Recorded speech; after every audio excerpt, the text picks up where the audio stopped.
WLTFM HD2 Houston. Insider access, exclusive content. Sports Radio 610. The Texans play here. An Odyssey sports station.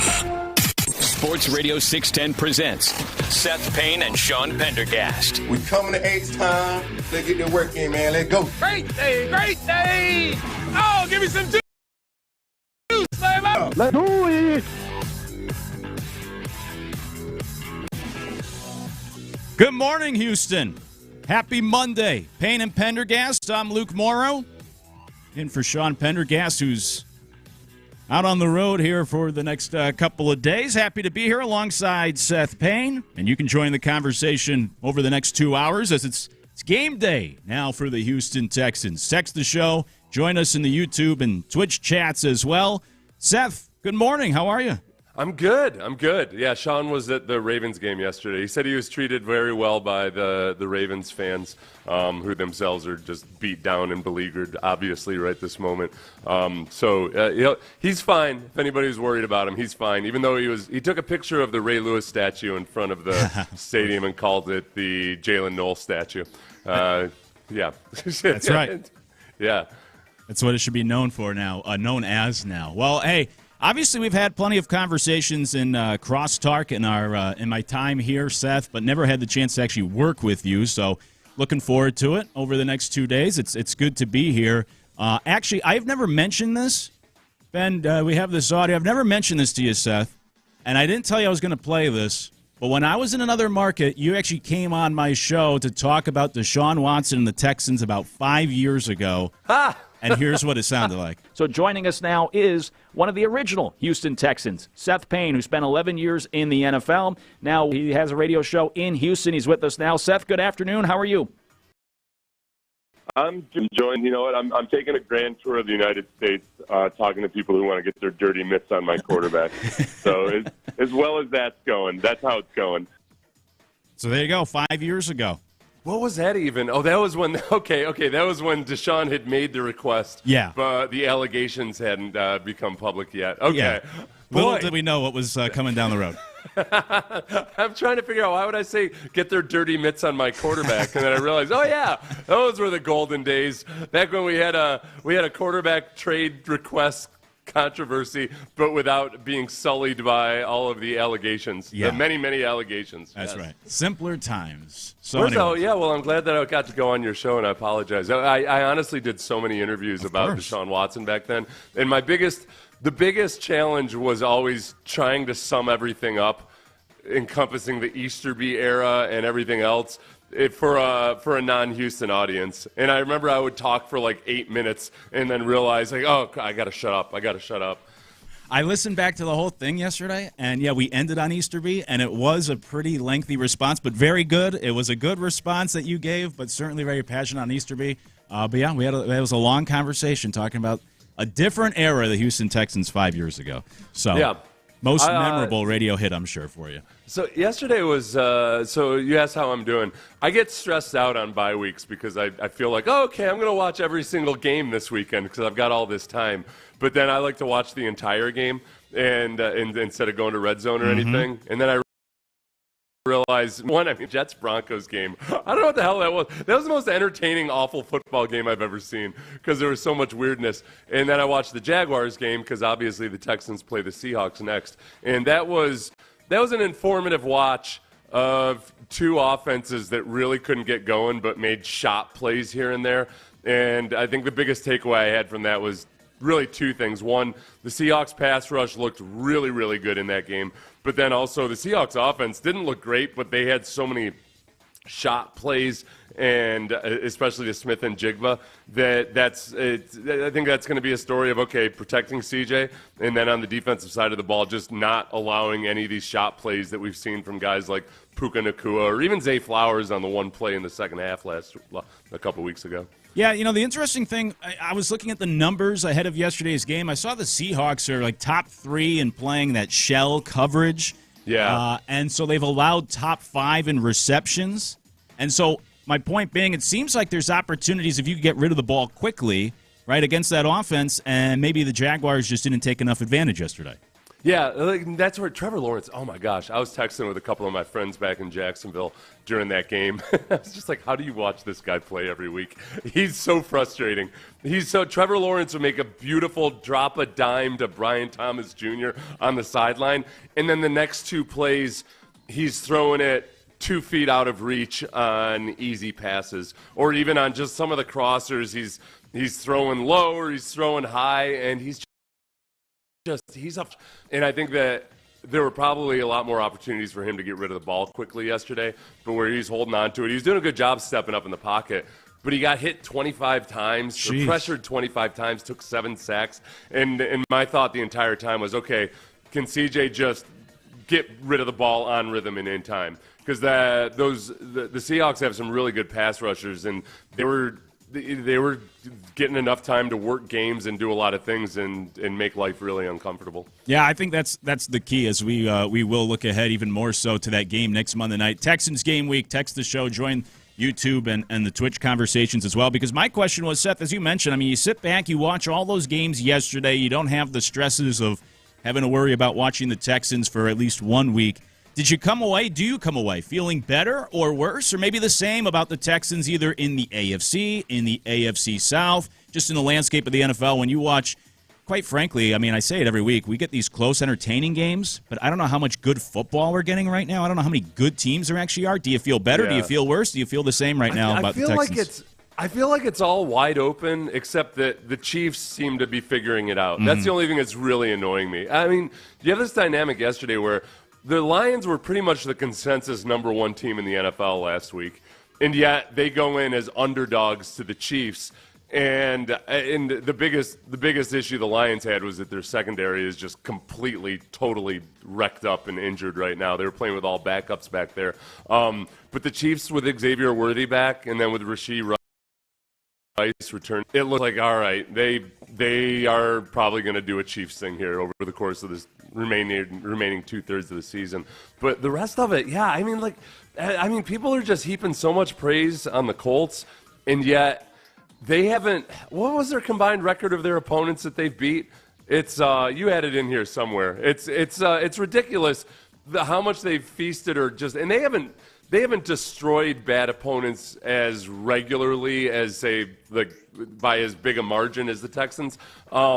But their wins are versus largely bad teams and the Broncos. And we don't know what the Broncos are exactly at this point. The Broncos looked awful in London. It's just that the Jets looked that much worse. And then the Jaguars likewise. I just don't know exactly where the Jaguars are going to land.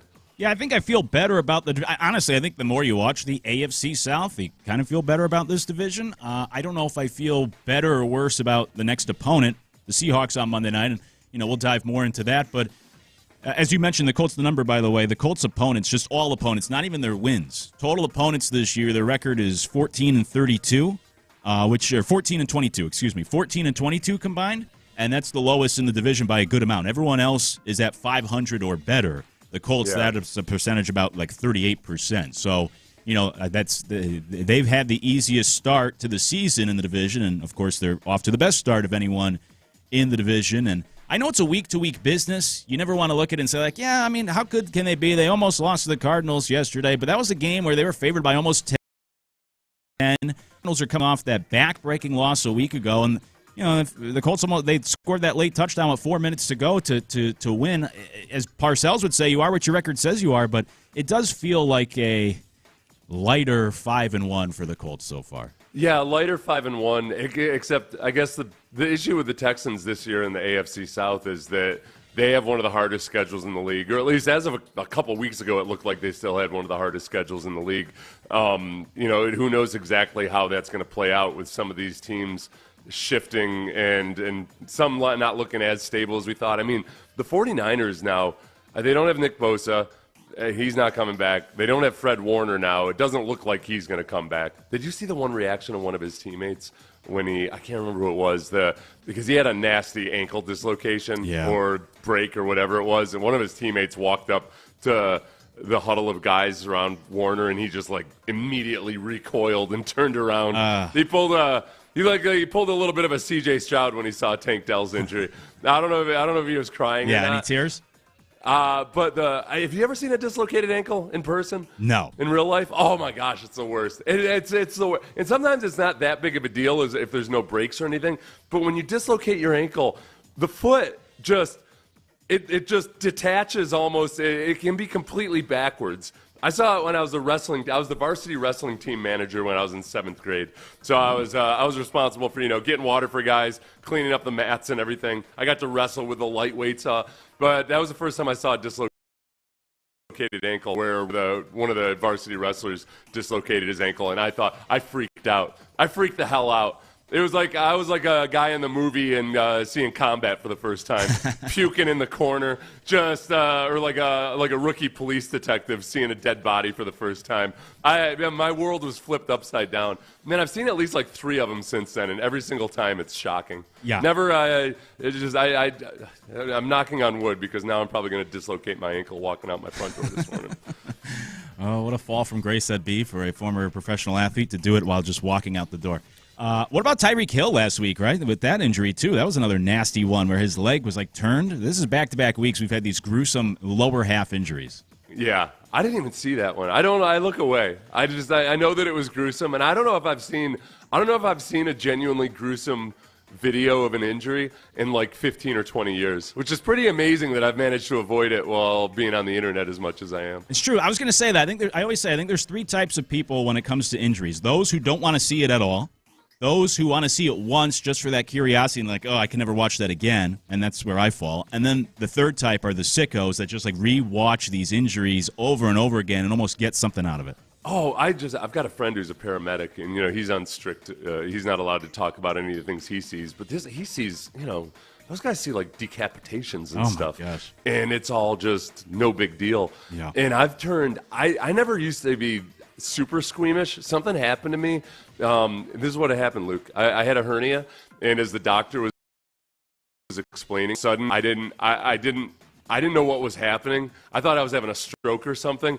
But I started feeling kind of woozy, and I passed out right there in his office. Oh man! And from that point forward, I've got whenever anything like that, I see it or just it gets described to me, even minor medical stuff, I start getting all squeamish and lightheaded.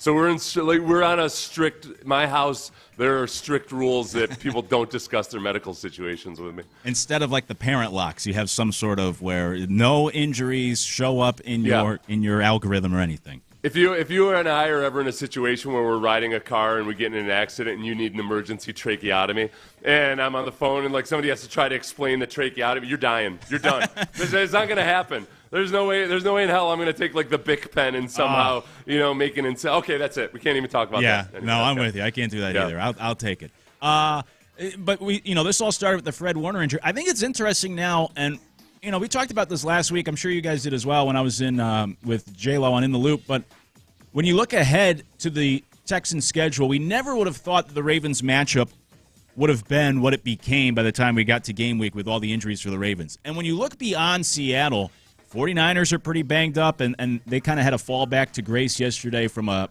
Mac Jones quarterback perspective. But you look at those next 3 games, Bo Nix and the Broncos haven't looked all that special offensively this year. Talk about a sophomore slump for that quarterback like everyone did for Stroud. Trevor Lawrence and the Jaguars offensively haven't been great. And then the Niners are the first game of that stretch who, have delves. And you look, even though the Texans have this really brutal schedule the next 2 months, you look at that stretch of games coming up here after Seattle, and there might be some of those breaks. I mean, even the Seahawks have a banged-up secondary, right? You might be catching some of these teams at a pretty good time. Yeah, that was the Seahawks secondary they had to call up Shaq Griffin before the game, and there was a lot on that back 7 that the Jaguars should have or could have taken advantage of. Early in the game, the Seahawks had a bunch of blown coverages. The sidelines were just wide open. The first Jaguars touchdown drive, they had 3 opportunities for wide open receivers on the sideline. Trevor Lawrence airmailed at least one of them, but then hit and connected on the other 2. But if you get once you get through the Seahawks game, and that's another big wrinkle that I had heard about but had forgotten, was that since Mike McDonald got there in Seattle, they've been really good on the road but they've kind of squandered what used to be an extreme home field advantage in Seattle. They've got a losing record in Seattle, but they're 9-1 or somewhere thereabouts on the road now. You get past the Seahawks, it's that 3-game home stretch that the Texans have a chance with their pass rush working the way it is right now to really gain back a lot of ground. And that's where I'm trying not to look too far ahead. But you go against whichever quarterback the 49ers put out there, and then Bo Nix and then Trevor Lawrence at home there with guys with fresh legs. You're playing at noon. Once you get past that first short week for the 49ers game, could end up being really cool. And then after that, we get a 4-game stretch, which I don't know, doesn't necessarily look as intimidating right now as it used to. The Titans, the Bills, the Colts, and the Chiefs. I think the Bills are the one team that I know their record is good, but you would put, again, the combined record of the teams that they've beat, it's largely been a lot of patsies, and they've destroyed them, but they just defensively have a lot of issues still. Yeah, on the text line, appreciate you guys waking up with us here on this Monday. On the text line, someone said, after watching football all day yesterday, I don't know who is good and who is bad. And to your point, the Bills have that good record, but like you said, the number is the teams they've beaten this year are a combined 3-21, which is pretty absurd that they could even conjure up enough teams together already to have that terrible of a record. So even the Bills, they're the one team that has actually played the part so far, them and the Colts, I guess, in the AFC. But then you look at the teams they've beaten, and it's pretty easy to poke holes in the resumes of these teams. Yeah, that's where, you know what, I'm glad we're doing this, Luke, because I was kind of just blasé about it, but then in reflecting upon everything, the biggest X factor, as it always is how well is your quarterback playing. And this is where it's frustrating right this moment, because we're in this situation where you've got those 3 losses in the first 3 games of the season, but then you've got 2 blowout victories.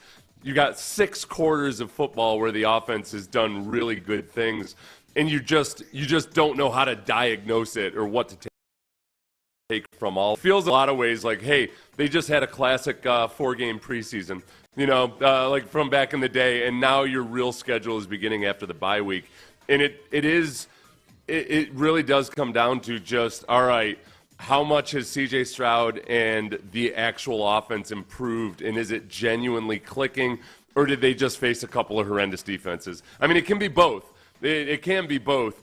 I don't think that the Texans in the first 3 weeks, I don't think if they had played the Titans or the Ravens, like the versions that they did play, if they had played those in the first couple of weeks, I don't think the offense was ready yet to necessarily capitalize on it. I do think that some things have definitely clicked over the last couple of weeks. And I do want to ask, I know we have to hit a break in a moment here, but I do want to ask because I did see some Texans fans kind of taking solace or hanging their hat after watching the games yesterday and saying, hey, you know what? The Buccaneers, the Rams, those might be pretty good teams the Texans did lose to early in the season, starting out with a new offensive coordinator against, 2 good teams. It felt this is a weird thing to feel good about, but I got so excited about Baker Mayfield's incredible scramble there at the end of the game where he broke. How many tackles did he break? He broke a huge tackle it was like a given. He was going to get sacked in the backfield. He pump faked as he was getting tackled. Then he pump faked aggressively 3 more times as he was running forward. And I thought to myself, well, you know what? That's pretty impressive by a guy that it was a much harder level of difficulty than the Texans made it for him. The Texans just had Henry Toa run right past him, and then he pretty much had a clear path in that game versus the Texans. It felt good that, okay, Baker Mayfield is genuinely playing like the MVP of the league right now. And if you lost the game to him where you had them dead to rights, and you had that game won if you just could have gotten them down on the fourth quarter, that, yeah, okay, maybe the Texans, maybe even then in that game, the Texans were a lot closer than we wanted to give them credit for in terms of just being an overall competitive team. By the way, Baker Mayfield is playing right now like what people thought Tim Tebow was going to be, where this guy just can't be stopped. He seems to have a blessing on his side that he can do whatever he wants right now. He plays with a certain strength that it helps him rise above and beyond his actual athleticism, because he's athletic enough, but he shouldn't really be able to run the way he does. And I think a lot of that is just he's way stronger than you expect. He's just got he might as well be Mike Allstott, where with the way he's been able to break some of those tackles. Yeah, you're not kidding. He's been on a roll. He's really, to me, he's the MVP right now. Hey, appreciate you starting your week with us. What'd you think after watching NFL all day yesterday? Do you feel better, worse, the same about the Texans and their place in the AFC? Let us know, 713-572-4610. Coming up, it is game week. Texans are getting back out there after the bye. What makes you nervous about this Seattle Seahawks matchup coming up a week from today after watching them yesterday? We'll get to that next. Just getting started. It's Payne and Pendergast. I know volatility makes people nervous, and that's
American flag. It's a Mokaram Injury Lawyers Reaction Monday on Sports Radio 610. Here's Payne and Pendergast. Payne is here. Pendergast is not. Sean's out on the road. I'm Luke Morrow filling in. Happy to do so. You can always join the conversation. 713-572-4610. We're back to game week for the Texans after their bye. Although it's still another extended wait until Monday Night Football on Monday out on the West Coast. Oh, you're right. That's right. Yeah, that part of it sucks. I hadn't even thought of that until you just brought it up. I'm well aware that it's a Monday night game, but now you're right. DeMeco doesn't talk to us until tomorrow because it's tomorrow being normal Monday and their game preparation and extended. We've got an extended bye week. That's good for the players. Tough for people that just want content about the Texans. Yeah, and also if you didn't like sitting around yesterday watching the NFL and not being able to watch the Texans, well, you're going to have to do it again this Sunday as well. But it's game week. What makes you nervous? You probably sat down and watched that Seattle-Jacksonville game yesterday. Probably felt better about your chances with the Jaguars in the division for the rest of the season. But what about Seattle? What makes you nervous about this Seattle matchup now after yesterday? You can let us know, 713-572-4610. Similar to what I asked you to start the show, Seth, but as you watched that game yesterday, did you come away thinking like, oh, shoot, this is going to be an even tougher game than I thought? Or did you think, Seattle, maybe they're a little light in the record as well, like a lot of these teams? There were some parts of it where it's not like it was a great game by the Seahawks offensively, and they scored 20 points. Sometimes that can be a good offensive game, but the Seahawks were 1 for 12 on third down conversions, and the Jaguars weren't much better than that. It was one of those things where it was a lot of shot plays. So when I get nervous about it, we know that the Texans' defense, as awesome as they've been over the course of the past couple of years, the shot plays are what do them in sometimes. And, we've seen it at the ends of games this year. Zay Flowers had that big play when the game was still relatively well in hand at that point a couple weeks ago. But the way they were able to hit Jackson Smith and Jigba so many times just to kind of salvage a drive, that's the one right now, and it also made me nervous. It makes me feel better that the bye week came right now because whatever's going on with Derek Stingley and that hip flexor, I don't think he's been quite himself. And that giving him extra time to recover and hopefully fully recover from that, I think probably removes hopefully at least one of the things that was just still my lingering concern. If you lose Derek Stingley, all of a sudden that elite defense doesn't feel as elite. And now with Derek Stingley if he gets healthier theoretically, they could be even better than they've already been, and they've been really, really good. On the text line, someone said, not worried about the Seahawks. If we play to our potential, we'll win Monday night. Another text said, my concern is Sam Darnold is a veteran quarterback, and the NFC has owned the Texans. I know it's probably, like I've built a reputation around here of being negative, being a hater, as they say. Yeah. Yeah, that's what the folks will say. I say I just keep it real. But is there say I don't think you're a hater. I think it's a dose of necessary reality to the Pollyanna view of various dullards like Sean and me. Yes. Yeah, I appreciate it. That's what I say. Exactly, just like that, verbatim. But my point being, like, I know already I'm poking holes in everybody this morning. The Bills aren't as good as their record. The Colts aren't, so on and so forth. But Sam Darnold's another one for me where I guess I just can't buy in yet to the last year plus. And I think back to the Jets, Sam Darnold. Like, I still can't buy that even against a good Texans defense that I need to be scared of, or especially against a good Texans defense, that I need to be scared of Sam Darnold at quarterback. I know. I'm with you there, too. Every time he makes a play, I'm still kind of surprised by it. Right. And yesterday, if that's the only Seahawks football you've watched, it wasn't like it was the most impressive performance by Sam Darnold or anything. But it wasn't. You know what it wasn't? It wasn't a stupid performance. Like, a lot of the things that used to dog Sam Darnold were just some of the decisions he would make. And I think that's where, even without an impressive performance yesterday, you look at it and you see the one thing he did really well in comparison to Trevor Lawrence was diagnosing things pre-snap.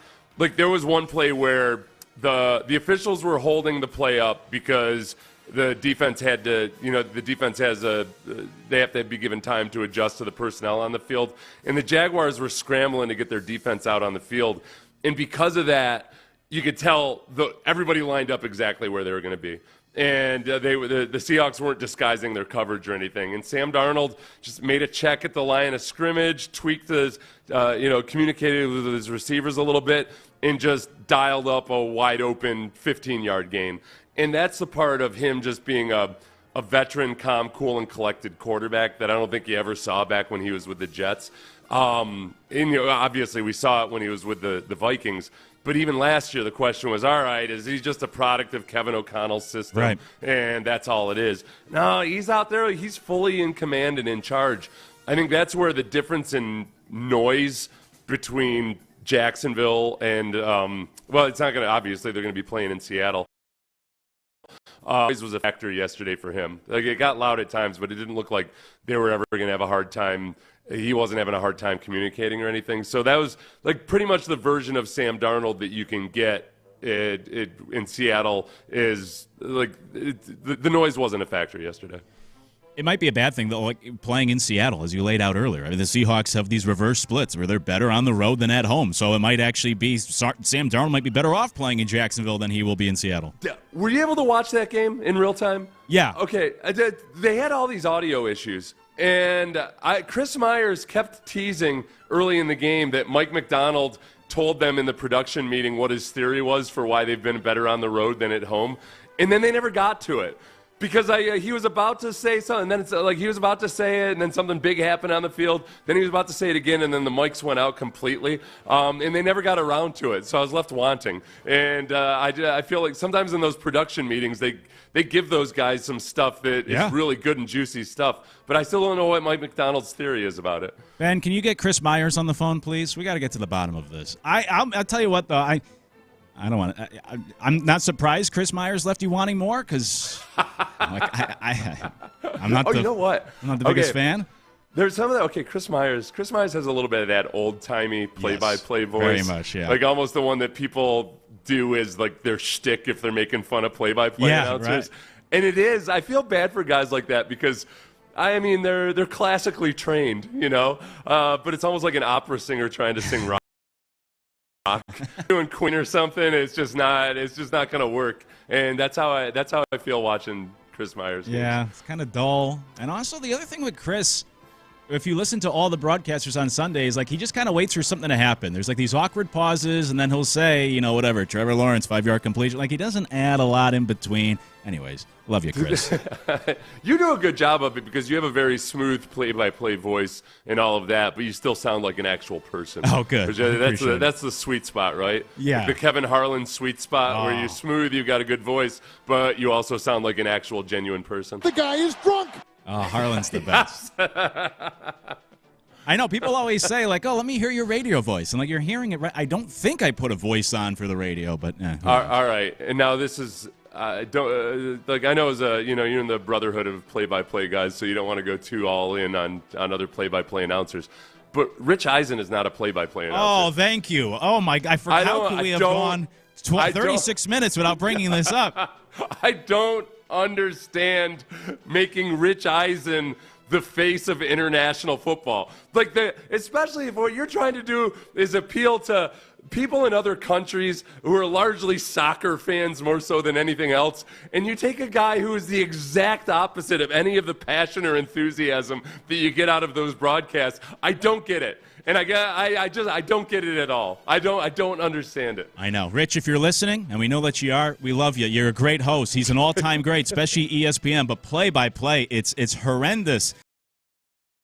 And so we have a joke about it, and that's why I said, you want to know how bad the Jets-Broncos are? This is the first international game Rich Eisen's actually doing play-by-play for this year. Like, that's how little they cared about that game. They said, let's send Rich over to do that one. Yeah, and he's not a play-by-play guy. That's the thing that's so weird about it. It'd be one thing if you're a play-by-play guy and he's a senior guy in the organization and in the NFL and everything, and they're just doing it as a favor or whatever. But it's almost like they're just like, hey, you want to go have some fun at a game that supposedly is our huge initiative on pushing the league forward in the future? We'll just throw you out there. I don't get it. It annoys me.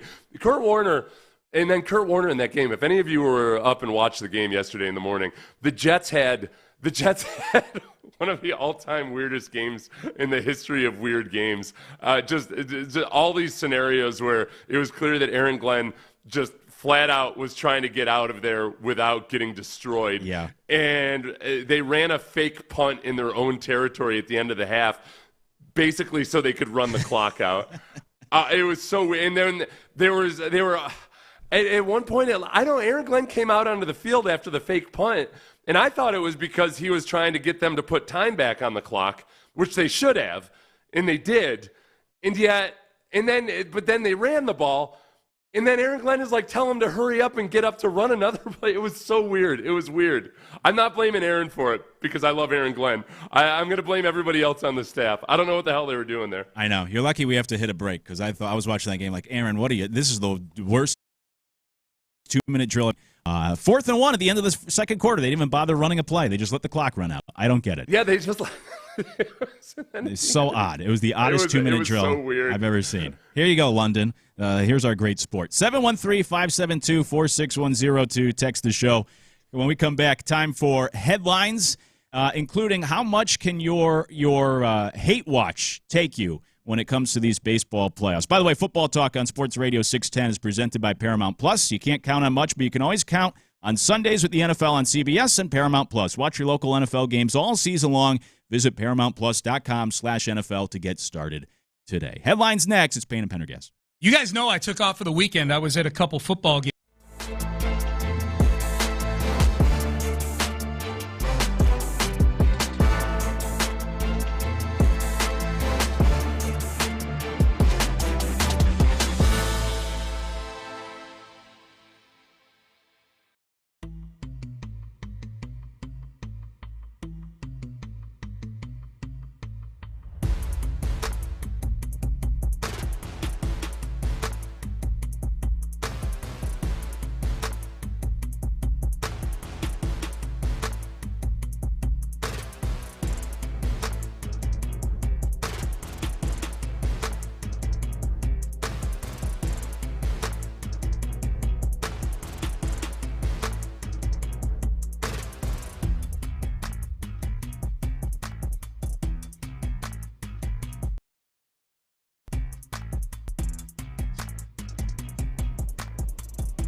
Payne and Pendergast with today's headlines powered by Men's Tea Clinic. All right, let's get to some headlines here on Payne and Pendergast. I'm Luke Morrow filling in for Sean alongside Seth Payne. And you as well on this Monday. Appreciate you hanging with us. Text the show, 713-572-4610.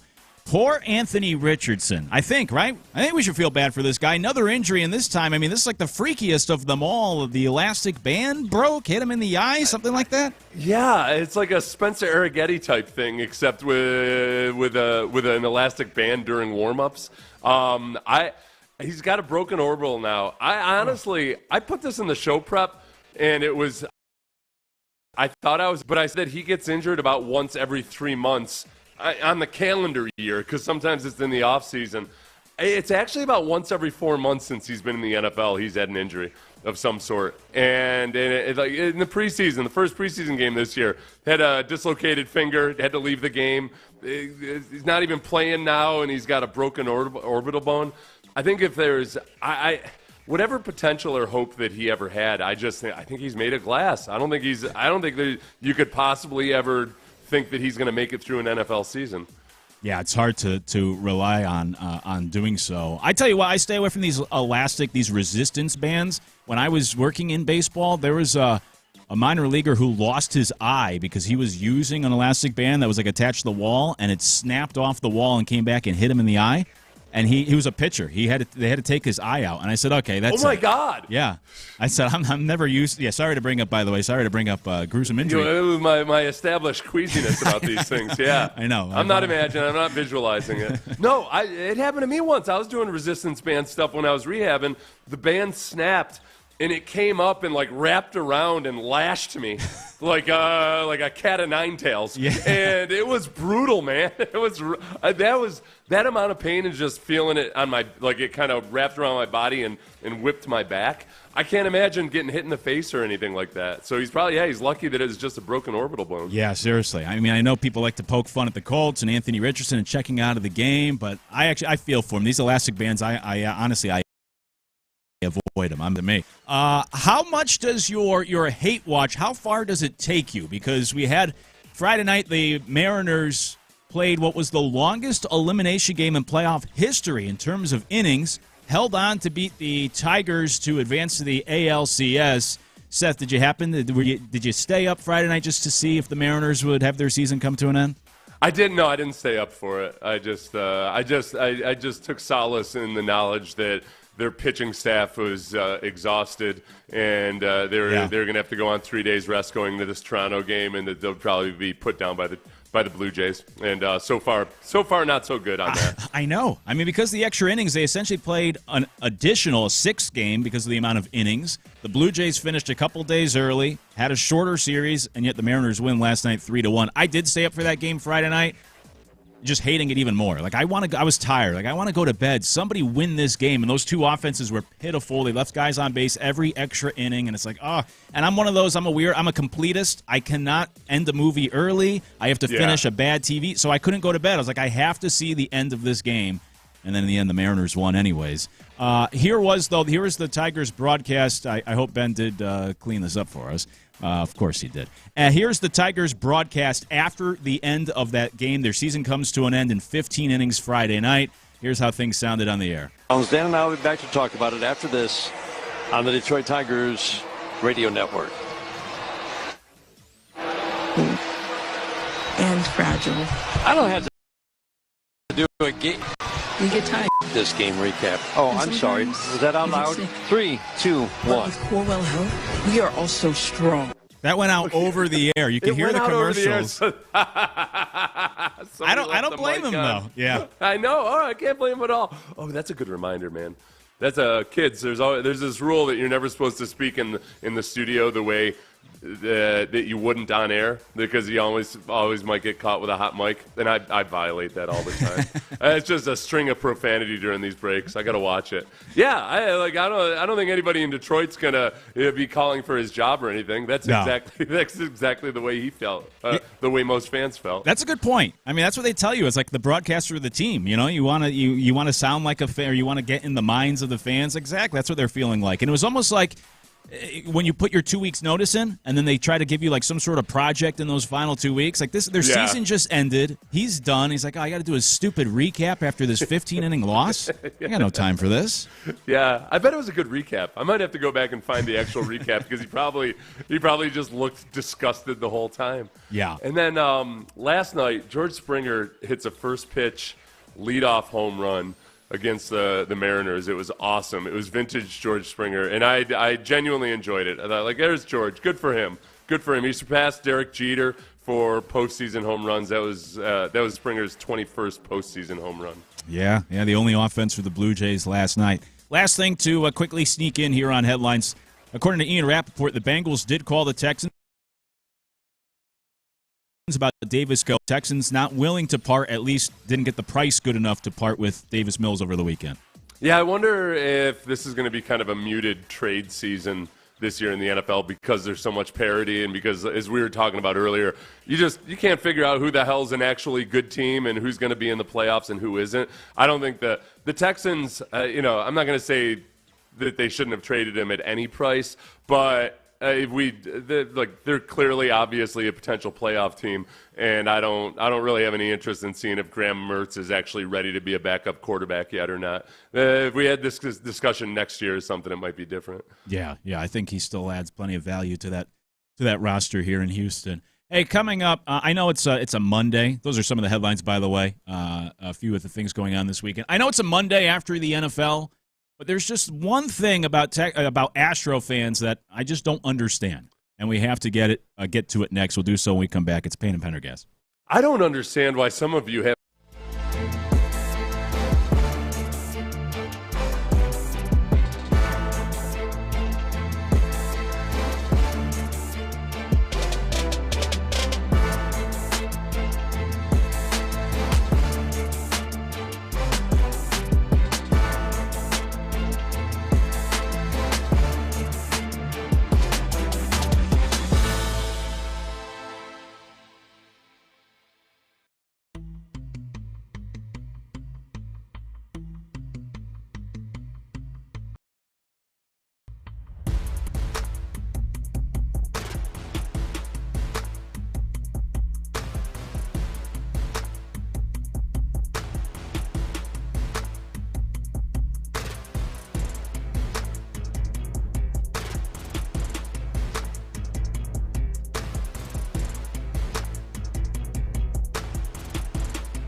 HD2 Houston.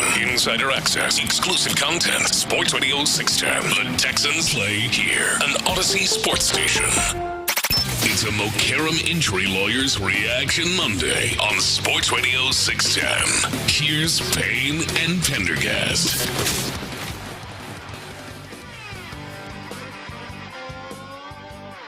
There's one thing I just can't wrap my head around fully with Houston Astro fans right now. Maybe you can help me. It's Payne and Pendergast. I'm Luke Morrow, in for Sean this morning alongside Seth Payne. You can text the show 713-572-4610 or join the conversation as well in the YouTube and Twitch chats. We talked last segment in the headlines about George Springer's homer. The Blue Jays are playing on. People seem to be happy about that. But on the other side of the postseason, we had the Cubs get eliminated over the weekend to the Brewers. Brewers move on to take on the Dodgers in the NLCS, and that also means former Astro Kyle Tucker got eliminated. And Seth, I don't maybe feel this, maybe you don't, but it seems like while Astro fans have celebrated George Springer's success elsewhere, including in the postseason, people seem to take pride or joy in Kyle Tucker and his postseason struggles. He hit .250, by the way, in that series against the Brewers, which is actually better than his career .233 hitter in the playoffs. Got picked off in, Game 4 in an embarrassing fashion. And I saw a lot of people online, maybe it's the vocal minority, but a lot of Astro fans taking joy of like, look at Kyle Tucker, pee down his leg again in the postseason. I don't get it. It's not like he didn't want to, he forced his way out or he badmouthed the team on his way out or anything. The Astros moved on because they didn't want to pay him. And now Astro fans are like, look at you. You stink. You can't get it done in the playoffs. Take that. I don't get it. I think, this is the long and complicated history of Kyle Tucker with the Astros. You go back to his rookie year, I think, and before that, where Kyle Tucker had been identified as just an untouchable player. Of all the players that the Astros might trade, Jeff Luhnow was just flat out not going to trade Kyle Tucker. And then he had a really dicey rookie year. And there were still people, Astros diehards, that understood the appeal and the upside of Kyle Tucker. There were others that thought, like, what the hell are they doing? Why are they waiting around for this guy? But then I think part of it then extends on into 2019. When they called him up in September of that year, A.J. Hinch had a talk with him. And tell me if this sounds a little bit like the Kyle Tucker that annoys people. This is A.J. Hinch. We talked to him about it when he first got. No part of the reputation of being a low motor or an aloof type player. He's taken that to heart, and he's playing with the urgency that we want. And I think with Tucker, there's always been a little bit of that, just his whole demeanor and the way he carries himself. And then the fact that the last 2 years he was in Houston, his defense declined mostly because it looked like he wasn't as eager to get a jump on a ball and actually make an effort at it, that I think it was easier for people to kind of emotionally detach themselves from Kyle Tucker, and that he also arrived, even though he's homegrown, he got to the majors and started contributing after the Astros had already made that turn into a World Series team, a World Series champion. So there was just something about him that I don't think people had ever really truly embraced him the same way that they had embraced Springer or Altuve. Correa, this is the other interesting thing about Correa. Correa was never really embraced until after the being better than everybody else scandal, when he was the guy that stood up and just defiantly said, no, screw everybody else. I'm going to stick up for these guys. And then all of a sudden people just really, really latched on to Correa.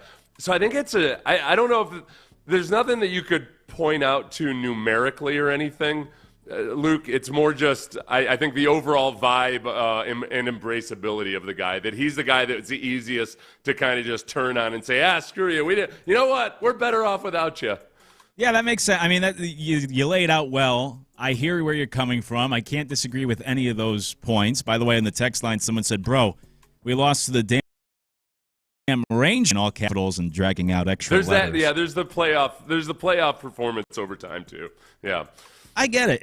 It was frustrating. People hung their hat on that for like, who cares? We don't need, let Kyle Tucker go to the Cubs. He can't hit in the playoffs anyways. But it almost just feels like, because as I laid out, I mean, he left because the Astros weren't comfortable in paying him enough money. It feels like when you leave somebody and then you root for their downfall just to like prove yourself right, I guess, or make yourself feel better that you didn't make a mistake.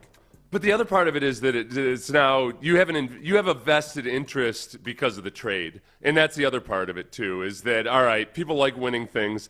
People love trades, or at least talking about trades. And I think the fact that there's an ongoing chance to win this trade that has to include Kyle Tucker not playing that well, that makes people feel better about Cam Smith and everybody else, that was part of that trade.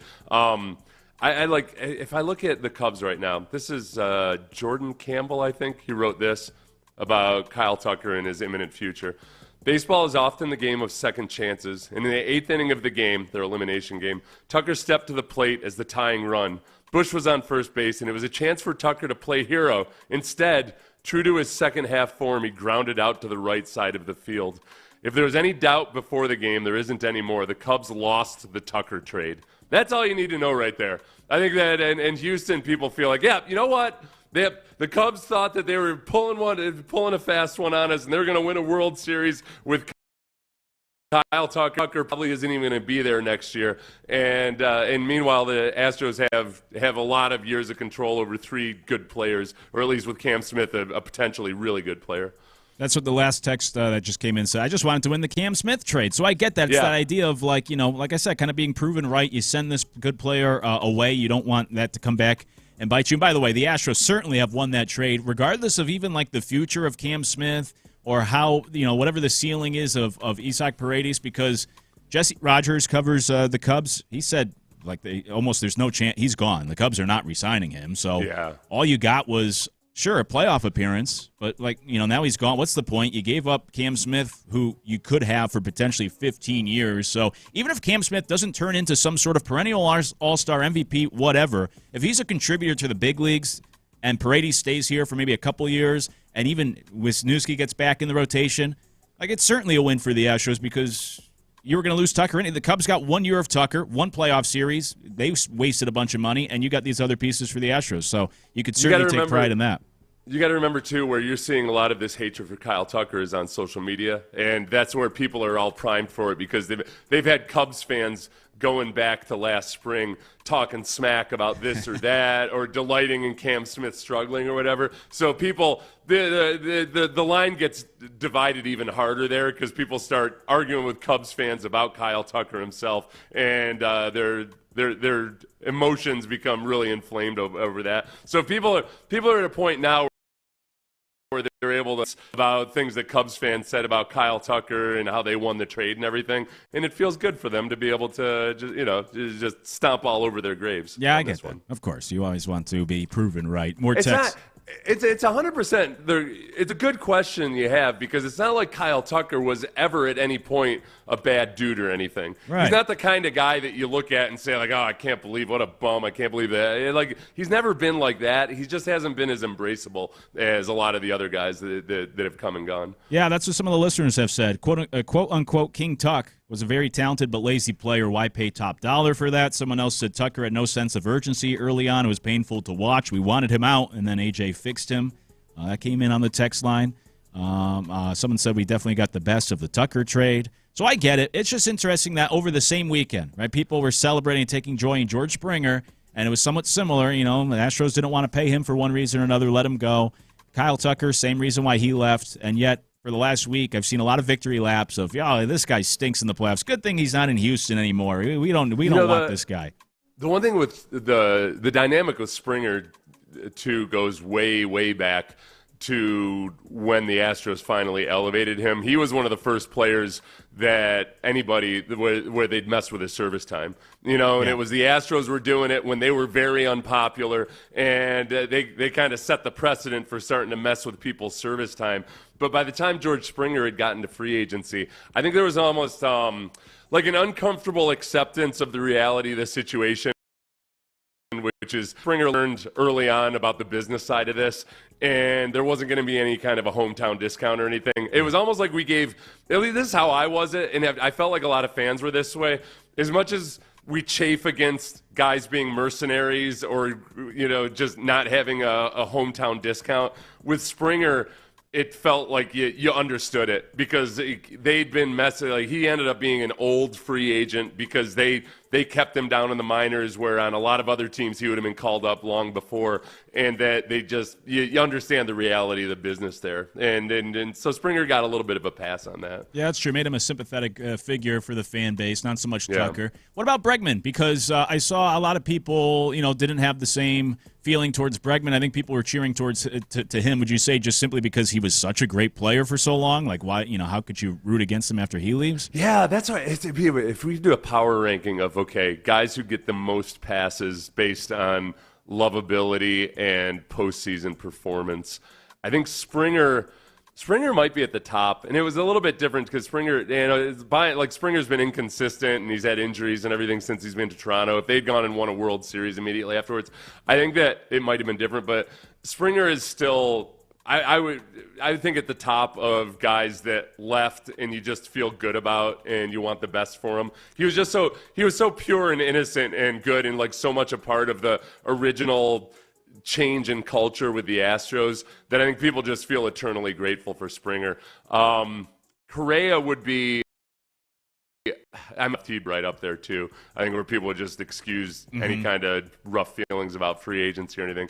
Correa was probably somewhere beneath Springer, but then you had the whole just the weird saga of his free agency and his injuries and everything else like that took a little bit off of it. Bregman's a tough one because Bregman's probably the most divided in the fan base because of Bregman's long droughts, and because you look at his overall numbers and you would wonder why would anybody ever have any kind of ill will towards Bregman or anything? Is because he was so hot or cold and because his droughts were so long. I think there were a lot of people in the fan base that were kind of emotionally detached from Bregman by the time he left, but that likewise, they don't necessarily feel ill will towards him. They just felt like, okay, it's time. I don't know how well he's going to age. I don't we're cool. We had a good moment, but we're on to our it's kind of like a cordial divorce. Yeah. Right. Tell me on the text line. Text in whether I'm right or wrong on that. I'm not saying that's how everybody is. Yep. I just felt like that was a relationship that had run its course and people were cool with it. Yeah, squeezed all the juice out of that and then tossed it aside. On the text line, getting back to Kyle Tucker first, someone said Tucker's an a-hole, and someone else said Chicago deserves nothing nice. So some people are having some nice Monday mornings out there, waking up and Fromber's going to be. You know what? I have Fromber. Oh, that's a good question. Fromber moving. This is what's going to happen with Fromber. If Fromber signs somewhere and he's not going to get nearly as much money as he might have, if he traded and then whatever. If he just hadn't had the season he had, it was going to be a whole lot different. If he hadn't plunked his catcher. Either on purpose or inadvertently. Fromber, I could see people being cool with letting Fromber go, and I think that's probably the 97% majority right now. We're just let him go. If he just turns back into the best version of himself, I think there's going to be kind of a boomerang negativity towards Fromber that he figured it out and got it together. And if he has 22 consecutive quality starts in a row, people start getting PO'd that he had this year that he did. 100% agree. I think there'll be some real bitterness. I think people are happy. I talked about this with Ron on the drive a couple weeks ago, that it's amazing that Fromber undid all his goodwill in a 2-month, 3-month period. The last 4 years of being one of the most consistent starting pitchers in baseball, and because of some of the off-the-field stuff, and obviously not winning, he didn't pitch well after the trade deadline until his final start. But in about 2 or 3 months, he unraveled, I think, his entire career here. I think people are happy to see him leave. But to your point, if he goes somewhere else next year and turns back into that, very top pitcher in the AL again or NL, whatever, absolutely, I think there'll be some bitterness that people will be ticked off of, where was this last year? What the weird thing about him was that I think a big part of why the sentiment changed was that, yes, obviously he's struggling and he's never going to get the benefit of the doubt. But when he, it used to be a verb, he's Frombering, and it was a bad verb when he was Frombering early in his career. This time when he Frombered, this was the first time we'd really seen him kind of lash and either just, not viciously lash out, but he's blaming the defensive positioning, questioning the analytics, he's not covering bases the way he's supposed to. It was the first time where it wasn't just Fromber doing himself in. It looked like there was just something off. You'd never seen him necessarily be a finger pointer the way he was this year. It was just weird. It was. We have to get to acknowledgement in a couple minutes. I do want to ask you something else first. By the way, in the text line, people said George Springer, World Series MVP. So, yeah, certainly that's a difference between him and Kyle Tucker. Why you would love Springer, feel maybe differently about Tucker, who struggled in the playoffs. Someone else said it helps that George Springer beat the Yankees. So he has certainly built up more goodwill than maybe Kyle Tucker during his time here. I do want to ask you, and maybe this is a dumb question, but I was always taught there's no such thing as a dumb question. Do you think this postseason, or maybe just the way things played out in the regular season, do you think the rest of the AL impacted the Astros' decision to move on from their hitting coaches? And what I mean is, you look at the two teams remaining, and I know the Astros made these decisions before the Mariners won the ALDS, but still, the Mariners and the Blue Jays, top two teams in the AL this year record-wise, they both brought in new hitting coaches in the offseason, and both offenses took off. Blue Jays were the number one offense. The Mariners finally had a good offense this year. They both had really good seasons. Now they're the last two teams left in the AL. And we know so often, especially in football, that when you see a team win the Super Bowl, so many times other teams try to copy whatever got them to that Super Bowl. Do you think that had any impact in the Astros' decision-making when they looked at these other teams had success changing hitting coaches, or would they have made these changes regardless, just like in a vacuum? No, I think it's a really good point. And I think that's where it's tough. When we're on the outside looking in, I think sometimes we might analyze things even more so than teams themselves do. Because I just know from football, there are times where head coaches will make changes in coordinators, or owners will make changes in football in head coaches, simply because of the the most basic logic in the world, which is, you know what, we need a fresh set of eyes, or we need new blood, we need just a change of pace, whatever it might be, or a breath of fresh air, whichever cliche you want to throw at it. I think there's something to be said for just changing for change's sake and to jostle things up. So Snitker and Citron did an awesome job for a long time, obviously. Right. But there might be, and I always go back to the article in The Athletic that talked about how the Red Sox pitching coaches figured something out that Bregman, a little hitch that Bregman had that he'd been doing for a while, but they hadn't picked up on in Houston. Sometimes when you got the same set of eyes looking at the same players over and over and over again, you start to form blind spots. So you just want something fresh and something new. And it might be as simple as that. But then, you look around and you see, okay, other teams have done this. Maybe it's as simple as that. So I think that, and just trying to turn over and get fresh blood without even specifically necessarily having an issue with the way that the hitting coaches were doing it, they might have just decided. Yeah, makes sense too. If nothing else, though, it can give hope to Astro fans that, this could be the difference in this lineup in the future. Last text I'll read, and then we'll get to Acknowledge Me. Someone said, Springer literally ran into the outfield wall trying to catch fly balls. Tucker would stand at the wall and give little bunny hops. So. Yeah.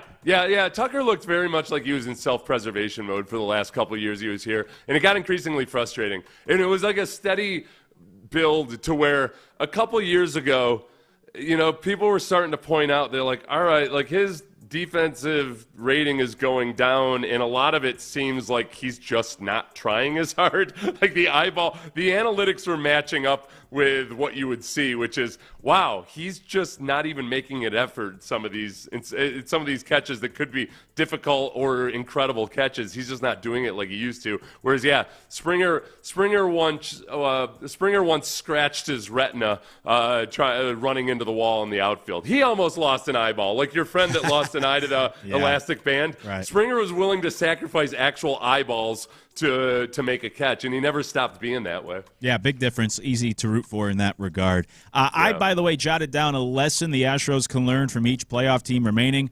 We'll try to get to that tomorrow. Call that a tease. And because in the meantime, we have to acknowledge some people from over the weekend. In case you're new around here, we say a name, we play the Roman Reigns drop.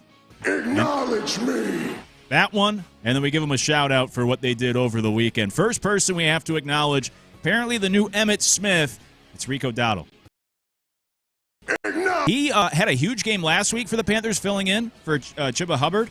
And then yesterday against his former team, went off again for 239 yards against the Cowboys. This dude's turned into, in the last 2 weeks alone, I think he had over 1,000 yards too last year, but he's turned into one of the best running backs in the league right now. And he does it versus his old team. This was Rico Dowdle last week when asked about facing his old team. But to do this right before y'all play Dallas, was this kind of like a message, like y'all should? Oh, for sure. They got to buckle up. I think they know for sure. I've been there 5 years. They didn't keep me there for 5 years for no reason. I definitely will say that. But looking forward to playing those guys next week. We'll get to it. We'll handle that when I get there. So he goes off for 239 yards rushing and receiving combined, and after the game was asked about whether the Cowboys were prepared for him. They weren't buckled up. So that was that's a classic. Going back to Jim Knowles, who's currently the defensive coordinator at Penn State, won the championship with I don't know if he is currently or not. I gotta check up on that. He might be the head coach now. Yeah, he might be the head coach right now. I haven't checked up to see what they did after James Franklin was fired. Jim Knowles, who had been the defensive coordinator at Ohio State when they won the national championship last year, that was a song he used to sing before the first day of pads in training camp. It was buckle up. You would walk around. He was a linebackers coach, and he would walk around the offensive stretch lines and sing this song, buckle up for safety, buckle up. All you offensive linemen out there, don't you know you need to buckle up? Yeah, so he would sing that the whole stretch during the whole stretch lines about buckling up for safety. It made me so Rico Dowdle brought me back to those days. This Cowboys defense, if it's not one thing, it's the other. I mean, yesterday they limited the pass and they just got ran all over. It's a soft defense, but props to Rico. I love it. I love seeing a guy go up against their former team like that and rip him a new one as he did yesterday, both on the ground and through the air. He played great. We have to, for better or worse, we have to acknowledge the New York Jets. Acknowledge me. Negative 10 passing yards. The worst in a game in Jets history, and the worst by any team this century in the last 27 years. I don't know who the last team was, but to have negative 10 passing yards in a football game, this was a monstrously bad football game. And Bo Nix and the Broncos escaped a whole lot of scrutiny in this because Justin Fields was so horrendous and the Jets were so bad. I wouldn't say I hate watch this game. I actually enjoyed watching this football game because it was so bad. There was so little good offense going on. And then at the end of the first half, the Jets, Kurt Warner was doing color commentary, and he's wondering the entire time. The Jets have the ball with about 4 minutes left, and they're behind. And they're just taking their time, and they're running the ball. They're not passing. And Kurt Warner is wondering, what are you guys doing? Like, come on. You've got a chance to score here. What's going on? And they burn up a couple of minutes of clock time just getting to the yard line. Yeah. It's 4th and short. They decide to go for it. And you're wondering, okay, did the Jets were they just kind of playing possum until they could get down and be sure that they've got just enough time to go for a score?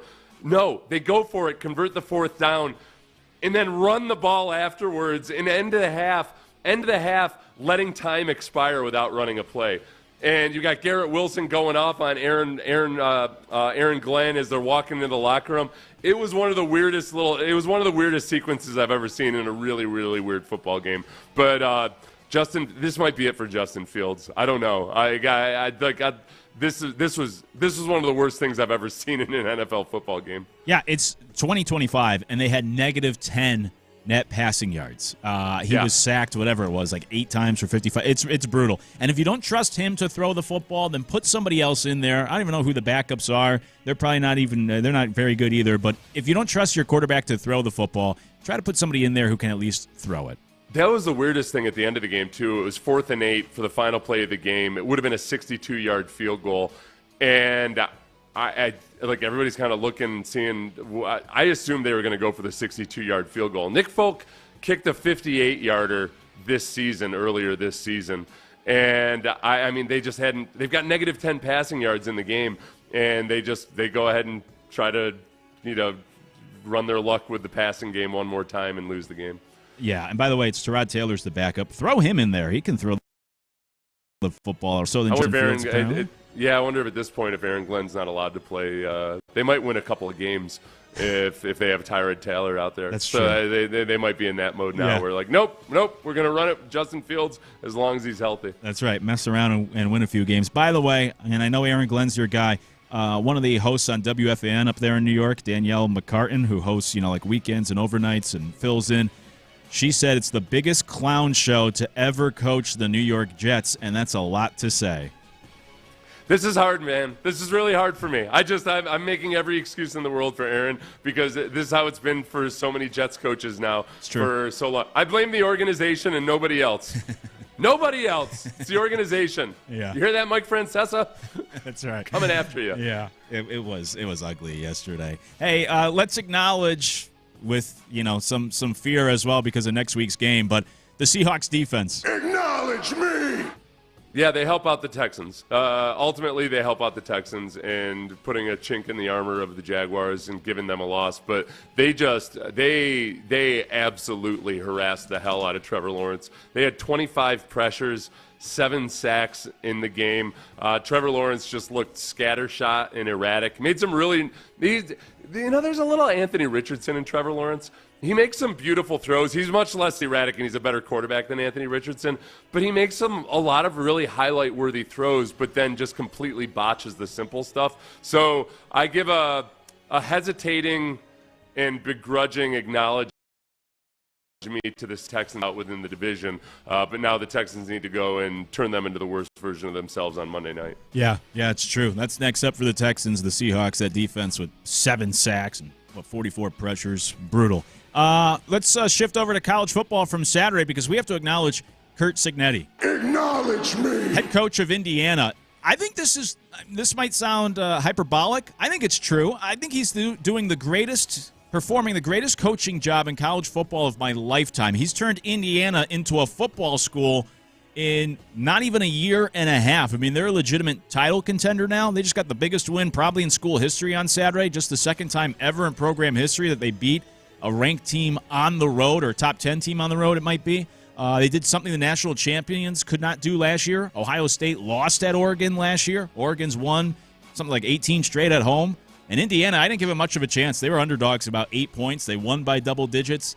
It's Indiana. They have 0 5-stars on this team. They have the 72nd most talented roster in football. And yet, in year number 2, they're one of the best teams in college football. It's really remarkable. Cignetti's story is really cool, too, because he was at Alabama and just had gotten to a point where he was like, man, time's ticking, and I'm just an assistant coach.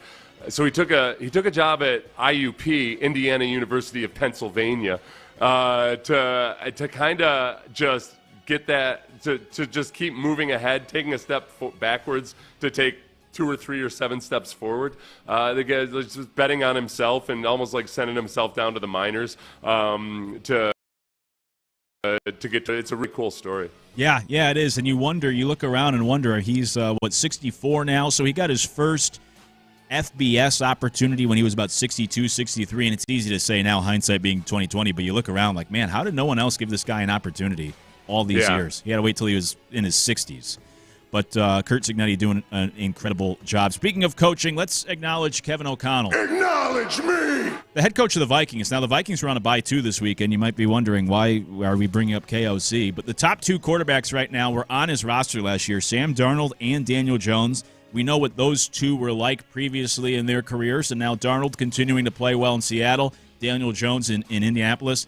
And I've referenced before, I grew up a Vikings fan, and my father, who a lifelong Vikings fan, texted yesterday and said, both these guys were on the Vikings roster last year, and now they have Carson Wentz with a sarcastic, like, yay. So, props to Kevin O'Connell. That if you want to be rehabbed as a quarterback, maybe you go team up with him for a little bit. Kevin O'Connell might be kind of like Kyle Shanahan now, in that, man, he seems to have a way with quarterbacks, but absolutely horrible at actually judging the quarterbacks themselves. This is where, you look at that. Kyle Shanahan now, like Brock Purdy, if he had known Brock Purdy was going to be better than various other guys that they traded, high draft picks for, or traded up to get Trey Lance, or Jimmy Garoppolo, any of those guys, I think they are really, really good at getting the absolutely most out of a quarterback. They just don't necessarily exactly know, because they're so good at it. I almost feel like figuring out flaws in quarterbacks. because they just see everybody as like, oh yeah, I can totally work with that. I can totally work with this. But yeah, I don't know. I know that. Obviously, yeah, he's stuck with Carson Wentz, but because of injury reasons. Yeah. We have to just wait and see what J.J. McCarthy ends up doing, I suppose. Yeah, absolutely. I know, to your point. Eventually, someday. Yeah, right. To your point, I know he might be like an Anthony Richardson as well. He's already had 2 injuries in 2 years. Yeah. To your point, yeah, with Shanahan, like he always kind of has almost that arrogance of like, I can win with anybody. And look, Mac Jones has played really well this year. But then you also have times where they get stuck with Nick Mullins and C.J. Beathard, and it's like, actually, you might have to invest in the quarterback position a little bit.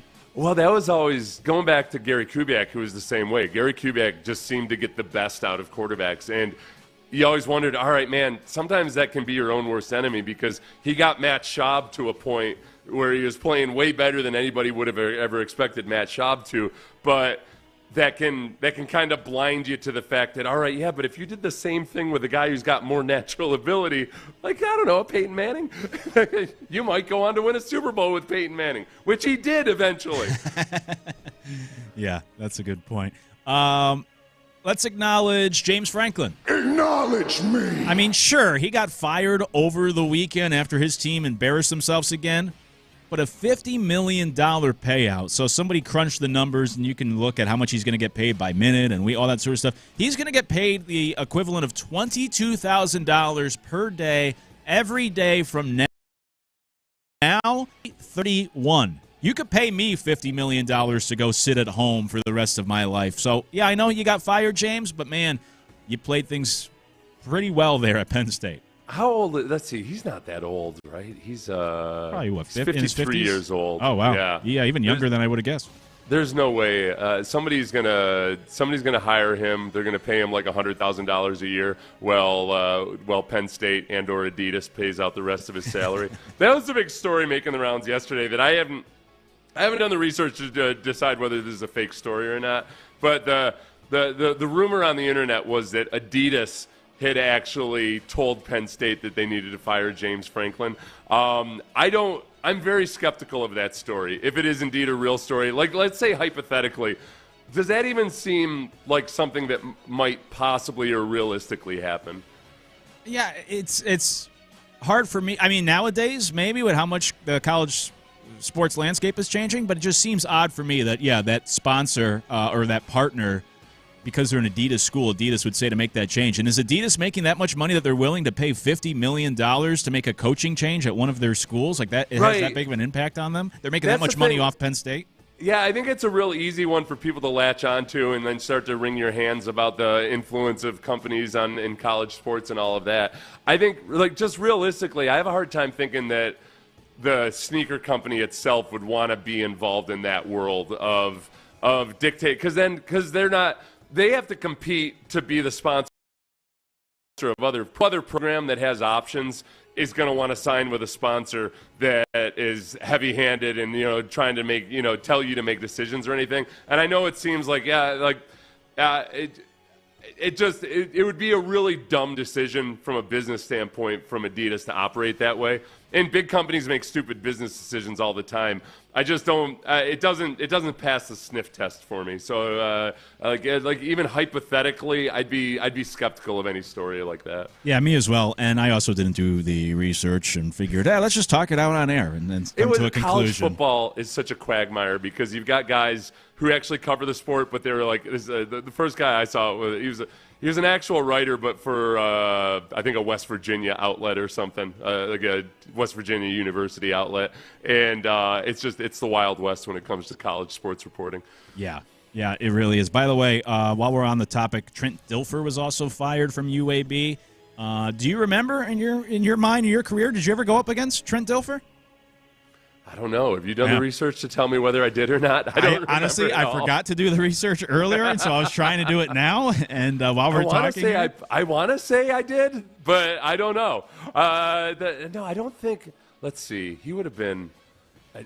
He was probably coach. He was probably playing for Tampa when I played against him. This is the first one I found. You may have faced him multiple times, but 1998, he was on Tampa. You guys won 29-24. He went 9 for 23 in that game with 2 interceptions.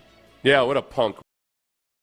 We destroyed it. No, you know what I was thinking was in Seattle, but I actually played against Hasselbeck, I think. Okay. I got screwed on a quick whistle where I caused a fumble on Matt Hasselbeck, but it was like as I was wrapping him up, and they blew it dead immediately. Back when they were super aggressive with it in the grasp. Yes. They blew it dead, like just after I made contact and he was going down. He lost the ball before he went to the ground, and they called it they just blew it dead. It was no, it wasn't. I would have recovered the fumble. Somebody else was getting the sack. Just a bogus Matt Hasselbeck. Yeah, unbelievable.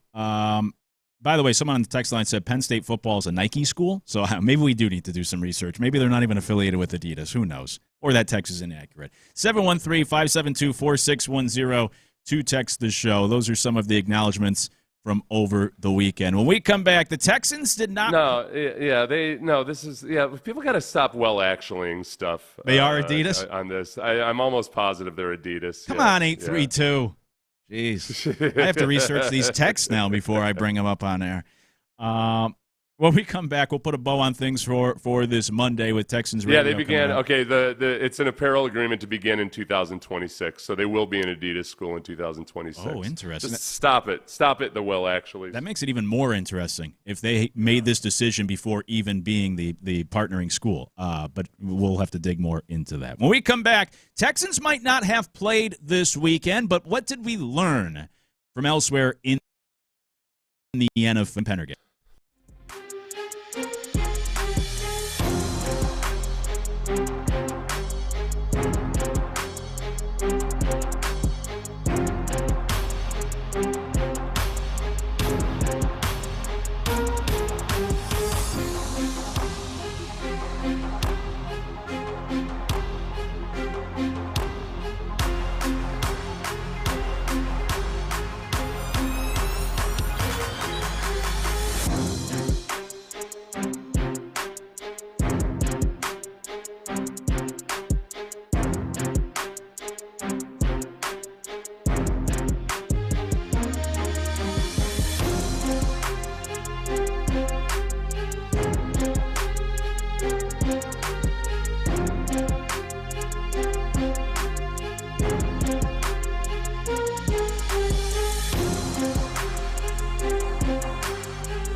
under the giant American flag.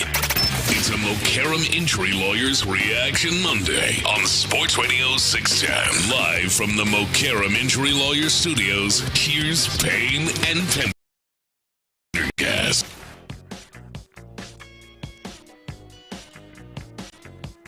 Texans didn't play yesterday, but after watching the rest of the league, how are you feeling about this team and how they stack up, not only to the rest of the conference, but with Seattle, their next opponent coming up a week from today? It's Payne and Pendergast. I'm Luke Morrow in for Sean this morning alongside Seth Payne. Seth, at least you got on the text line the actually said, oh, okay, so they acknowledge their inaccuracy. We're both accurate. Penn State is a Nike school, but they won't be in the future. So Adidas has a $300 million deal with Nike that starts in January, I believe. So and again, to be clear, I don't. There were quote unquote, air quotes, reports that Adidas had told Penn State to fire James Franklin. I'm skeptical of that, whatever the rumors are or whatever. If a source comes out or something, then perhaps we'd talk about it more. The biggest thing is, man, what a brutal world college football is. I think like how quickly you turn from being one of the favorites in the conference to getting fired because you have a 500 record. Yeah. Can you imagine an NFL team firing somebody because of a 500 record 6 games into the season? Unless there was something extremely weird going on or whatever. I'm sure it's probably happened at some point in history. But the importance. It shouldn't be this way, given that the playoffs now make it possible to not a single game, or not every game matters as much as it used to. But 3-3 in college football is just still so much more devastating than what it is in other sports or other football leagues. Yeah, it's true. And James Franklin didn't help himself out by saying, like, this is the most talented roster or whatever preseason, talking about how good the team is, then this is what they do. I don't know if James Franklin has the political side of college football down in terms of kind of scratching all the right backs and everything. Like there's a whole lot of being a college football coach at a big time program that has to you've got to have your finger in so many different pots all the time in different groups within the university and the alumni base and everything that you have to keep happy. That side of it, like that's the way the sausage is made, that I don't know if James Franklin just had an appetite for a lot of that stuff. I think people say the same thing about Trent Dilfer, because Dilfer said, I was actually busier as a high school coach than I am as a college coach. And people are like, that's a red flag. This guy doesn't know what he's doing. That's what they're saying about Belichick at UNC. Belichick and Lombardi, that they just flat out don't understand the way college football works. And that's the appeal of coaching in the NFL. I remember talking to Coughlin about this, because Coughlin had been, coach at BC and he'd coached in the NFL. He said the nice thing about the NFL is that it is all about the football. Mm-hmm. You've got your little issues with players here and there and everything and all that stuff, but it's issues with the actual football players. You don't have issues with the administration. You don't have issues with the alumni base. You don't have all of these things. Like, if you just take care of the football, everything else seems to place. In college, it's not that way. You have so many roles and you have to wear so many hats that it can be mind-boggling. And Belichick doesn't seem like a guy. I know that he was doing all the recruiting videos and everything, but I can imagine all the non-football stuff is probably driving him insane right now. Yeah, 100%, including, I would imagine, his young girlfriend as well, the non-football stuff. I feel like she's all about the non-football stuff. Yeah, I think so. And too much also about the football stuff. Yeah, that's a good point. Just keep her away. Before we hand things off here, coming up at the top of the hour to Texans Radio, let's talk a little. Oh, I did want to mention Hugh Jackson was one I do remember. He went 8-8 for the Raiders and got fired. So that's one right. Coach. Yeah, that went. But he got fired at the end of the season. Yes, yeah. There's various coaches that have been fired because of disappointing seasons and going 500 or whatever. But just to be 500 6 games into the season, true. That's a shocking record to have when you get fired. Yeah, for sure. 8-8 with the Raiders too. At least at that time, certainly felt a lot stronger than that. Which actually is a good segue to my next question. With the Texans, Texans obviously not playing this weekend, but as you looked around the NFL, we talked about this earlier, you watch these other teams like, I don't know how good this team actually is. Now, the Seahawks got a nice win against the Jaguars. I know a couple people on YouTube just said, I'm a little worried about next week. Someone else said, I'm a little bit more worried too. So for you, Seth, watching the Seahawks yesterday, and we have all week to get ready for this game next Monday, but coming away from that game, how do you are you more worried about next Monday night? I think most of the people that watched that game yesterday probably feel the same way I do about it. Was, okay, you're not all that impressed with the Seahawks offense, especially Sam Darnold coming in as the top-rated passers in a lot of different categories this season.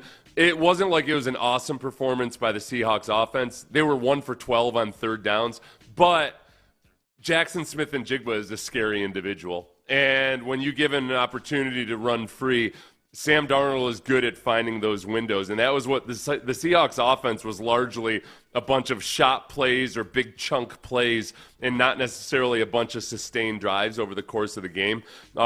And that's what you can see exactly, or that could be the kind of game where you're shutting them down defensively, but then all of a sudden in the fourth quarter, they just get a couple of big strikes, and there you are, you're off to the races. The other part of it that would have made people nervous was just the pass rush for the Seahawks. They were. It felt like they were hitting Trevor Lawrence on every single pass attempt. And you go back and you see the Seahawks got 25 pressures in the game. So I don't know how many attempts Trevor Lawrence ultimately had, but they were either hitting him or in his face just about every time. And what CJ needs to do a better job of than Trevor Lawrence did was finding his options early in the down. And we've seen CJ over the past couple of weeks get rid of the ball really quickly. He's getting rid of the ball more quickly on average than he has in his entire career. But also Trevor Lawrence is like the average time to throw heading into that game. So I'm curious to see exactly what the Seahawks were doing to make Trevor Lawrence hold on to the ball as long as he did, and at times take hits that he didn't have to take. CJ's got to be more efficient, and he's got to find guys quicker than Trevor Lawrence did if they can't handle the pass rush the same way the Jaguars couldn't handle the pass rush. Because those guys, the Seahawks defensive linemen especially, were having a lot of success with games, things that have been an issue for the Texans offensive line these past couple years. They've gotten better at it, but it's going to be a battle. I mean, right now the Seahawks are favored at home. Is it a 3-point favorite right now? I saw they opened as a 3-point favorite, which does tell you on a neutral field, right? Theoretically, I know home field's not the same thing it used to be, but they're even teams on a neutral field in the eyes of Vegas.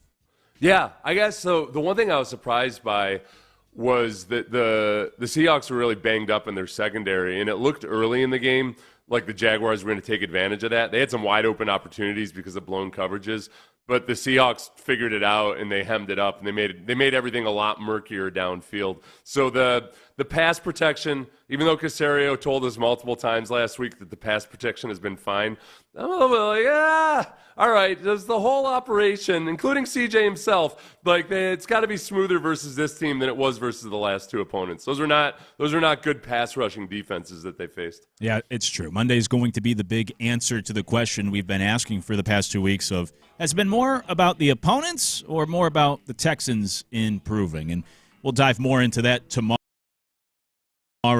to really buy into this Texans team as a real contender this year. We'll talk about that tomorrow as well. Plenty more. Seth, I enjoyed it. Good to be with you. We'll do it again tomorrow morning. Awesome job, man. I'm looking forward to tomorrow. I'm not dreading it the way I do when Pendergast is in charge. You're too I'm just kind. joking, Sean. Of course. If you're awake and sober at this point. That's right. Texans Radio coming up next here on 610. Sobriety. That's what you want out of your financial advisor. You want somebody that's been doing it a long time and doing it well. And that's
Houston. Insider access, exclusive content. Sports Radio 610. The Texans play here. An Odyssey sports station.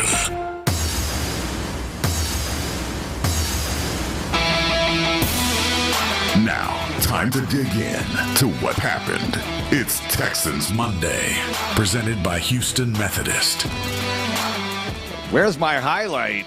No game yesterday, bye week. Good morning, everybody. Mark Vandermeer and John Harris with you. And the weird thing is, a week from today, we will have this show on the air in a different form because Sean and Seth will be hosting and we'll be weighing in from the Pacific Northwest, and the Texans will not have played yet. The Texans will not have played yet 1 week from right now as we are speaking.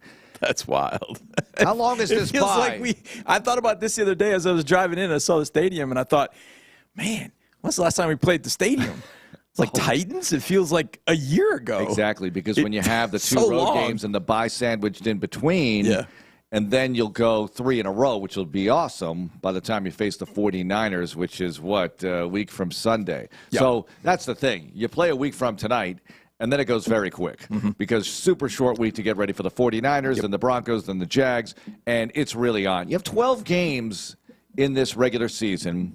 So you have a college 12 season. remaining, Yeah, 12 remaining in this regular season. You have a college season ahead of you without a bye. You'll have the mini bye after the Buffalo game prior to Thanksgiving week. Not weekend, but week. Not Thanksgiving itself, like a week before Thanksgiving. So you'll have that. But that's really all you'll get. You better rest up. You better be good to go because it's going to be a long and really difficult stretch. As we all know, it's difficult for everybody in the NFL because judging from yesterday's activity, you can tell that it is on in the AFC South with the Horseshoe. The Horseshoe got a win over the Cardinals. Now, I don't know what to make of it.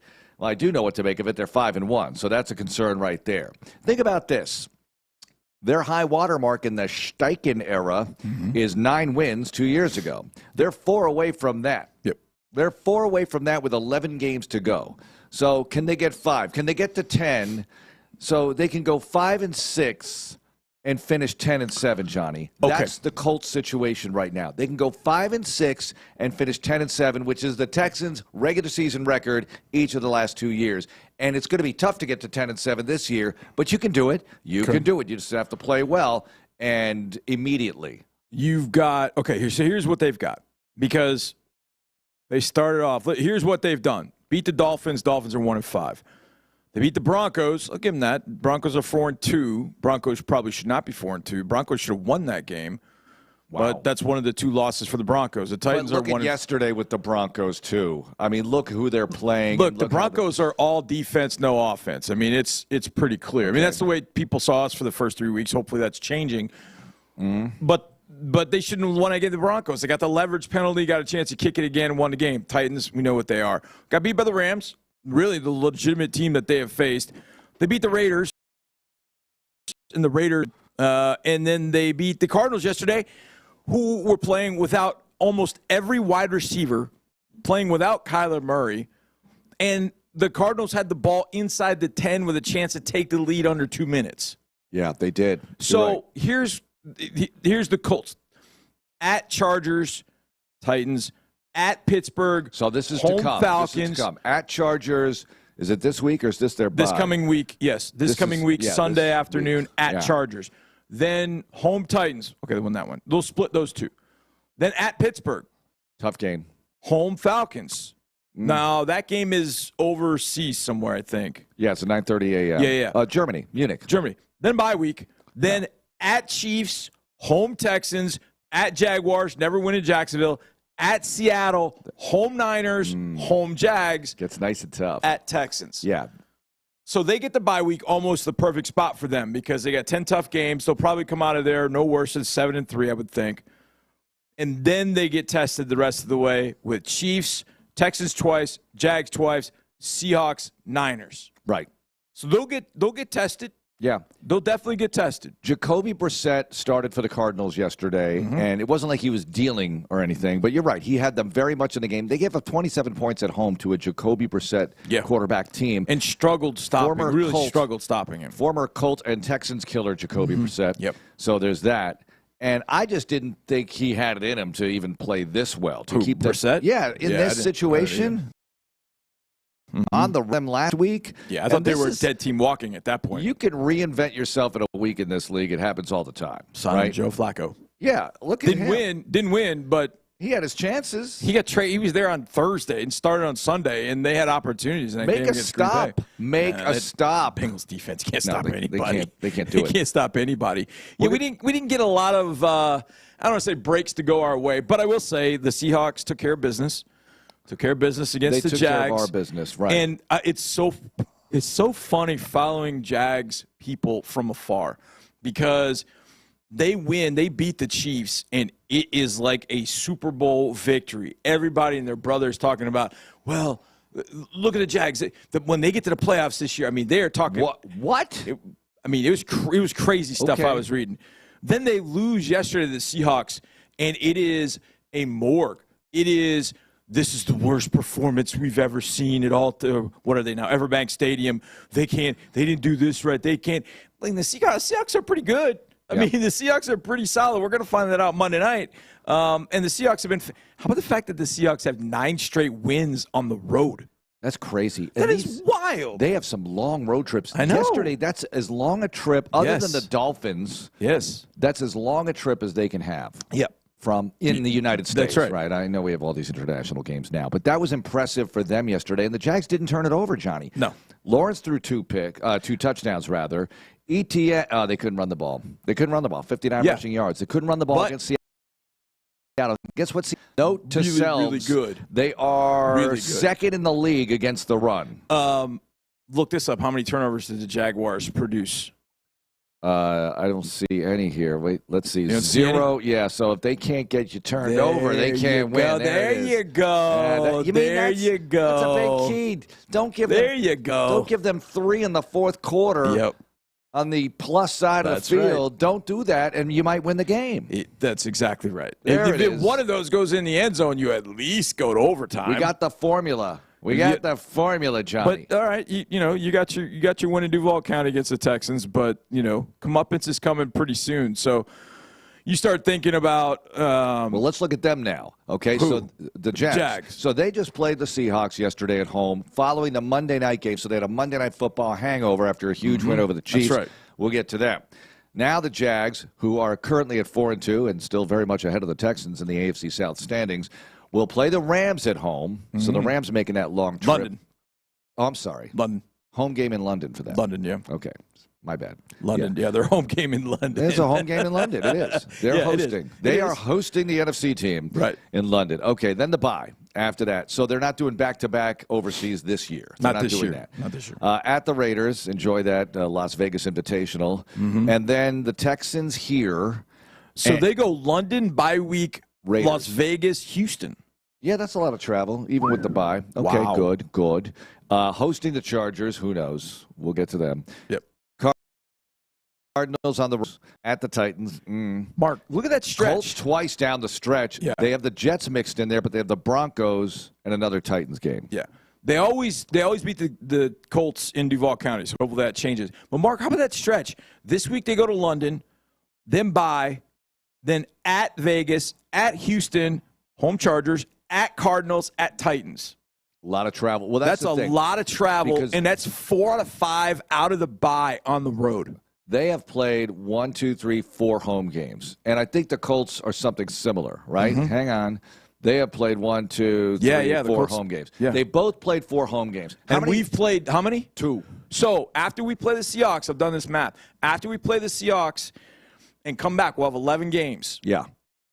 7 of those are at home. Very nice. Very nice. And 4 of those on the road, 2 of those inside. 1 in Indianapolis, 1 basically, L.A. There's a long way to go, folks. Yep. We need you here. We need you at the stadium to watch your Texans. Watch your Texans do business.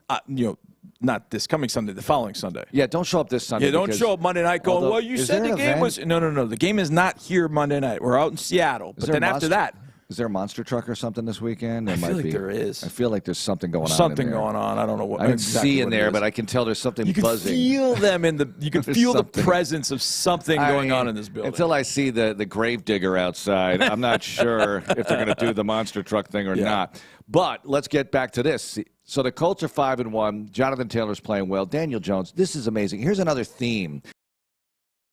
Yesterday was a little Sunday where when we don't play, noon, I settle in, and I'm thinking, you know what? I'll wait for the first commercial. Well, 7 hours later, because there are commercials in Red Zone now, yeah, but they don't fully go away. You're never really unplugged for that long. People freaked out too much about this. It's still a fine product. That's indeed. our society nowadays. Yeah. Freak out about everything, and then you see it, and you're like, it's not that bad. It's okay. It's not that bad. It's okay. Red Zone's just fine. It's almost like you need it on Red Zone because you're going from game to game is like, and you're like, I kind of need a little bit of a break. Oh, there's a little 30-second one. All right. Yeah. And it's a little, as I think Dave Keeney, our producer for TV preseason, called it a squeeze back. So they take the screen and they just turn one side into like a small commercial, but you can still see some sort of game going on in the other box. So it's like, the thing I don't like about Red Zone is sometimes you want a moment to breathe a little bit, and I want to see the reaction and a little bit more, but they're off to the next game, and I get it, and that's what you want. Once you get to that fourth quarter of the noon games, it is poof. You know what's not bad, though? And it's going from one game to the next, and you're like, well, you got to be paying attention or you're lost. NFL Network, it's not bad, and it's semi-free. They don't do Red Zone, but they'll do, let's see what's going on in Cleveland, right? And they'll do, like, all the highlights up to that point. Right. And it'll be on a few-minute delay, but it's not a bad way to keep up with the action, and you get a little bit more. Because with Red Zone, you're thinking, well, I don't know what happened an hour ago in this game unless I was watching Red Zone. Then I do know what happened an hour ago in this game. But that's the magic of Red Zone. Almost like you can't turn it off, and you don't want to pause it. Like, I'm so used to pausing live TV now. You can't pause it. You can't pause it. That doesn't do it. Maybe for like a second, but you can't fast forward through what? Yeah, exactly. Touchdowns? Exactly. So what are you going to do? You can't fast forward it. So, you got to plan your pee breaks pretty well. You got to plan your lunch really well. Just don't walk away from the screen. That's what they want, Johnny. That's exactly that's my point. Yes. They don't let you get that far away from it because you're like, oh, I can't miss this. It's football TV crack. So at one point yesterday, I remember Scott Hansen saying, and by the way, now that I've gotten to watch Red Zone, I like Scott Hansen, don't get me wrong. But Scott needs some work on some things. There's some things that, like names that he would just completely butcher in situations that were not great. It's got to be tough, though. Exactly. But that said, there's some easy things he could do a little bit better. But there was one point where he said, all right, well, we've really only got 2 games that are within 1 score. It was afternoon window? Yeah, early window. There was more, right? Within a minute of him saying that. Everything's coming down to the wire. It was 5 games. Yeah. It went from 2 games within a score to 5 games in the matter of a minute. Right. It was amazing. He was like, holy cow, this just happened, this just happened, this just happened. We have 5 games now within 1 score. And then you get under 7 minutes and 30 seconds halfway through the fourth quarter, and it's like, well, this one now, I got to see the end of this. You're like, okay, just feed it to me. Now it's just like, you probably could get away with turning on Red Zone at halftime. I think every game went to halftime about the same time. You could go watch every game from halftime on and just, this is the best weekend ever. I mean, every game was, the Chargers-Dolphins was incredible. Incredible. The Broncos-Jets game was actually hot garbage.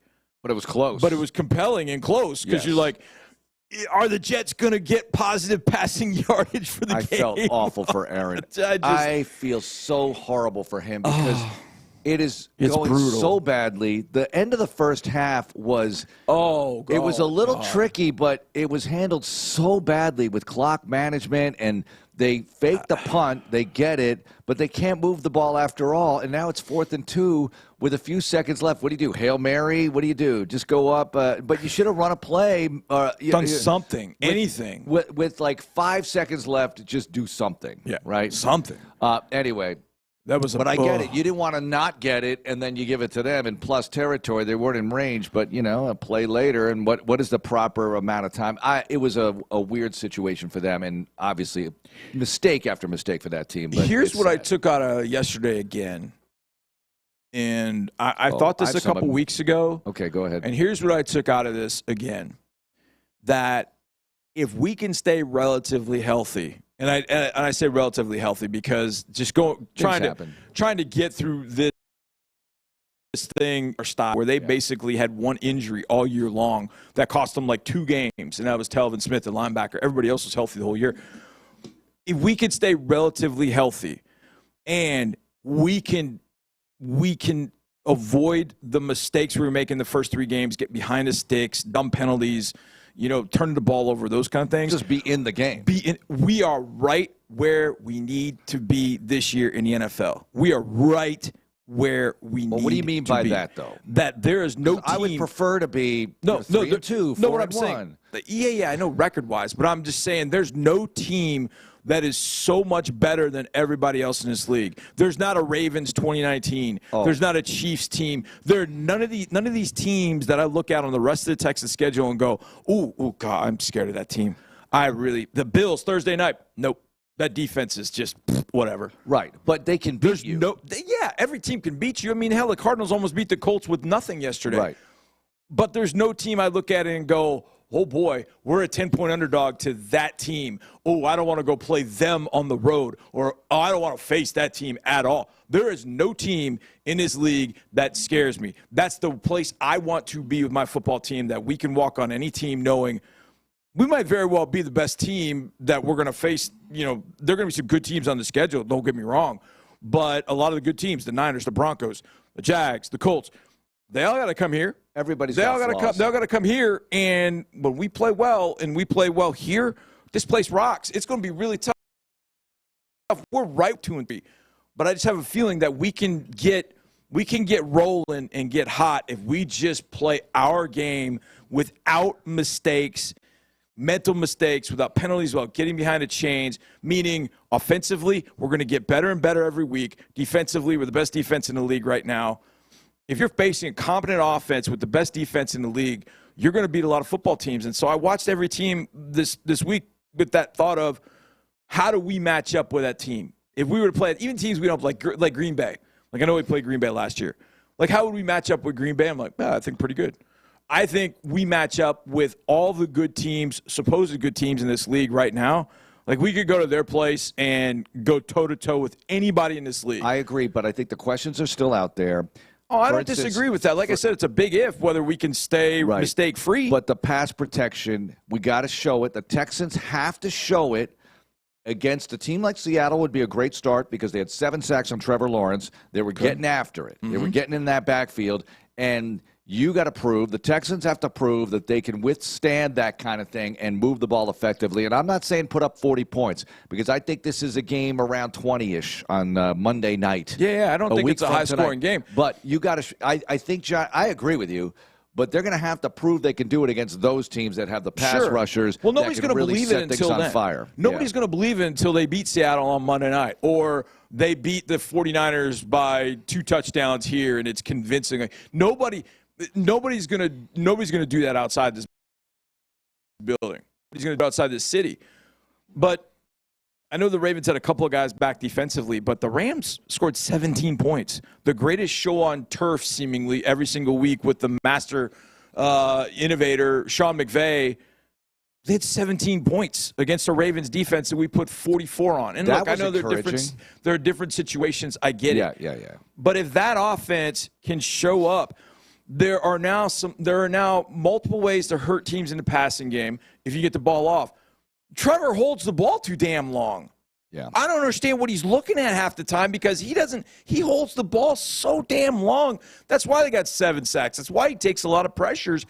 And, oh, by the way, Seattle had a bunch of guys out. Witherspoon's not playing. There's another couple of defensive backs not playing. I recommend they continue to rest. Get the ball off. By the way, the Seahawks have their bye after the Monday nighter. Yeah. That's kind of a rip-off bye. It is. Because you play Monday night, you have a shorter bye. Yep. Well, they'll let them go on Tuesday or something. And they'll say, whatever. We played Monday night. But you get my drift here. Yep. We have a longer bye. They got a shorter bye. Anyway, we'll see what they do. No, I'm with you. I think they can compete with anybody. You pose that question almost every week. If you had to bet $1. Yeah. Who's the best team in the league right now? Yeah.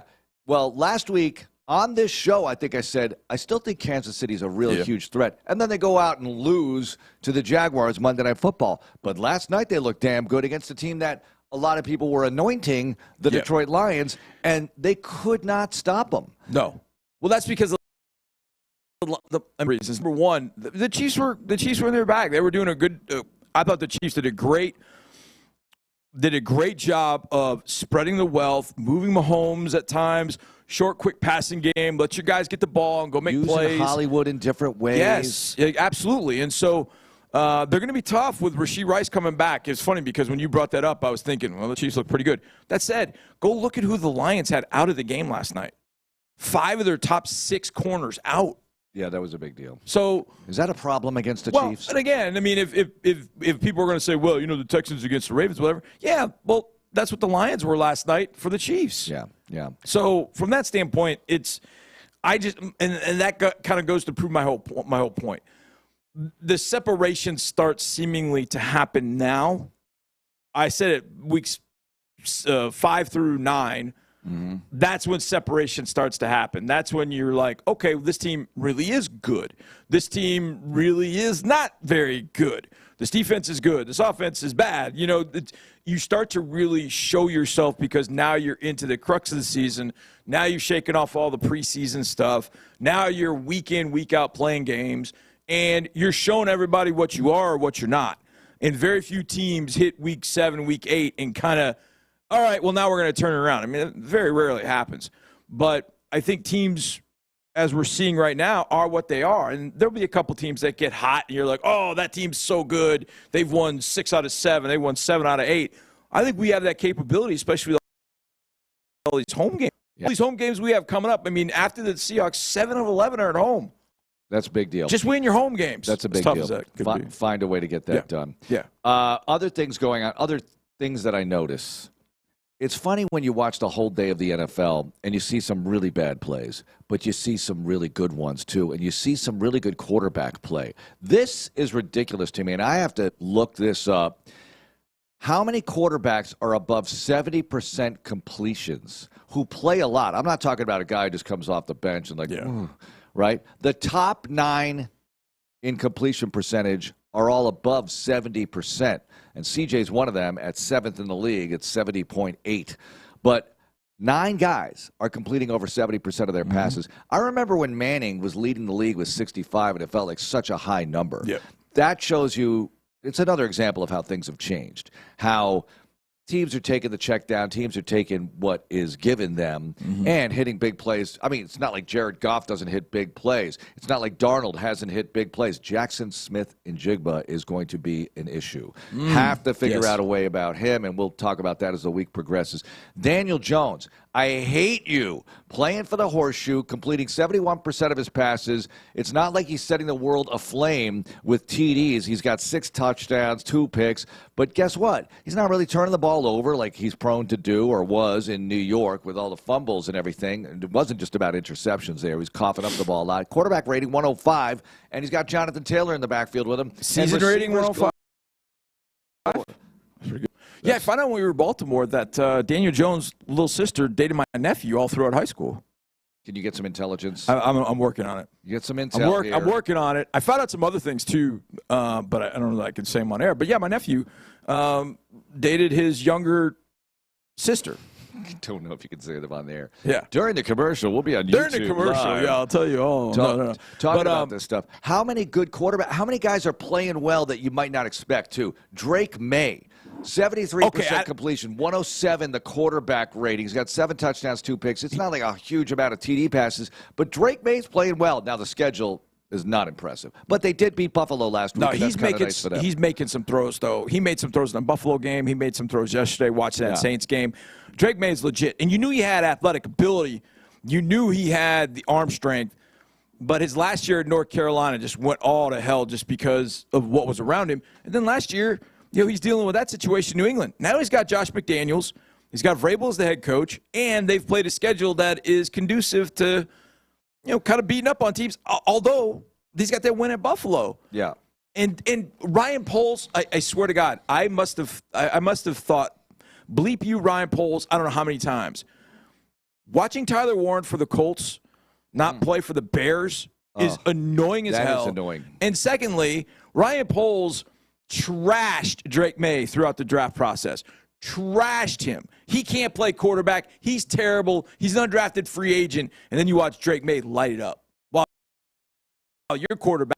Yeah. So yeah. I'm like, Ryan Poles. Well, the Bears get that preseason, off-season hype every year, it seems. They got it last year. Now they get the Commanders tonight. Yeah, that'll be interesting. Yeah. And Buffalo goes tonight at Atlanta, so go Falcons there. And I don't care what happens between Washington and Chicago. But we'll talk more about all of this. Andy Kalu's going to come on. Andre Ware's going to come on this morning. John McClain. We'll get them all on to talk about what happened in the league and how it sets up the Texans for Monday Night Football, Week 7 against the Seattle Seahawks. What else is troubling about Seattle that you got to deal with and move through in the Pacific Northwest? Okay, Texans Monday brought to you by Houston Methodist Orthopedics and Sports Medicine. Part of the deal, of course, latest technology, minimally invasive procedures that help get you back on your feet in the best way possible.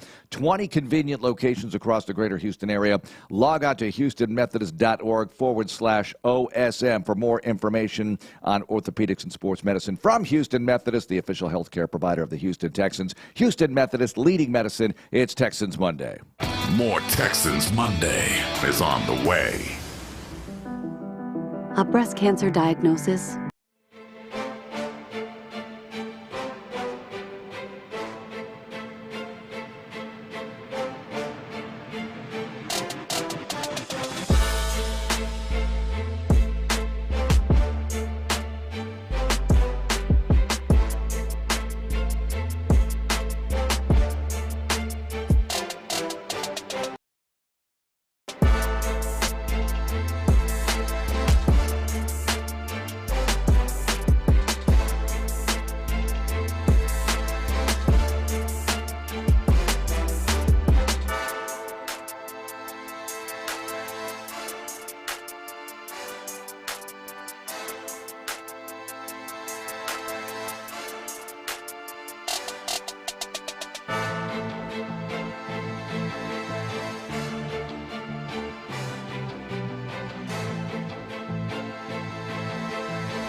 Now, back to Texans Monday.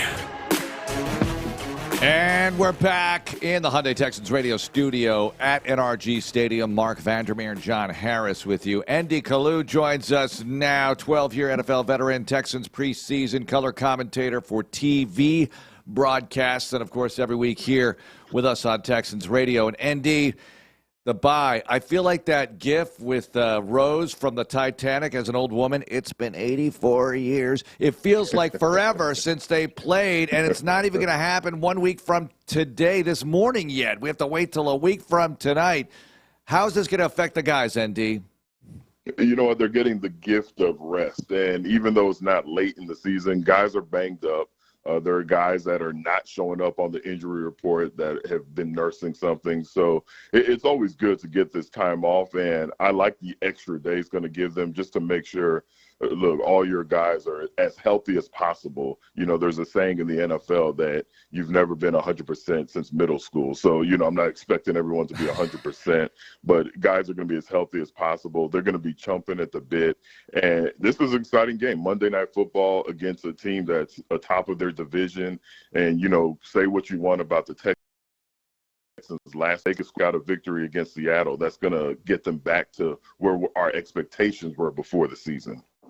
Indeed, when a Monday night game or just a night game in general, how tough is that for a player? I think you get to sleep in, I guess, but do you want to sleep in? But then you got to sit around. At least it's Monday. You don't have, I guess you don't even have to watch games all day. What do you do when you've got a night game as a player? You know what? It's funny because you dream of it when you're a kid, watching football, Monday Night Football, especially back in the day when there was only one Monday Night Football game. We didn't have 50-some-odd channels. Like, you knew everybody was watching that game. So that part's exciting. But, John, the sitting around is tough. I remember, and I can't speak for every player, but I know a lot of my teammates and a lot of the guys that I played with, we appreciated once the game started knowing that we were the only show on the road.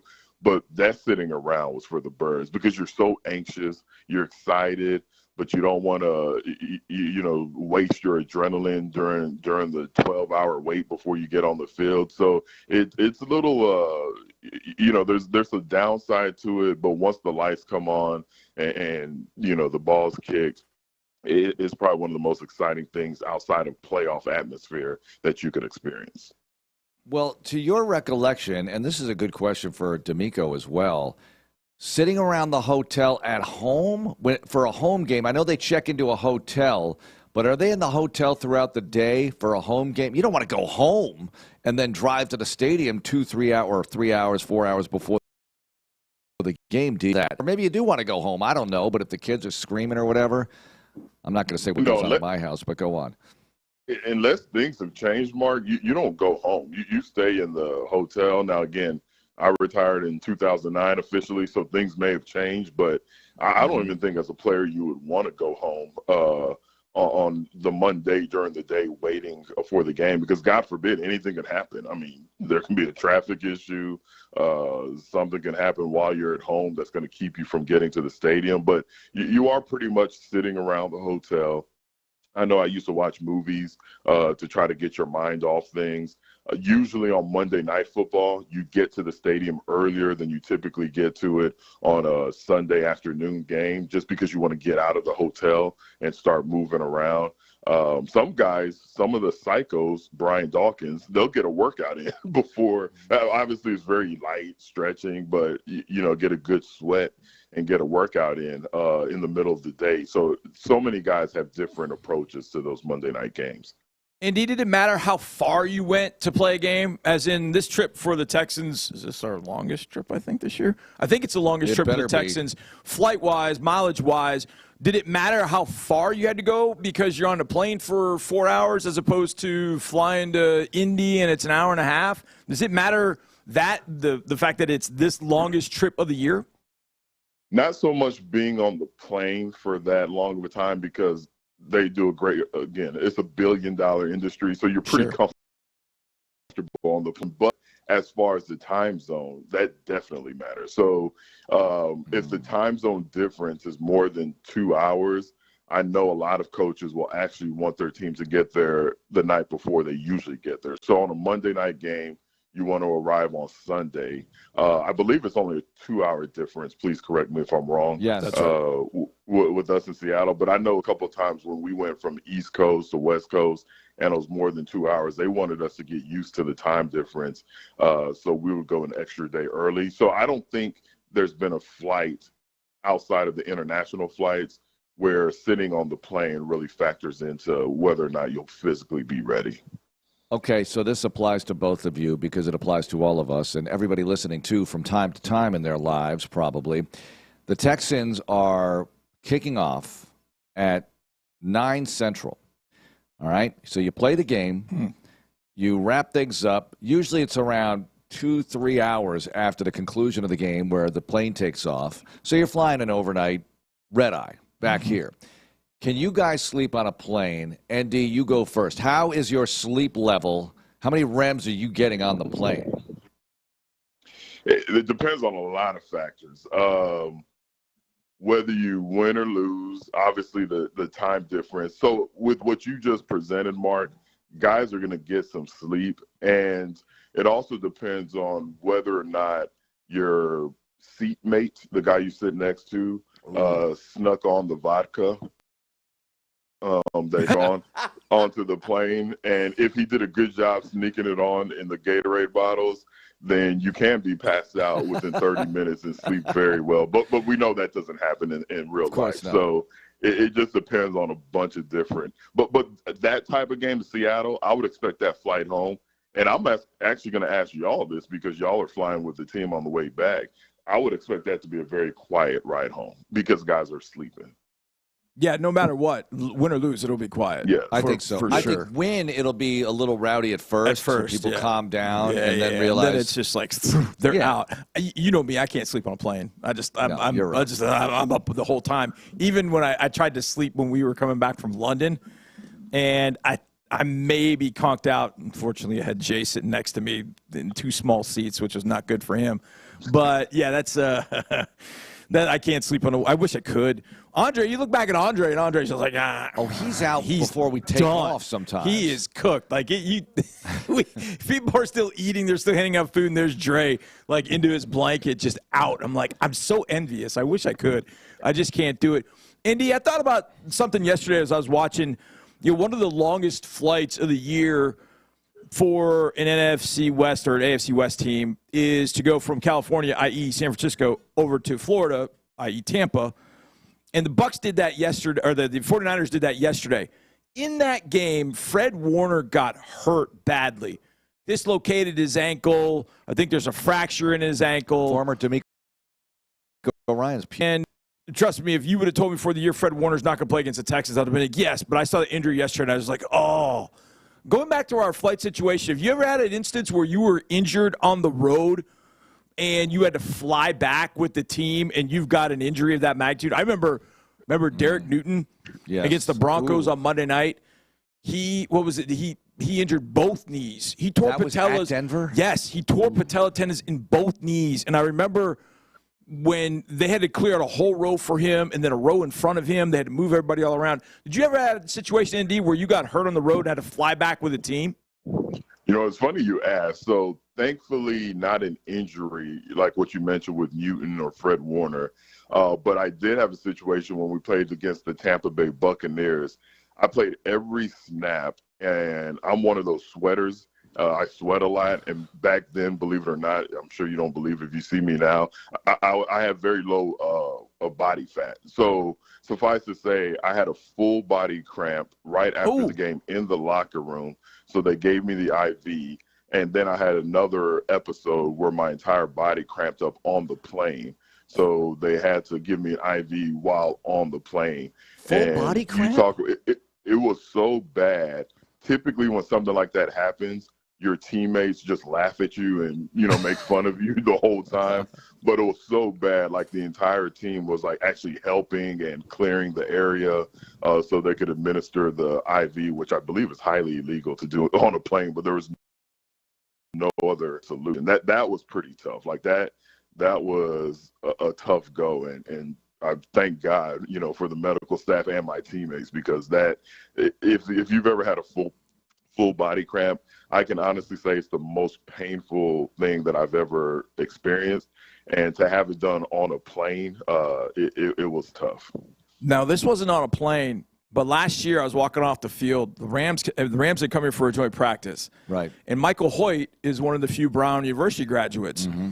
And I think he's coming back soon for the Bills, maybe after the bye week, because he signed with the Bills. Really good outside linebacker, special teamer.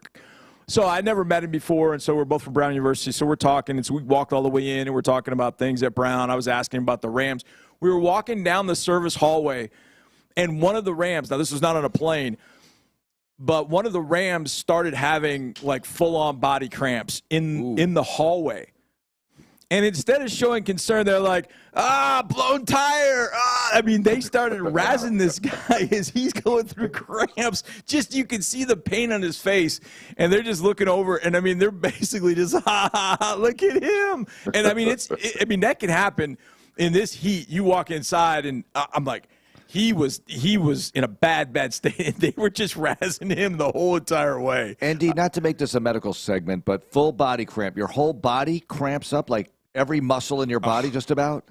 Every muscle, literally from your toes to your neck. And when you get a cramp like in your leg or a part of your, you can laugh about it. It hurts. It still hurts. Yeah. But when it's your whole body, there's no relief. There were times, and it's crazy because I would get at least 2 every training camp. And I would know when it was going to happen, but it's so painful. Like for a second, you're like, I don't care if I die right now. Like that, and I'm not exaggerating. Like you're on that table, and as they're pumping everything into you, it takes about 10 to 15 minutes, but it feels like 2 hours before you feel the relief. And it's very, very painful. Like if someone has a leg cramp, you can laugh about it. But when it's full body, and the reason my teammates, I don't know about the ones John was talking about, the reason they were concerned and helpful, because you could see everything contracting. It looks like there's aliens inside your body. What's that movie with Sigourney? Oh, yeah, Aliens. It looks like there's actually aliens just moving all throughout your body. So when they see that, they're like, oh, my God, like, this isn't a I had one of my players many, many years ago, as well, last year coaching, and he's one of my better players. And he literally had come up to my office, and of course we got the air conditioning cranked to like 65. So he'd been outside, and all of a sudden he gets a cramp in his back, and you can see it like moving up his back. I'm like, this is the weirdest thing ever. So we're calling our trainer, like, what do we do? What do we do? We were giving him water. We're trying everything. He's still in pain, and eventually, like, take him back outside. Like, what? Oh, because of warm. We took him back outside, and I swear to God, he was like, within 5 minutes, he had some Gatorade, and all of a sudden it was gone. That's good. The weirdest thing ever. Andy, when you get to this point of the season, I was thinking about this. I was watching some guys pass rush, and I always think about pass rushers. When you're going through practice, obviously you want to learn about the next team for the Texans. It's the Seahawks. You want to know about the guy you're going against. But how often are you working on new moves or brushing up on things that maybe you tried in the summer that maybe aren't working, like a receiver maybe running a route a different way, like incorporating something in the way he's running his route? When we're not quite in the middle of the season, but we're close. What are you still kind of going through that process every single day as a player where you're like, okay, I want to work on a spin move. I want to see if I can't get this thing right, that maybe a couple of weeks down the road I can use it in the game, or as a receiver I want to use this type of release, etc. How often are you working on your specific techniques and maybe incorporating new things into your repertoire? 100%, all the time. And here's the thing, and I've seen it at a Texan practice, and I love it. It just reminds me of what it means to be a pro. You'll see after practice just guys working on certain things that you might not get a chance to work on during team or individual, because the coaches have to get the whole team prepared. But, there'll be a time where Danielle Hunter will say, you know what, for whatever reason, my inside chop isn't hitting the way it's supposed to. The timing isn't where it's be. So he'll grab, a young, whether it's a practice squad offensive lineman or a young guy, and say, hey, can you spend 15 minutes with me after practice? And believe it or not, usually those guys are excited. Like, ooh, man, I get on a certain move. But that happens throughout the year. That's a good question, good point. And you'll start to learn, like, okay, for whatever reason, this move isn't working, so let me work on it. And then something else you'll see if, like, for instance, the Texans are obviously getting ready for the Seattle Seahawks. If you've noticed that their left tackle was beat with the same move multiple times, then you want to perfect that move and be ready to pull it out and add it to your repertoire. So that's a lot of times why you'll see guys working on a move that they typically don't use, but the guy that they're going against has been beaten by that move. So you'll say, well, if it ain't broke, don't fix it. So let me try to work this move. ND, I'm watching these games, and I'm watching some of the coaching and coaches, and I'm thinking how grateful I am to have DeMeco Ryans here as the head coach, especially with the team undergoing that 0-3 start. And we're around DeMeco a lot, and I know you've been around him a lot, and he's the same guy no matter what. He's maintaining the positive attitude. He's fixing what needs to be fixed, but he doesn't waver in his optimistic outlook that if the right things are done, everything's going to work out. What are your thoughts on him? Here we are, year 3, and this has been a tough start. They're still in it. They're still climbing out of the hole, if you will. But what are your thoughts on him as we are getting deeper into year 3 of the DeMeco Ryans era? That's huge to have a leader that doesn't waver, that doesn't have that knee-jerk reaction when things aren't going well. You know, that leader that has that same smile on his face, whether you're 2-3 or 4-2. Now, that doesn't mean he's just blindly smiling and, you know, he's an idiot to what's going on around him, but that means he truly believes in himself. He believes in the culture that he's created, and he feels like that they can dig themselves out of this hole that they're in. It's easy to coach. It's easy to be positive and to be a good leader when you're 4-1, you know, when you're 4-2, when you're the top of your division. But when things are going tough, you know, and it's not going the way we all planned it, and you're still the same guy, the team, they understand that, they appreciate that, and they continue to buy in, and they also have the confidence that you could get out of it. Not to knock Mike McDaniel, the head coach of the Miami Dolphins, and I know these clips are edited, but things are not going well in Miami, and now they're showing these clips of him in his press conference, and he just doesn't have that same swag that he had when things were going well in the previous years. And you see it. He's stumbling over his words. He's not making eye contact. He seems to be doubting himself, doubting his team. But with DeMeco, I mean, if you see him out at his kids, you know, he hangs out at Fort Bend Christian, you know, going to the football games because his kids are involved in it. He's the same guy. You know, he's the same guy. And you just feel like they're going to figure out a way to dig themselves out of this hole. Great stuff as always, Andy. We'll catch up tomorrow. Thanks so much for the visit. All right, y'all keep up the good work. Andy Kalu joining us here on Texans Monday. So on Saturday, I woke up and I took one step out of the bed and my legs start cramping up. So, oh man, was it making? I yelled for my son to walk down. I was like, Jack! And I was like, and I know exactly what to do. And then I just pounded a bunch of water, and it was fine. But it was like, oh man, yeah, even a little one hurts. Yeah, it was not a big one, but I was like, oh man, I can't imagine that full body cramp on the plane. All right, great visit there, and it's bye week, but we're coming back. This is game week Sunday. Actually, no, we're not even there yet. Tomorrow's Monday. This is still Sunday. It's weird. It's very weird. We'll talk more about what happened yesterday, how it applies to the Houston Texans, and visit with Andre Ware at 9 here on Texans Radio. More Texans Radio coming up in a moment.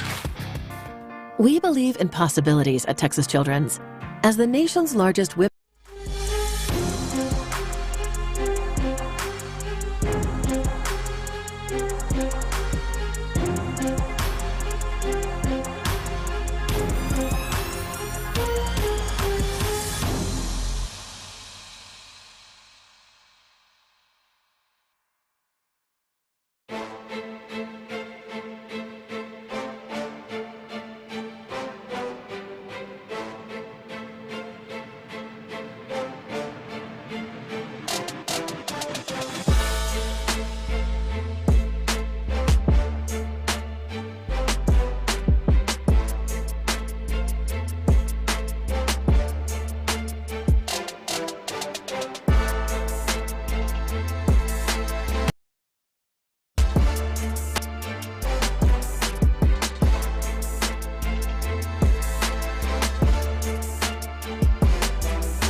the NHL. In the NFL, we don't do this. Now, sometimes they do.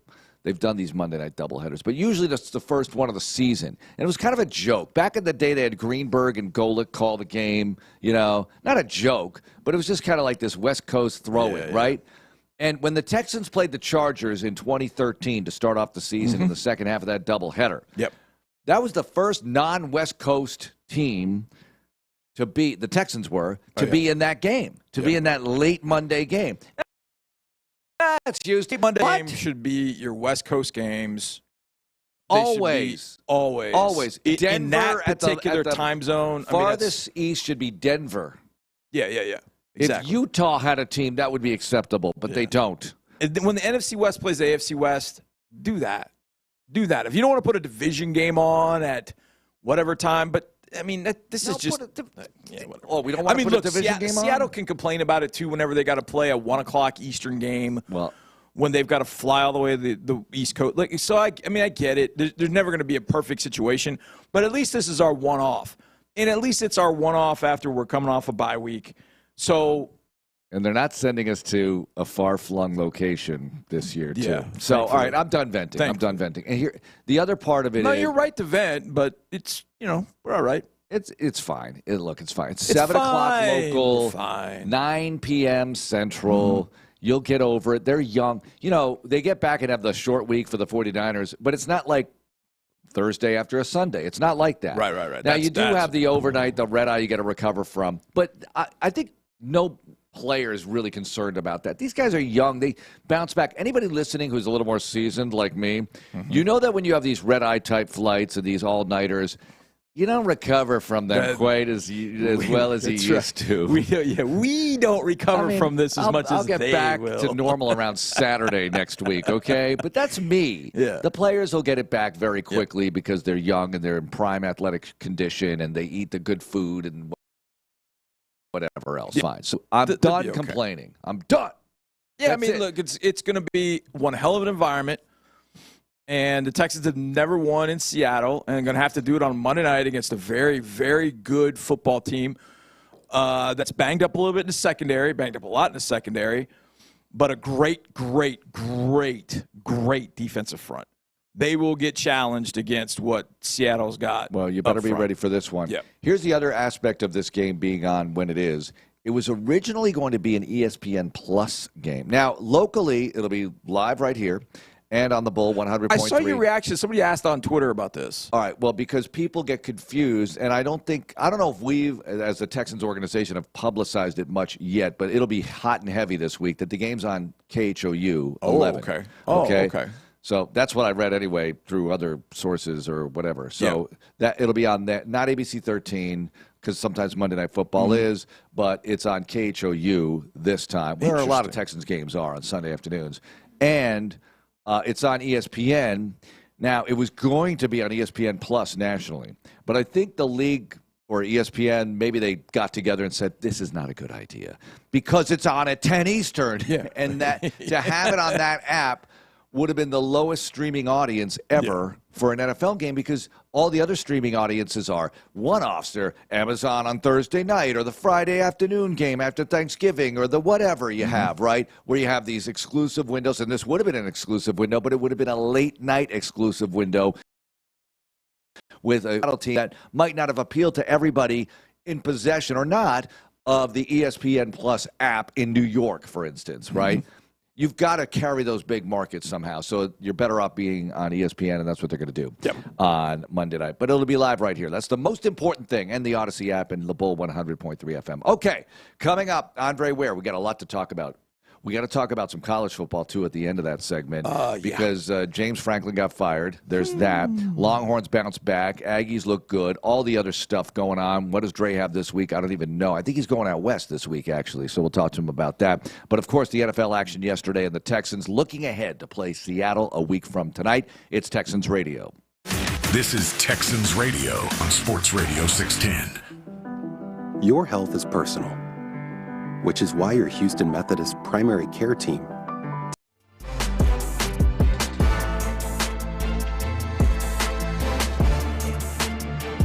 patients throughout Greater Houston with same-day clinics when you're sick and expert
WLTFM HD2 Houston. Insider access. Exclusive system. The Texans play here. An Odyssey sports station. Now, more Texans Monday, presented by Houston Methodist. Mark Vandermeer, John Harris with you, and we are joined now by Andre Ware. And Dre, good morning. No game yesterday. We will not have seen the Texans play even 1 week from this very moment right now. It's a week from tonight when they're at Seattle. How is your bye week going? I know you worked Saturday college football. Good morning, my friend. Yeah, good morning. I actually worked Friday night, was on standby for Saturday, though, at the Texas OU game. In case Herb Street didn't get back, that would have been it would have been following myself. So, but he made it back, and then I got to drive back to Houston, relax a little bit. Yesterday, I didn't do very much. My plan was to clean out a closet, but I never seemed to make it there, and that'll be something I might have to handle today. cleaning out a closet. Dre, I said this to Mark earlier, and I used the phrase, the Texans are right where they want to be. Now, I know they don't want to be 2-3. I get that. But they're coming out of a bye. They're relatively healthy. And my major point was that there's nobody in the league that you look at it and go, oh, man, the Ravens are so good, like they were in 2019, like the Chiefs have been at various times. There were teams you looked at and went, man, I don't want to face them. Into consideration that you're coming out of a bye, you're relatively healthy, and you feel like you not only can play with every team in the league, you feel like you can beat every team in the league. Do you kind of feel like the Texans are right where they need to be regardless of how they started this season at 0-3? They should, but they got to chase down the Colts for the division title. And I've said that, if you're going to ever make a Super Bowl run, it's going to be one of those where you have home field advantage throughout the playoffs, because you're going to have to go to some tough places and tough cities. And when you get in this, that's what the goal is. Every single year, it's to go win a Super Bowl. It's not to get close. It's not to just make the playoffs or have a nice little playoff run and then the season's over. The expectations are to win it all. And, you have got to figure out a way to at least get a home game or so before you really think about making a serious playoff run. So, a serious Super Bowl run. So, yeah, to say they're where they are, it gives them a chance for a reset. It gives them a chance to heal up at this point in time. But, man, to come out of a bye week and have to go way up to Seattle, that is a tough task. And losing 2 hours, all of that is going to be tough. Well, or gaining 2 hours, but it's going to feel different. It'll feel different for sure, and everything feels different in that building, even if you were down the street, I would imagine, being the opposing team in that place.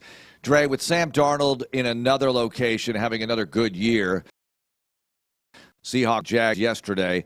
I'm going somewhere with this. Daniel Jones in Indy. We talk about Baker all the time. Now, I know he's had multiple good seasons in Tampa, but you look at these guys who were, they were elsewhere, and now they're in another place, and things are working out. And I'm not automatically putting Jones in that category of Darnold and Baker, but he was a first-round draft choice for the Giants, and now he's in a new place, and things are going so much better. I know he had that good year a few years ago with the Giants and Barkley and such, but your thoughts on relocation and what it takes and what it means for some of these guys who are really emerging as top signal callers or really improving their careers, if nothing else?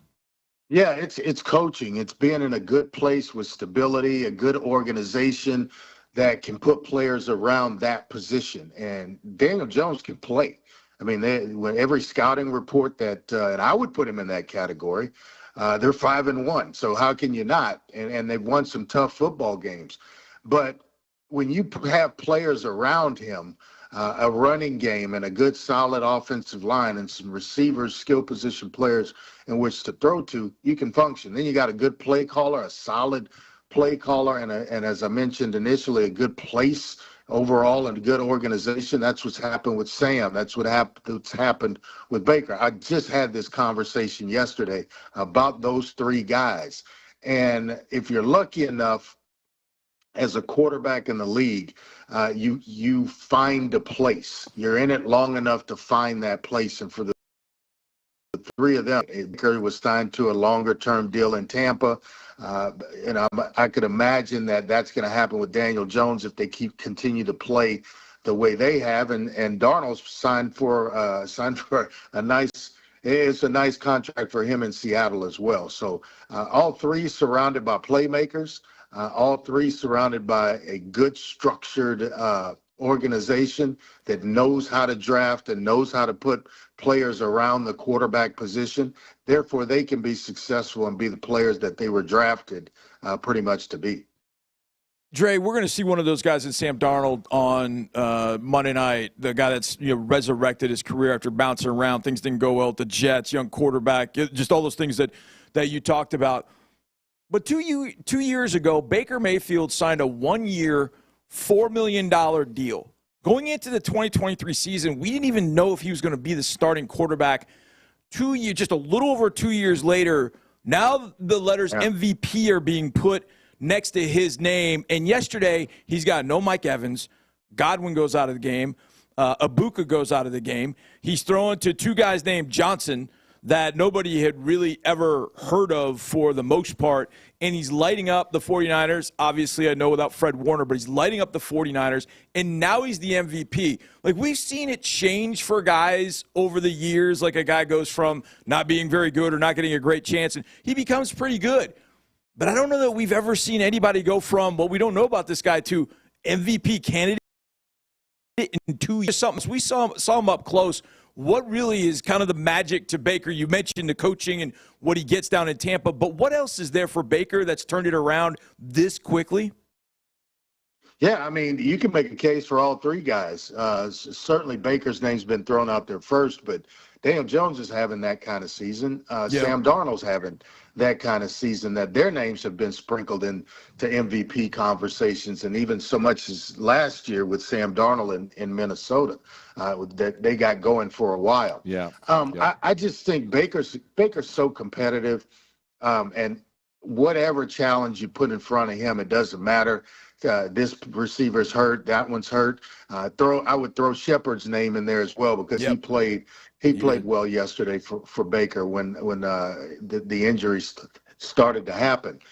But he's just so fiery, so competitive, and the more you take from him, the more he will insert himself into a game. He can manage it like most guys, and that's not a bad thing if you have everybody there. But when you start taking pieces and components away from the offense, now he realizes, I got to do more. He's going to do more with his legs. Ran for a first down in that game that was about 18 yards or so and barely got there. But that's Baker Mayfield of this season. And it's been there. It's just nobody's been able to figure out how to unlock it with all three guys. And when you get good quarterback play, you're going to get good play calling with it. And so Baker is in that situation where he's trusted. He is in sync with the offensive coordinator, and the coordinator knows how to call a game, how to set up different things for Baker, no matter who's in the game. And that's priceless for a guy. I went through 3 offenses in 4 years in Detroit. That's tough to play under. Trust me. Dre, with the Jacksonville Jaguars, they're ahead of the Texans as well in the AFC South, as we know, but they lost to Seattle, Houston's next opponent. And Johnny pointed this out, this key stat. Jags didn't force any takeaways, and they lost the game. And they're number 1 in the league in turnover differential, so they were not able to capitalize on that. But thoughts on them, because it's just a weird, wacky NFL world we live in. Kansas City gets beat by Jacksonville Monday. They look fantastic last night against previously unbelievable-looking Detroit. And then the Jags, who beat Kansas City, lose to Seattle. Thoughts? Yeah, with the Jags, they're hard to figure out. I know this year playing at home, they've been really good. And then, you put them on the road. I think they're playing in London their next game, their second home stadium. It seems like they go there about every other week or so. But they're now functional on offense because they have some stability. That's what you're afraid of. Indy getting that. They have it now. Jacksonville getting that. They have it now. And then with Tennessee, they're still a ways away. So they're driving right beside you. Or maybe even in this case right now, you're behind them a car length or two. But it's tough because they have competent players now. They have a good coaching staff, and they believe that they belong in every game. And half of the deal is believing that you can win. Half of it is feeling like you should win every game. And that at least gets you through or into the third quarter on just adrenaline, emotion, all of that out of halftime. Then the talent shows up. Who can pull away when the game's on the line? Who can make plays to win a football game? Who has enough playmakers to win at the end of the game? And I think Jacksonville has plenty. And that's why they're taking the ball away. They're confident enough in playing man-to-man to come after a quarterback. It didn't happen yesterday, but they've been pretty good at doing it all season long. And they're going to go to London next week and face a Rams team potentially without Puka Nacua. Ooh. Suffered a sprained ankle Sunday against the Ravens. Team has a bye after the Jacksonville game, so it's looking like a few weeks before Nacua is back on the field. Damn it! Yeah. I didn't want that to happen. Nakua's a guy who can have a huge game against that Jacksonville secondary. Yep. That's huge game. We haven't talked about this. They still have Devontae still there, along with Williams in the backfield, and you know how much respect and admiration I have for their quarterback. And he is out of the top 5 arms that this league has ever seen. And so when you look at that gives you a chance no matter where you're playing.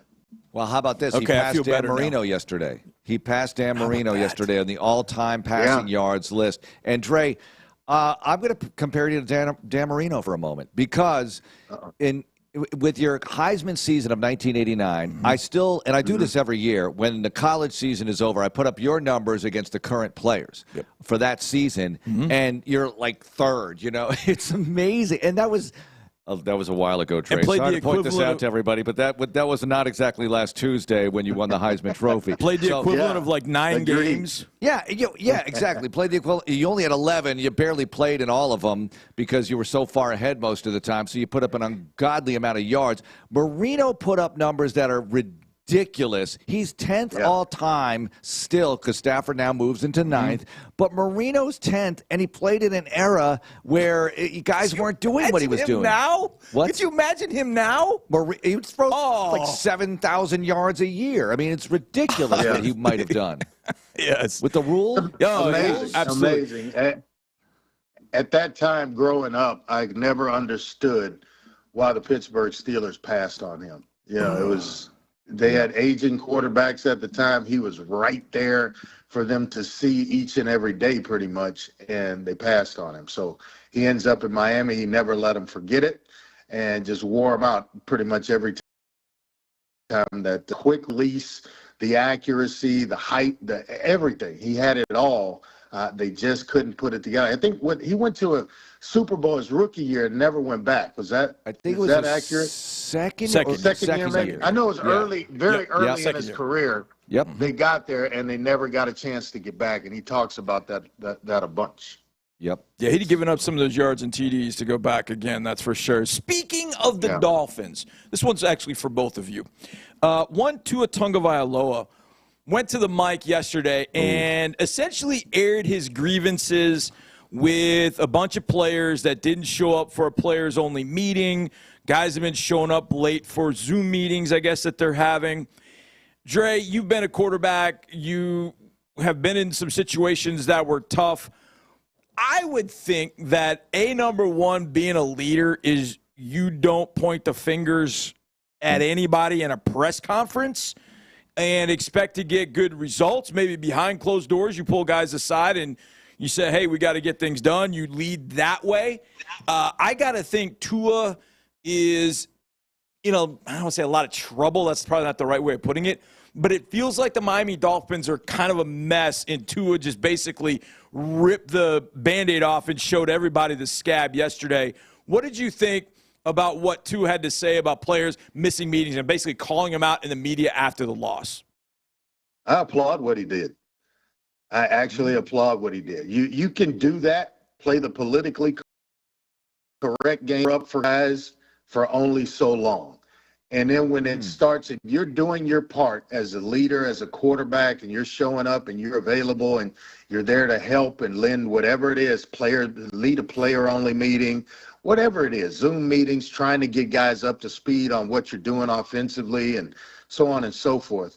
And then guys just aren't showing up. Yeah, it's time to rip the Band-Aid off and expose who's not coming to these meetings, and this is why he doesn't know what the hell he's doing when we kick the ball off.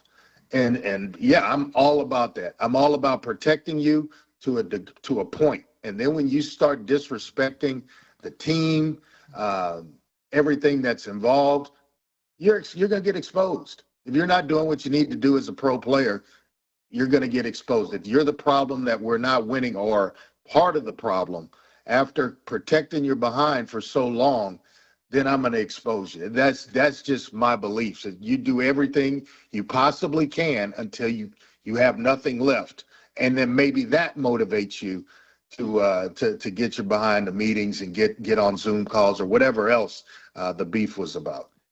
You know, it's funny you bring that up that way because I was thinking about that too. Well, maybe this is the accountability. Hey, yeah. I can't get to you guys inside the walls, so I'm going to bring this out in public, and this is me holding you accountable. You are now out there. Yeah, the world knows about this. That's why I asked the question, because I wanted to see what everybody thought. I know it's not something that I know personally I would have done, but then again, to do it, and I have been communicating with these players and they're not responding, then hell yeah, air them out in the public. Clearly he didn't have a great game, right? But they had the lead. They had the lead late. He doesn't play defense. Make a stop. Make a tackle. Make a tackle. You had Jalen Phillips had Herbert wrapped up, and Herbert went, get off me. It was like a little 8th grader trying to tackle a senior, and he just said, Nick, get off me. And then he completes the lad, and you miss a tackle. So, Dre, what we have to keep in mind is, we don't know who the players are. Maybe he did name them. I didn't hear that press conference. But maybe they're directly tied to his performance. But they're the guys that aren't showing up for the meetings. They're the guys that aren't on the Zoom calls. Great point. But you keep busting assignments and we get in games. I'm expecting you to run a curl and you're running a takeoff. Now I'm scrambling around looking because that's open. And now I've got to move around to find something else because you just smoked a route. So, yeah, I mean, what people have to realize, everyone else's performance is certainly tied to what the quarterback does. Every one of them. Tua is one of 9 quarterbacks in the league that has a completion percentage over 70 right now. And everybody on this list in the top 9 plays a lot. And then you have Love at 69.4. He's right there. Rodgers, 68.5. I've never seen this kind of volume in terms of completion percentage for these quarterbacks. And it's got to be rules related. Also, the way defenses are playing short. So what are your thoughts on that high number? I was hearkening earlier about Peyton Manning back in the day having a 65, 66% completion rate back in the O's, and it was unbelievably high. But now you have all these guys in the 70s.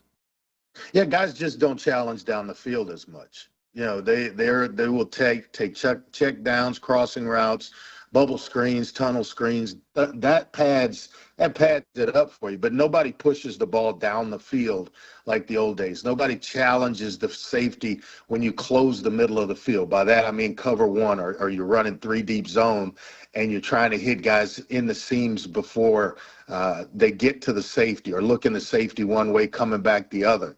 They just don't push the ball down. I mean, if you go look at a guy, I'm just off the top of my head, Terry Bradshaw. I bet you his completion percentage is sitting somewhere around 50 for his career. Not much higher than that. They threw the ball deep. Any quarterback that played for the Raiders, and Al Davis was an owner or part of that organization at the time, they're going to be somewhere around 50, 55%, and that was a good number because 51. They pushed the ball vertically. It's just a different game now where the speed is taken advantage of through bubble screens and tunnel screens, not down the seams and on the outside edges the way the game used to be played. Terry Bradshaw, 4 Super Bowls, 51% completion rate for his career. Hall of Famer. And Hall of Famer, of course. When Bill Walsh got Joe Montana, and now, playing in an era shortly after Bradshaw, I'll bet you Montana's above 60. If you can do some quick research while we're on the air. Yeah. It is 63. There you go. 63. That's there what you I started. Yep. There you go. I knew I came to the right place. Speaking of Pennsylvania, where Pittsburgh resides, Pennsylvania State University made a coaching change yesterday. The long tenure of James Franklin is over at Penn State after 3 consecutive losses to Oregon. Then he lost twice when he was a 20-plus point favorite to UCLA and then to Northwestern. Can I add to the question before you respond, Trey? Yes. So they're right there with Oregon in overtime. At home, white out. It's right there. Eller throws the pick. Game over. And it completely unravels. It feels like they were teetering on the edge of a cliff. They're a talented team. I mean, you're right there with Oregon, and I know Oregon had the loss to Indiana at home and whatever, and this team beat that team. But related to that, Trey, the wheels completely came off after that moment. Your thoughts about the fight? Yeah, they did. And the coaches always say, hey, we lost, but let's not let Oregon beat us twice. They didn't just beat them twice, they beat them 3 times.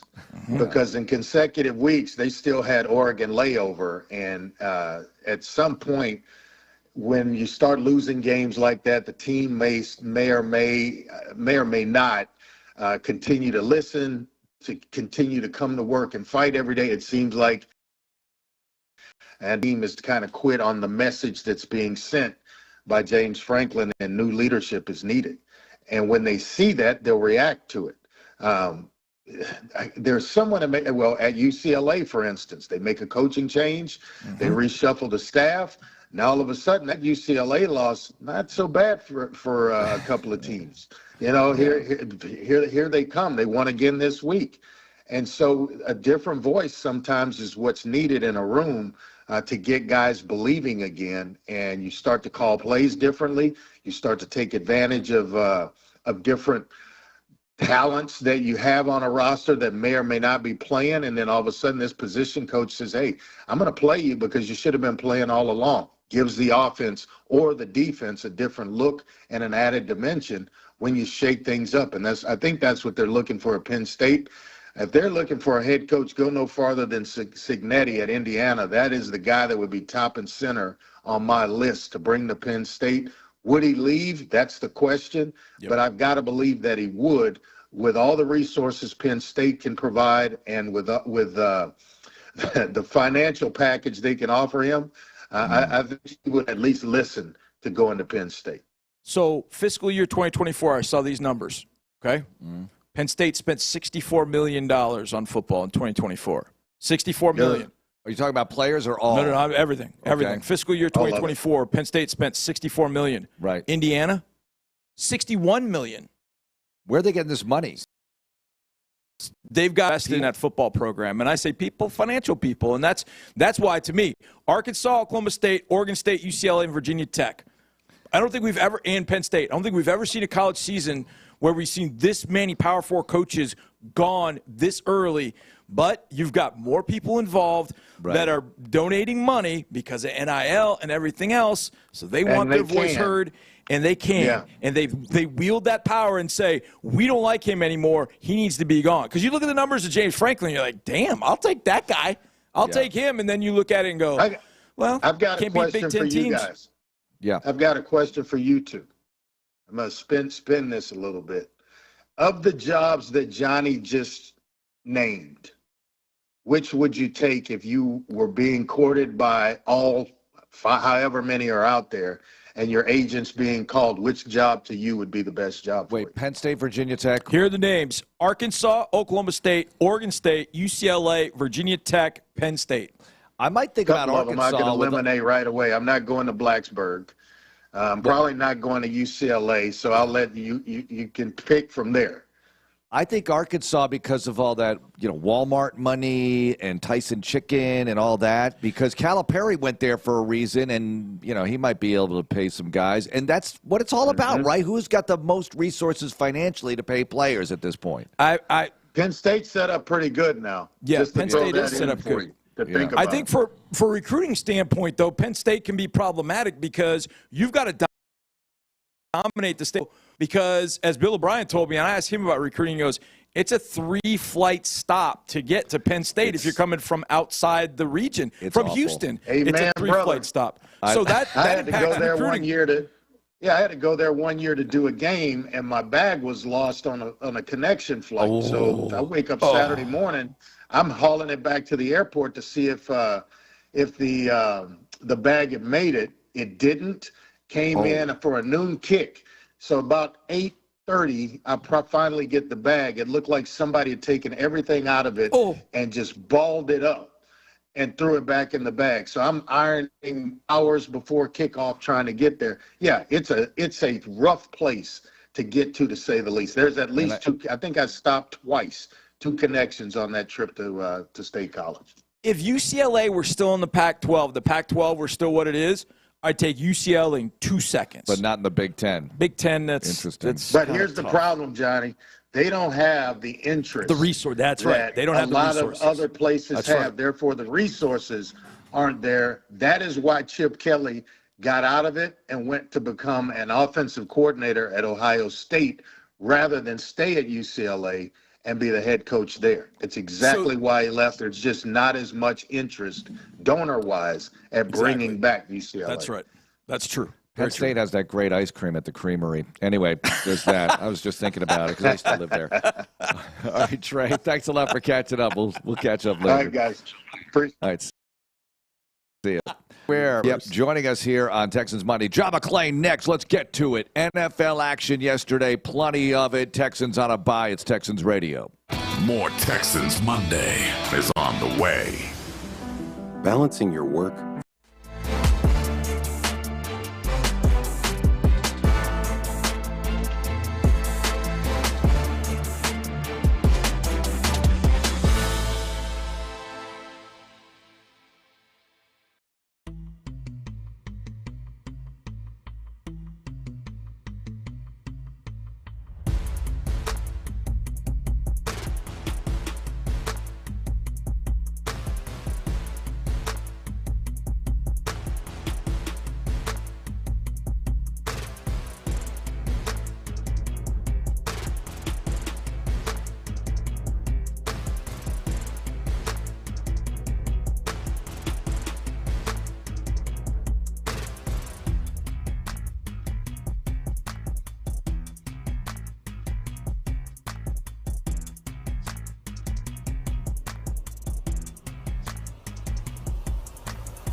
Now, back to Texans Monday.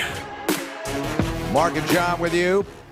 And John McClain joining us now, the General, the Hall of Famer, here on a Texans Monday. Texans didn't play, obviously. 1 week from tonight, they'll take on the Seattle Seahawks. And General, good morning. Let's begin there. The Seahawks winners over the Jags. Thank you very much, Seattle. 20-12. Your thoughts on what you got out of that game and looking ahead to the Texans in the Pacific Northwest next week? It means that the next four opponents are 4-2, but the toughest one is coming up Monday night. If the Texans could beat the Seahawks, Sam Darnold, who threw four short touchdown passes against them last year, excuse me, that'd be 3 in a row. I think they can beat the 49ers, the Broncos, and the Jaguars here.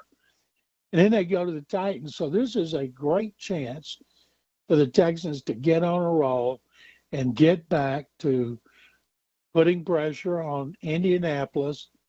And man, oh man, Indianapolis, Jacoby Brissett was on they could have had a first down at the 2, and they didn't even get to the first down. They had 4 downs. Yep.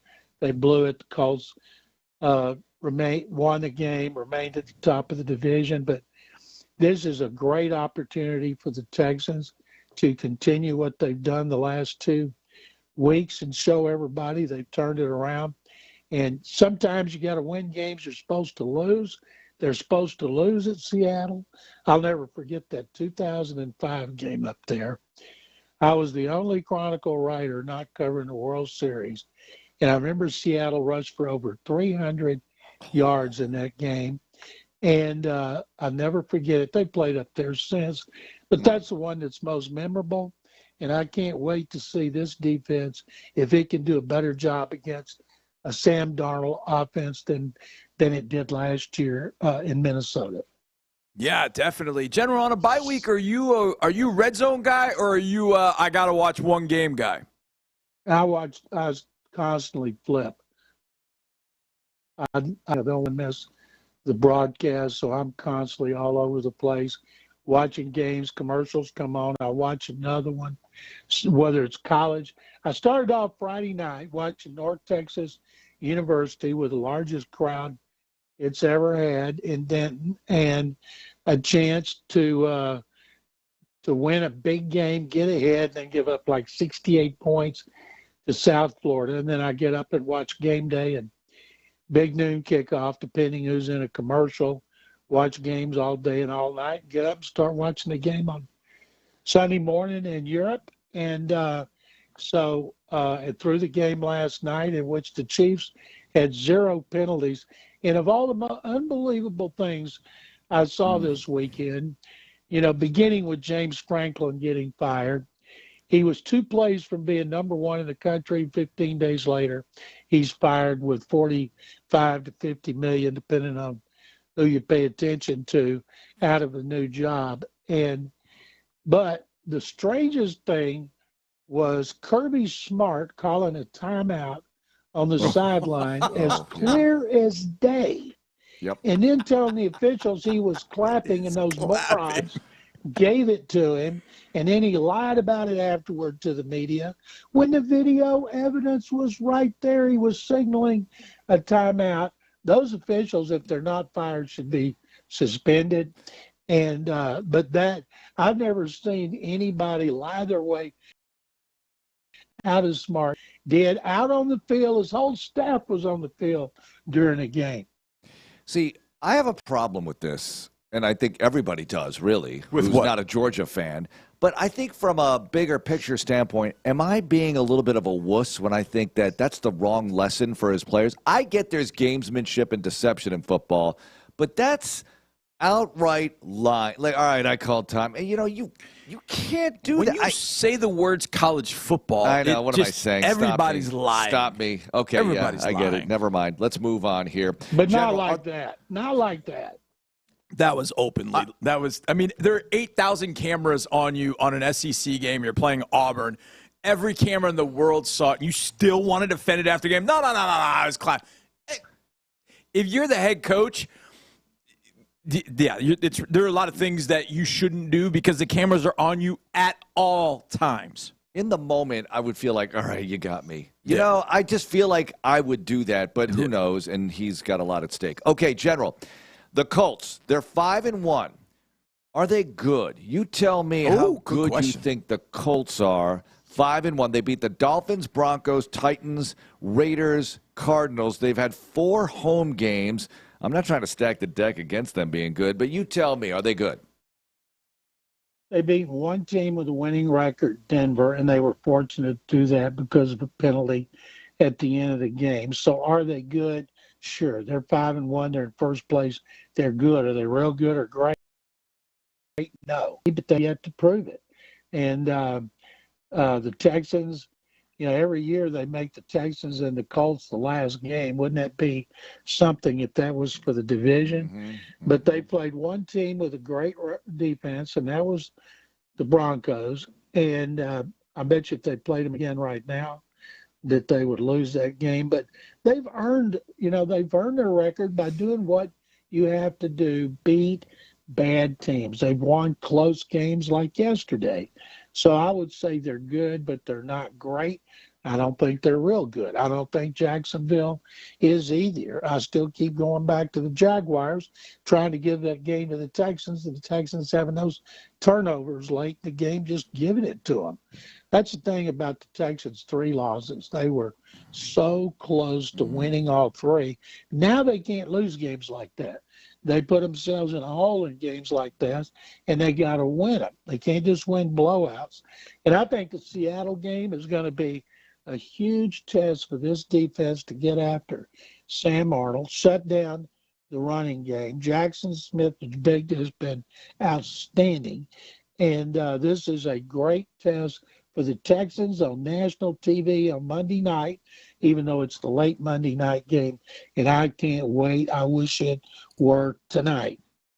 Okay, I'm going to ask the same question, both of you.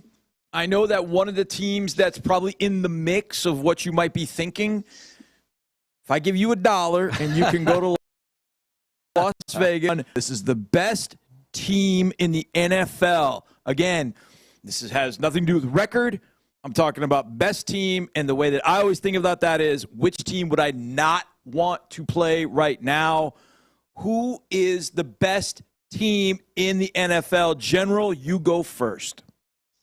I have never seen well, I can't say never. In recent memory, it is so hard to usually it's easier. Well, it's Kansas City. It's New England. They're favored to win the Super Bowl. And I would have said Buffalo and Detroit. Both of them lost. Buffalo lost to New England at home. Detroit just got beat by Kansas City. So I'm going to say Buffalo. But it's not. You could tell me Detroit, Kansas City, anybody. I would not say any of the teams with the good records, but if I have to pick, John, I'll say Buffalo. Okay. I feel like it's Kansas City still. I said Kansas City last week. They lost on Monday Night Football. They bounced back with a big win over previously unbelievable-looking Detroit, 30-17. And I think the Chiefs at home, I'm not saying they're the best team necessarily, but they're the team I don't want to play right now. Yeah, I think in their building, with the receivers healthy, and Chris Jones all upset after. Zero penalties. There's that, too. Hold on. 0 penalties. 0 penalties. Really? 0 penalties, Johnny. Yeah, because they're that good. They're that good, Johnny. They're that good. Really? And Chris Jones getting called out for not tackling. Yeah, I mean, that is just not tackling fetal position Trevor Lawrence at the end of that game. So he bounced back with a good game along with that defensive front. So to me, the Chiefs are dangerous. And look, it varies. I think Tampa Bay is a great story. Every week they pull it out of the fire, it feels like. But can that last? We'll see. I mean, it's a long way to go. And General, you're right. There's no clear-cut favorite here, and that's what makes it fun. Bills play tonight at Atlanta. We'll see what they cook up. Dallas at Carolina. I only bring this up because it's kind of like comfort food to talk about the Cowboys losing. Yeah, it's fun. To bring and allowing all those rushing yards to admit Rico it. Dowdle. Yeah, it is fun. It's enjoyable. So they're 2-3-1 right now. Thoughts? Jerry was so distraught he couldn't even talk after the game, and he always talks after the game. You know, he wasn't doing any one-fingered salutes that the Cowboys are number one. That cost him $250,000, although he said it was an accident. You know, that's happened to me a lot when I give the middle finger salute and it's an accident. And Rico Dowdle told them last week they better fasten their seatbelt. And Dak Prescott said, well, we will. We're flying over. And afterward, Dowdle said, that wasn't buckled. And he just stuck it up where the sun doesn't shine to the Cowboys. And I saw a stat about it, like his last 10 games. And I didn't pay attention last year. And I'm thinking, why did the Cowboys not want to bring him back? Because he's playing great. The only reason he got hurt. And he's been tremendous. And the Panthers are 3-3, and the Cowboys have a losing record. Dak Prescott is playing great, but their defense is horrible. Matt Eberflus, boy, he may not make it midway through the season. I can't remember last time I've seen such a porous Cowboy defense. Okay, kind of a similar question, but I'm going to ask you 4 different teams. I want you to tell me which team you believe the most in. Okay. The 4-2 Patriots with Drake May leading the way. Pretty good. Steelers, 4-1. The Chargers find a way to win yesterday down in Miami. And the Broncos, 4-2. Of those 4, Broncos, Chargers, Steelers, Patriots, which one do you believe in the most? Who can stay at this level of play for the rest of the season? General, you go first.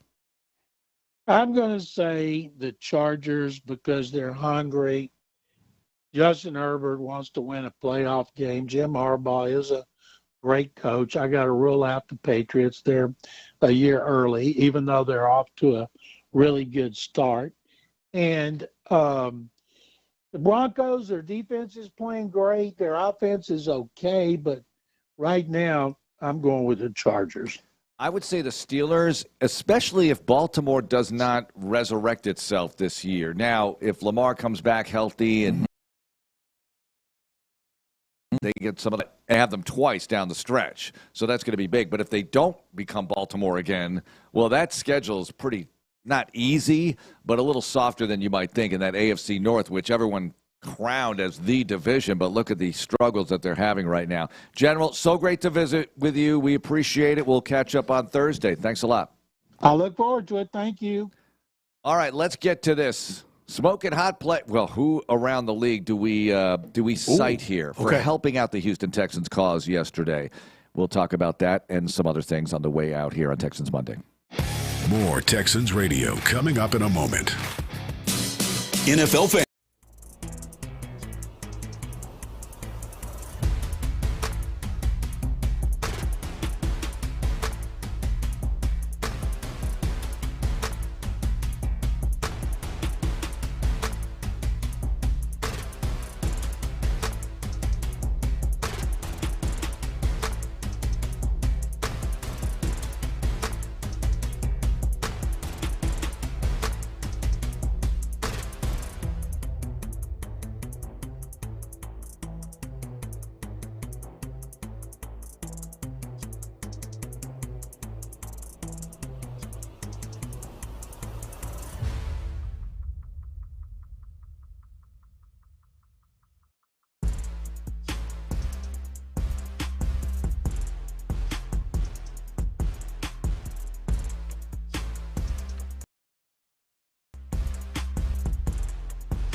Now, more Texans Monday.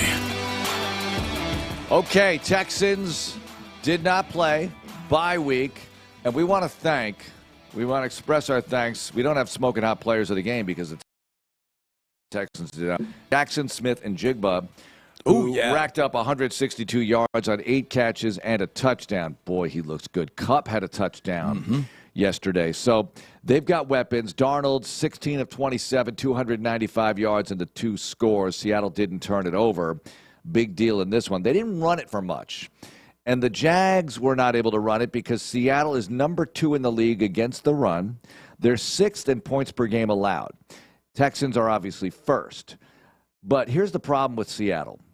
They're 6th in points per game allowed, Johnny, and they're 5th in scoring offense. So they score points and they don't give them up. That's right. And they're 4-2. Yeah, so this is a dangerous team you're facing in their gym. Now, they get the long trip back, blah, blah, blah, but they're playing Monday night. That's not even a factor. How do you feel? I'm looking for things. How do you feel if you live in Seattle? Friday night, you had the 15-inning win to get you to the ALCS. Wow. Sunday, your Seahawks beat the Jaguars on the road. And then in Game 1, Sunday night, the Blue Jays beat the Mariners in Game 1 of the ALCS. That's a pretty good sports weekend, I got to admit. I hate saying it, but I got to admit it. So, yeah, this is a really good football team. It's an all-round football team. And I felt like they left some points on the field a little bit against the Jaguars. The Mariners beat the Blue Jays, you're saying.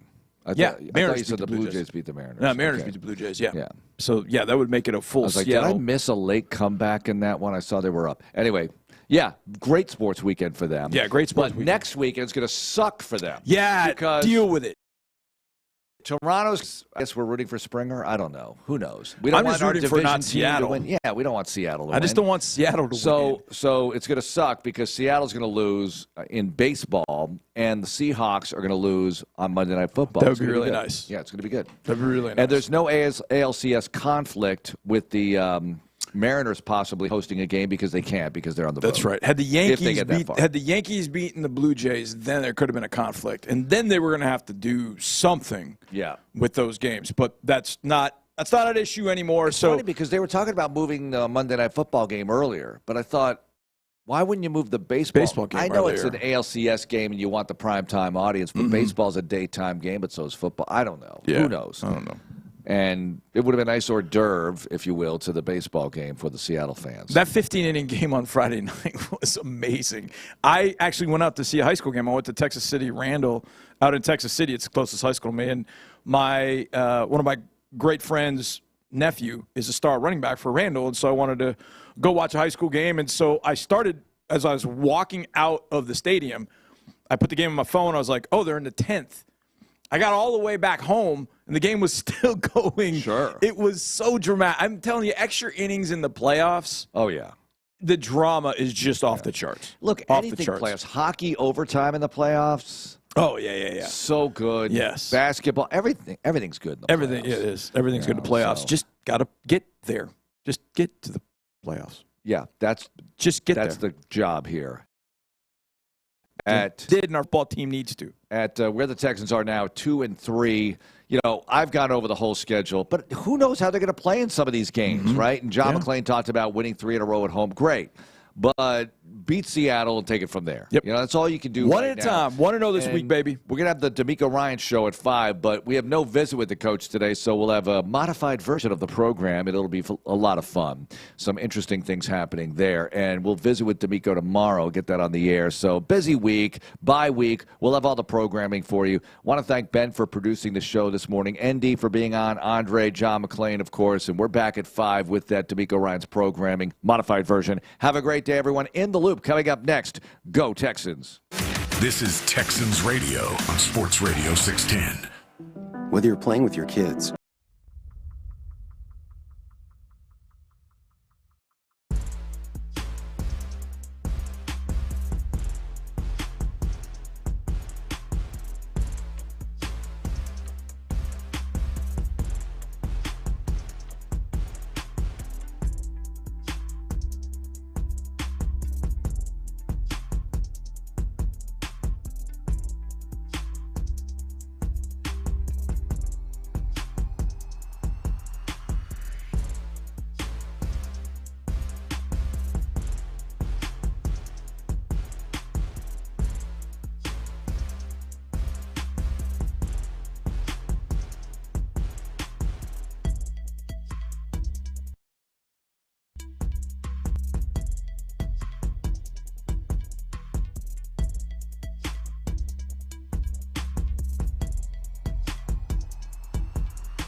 877-2390 to learn more. KILT FM HD2 Houston. Insider access, exclusive content. Sports Radio 610. The Texans play here. An Odyssey. Let's hit him big time. Houston, let's get in the loop. You better get ready because we're going to show up and show out. With John Lopez and Reggie Atatula. Always live, always local. What do I do? Just take a nose hit? Just take a good whiff of that. It's my first. Whoa! God almighty. You're in the loop on Houston Sports Leader, Sports Radio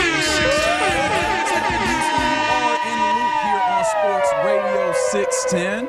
Band's all here. What's happening? That's John Lopez. I am Reginald Atatula. Figgy Fig on the ones and twos as he is always want to do. And you rolling with us in the great city of Houston or wherever else in the world, whether you're following us along on the Odyssey app, the YouTube page, the Twitch, what are the iHeartRadio app, or what are the other things? Your smart speaker, all sorts of various places. We appreciate you rolling with us here on a Monday. Technically a Reaction Monday. So what are we reacting to? That is the question that I would like to ask. 713-572-4610 is the number to text. Also, appreciation to the Mokaram Injury Lawyers for the live stream. We keep it 100. Both on the YouTube page, as I mentioned, which is Sports Radio 610, and the Twitch chat 610 Houston. I see you 713. Hey, yo, Reggie, what's happening with you? I hope that you didn't miss me too much. And for those of you that absolutely did not miss me, I apologize for my return. How'd your bye week go, gentlemen?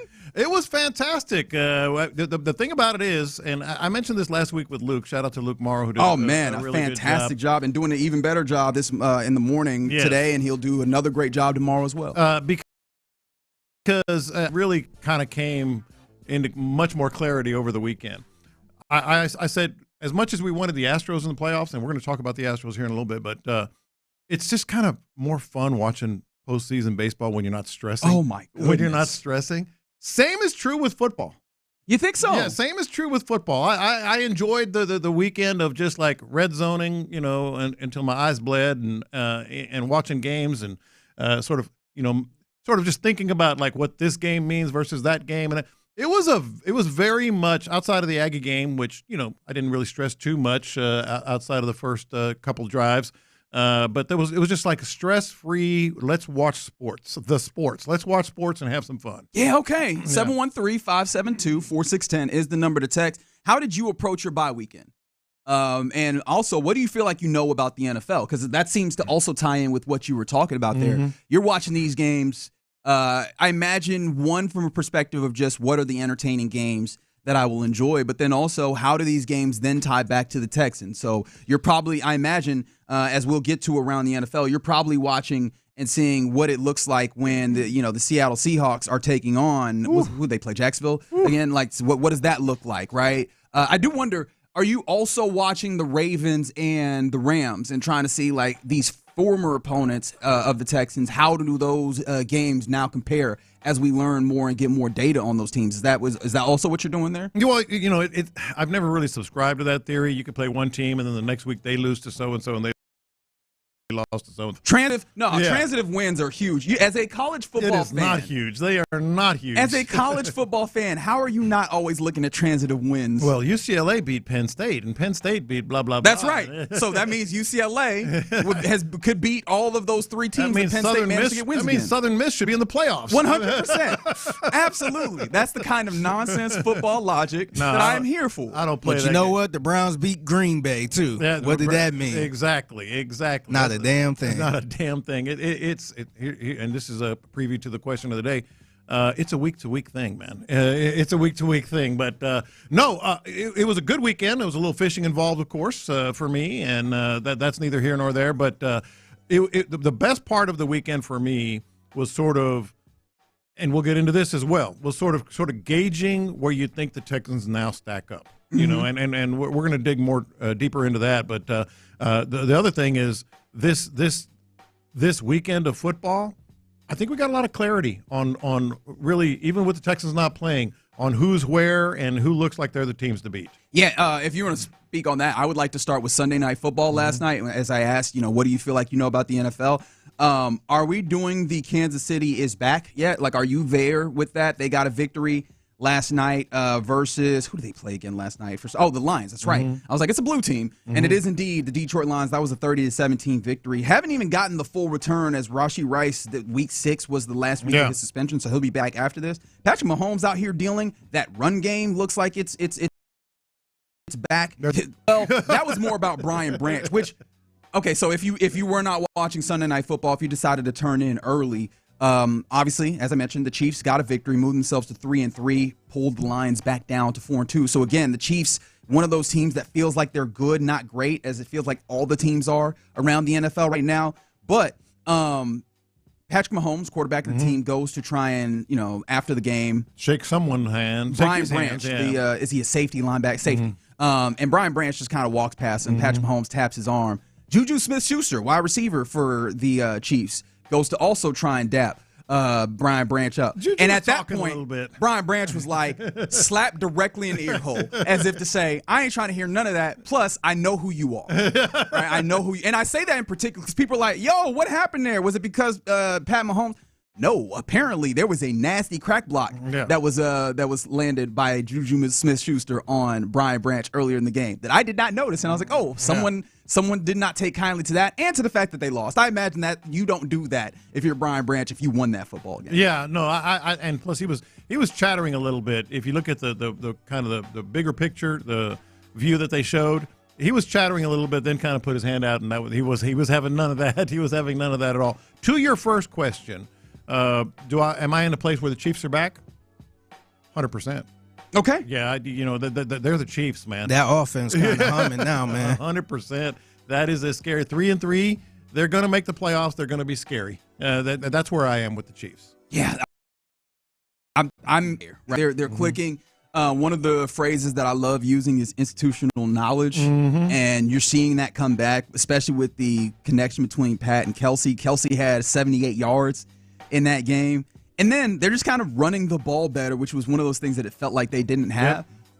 Actually, what's funny is the thing that I have a hold up with Kansas City is actually the defense isn't as good, so I do wonder if that balance works out, because if you get that offense back to what it looked like the last couple of years, but that defense isn't the same monster, I'm interested in what that is. I will now turn again to the text line. Somebody said Colts literally beat potatoes. Oh, okay. So we're just doing there's a number of people doing the Colts are mid, which we will visit when we go around the AFC South here in a second. But that's one of the things that people feel like they know in the NFL, and maybe the things that they were watching. I feel like we get cussed out if we say, oh, they beat the depleted Baltimore Ravens or they beat the Tennessee Titans. We could do that all day long, though. It's a constant haterade. Oh, they're frauds. They haven't beaten. They're 4-1, 5-1, right? 5-1. They have the best record in the AFC. So they beat the teams. Sorry, just hearing you say it out loud. Say it one more time for me. They have the best record in the AFC. What? They have the best record. What is 2025? Yeah. Hey, they beat the teams they're supposed to beat. Yeah, and that's what you're supposed to do. Did the Texans? All due respect, and they played two tough teams early on, but they lost to Jacksonville too, man. Yeah. These are two competing ideas of how you handle your bye week weekend that we just had this weekend. From the 713, I didn't have to worry about or the Astros this weekend, so stress free. Okay, I appreciate that, but someone else was like, I can't watch if my team is not playing, so they went and did something productive. I think both of those are valid. Interestingly enough, I was interested in how many people are like that latter text that were like, actually, my team was not playing, so I also took a bye week. It was one of those where maybe you could have gotten some honeydews in and said, baby, I'm doing it for you. But I don't feel like watching football this week. That's right. This is a you weekend. Let's just do that. Let's just do that. What was the eye-opening thing that maybe, I guess the Chiefs would be on the list? Because there were a couple things for me where I went, oh, okay. Oh, really? Yeah, okay. Hit me with one. I'm interested because there's a number of people talking about Seattle. That's going to be the conversation that we have the entirety of this week. But what was one of the ones that came to mind? Because it seemed like one of those definitely jumped into your mind. Steelers. Yeah. I was actually going with Baltimore, man. They might be done, man. Well, stay tuned on that one, which is a little scary, too. Yeah. I mean, if you kind of moving forward, that's a little bit scary. But. Yeah. The Steelers, 4-1, a little bit of separation. A lot. They're going to win the AFC North. Yeah, and with the Steelers, it's just I keep bouncing back and forth on what is this Aaron Rodgers thing actually. It's kind of funny because it seems so long ago that we were doing the will they, won't they for so long with Aaron Rodgers. And he's doing what Aaron Rodgers typically seems to do. 235, 2 touchdowns, finding a whole bunch of DK Metcalf, as you might expect. That felt like, it feels like a Mike Tomlin special. They are out here doing what they do, getting things done, and stacking wins. Yeah, and the other one was the Patriots.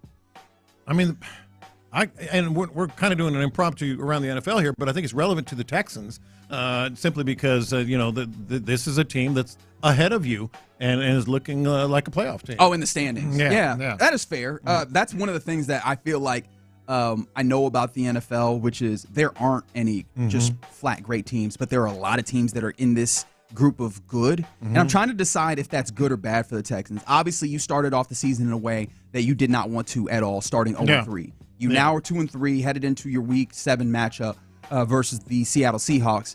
And the idea that there's no great team is probably solid in that everybody's in this muck. Teams have to lose by the nature of, games are going to be played. Someone has to lose. So you're closer to the larger pack, but the pack is also very big. Yeah. So there's more bodies. And I'm thinking about this as like a marathon, there's more bodies for you to navigate to get back to that spot up in the front of the line where you ultimately want to get to. And speaking of impromptu, this isn't the question of the day, but it did cross my mind as I'm listening to you.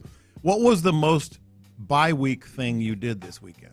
Oh, that's fun. What was the most bye-week thing you did this week? 572-4610. As I'm sure you all know by my absence, and I feel like you probably said it on the air last week, I went to Nashville.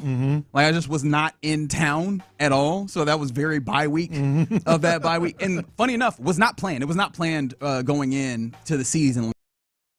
Oh, well, there's going to happen that way.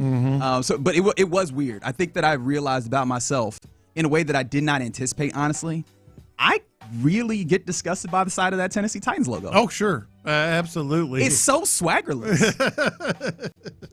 So the most bye-week thing I did was I spent the weekend down in Galveston, in Jamaica Beach with some friends, and they said, hey, do y'all want to go see the sunset?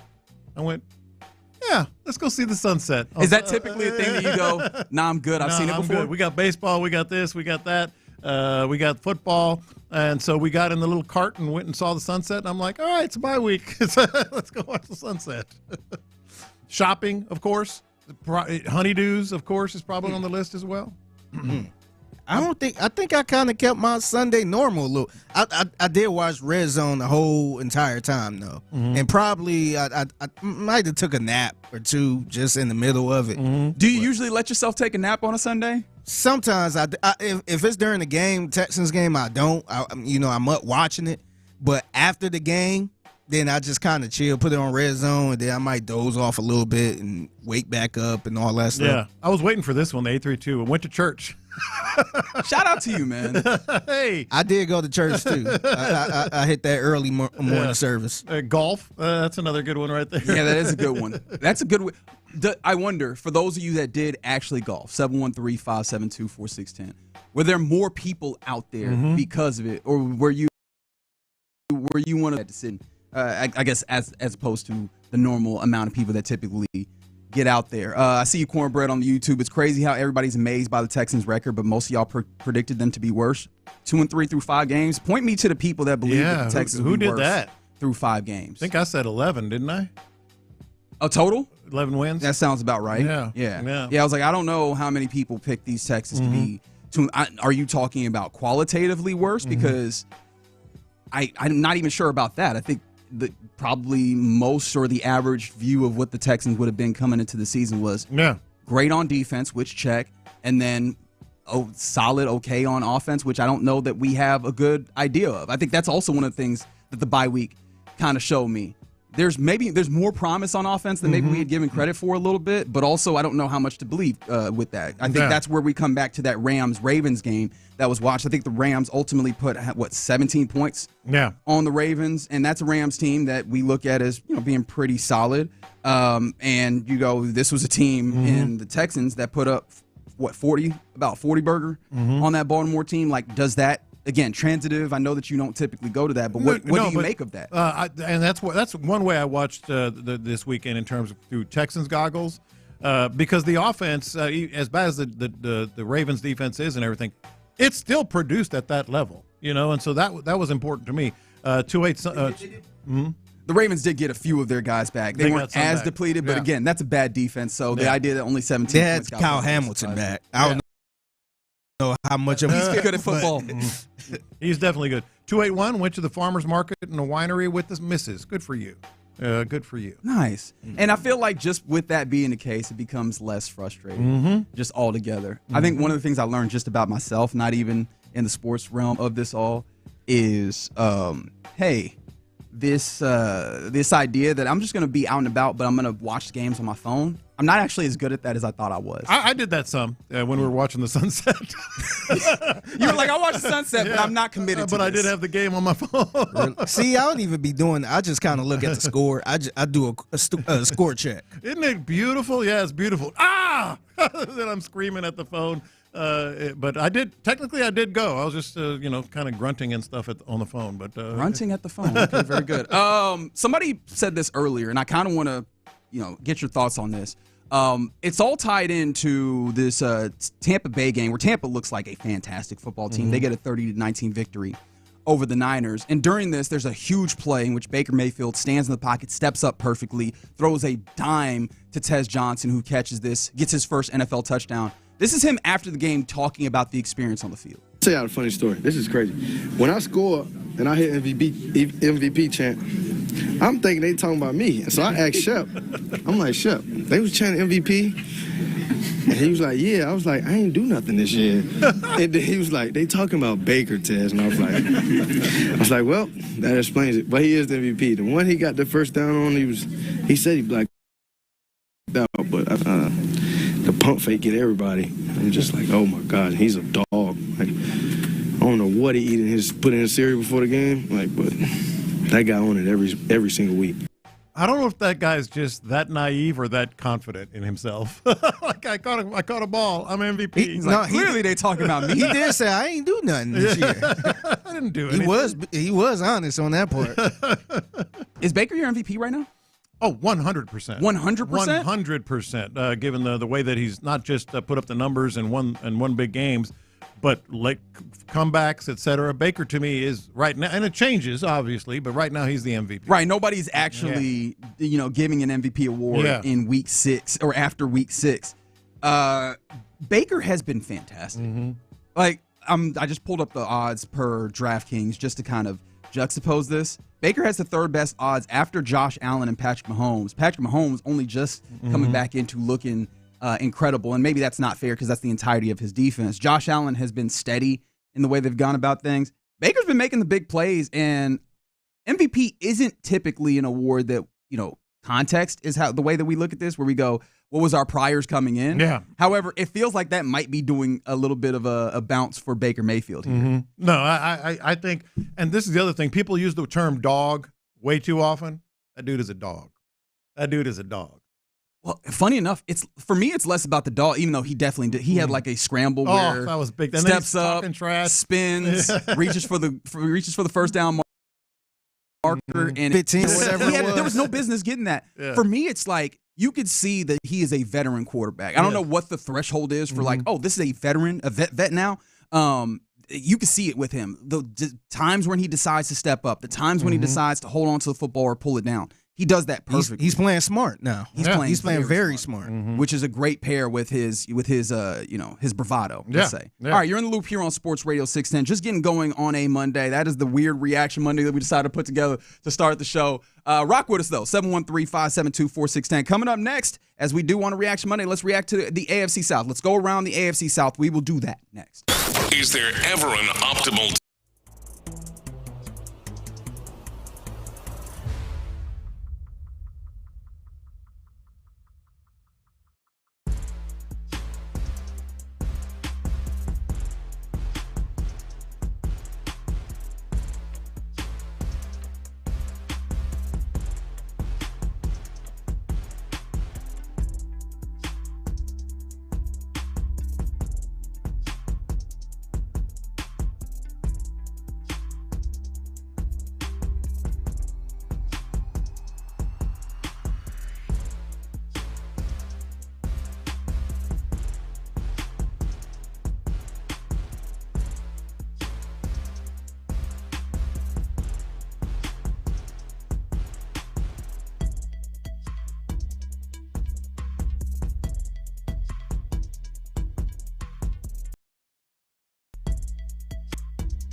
2222.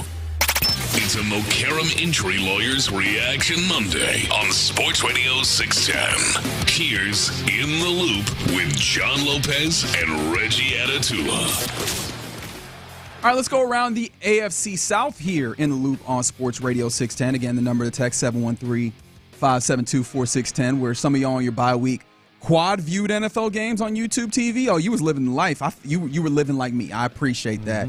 Somebody also said they went to the Houston Farmers Market for the bye week, walked around eating fruit and drinking coffee, ready for Monday. That sounds delightful. And in my brain, I was like, I would like a study of activity change on coming off of a bye week versus coming off of an NFL game weekend. Oh, you got work done, man. I feel like people are just. Do you feel better going into this Monday just because you did not only did you didn't win, you didn't lose, you just didn't even have to worry about it, Yeah, and then I think the other thing is too, when you just sit around Saturday and Sunday, let's be honest, Saturday and Sunday, just watching sports, you feel like you ain't do anything. Yes. You probably got some laundry done this weekend. It's just like, man, I sat on this couch for 2 days. You ain't grocery shopping? Do anything. That's so funny you said that. Yesterday, we're kind of just doing that, just like sitting, staring at each other, watching, some games. And my wife goes, I want to do something. I said, sure, whatever you want to do. It's bye week, whatever you want to do. Well, I don't know. Well, whatever you want to do. Anything, literally anything. I don't want to watch TV for 7 hours. Okay, what are we going to do? And then you start drawing blanks. You're like, well, I don't know. That doesn't sound, well, that's too far a drive. And this is this. Oh, you were basically on the Netflix menu like, we could watch anything. And you end up watching nothing. From the 281, spent the weekend trying to figure out how Anthony Richardson got injured without even playing. That we will exhibit, or we will look at as we go around the AFC South. And as you know, gentlemen, it's a choose your own adventure in this. So where would you like to start as we go? Never bury the lead. South? Never bury the lead. Got to start with the Colts, man. The Indianapolis Colts, the AFC leading Indianapolis Colts, 5-1 as they got a victory over the Arizona Cardinals, 31-27. Pretty close one there. As you heard there in that text, that text that came in, quarterback Anthony Richardson was not the quarterback in this game inactive after suffering an eye injury during pregame band work, according to Ian Rappaport and Tom Pelissero. I saw it from a distance, that thing just popping back at him. Like, just right at him. It broke his orbital bone. Yeah, it's serious. Mm-hmm. My thought was, I had not considered the possibility of those things to happen. I had never, there's a level of trust that we put in various things, various consumer goods and systems that we just go, yeah, it's fine. I expect that to work. Yeah. Hell, I just flew on 3 airplanes this weekend. That you just go, I'm not thinking about it. Yeah. When you think about the fact that, oh no, these things can fail at times, it really does change your relationship. Yes, it does. It sure does. I guess the bigger thing, and I think I saw Clint Stoerner tweet this over the weekend. Boy, Anthony Richardson's got to have the worst luck over the last at least couple. Because I don't know that he's just inherently unlucky dude. He won the genetic lottery big, fast, and he's been able to parlay that into a lot of money in the NFL, even before what we probably would have imagined him should have been given. Especially we only saw so much at Florida and all that. Yeah. But since then, the luck has been really, really poor for that dude. Yeah, it has. But the luck for the Colts has been, well, they're making their luck. That's the thing that worries me about the Colts. This isn't like, oh, they're frauds. Look at their schedule. Who have they played?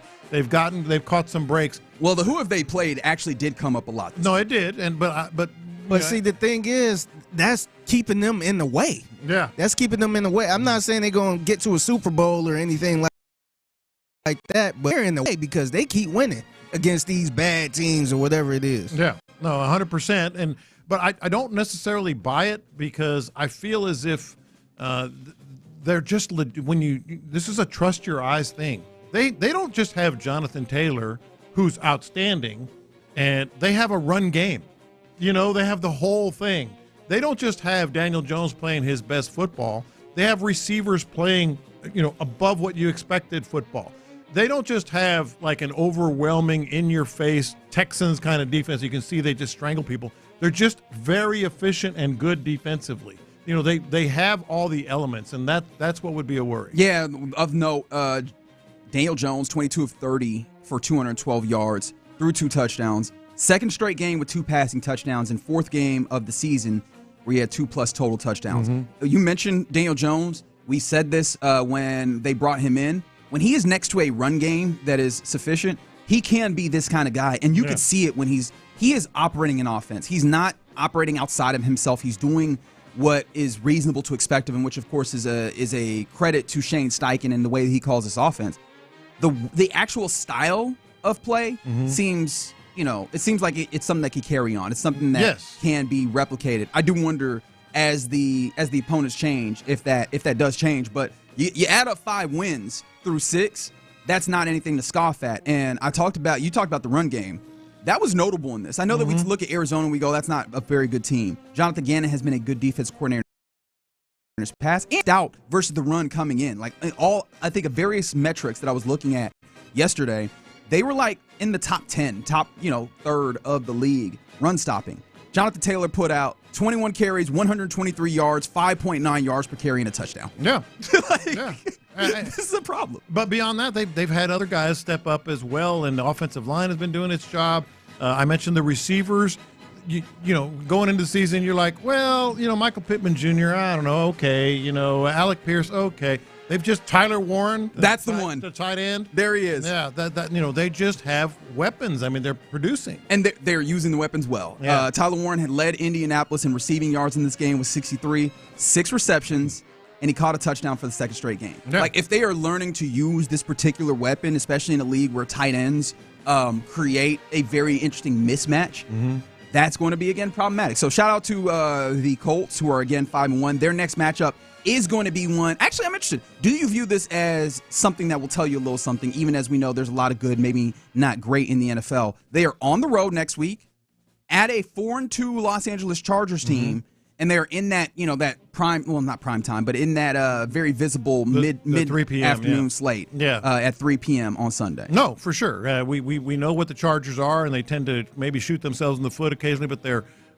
a very explosive team, very well coached as well. No, I think that's a great matchup for a good test. All right, my bad. I've spent too much time on the Colts. There's a couple more that we can go around the AFC South. Where would you like to go next? Jaguars. The Jags, 20-12 against the Seattle Seahawks, whose defense looks scary. That's a Mike McDonald joint right there.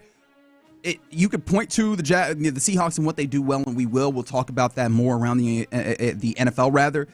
One thing to notice, the Jags had 10 penalties in this game to Seattle's 7. Travis Hunter lined up offsides, negated a long touchdown. Brian Thomas Jr., tell me if you've heard this before, dropped a critical third down ball while the offense was trying to mount a comeback. Yeah. And then also the kicking game was unreliable. These are things that are kind of interesting juxtapositions with Liam Cohen, who has called a pretty good offense. No, I think that's what my takeaway is. They got destroyed up front. They got absolutely destroyed up front by the Seahawks. And as you mentioned, we'll get into some of that as it pertains to the Texans as we move along.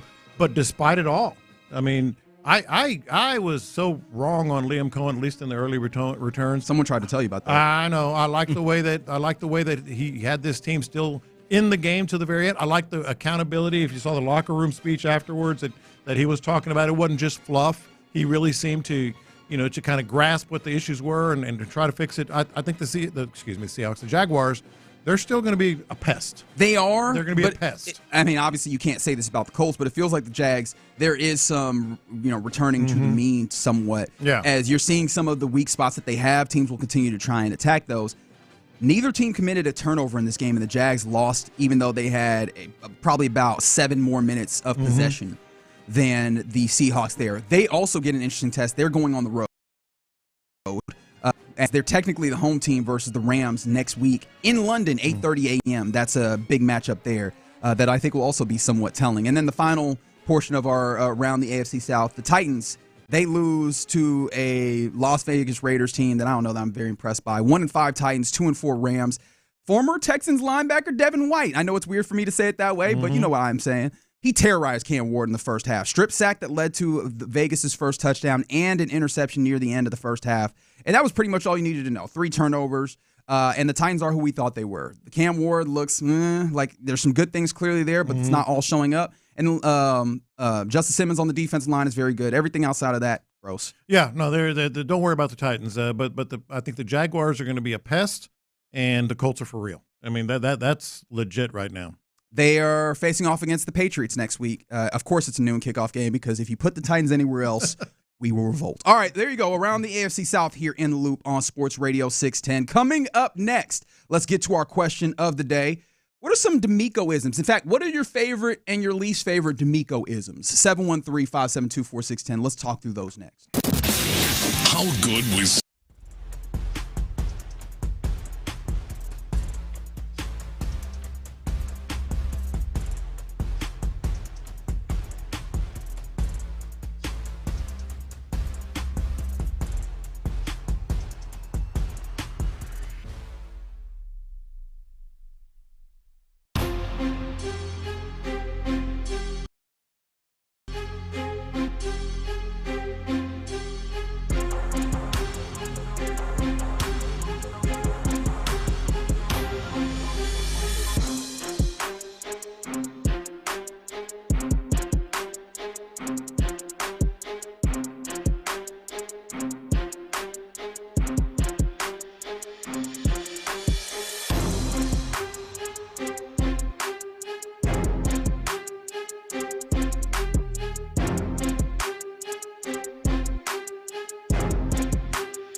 Never been easier. Call our friends at D&M Leasing to learn more about Easy Lease from D&M. It's a Mokaram Injury Lawyers Reaction Monday on Sports Radio 610. Live from the Mokaram Injury Lawyers Studios, here's In the Loop with John Lopez and Reggie Atatula. That's right, big voice man. It is a reaction to the weekend that was all the way around. There will be some college football reaction as we go through as well. NFL reaction. We were just talking about around the AFC South. We're still reacting to the starts that the Colts and the Jags have gotten. Fair enough to 713 here, who says the Jags will revert to being the Jags in the end. The Colts will hit the wall once they face better teams. I don't disagree with either of those. Now, of course, revert to the Jags. I think that has an implication that is definitely different now. I think that they're definitely there's a better baseline for what they are now. But I do think that there will be some kind of regression to the mean for the Jags. I think the Colts have this they're revving real high, and I think they will come down a little bit, especially as the challenges mount up a little bit as the season goes. But it's a higher bar than we thought the AFC South was going to give you.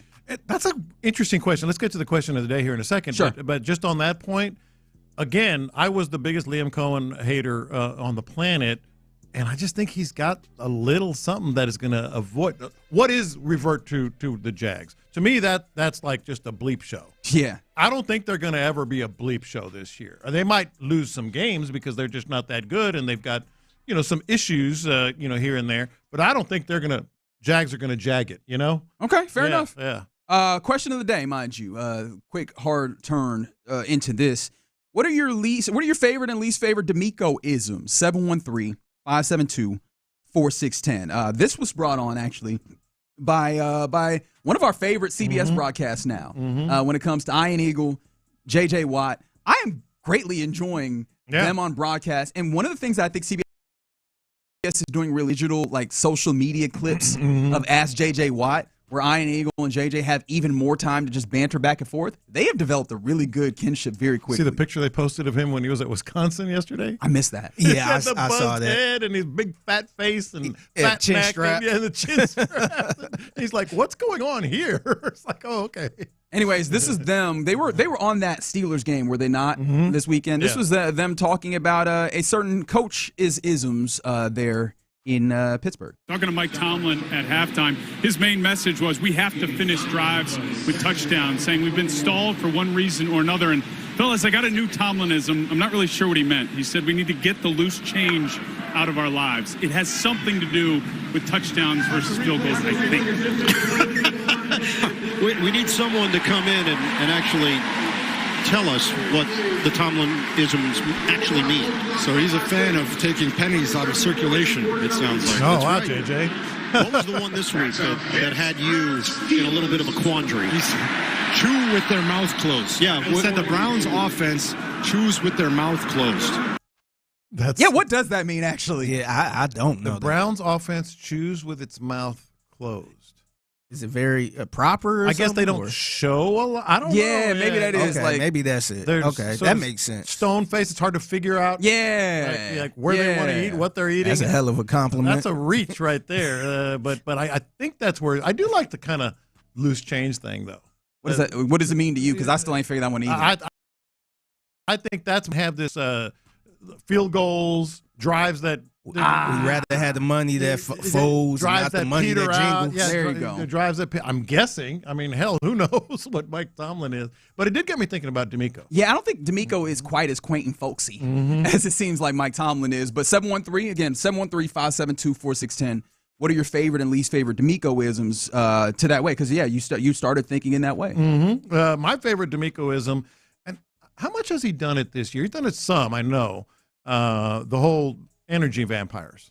He hasn't done the energy vampires, but he has talked about energy quite a bit. It's one of those things that I actually was going to say is, well, actually not that, but something tangential to it was one of my favorites. But yeah, he definitely talks about energy a lot. He's such a people person, man. Like he is, and I appreciate that. I think that too often, especially now in the modern NFL, head coaches, especially ones that come up because they're great offensive play callers, are so much stuck in the X's and O's of things and the schematics, which are absolutely necessary, don't get me wrong. You could lose the human element. It's one of the reasons why I saw Liam Cohen. I was like, he seems like he might actually be good for this. Yeah. While being an X's and O's guy for sure, he not in his introductory press conference, but some of the videos of him walking around the facility, it was very clear that he has a heart for people. It's one of the things I like about Dan Campbell as well. He is very much a player's coach, and I think that's one of those things DeMeco absolutely has. Those dudes play for him. The other DeMeco ism that I was thinking of, by the way, 713-572-4610, and this is kind of hard to once and for all. This is what he does. But he has that little half laugh when something's really not funny. I don't know if it's like maybe a nervous tick or just a pause in his general delivery when he's talking. But like he could be talking about something serious, like whatever earlier in the season, the offensive line, something along the lines of, well, we just got to keep grinding, huh? And he kind of laughs, and I'm like, why is he laughing? Yeah, he get that. Hey, DeMeco, you guys are 0-4 right now. What do you have to say about your team? The media just they gonna say whatever they want to say. Yeah. It's like a little nervous tick almost, or maybe it's just a crutch, verbally, in his discussions. Yeah, I'm trying to figure out because I don't want to reach too far. Except I've set it up that way so that I can now go and reach. I wonder if it is like kind of a nervous tick where he's trying to kind of protect. Yeah. Where my natural reaction is negative, so I'm going to inject a little bit of positivity, cover this up with this chuckle. Yeah. I wonder how much that is. That might be it. And I think that that's one of those things that it probably works in smaller doses. Except we hear from DeMeco all. Yeah, he got time. to talk. He got to talk all the time in a professional setting type deal. And so it's easy to nitpick. Yeah, because we do it all the time. I think my wife was telling me how whenever she get in a little struggle, she kind of make jokes. She kind of joke on herself a little bit. Yeah. So that's kind of a nervous thing you do when you're nervous a little bit. Have you noticed anything? Honestly, one of the things, because I was going back through some of my notes listening to DeMeco talk, one of the things that I like, and of course, as I was about to say it, I immediately forgot where I was going to, where he talks about, our guys know that, right? And it's one of those things that, you could just kind of say, but and our guys know that. But I think that for me, I interpret that as because I've told them. And we see that also pair that with the ways in which when they get talking points, you can see the talking points come all the way through. Yeah. Like the communication that he brings is huge to this team. And so I still appreciate that portion of him as a coach because it's clear that messaging is not going to be an issue with this. Yeah. Yeah, I'm not sure if this is more of an ism or just kind of just coach talk, but sometimes I don't want to say I get tired of it, but whenever he said, got to clean some things up. Oh, yeah. Yeah, that was the one. Right, that was the one. Oh, all yeah. right, man. Got to clean some things up. Well, we'll get there. Texter says it, and this I should have thought of this. This is a good one. Put a hat on a hat.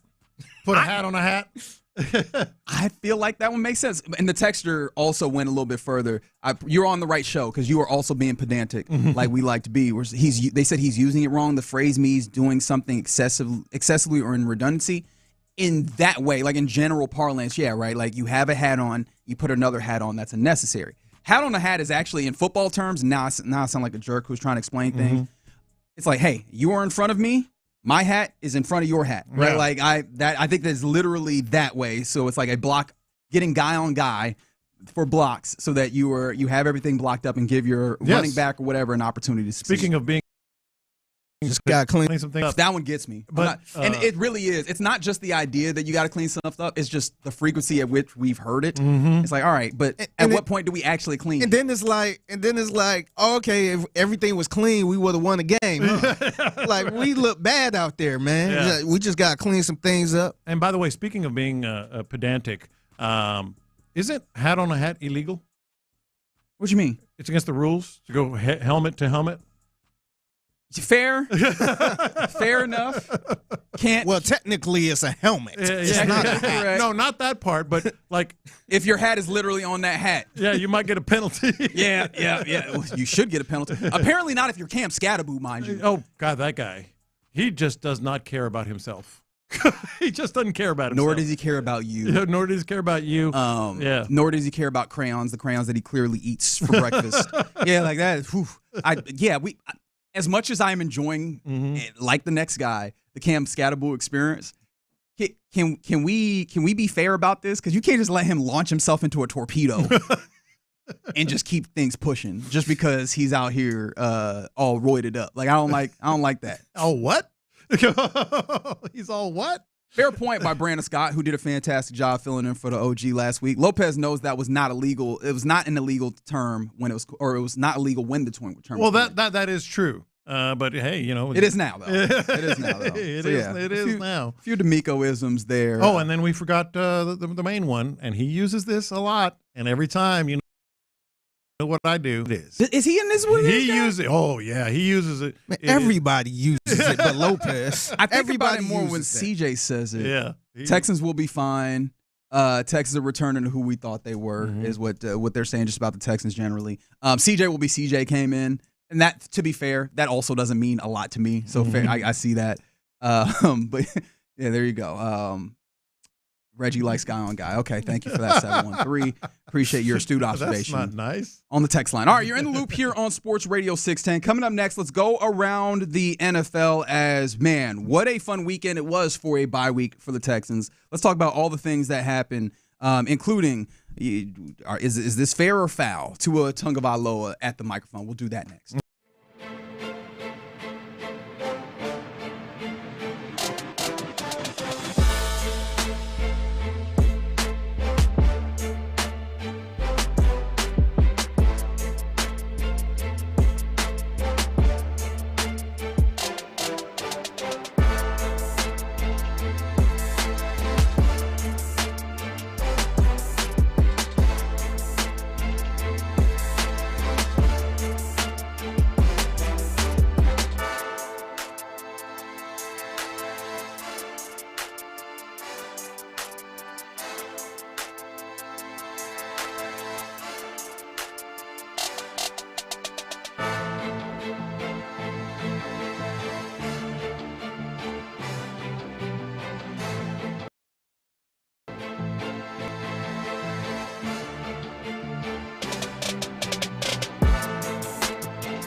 610. The Texans play here. An Odyssey sports station.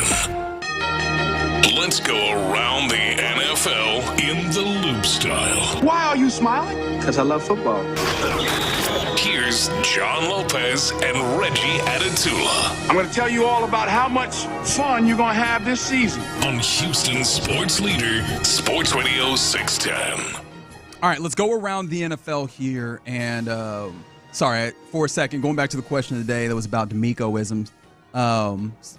A lot of people making mention of the fact that he says right after statements and had not considered that. I honestly probably should have played a little bit of audio. This is a couple of guys. Interestingly enough, we did not see this ahead of making the question of the day, but Texans social media put out a video of guys impersonating the head coach. These are the two of the best ones, I think. This is EJ Speed and Tim Settle. Give them their Just scared about nothing, right? Okay. Great morning. All right. Swarm on 3. 1, 2, 3.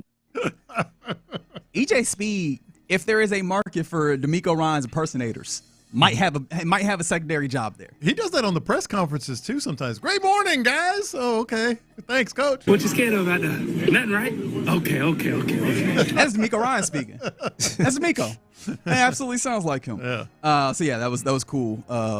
Appreciate you guys rock with us. Also, have a great appreciation for a little bit of get back. That was one of the things that happened around the NFL this weekend as Rico Dowdle, running back for the Carolina Panthers. In fact, he's running back 2. Chuba Hubbard is running back 1, except running back 1 was injured for this game, and I do wonder how much he was creating way for what is a revenge game that absolutely should not be a revenge game that anyone cares about. Rico Dowdle is running back 2 on a team where against the Dallas Cowboys that he previously played with for like 5 years, where he was the backup for a majority of the time and then had kind of a breakout season and then left.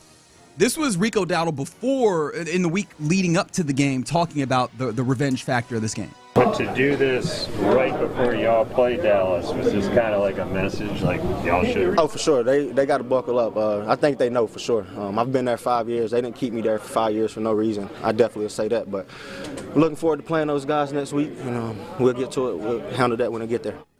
Buckle up. That was necessary to actually beat the Cowboys 30-27, and Rico Dowdle had 239 all-purpose yards. That's a franchise record. Yes. Think about when I say 239 all-purpose yards. Think about the players that have played. They ain't had no scrubs either, right, man. That's the Panthers, Steve Smith played there. Christian McCaffrey played there. All of them. But Jonathan Stewart, right? All of them. And none of them put up 239 all-purpose yards like one Rico Dowdle. This was Rico Dowdle after the game when asked about his comments. They weren't buckled up. That's so good. I'm telling you, they need to buckle up. Post-game, I told you they should have buckled up. They weren't buckled up. That Cowboys defense is terrible. Awful. And credit to him, too. I mean, from the first touch, this was I say first touch is the first I saw that he had in the game, just running with purpose. That guy was running with it was angry runs. It was angry runs the whole time. If you got Cowboys friends in your life, this is how you annoy them. Hey, that Kenny Clark thing where you were supposed to be better stopping the run, how did that go? Yeah, was he out there? Yeah. Or it didn't matter? Yeah. Yes and no. Yeah. Yes and no. He was out there, but he also wasn't. Ted McMullen, he got off in this game. Bryce Young looked fine in this game. It's just the Cowboys have an incredible offense and a terrible defense. In fact, this was said on the YouTube page by Timmy, and I appreciate you getting involved. Made mention of the crazy thing is if the Texans or Cowboys had the Texans defense, then you could talk about like Super Bowl type teams, which is fair. Like we talked about MVP possibilities, and Baker Mayfield is one of those guys for sure. Dak Prescott, if he was on a team that anybody viewed any level as serious and was not, what are they, 2-3-1, whatever, you would look at him and be like, that he is on the shortest of lists for MVP. He's been incredible. He's having a great season. An absolutely great season, which really, in a weird way, makes it look even worse for the Cowboys. Like, it's not Dak. You wish you could just blame the quarterback, you know? The thing is, they kind of tied to Dak right now. Big time. I don't even know what they can do to get better. Like, I don't even know Like, where do you look at? And this is just the thing. Focus on the defense or coach? I have no idea. There is no way to get better. That's the scary part. You were in week 6. If you're a Cowboys fan, you're looking at this and you go, the offense is probably maxing out. They're putting up damn near 40 all the damn time. And the defense the talent's not over there, right? There's just not enough talent over there, which feels wild. But also some of this is Matt Eberflus as a defense coordinator is terrible. The system that he has out there is really bad. Is firing him going to work? Like, there's a lot of clamors for him to be fired up there. Is that going to work in changing your defense on the fly? I don't know, but that's tough. And that's where I think you can look at this Texas team and feel so much better is the place where you look at is maybe some level of weakness for this team still has a lot of room and possibility of getting better, which is the offense. I'm not altogether with you on the Eberflus thing. I know that the personnel is a big factor for me. He's had success in the past. With the Colts? With the Colts. Yeah. And I agree. I thought he was a good defense coordinator. I just see the way that he's doing. There's some clear indications that you don't understand your personnel. And maybe that's it. You're not setting them up to succeed. Yeah. Because one thing I know from my time up there, Donovan Wilson, he's a safety. He wears number 6. He's a box safety. He might as well be a linebacker. He likes thumping. That dude has been a deep safety. Every time I see the Cowboys playing, I'm like, that's not a smart thing. Yeah. And I'm just a dude out here in front of a microphone. You are a defense coordinator. Now, the biggest reason why the Panthers win this game is nothing that we've talked about to this point. And that is? The Panthers are 2-0 since a particular inflection point in the season. Okay. The inflection point is a thing called Meow Mix. The Meow Mix podcast got to a point where they looked up. And by the way, this is a podcast that's been devoted to the Panthers in 2019. Since 2019 is when it launched. 2 weeks ago, they decided this team is so bad, we're not doing this anymore. We don't want a podcast about this team anymore. So do you bring the podcast back? Thank you, France, asking the question that I was going to get you to. Do you bring the podcast back? I think they've kind of been doing it, though. What? I think because I checked this out, too. I'm like, let me see if they still tweeting about the game. I think they stream and all that other stuff. But not the actual sit-down podcast or whatever? I'm not sure. Or are they doing I'm that not too? Sure. Yeah. It looked like they never stopped, to be honest.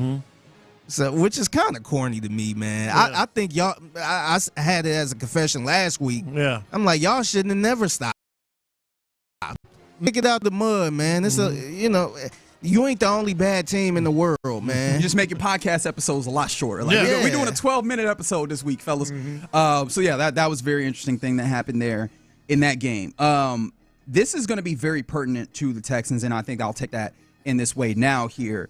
As the 49ers lose middle linebacker Fred Warner, one of the best in the league, to a season-ending ankle injury. And this is huge. He departed the loss to those Tampa Bay Buccaneers that we were talking about earlier. Dislocated right ankle is officially what it is, lost in the first quarter. And this is absolutely, he's going to be gone for the season. He is the heart and soul of that defense in a similar way, but not entirely to the way that Azeez Al-Shaair is to this Texans defense. He is even more so. He is the glue that binds that thing together. He is the brain of this. His ability to cover and his range is the reason why they're good. This opens up a big gap for the Texans in particular versus the Niners, but the AFC West in general, or the NFC rather. NFC West in general, I'm not too concerned about that myself because I think what it does with the Texans, I mean, that's a game that all of a sudden, I think you have to be very confident in that offensively, without Fred Warner there. Because, I mean, DeMeco knows. I mean, that was his guy, and they know that he's the heart and soul, as you pointed out. Yeah, and his particular ability to like range is huge. I wonder how they go about that. Like, Robert Saleh is a very good defense coordinator, but what do you do when the piece that makes your scheme capable is gone? Yeah. Right? Do you see if you just find an entire scheme on a dime? Neither of those are good options. I think they're going to just try to fill in the blank, but just try to imagine. And Azeez Al-Shaair is not regarded nearly as highly as Fred Warner, but imagine if that were the case. It would be like, oh no, he's the heart and soul. And the thing about it is, you have guys that maybe can do a little bit of similar. We've seen having to span some games with guys who are not Azeez Al-Shaair. But Azeez isn't the guy that we go, well, he covers, and that's the reason why he makes this work. Right. That's Fred. His backup, Fred Warner, there in San Francisco. Are you familiar with Luke Gifford? Oh, Gifford. Yeah, I know him. Is he related to Frank? I can't tell you anything about that. But what I can tell you is, over the middle should be something that you have an opportunity to really get home on over there. Something that we said that we would circle back around to, the Seattle Seahawks. They looked very, very good in their game this weekend, and it wasn't just that they looked good. The defense in particular, it is coming on strong in a way that makes me go, oh, okay, that's going to be a huge consideration this week. You want to test the offensive line? You're going to get a test through the offensive line. Is that what impressed you the most about their team yesterday? 25 pressures. I think PFF had them at 33 pressures, depending on who you believe, but widely regarded 25 pressures. Was it 7 sacks that they had? I'll have to double check on that 16 one, but I believe quarterback hits. Yeah, that's 7 sacks. 7 sacks, 16 quarterback hits, 25 pressures. That's what you call a test. That's what you call the test, right? This is going to be the perfect, not necessarily a good way for the Texans, test of how far the progress is. It's clear that this Texans team has progressed since week 3 when you lose to the Jags. But now you're going to get a real test of how much of the progress is the team that you were facing off against your opponents and how much of that is inherent to what you're doing. And you're coming off of a bye. Like, it's the best case scenario that you could have in a season versus this team. This Monday night game is going to be very, very telling on where the Texans are and how far forward they can take this, I think, in the league. I agree. A couple other things to note, which I think you were very interested in. First and foremost, the Ravens, we mentioned them against the Rams. They put up a whopping 3 points, but they only gave up 17. Which of those is more important to you as the Ravens fall to 1-5? The 3 points. Because Lamar Jackson now is not going to be available till week 7. After week 7, so they're in trouble. Figgy, you alluded to this earlier. You said the Ravens might be done.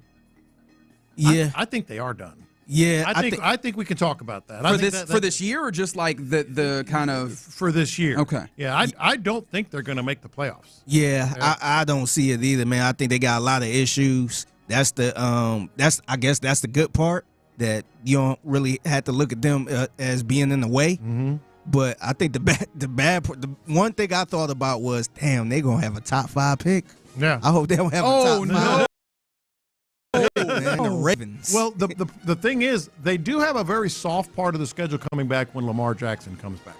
They have the Bears at home, at Miami, which is a bleep show, Minnesota, okay, at Cleveland, good defense, but we'll see, and then the Jets and Cincinnati. So they do have a. If you're of the opinion that they'll somehow find a way, these next 5-6 games are when they're going to be able to maybe prove something after this coming bye week. Yeah, but I feel like it might be. Do you feel like it might be a little too late? That's why I said I think they are done. I think it's a tall task for them to even get to the postseason right now. Yeah, I mean, this just feels like it's well outside of the range. There are a couple of teams that have been able to make the postseason, starting 1-5, but it's just it feels like it's inside. They got to look at the wild card at that point, and they're gonna need a lot of help if they feel like they're trying to sneak into the playoff. Their last 2 games are at Green Bay and at Pittsburgh. So if it comes down to the last 2 games, that's 1-7 right there.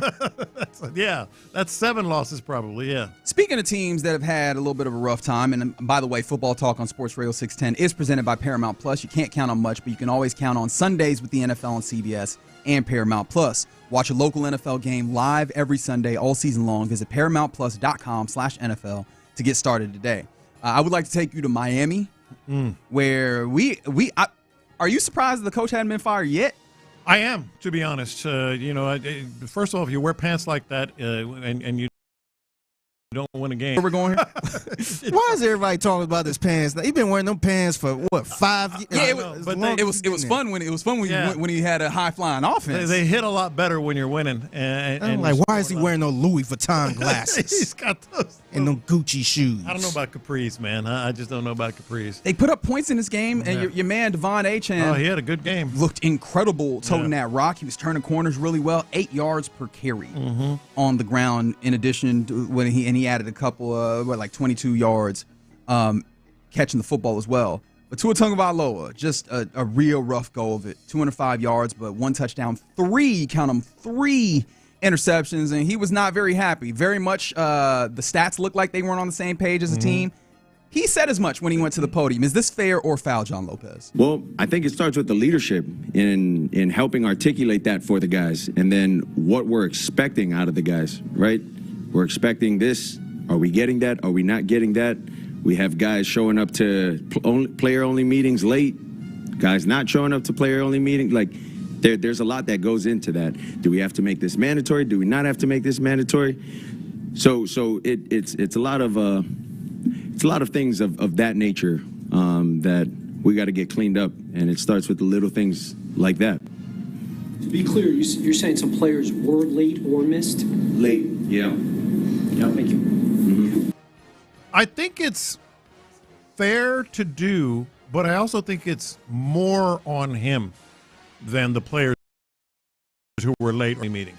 Because to me, clearly this is a team that does not respect the head coach, or he's lost respect. Well, by the way, the coach said that the guys have all met his expectations. Yeah. So he kind of left Tua out there like, well, I mean, whatever he's talking about, he's clearly trying to set some expectation, and I believe the guys will meet up to it. But when it comes to me, they've done everything I need to do. No, you can say that it's foul because he threw those guys under the bus, but he didn't mention their names. I think it's fair to put that out there, but I think it's a reflection on Tua.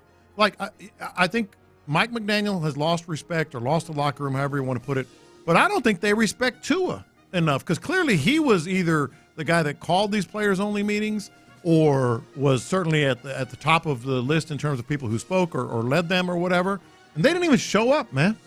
I think that's a reflection on Tua. I think it's the way he said it, too. Yeah. He said it like in a nice, professional way. Mm-hmm. It's like, dog, you got to go up there like, we got players that ain't showing up to no meetings. That's right. Bang the table like, a little we bit. got to clean this up. Yeah. If he did that, we'd be like, yeah, that's the fire they need. I don't think they respect him. It's hard to do that when you're throwing 3 interceptions. Well, I know. Yeah. Yes. Like, it feels foul to me just because your nose ain't clean here. Mm-hmm. Like, your hands aren't clean here. And it's clear, it's very fair to be frustrated by that. It feels weird to bring that up unsolicited in front of everybody. Yes. When you got team issues. Mm-hmm. Like, that feels like You're the quarterback. Airing the family business when you also aren't on the up and up. Yeah. Feels like, here's the thing. I don't even know. Fair foul, let me go ahead and take that off the table. I don't think that's going to help any of this. No. Someone respecting you, then you go talk about it to the media, that's not going to engender respect. No, that's not going to make it all of a sudden better. No. So, bad way. They did score 27 points in this one. They did. They got close to the Chargers. They just couldn't get a victory. So they are also 1-5 in the NFL. And that's around the NFL here in the Loop on Sports Radio 610. Coming up next, let's actually return to the Houston Astros. I know they're not playing baseball right now, but last week we got some really interesting news. And I think we've been marinating it with it on the weekend. The changes that are happening on the staff of this Astros team. How much of the cleaning of house was actually necessary? 713-572-4610. Let's talk about that next. All right, let's talk about it.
2022. It's a Mokaram Injury Lawyers on Sports Radio 610. Live from the Mokaram Injury Lawyers studios, here's In the Loop with John Lopez and Reggie Atatula. Thank you, Mr. Big Voice Man. You are indeed in the loop here on Sports Radio 610. It is indeed still a Reaction Monday, even with the Texans on a bye. We'll hear from head coach DeMeco Ryans tomorrow.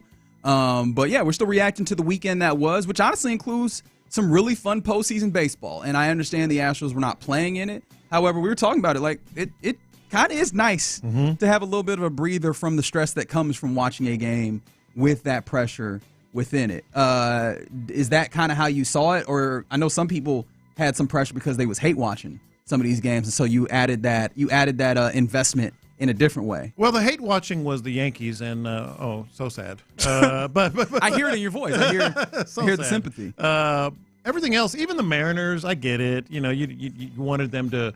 Oh, really? Yeah, You're watching the Mariners. I learned something about myself. I'm just out here watching. Mini confession here. He still hates the Mariners. Yeah, man. I thought I was, and you know, which is funny because I've talked about it a few times this season, looking at this Mariners team.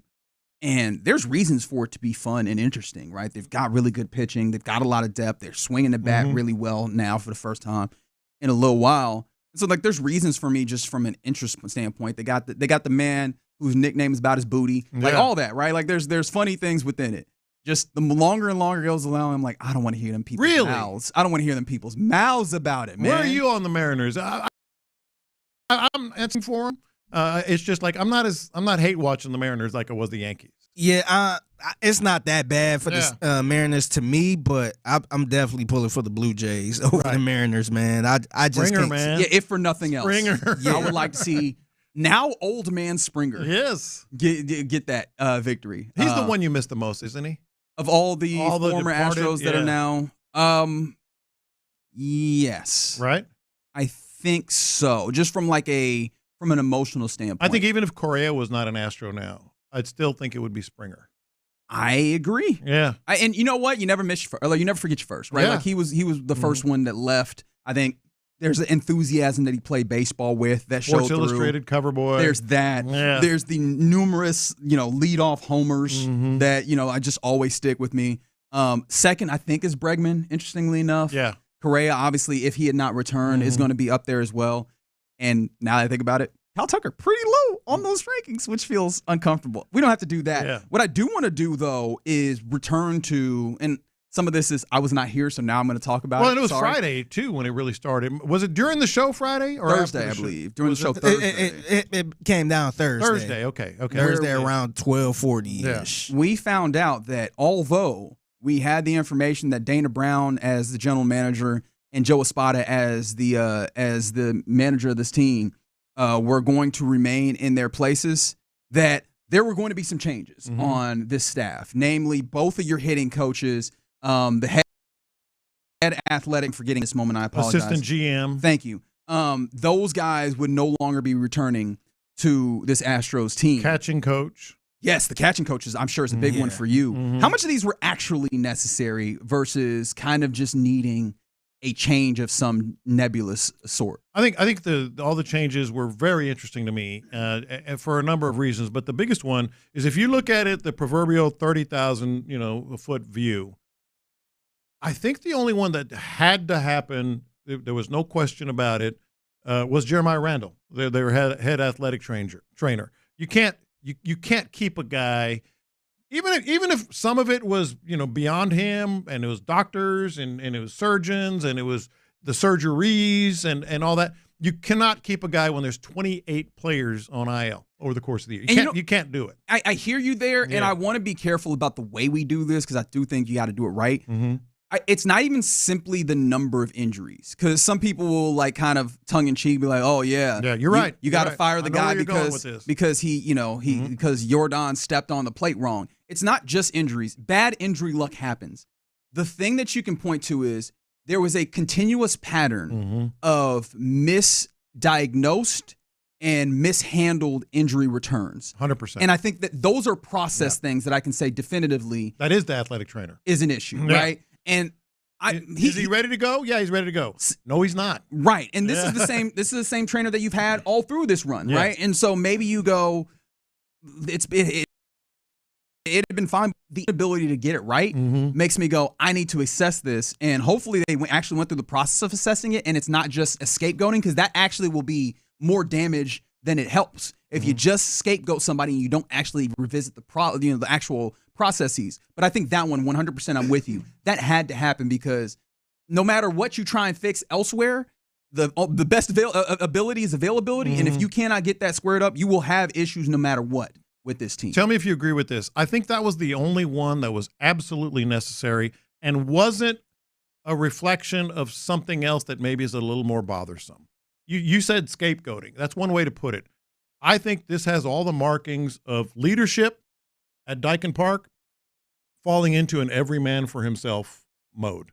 And let me explain. Please.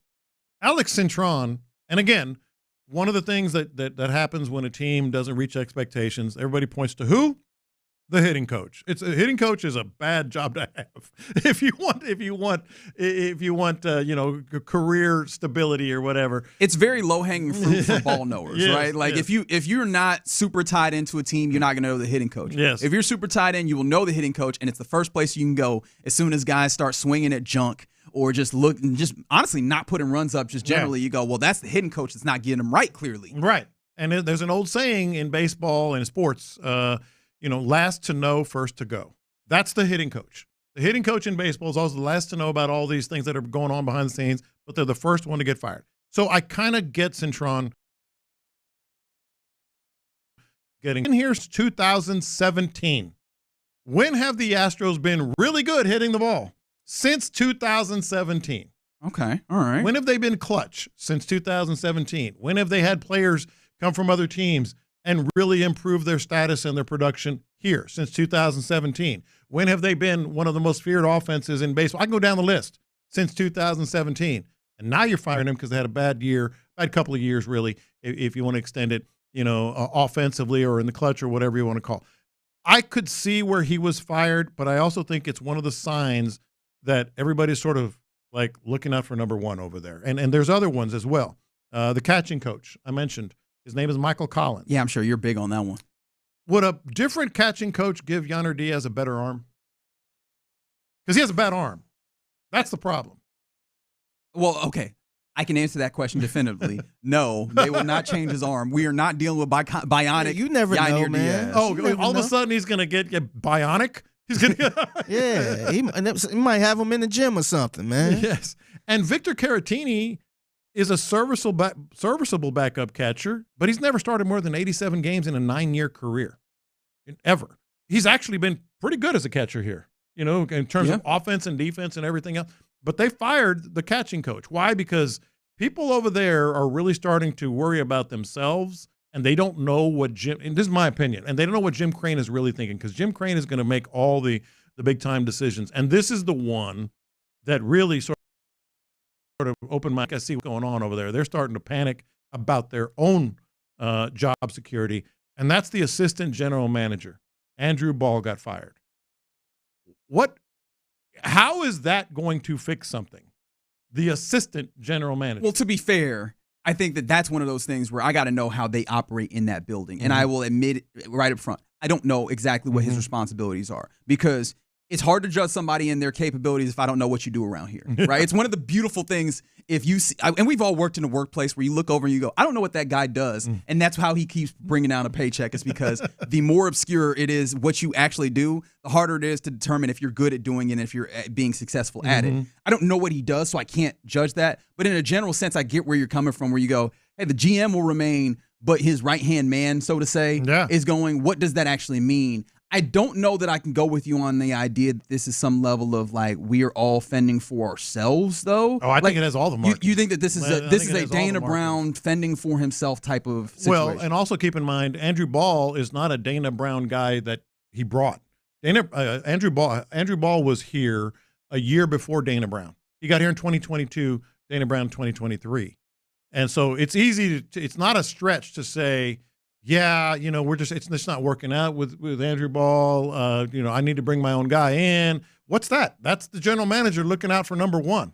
Sure, but I think that it sounds a little more insidious than I think what it actually is, which is probably just, well, we're trying to turn this over and make it ours fully. Like, if I'm going to go down, and maybe this is what you're going with, if I'm going to alter early to kind of frame it that way, but it's the way that's coming in my mind, so apologies. If I'm going to go down, I'm going to go down swinging the way that I want to, which is I want to have people that I trust, that I believe most in what we're doing. And as you mentioned, a number of these guys, if not all of them, were established prior to this particular regime, both with the manager and with the GM. And so there is something to be said for this change. I think that you're right. I think only the athletic trainer is the one where I go absolutely needed a change. But there's also something to note, which is in sports, very rarely is there the firing where you go 100%. There is no case for bringing this person back, right? There's always a level of judgment that is required within here. I do wonder how much, though, the judgment is we kind of just need something different. And maybe that's it.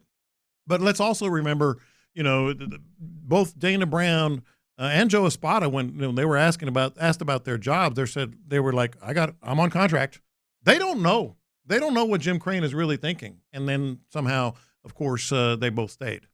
Yeah, but I'm interested to see who then occupies those jobs. And honestly, to be fair, I don't know what that means until we see it, right? Like when it comes to hitting coaches, we see a couple of teams deep in the postseason right now that just changed their hitting coaches in this season. And we've seen teams who changed their hitting coaches who have not produced. Like, it's one of those things that the results will ultimately determine how we view these. I do appreciate at least that this seemingly shows a willingness to reflect upon themselves and attempt to make themselves better. But that don't mean nothing. Like, you can't spend that. Ultimately, what's going to need to happen is we're going to need to see the benefits.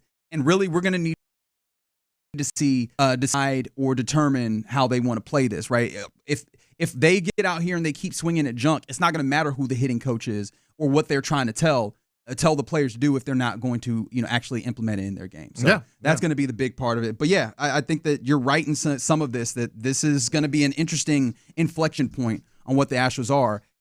Time will tell whether that's an inflection point that says that they opened up the window once again and pushed forward, or if this ends up being some level of death knell. Yeah. All right, you're in the loop here on Sports Radio 610. Appreciate you rocking with us on this Monday. Coming up next, let's get into what's popping, including there was some fun college football stuff, and not all of it was on the field. Plus, the return of the Dunkstronaut. We'll talk about that and more next. How good was CJ?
Texas Star Grill Shop will guide you through. The biggest stories in sports and entertainment. Sports Radio 610 style. In the Loop presents What's Poppin'. All right, let's get into What's Poppin' here in the Loop on Sports Radio 610. And how about we start here? College football on a Tuesday we'll do tomorrow, but the college football weekend was deeply interesting, starting with the University of Texas actually getting a victory in Red River. And you can say it out loud. Go ahead and say it out loud. I don't know. What are you talking about? All right. I have no idea what you're talking about. Okay. Yeah. I thought that Texas played a pretty, like, it made sense. Longhorn Nation, we're back. And of course, it would be very Texas to do that. The thing that I would like to remind myself first and foremost, but then also everybody listening as a result of that. This is Red River is the most rivalry of rivalries in that the things that happened in this game don't actually mean anything about these teams on the outside of this. Like, they played in an entirely different place. Yeah. It's just the vibes of it are different. Although I felt like the way that game played out is one that we probably should have anticipated, with both of those teams coming in being top 5, top 10 type defenses in the nation.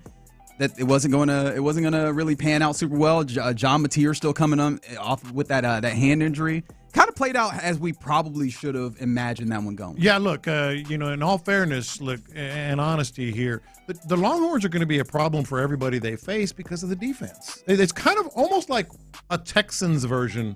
If you just get, marginal improvement at the quarterback play. Clean some stuff up. That's right. Just clean a little bit of stuff up. Which, by the way, you did get much better, quarterback play. Not off the charts, but much better quarterback play.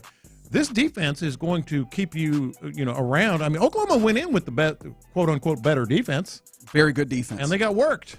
In the second half for sure. Yeah, so second half is when 20 points gets put up. Yeah, but the Texas defense is going to give everybody. I don't know that this is one of those things that takes me in a place where I go, I don't really like what Oklahoma's doing. But Texas will be back ranked, right? Like this is definitely going to – I forgot. We already have rankings out. Where are they at? 23, I think. Okay. I think. I'll double check. If you're a Texas fan, text in 713-572-4610 and answer me this one question.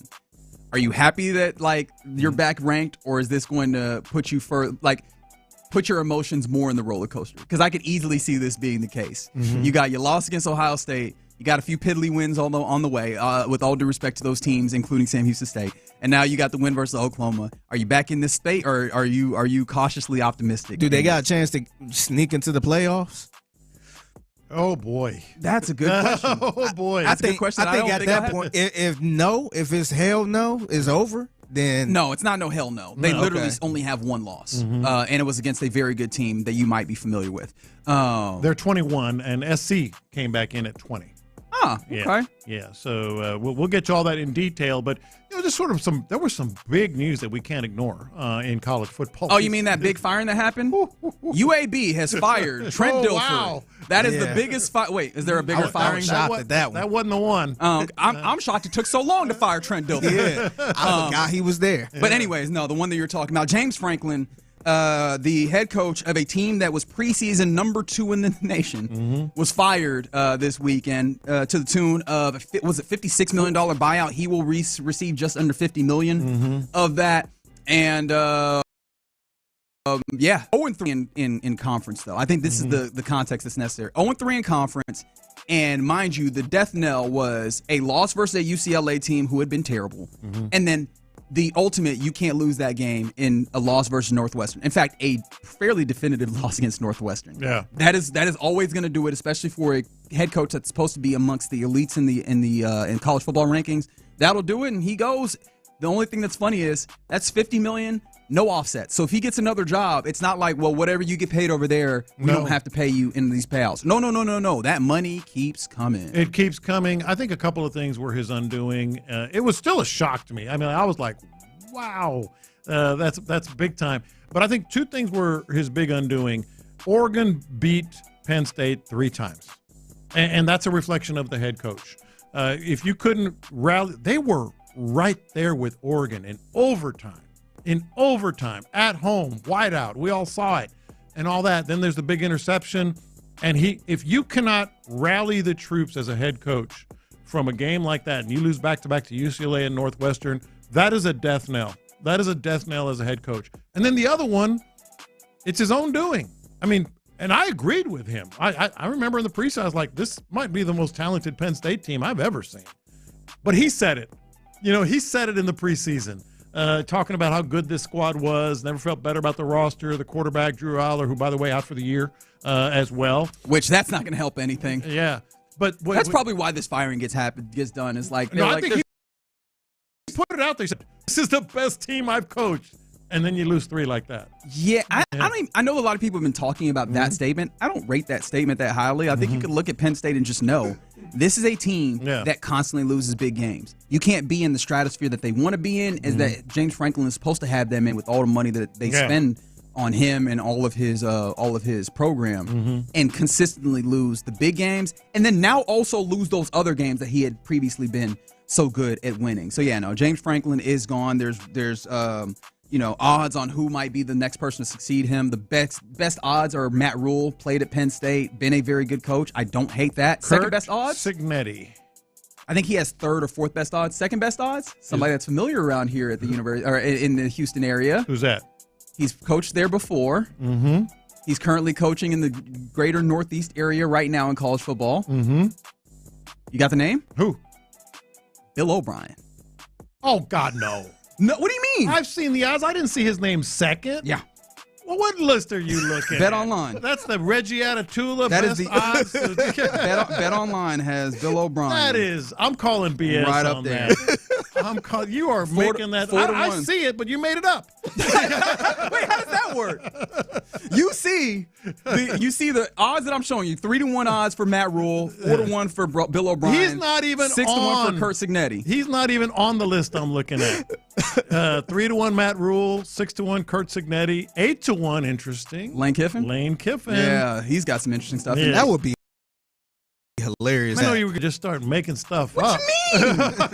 Talk to our guy Jimmy Shapiro about that because he sent it to me. And thank you to the text line for keeping me clean. Texas does have 2 losses. I forgot Florida got them, which that's also not That was very. last week. I forgot about that. Well, put that out of my mind very quickly. Oh, Florida got him, huh? Yep, Florida got them. We'll do more college football on a Tuesday. Florida win the tomorrow. next game? No, I don't think they won the Can't next game. say that they did. Cannot say that they did. All right, some other things. We talked about playoff baseball. We'll get some more of that today, but the ALCS. I can't get over this Bill O'Brien crap you're trying to. What do you? That's not true. You're making it up. What do you want me to do?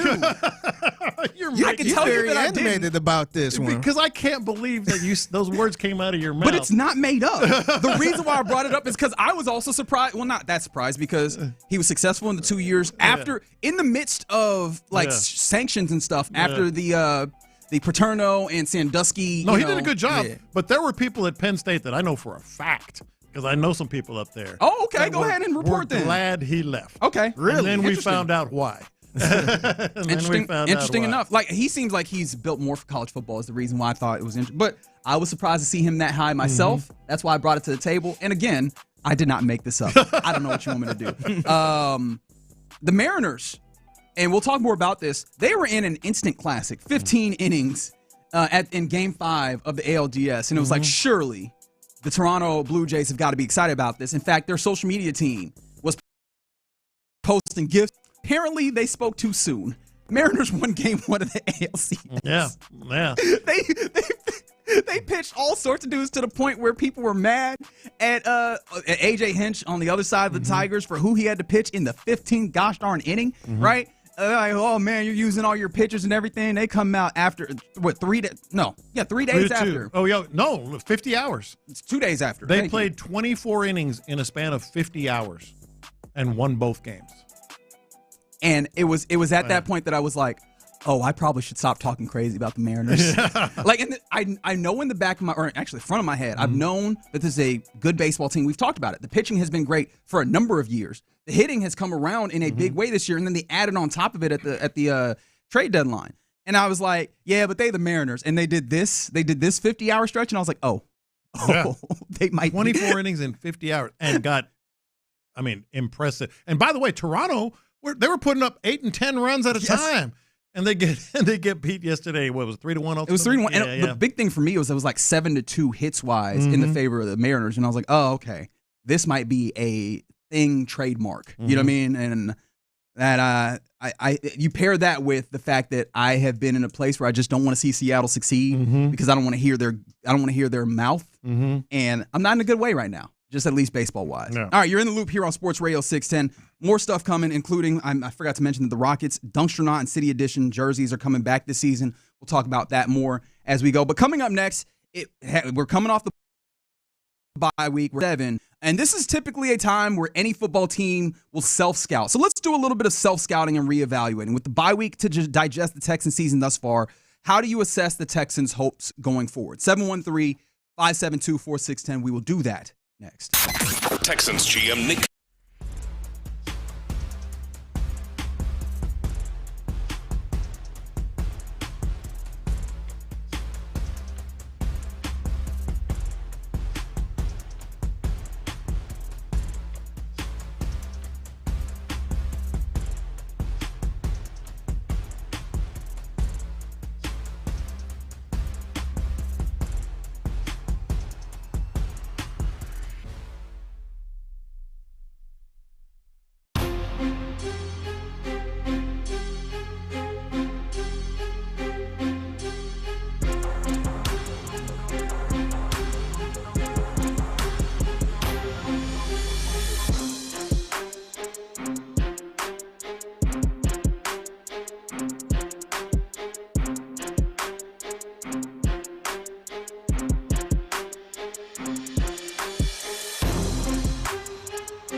Odyssey Sports Station.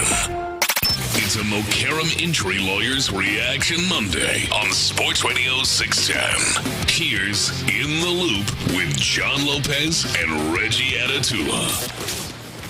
Yeah, you're in the loop here on Sports Radio 610. It's a Reaction Monday. Appreciate you rocking with us. 713-572-4610 is the number to text. Also, there's the live streams brought to you by Mokaram Injury Lawyers, both on the YouTube page and on the Twitch. And of course, there's so many ways to get at us and get listen to us, right? Obviously, the Odyssey app. There's there's AM, obviously 610. There's the HD station, 100.3 HD2. Yep, that's right.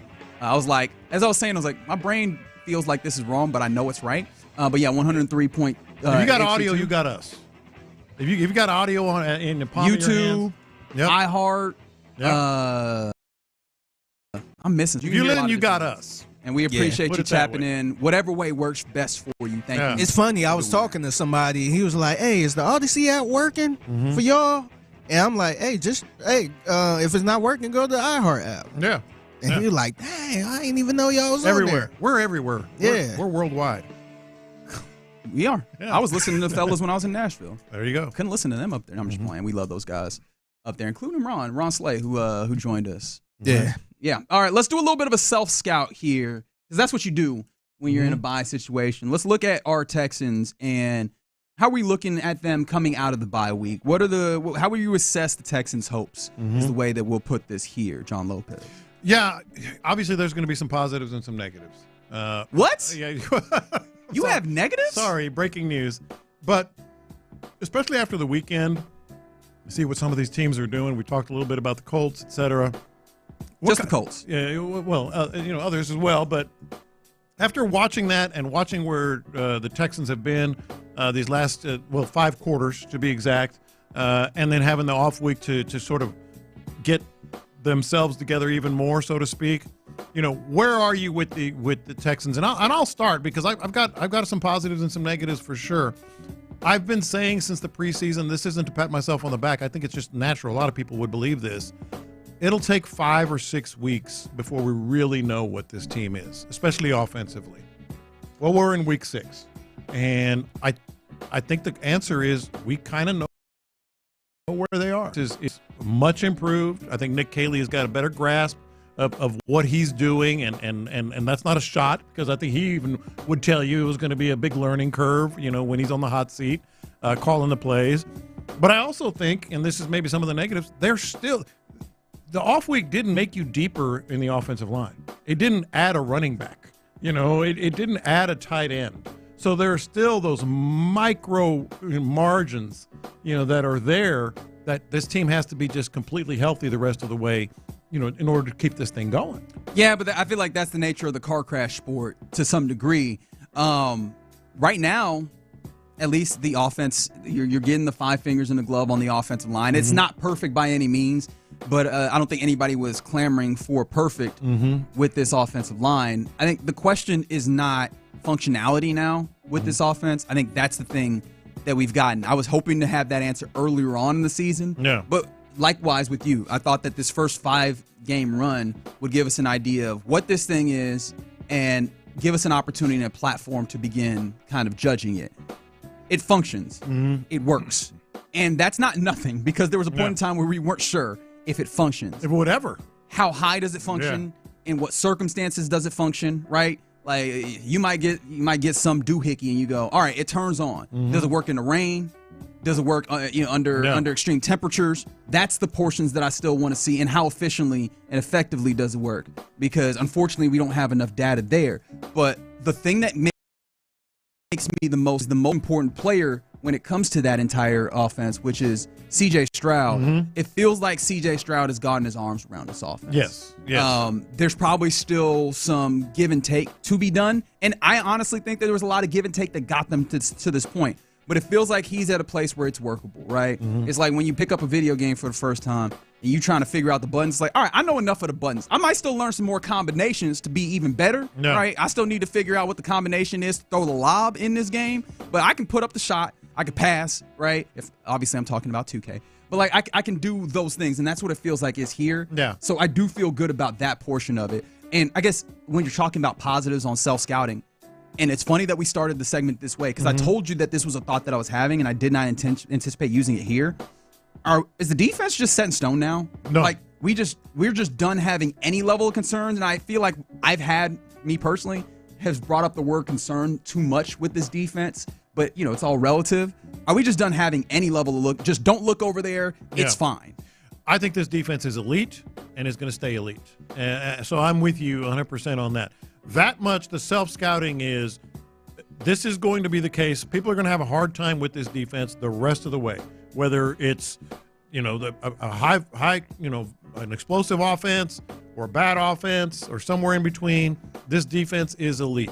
The thing you mentioned about C.J. Stroud to me is probably the best, most promising thing about having the bye week now is I think C.J. Stroud is going to be even more comfortable because he clearly, and you also mentioned this, that maybe he had a say in kind of changing things. They said it. Yeah, they said it. Yeah. In changing things along the way. I think they're listening to him even more because they've had success. I think he's, this off week, this bye week, as much as they take time off, it's always kind of been something I'm sure that he's looked at and sort of contemplated on what's been working, what's not been working, et cetera. And I think we got the evidence of that with the plays that he's been changing at the line of scrimmage more fluidly, With the self-scout, I think sometimes it's like you can look at a good thing and then ask, how sustainable is this really? Because we don't have to do the thing where it's good, and so we don't have to look at it, which, again, I think the defense has probably earned that kind of status. The running game is the portion that I would like to ask you about because you mentioned depth and running back. We're not too far from the trade deadline, and we'll obviously we'll stop down and think about this in a more in-depth way. Does this feel like a running game where you're content with what you have here, or would you be possibly looking outside? There's a name that keeps coming up, especially as we've become the Houston Cyclones here, particularly on offense. Does a Breece Hall or something like that interest you where you're like, I might be able to be talked into a running back in addition to what's happening? No, I could easily be talked into a running back, but your first question is about, am I satisfied? Yes, I'm satisfied with this 1-2 punch, especially with Woody Marks getting more carries and more touches, et cetera. But the health of a running back is always, is always going to be fragile. Fair. So I would easily be talked into adding another one. Because, all right, let's do the hypothetical. As you end up with some level of bump or bruise. I'm not going to say specifically because I'll feel really bad if it then happens. With, let's say, Woody Marks. What is the game plan at that point? What does it look like, at least in your imagination? I think you're terrified. Well, obviously you're terrified in any situation, but like actually, what does it look like? It's just Nick Chubb and then Dare getting those reps, or is it more DP? Is it more Dameon Pierce? I think Dare gives you more because he can also, obviously block, but not that Damien's awful at it, but he can block, he can receive, and he has run the ball some. And Dameon Pierce, in the little time that he's been able to get on the field, has still not been real productive on that. No, that's why he's been not productive. Not productive. I think that's why they're micro margins. I mean, they're just micro margins right now on the offensive line and running back and tight end. So that's why you got to be healthy. I would easily be talking to additions. Interesting that you bring up tight end because it feels like Harrison Bryant, fine, and of course I feel bad because he hasn't been on the team for very long. However, the third tight end that this Texans team brought in, Brendan Bates. There we go, yeah. Brendan Bates. Yeah. I was mixing up his name into all sorts of things that were not Brendan Bates. They have looked fine for what the purposes that you need them to do. However, in a self-scout type of way, what has been your read on the tight end position as a whole and maybe outside of Dalton Schultz, who admittedly seems like he's finding a role that fits him in this offense? No, Dalton Schultz is not an issue by any stretch. But let's, again, not to be specific, a bumper bruise to Dalton Schultz. You're bleeped. That's a good one. If anything happens to Dalton Schultz. Actually, I think that Harrison Bryant can operate. Yeah, but fine. In the okay. He's not gonna stretch the middle of the field. Have the confidence per se to make those third down catches, which Dalton Schultz has been having a pretty good year. You are really messed up if that's the case. So those are the buts. I do want to say this though. I think we need to give DeMeco Ryans probably more credit than we've been giving him because they were 0-3, man. They were 0-3. I recall. And his positivity, the way he handles as a player's coach, the locker room and all that, just to be able to respond. I get it. The competition hasn't been great, but be able to respond and have this momentum and have this level of confidence going into the bye week. And now you're going to Seattle for Monday night, and we all know it's going to be a tough task, but I don't think anybody is, quivering in their boots here. And I think I'm talking about them, and fans might be, but I'm talking about them. I think you got to give DeMeco Ryans a lot of credit for kind of staying the course there. In the spirit of self-scout, how would you evaluate DeMeco Ryans' ability as a team, getting his guys prepared and ready for these first 5 games, game plan-wise? Mm-hmm. I think he's been really good defensively. We know that. That's his specialty, and that's where the most talent is. I think it's been a little bit, as much as we just gave him credit, I think it's been a little overstated, his hand in the offense. I don't think he has a... You think it's been overstated? Yeah, I don't think he has a hand in the offense. I think just being around and being able to see the discussions and how they're working game plans and sort of being a sounding board and all that. He's not offense. But you have to, right? Just like in a business, the boss is not going to come in and do your spreadsheets for you. Yeah. But whatever the managerial tactics that are necessary to help get you to the right place, it does feel like, and I'm somebody that does believe that him being able to step into more of a CEO type role, quote unquote, has allowed them to usher themselves into a place that is more streamlined. And maybe it was the necessity because of how dire the situation was at 0-3. But it feels like that the quickness with which they got to that place where hey, this needs to shift, and their ability to kind of turn that around. That's the leadership I'm complimenting him. Right. I do think that I'm with you there. Yeah. I think that we do need to give him some credit there. And that's something that I do hope to see continue to grow because, again, he's done that for 2 weeks. What happens as you get more comfortable with the ability to do that and bounce around and know how to hit those buttons even more precisely? Yeah, I hope. You're right. Now let me ask you about the $1 million question here. Oh, it's $1 million on the table? This is the $1 million question. When you're self-scouting this team, do they still have a reasonable path to get there? Because this bye week, some crazy things happened. What is it? 7 teams make the postseason in each conference? That is the last time I checked. I believe that is what it is. There are 8 teams right now that have at least 4 wins, I believe, in the AFC, or at least have a chance to do that. All right, so teams that have at least 4 wins in the AFC. Number 1 team is the Indianapolis Colts at 5-1. Second is the Pittsburgh Steelers at 4-1, alongside the Buffalo Bills at 4-1. Steelers by the tiebreaker as of right now with conference record, but that'll change at a later date. Chargers 4-2. Jacksonville Jaguars also 4-2. Denver Broncos 4-2. And the New England Patriots 4-2. So 7 teams make the postseason. 8 teams right now have at least 4 wins. 7 teams have 7 4 teams wins. have no. The Chiefs are 3-3. And then that's not counting the Chiefs. So you have 7 teams with 4 wins and the Chiefs at 3-3. What's the path? Now that you're sort of self-scouting and reevaluating where you are, can they still get there? Yes, they can. Yeah. In part because, and I like the way that I've actually looked at this. I'll help answer the question by asking another question, which I'm sure is a thing that everybody loves. I'm going to name teams that are below the Texans right now, and you tell me if you have any real concern of them getting back into the race and the hunt for what we're talking about here in the playoffs. Okay. The Cincinnati Bengals. No. You just flat out no? They're not going to get back in the race. Okay. Interesting Joe Flacco. enough. Davis Mills was mentioned. Was a name that was brought up. That was interesting as well. All right. You say flat out no. Figgy, you agree? Yes. Okay, very good. The Las Vegas Raiders. No. Yeah, they. As much as I was anticipating them being better, I feel like the Geno Smith thing, same old Raiders, is done. And I was like, man, I thought that he had turned the corner. No, you know what I realized? Geno Smith is 35 years old. Like Aaron Rodgers and Tom Brady got us messed up thinking that everybody's supposed to be able to do this to 40. He might have just hit the cliff. Anyways, that's neither here nor there. The Baltimore Ravens. No. You're just flat out. Yeah, it's a lot going on with that defense. I don't think whatever they do, Lamar can't fix but so much. Yeah, he comes back and just gets into the Dak Prescott space where can you score 45? Yeah. All right. Miami Dolphins. No. Big hole, no. The Cleveland Browns. Absolutely not. The Tennessee Titans. Nope. The New York Jets. The New York who? Jets. I forgot about that game on Sunday morning. They ain't got no Jets over there, man. Shout out to the Jets. At least Aaron Glenn will always have Earth, Wind, and Fire. That was their win of the season there. That was the best thing I've seen on the internet this year. It's so good. If you haven't seen it, dude, search Aaron Glenn, Earth, Wind, and Fire. So anyways, my larger point in doing that exercise where I got distracted, none of those teams, or at least maybe I'll put up one or two possibles, have an opportunity to kind of jump you. Now, you're already ninth, and you play the Jaguars one more time. You play the Colts twice, although that one's a little bit rough. You play the Broncos. You have a little bit of, control, not entirely control your destiny, but an opportunity to get into those spaces. Now you're talking about the lower rungs of it, wild card, before we even start talking about AFC South.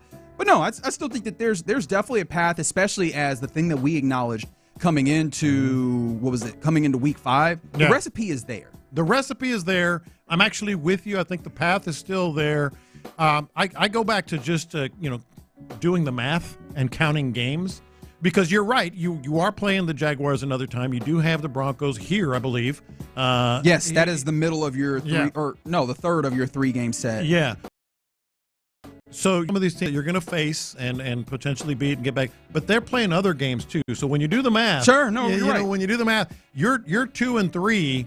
They still have 4 wins. That's 2 wins in the win, 2 games in the win column that you have to catch up. Right. And I still think, in a weird way, this is a huge game against the Seahawks Monday night. Oh, absolutely. If you drop to 2-4, and the math, you're running out of games, little by little, you're running out of games, and the math is there. And let's say I think the Colts are bye this week, if I remember correctly. But either way, some of these teams ahead of you start winning these peripheral games and just kind of stay in front of you. Colts are still playing. They have the Chargers. Okay, that's right. They have the Chargers. But all these games. Thanks for listening during Around the AFC South. I know. I don't remember now. But in 1 year. Anyway, but the math can get hard once these games start, adding up. Yeah, and I feel like the Texans kind of got a tough little stretch too, man. I know San Francisco, they struggling with the injuries and all that stuff, but then you got the Denver Broncos, who, by the way, had 9 sacks. That might be the best. That might be one of the best defenses along with your Texans team. And yeah, you mentioned 9 sacks. I was going to save this for winners lose the weekend. I could say it twice. 9 sacks on Justin Fields. The same number as the completions that he had in that football game. Why do we keep exporting this slop out there? Why do those English folks in the rest of Europe keep showing up to our games? When did we have a good game overseas at some point? I know that it's happened at least once, but the fact that I can remember one in particular. I think of one good game, like, man, that game was so good. Yeah. You just be sending them anything. Like, you take it. Deal with it. There you go. A little bit of a kind of a self-scout in what this team is looking at. It feels like there's some hopefulness, but you're right. Like, it's getting late early for this Texans team because of the way that it started. And like Figgy said, you got the Broncos and Seahawks defense you got to contend with. Yeah. The only thing about it is the Broncos offense looks a little bit shakier, and Bo Nixon as well looks a little shakier. And then I don't want to overlook San Francisco, man. No. Just for some reason, I just can't. Maybe if Matt Jones playing, then that's a good thing, but I don't want to overlook them either. No, I mean, I don't think you can overlook anyone. And to be fair, I don't think this team is in the business of overlooking anybody. So that is a good thing. They start Monday night versus the Seattle Seahawks. Of course, we'll take you up to that here on the home of the Texans, Sports Radio 610. But coming up next, let's do our lunchtime confessions. We'll get that next. Is there ever an optimal time for the bye week? Texans GM Nick Caserio gave his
Call Mokaram Injury Lawyers at 281-222-2222.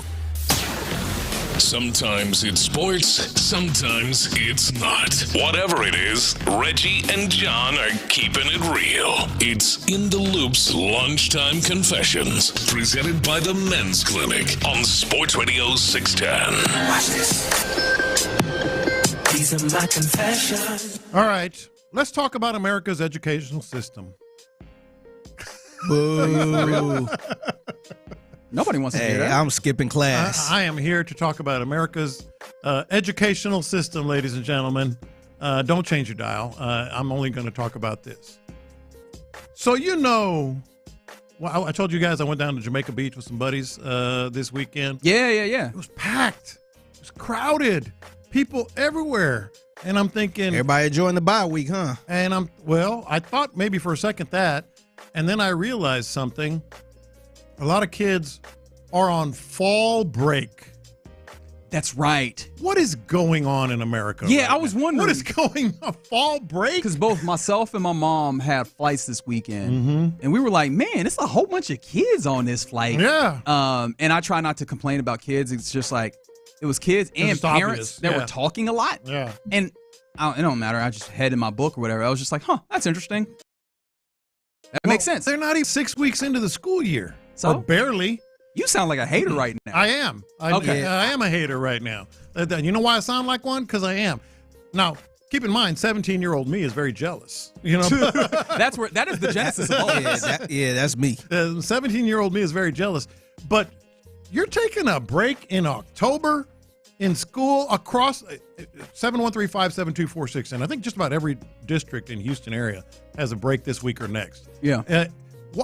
Why did this happen? What do they accomplish? I wish they had that 10 years ago when I was working at a high school. Yes. October was one of the longest months of the school year because it was no breaks at all. It was just week after week after week all the way to Thanksgiving. What do you need a break from? You're just barely getting to know your classmates. From the 832 educator here, fall break is, all caps, needed. Oh, get out of here. Respect. No, you can't do that. Respect. No. My wife. You're going to say respect and then get disrespectful. No. My wife is a school director. She's got the week off, and I'm jealous of that. But she's not in the trenches, though. Yes, she is. Trust me on that.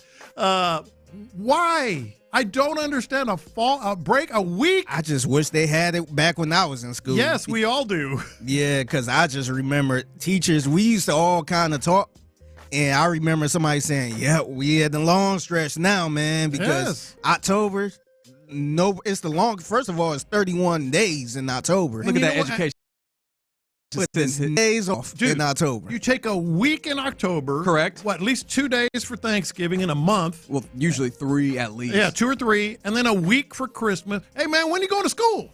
Well, they have a shorter summer break now. And you just sound like a hater. Man. I am a hater. Let them take these days. Sometimes you're a hater because it's justified. Hey, you just got to spread it out, man. Have some days here and there, brother. Take a week? Yeah. Just give them a Friday off. I don't even understand why because you're not worried about their education right now. That's clear. You're just like, stop letting these kids be out amongst the adults when we're doing adult things. That's what I'm hearing right now. No.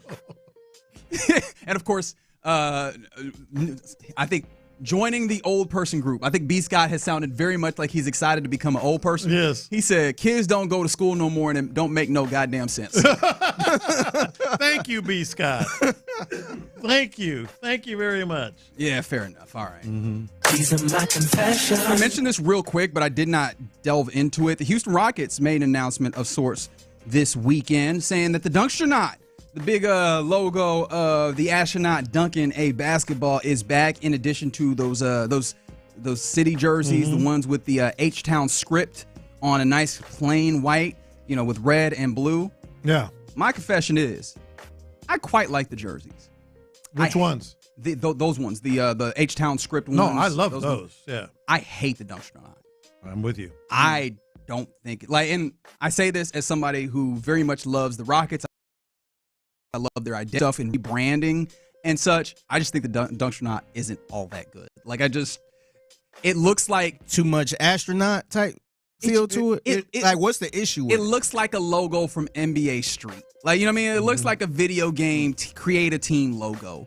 It does not feel like I'd much rather, and I know you can't do the same thing over and over all the damn time. I much prefer the ketchup and mustard. And I know this is going to be the real we disagreed upon statement that I make here.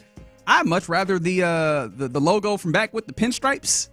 That joint, the basketball world. I know. Yeah. I prefer that one. The Dunkster Knot feels real gimmicky. It looks feels like it's a 7 and under league jersey. Like little kids would wear it. To me. Yeah. Yeah.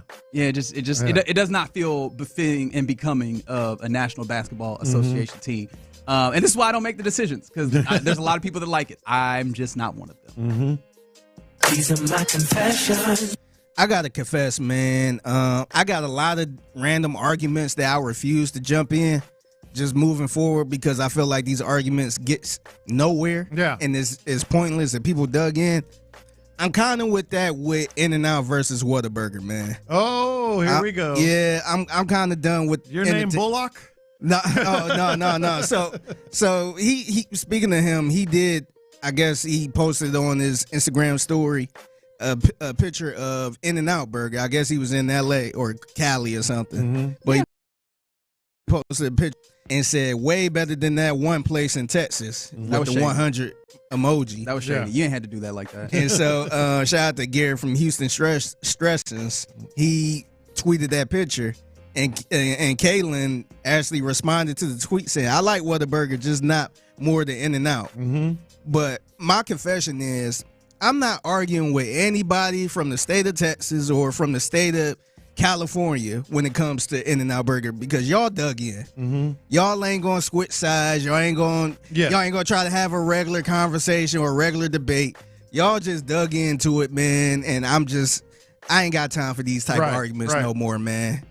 Y'all dug in. People are dug into this. That's a great point. I think I'll give people. You got to have a reason why, though. Like, you got to have a reason why on your point here. It never been a reason why. It's always if you're like, from Cali, this is just ours. If you from Texas or Cali, you never had like a reason why, hey, this is why I feel like this is better. It's just like, oh, it's trash. Yeah. Like, either side just be like, oh, it's trash. I'm like, all right, man. I had that conversation with somebody who don't have a dog in the fight. Yeah. And just like, hey, yeah, I'm not from Cali or Texas, but I tried both of them, and I think Whataburger is better because of this. Or it's never that conversation, man. It's just straight up, oh, that's nasty or that's trash. Yes, you're 100% right. I'm so done with that conversation, They're just man. dug in on from where they are or whatever. Y'all just repping y'all hood at this point, man. Which is fine, respectfully. It's cool. On that as well. I'm just not having that conversation. I'm not going back and forth with people on this. And this is a fair thing. I think that this is In-N-Out. I think that their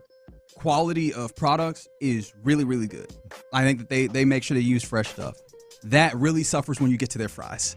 The fries suffer in that way. Totally agree. I have a hard time personally, and maybe this is just being a Texan, saying the best burger is a place where I can't get bacon on it. You know what I mean? Like, that one hurts me. Yeah. That one hurts my spirit. Yes. Yeah. My only issue, because I tried In-N-Out before I moved here, before I even knew what Whataburger was. I tried it in L.A., and it was really good. It was real good. And then when I got down here, I tried Whataburger, really good too. Yeah. But it wasn't until In-N-Out moved to Texas, and I tried it. I was just like, man, this don't hit the same. I wasn't sure if they changed the ingredients or what, but it didn't hit the same like it did in L.A. Yeah, I think also because they use fresh ingredients, it's a lot of the In-N-Out quality control is based on where you are, because where your fresh ingredients come from matters. Honestly, we don't need to litigate this, as you said. The thing I would like to litigate, hey, Kaylin, you didn't need to put that way in there. That was the disrespectful part. Like, you can have your opinion. Don't get disrespectful. Way better. How can you go back and say, I like Whataburger, just not as not After you more. said way better. Yeah. And then you ain't even acknowledged Whataburger. You just said that one place in Texas.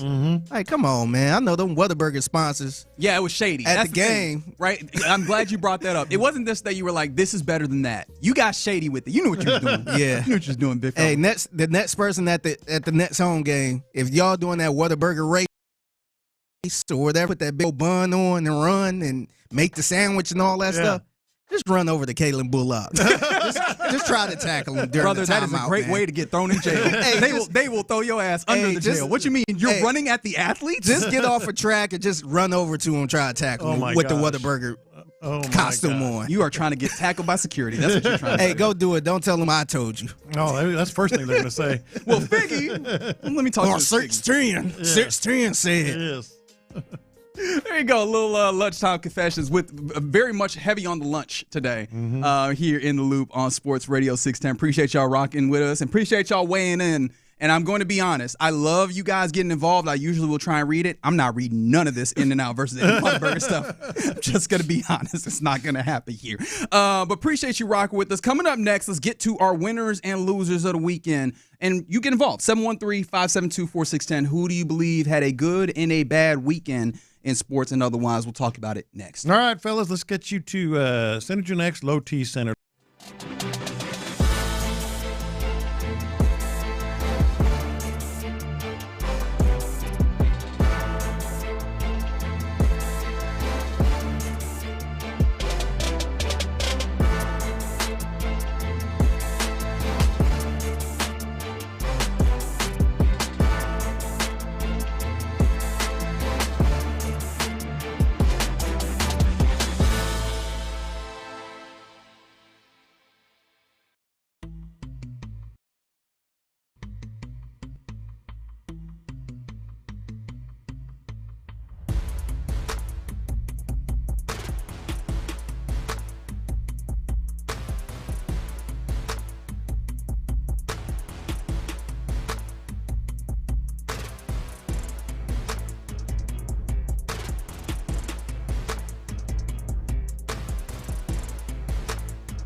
based on a survey of pharmacists who recommend branded vitamins and supplements. It's a Mokaram Injury Lawyers Reaction Monday on Sports Radio 610. Live from the Mokaram Injury Lawyers Studios, here's In the Loop with John Lopez and Reggie Atatula. Always appreciate the interaction here in the Loop. Horace on the YouTube said, "Don't hate Lopez. I'm on fall break in Cabo right now." Appreciate. No, good for you. I don't blame the kids. I blame the schools. All that stuff. 17-year-old me is very jealous. You're just a hater. It is fair. Someone did mention, they also educated, they were like, burnout is a huge thing, and especially October, you see a lot of that, so it might be more for the teachers, making sure that they all that good October month is rough, man. He was talking about it. Again, I know this from firsthand experience. My wife is a school director for 25 plus and yet you still years. hating. That's crazy. And I am, and here's why. He said yes. Yes, I am. Correct.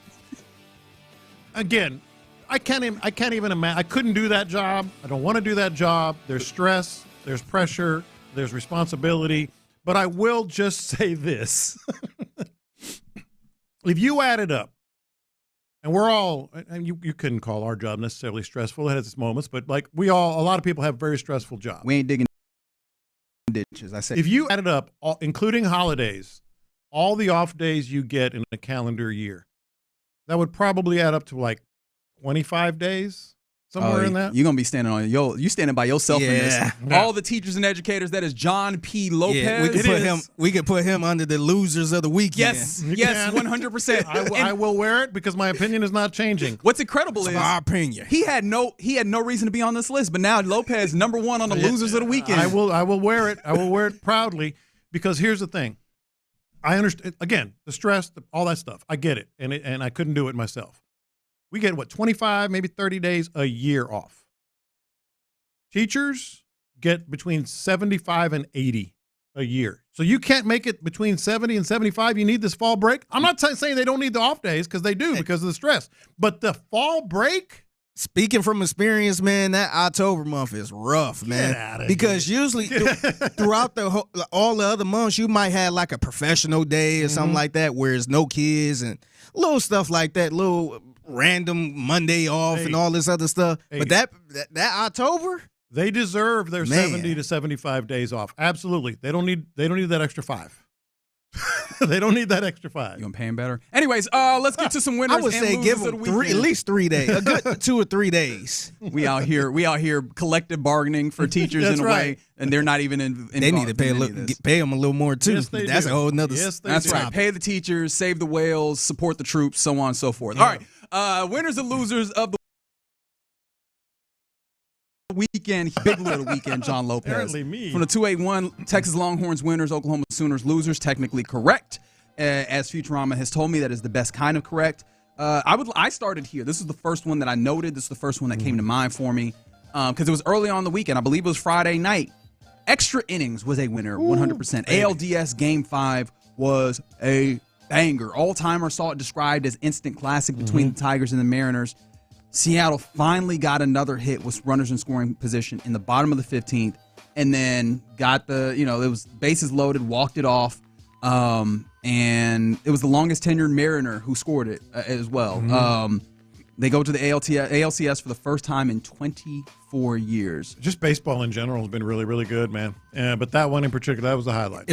I think it was a good call for the MLB to not have that ghost running on second and all that stuff 100%. too. Yes. Because the game would have been over. Probably would have been over after the 10th inning. Which is funny because they got runners on second a good amount. It was a whole bunch of getting out of defense. Yeah, a whole bunch of getting out of jams in extra innings in that game. Roy Wood Jr., comedian and huge baseball lover, tweeted something that I found interesting. I want to bring it up with you fellas. Quote, "This is the type of exciting baseball game that diehards love and casual fans used to justify not watching baseball. Such a gift and a curse." I saw that. Is he tweet. right in Did you retweet that? I don't know. I might have. Yeah, but is he right? I think he is, and I think he's actually sort of proving that these types of games can be riveting for any fan. I mean, it was the highest level of play on both sides. Yeah, I felt like postseason baseball is usually pretty accessible for fans, especially and maybe this is my bias of being deeply online. and I guess I can't call myself like a casual baseball fan necessarily in the way that we're talking about here. But I've always been the type of person where people are tweeting about a particular game. It's like, oh, man, into the 12th. And you're like, oh, I want to see what's happening there. And that draws you in. And I thought that was an appeal, but maybe not. Maybe the casual fan is like, all right, let's go. I'm done with this. It's defense. I thought it was really good. How about this for a loser on the weekend? Deshaun Foster. I know, again, we'll do college football on a Tuesday tomorrow. However, James Franklin got fired, and I'll get to him in a second. But Deshaun Foster was previously the coach at UCLA. He was the guy who took over the job when Chip Kelly left UCLA to go become Ohio State's offensive coordinator. And he played for the team, and they were just bad. And it made sense. You know, it's like UCLA, they don't have that much investment, you know, not great geography necessarily when you consider this. There's some mitigating factors. As soon as he got fired this year, they have won both of those games. Yes, they have. They have scored big points. Those guys seem to be excited to play for the interim and for the offensive coordinator. And I'm like, dude, what could you have possibly... UCLA has been a bad football program for over a decade at this point. And as soon as you leave, they put up two pretty good competition, including Penn State. That's got to feel really bad, man. Oh, it's awful. It's absolutely awful. Well, he is clearly a loser, you know, for obvious reasons. But there are some winners there, too. Jerry Neuheisel, obviously, doing what he does at a very good level. And he's going to get a job here soon, right? I think there's a little, yes, he is, and it might be there. I think there's a little life in the UCLA program all of a sudden. Yeah, I did not anticipate it. In fact, I'm a little bit of a loser in this regard because I just thought, oh, well, losing at UCLA, that's something that happens. Like you look at the factors that are there, and yes, you're going to lose there. Apparently, not to that degree. And of course, the reason why I held off on this college football wise is he a winner or is he a loser? James Franklin, fired at Penn State. Oh, he's a loser. 3-3, 0-3 in conference. As I mentioned, lost to UCLA, a team that had not won in quite a bit, and then lost to Northwestern, which is just one of those you can't do that, especially in its current iteration. Yeah. But he does get the $50 million buyout, which has no offset. So even if he goes and gets another job, let's say Virginia Tech or Auburn if it comes open, or there was one that was interesting that I just forgot. Arkansas? Arkansas. If he gets one of those types of jobs, that's not going to be like his buyout money that's coming from Penn State is not going to be affected by whatever his next income is. I still think, loser for the weekend because of, the expectations and what happened in the monumental fall. He was going to get that $49 million no matter what, whether they won a national championship or he got fired. So, yes, you could say he's just a life winner because of he's never going to have to worry about money again. But he was never going to have to worry about that at all. He was never going to worry about money. So, I think losing happened. Yeah, he's done being viewed as an elite coach. I don't know that anybody was going to get him there, but I think that was what he was aiming for. You're at Penn State. You're at one of the blue bloods of this sport, and you're playing amongst the best, and you just never get the wins against the best. Yeah, you're no longer in that, or even having access to that stratosphere, I don't think. Just side note here, I don't think Penn State is as good a job as most people do. It's a tougher job than you think. They have Pennsylvania. They've got that wrapped up, and it's a great football state for high school football. That is absolutely true. They have the pedigree. They have the blue blood reputation, as you mentioned. It is a tough place to get to, a tough place to convince people from outside of the Midwest to get to, and it is a very tough place when it comes to NIL. They are spending a lot of money on NIL, but they are by no means one of the highest spenders. I mean, I think $60, $65 million a year, which sounds ridiculous. Indiana is spending 60 to 65. Yeah. By the way, Curt Cignetti, definitely a winner. He's got to be the next Penn State coach. He's up there. He just brought his JMU guys, and those dudes. Like last year, Indiana winning there was at 12 games or whatever. It was like, oh, this is cool. Like they're kind of it felt Cinderella. A little smoke. Yeah. This year they're just out here thumping dudes. Like they look like they belong amongst. That Indiana got me worried a little bit as an Ohio State fan. I'm like, that ain't the same little Indiana that you used to throttle around for years. They might be the toughest team in college football. 2 years. He did this in 2 years. They might be the toughest. How they play, the style. They went into Oregon and just bullied them. Bullied them. Loser on the weekend, and it's tough because he has ties to Houston. Aaron Glenn. got to be a loser on the weekend. Obviously, they were out in London. They played what was a very funky final score, actually, now I think about it. The Denver Broncos 13, New York Jets 11. And actually... Was it? What? Was it a... I actually don't remember because one of the losers on the weekend is the NFL Scoregami account on Twitter. Oh, no. What a shame. Did they mess up? It's been acting up. It's been in a little bit of a revolt, I guess. It's just not been operating properly. Oh, it's a and this is shame. why you got to use the bot that is either on Blue Sky or whatever, or just go to the NFLscoregami.com. It was not, by the way. Okay. A Scoregami. It had happened once before or at least it had happened in 1983. There we go. Okay. That's what I was looking for. But Aaron Glenn is a loser because obviously they lose that football game, but also they're 0-6. Clearly his quarterback is not one that works. 9 completions, 9 sacks. Justin Fields just not capable of doing this.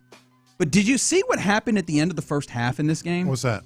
The game management by Aaron Glenn Did not see it. I saw the after, was atrocious. I'm going to be entirely honest. I didn't directly see it because this game was a great motivation to clean the house.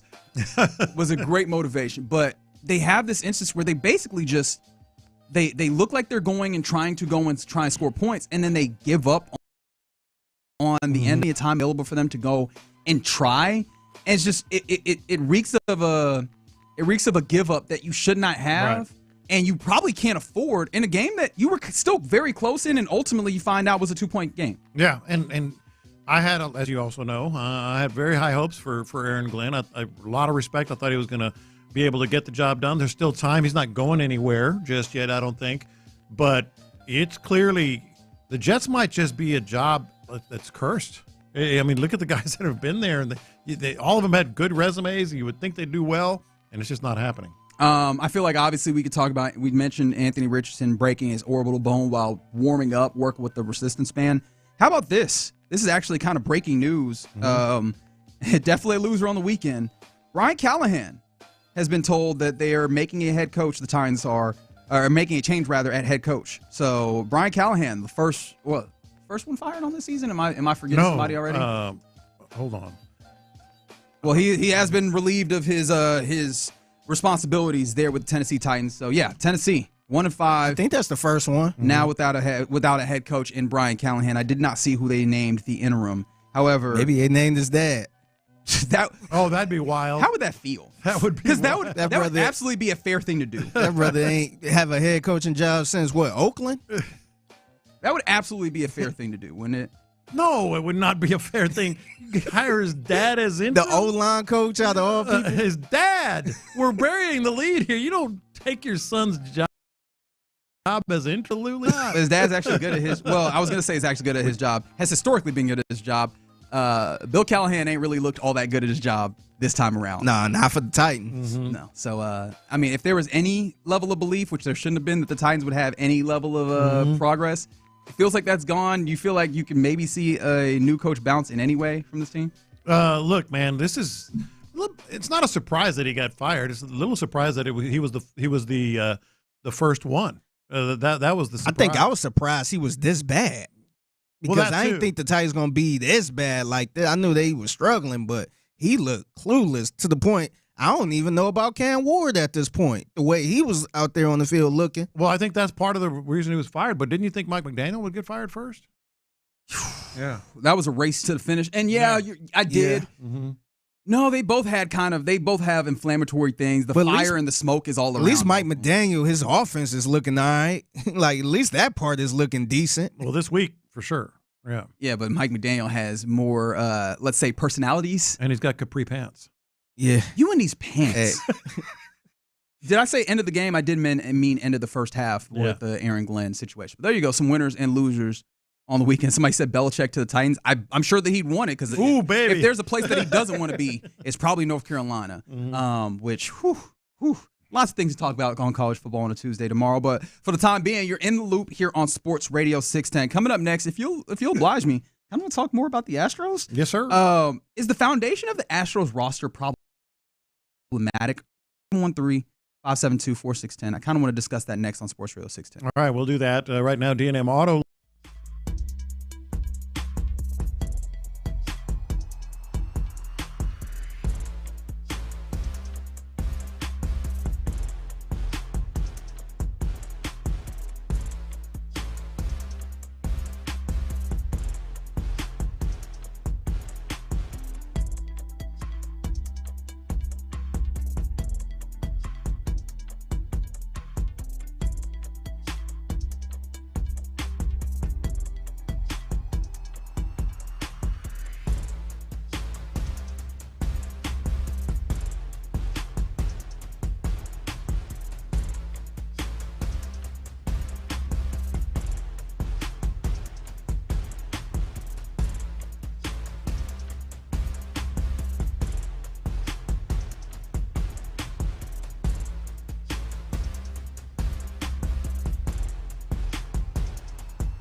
at depend.com. KILT FM HD2 Houston. Insider access, exclusive content. Sports Radio 610. The Texans play here. An Odyssey sports station.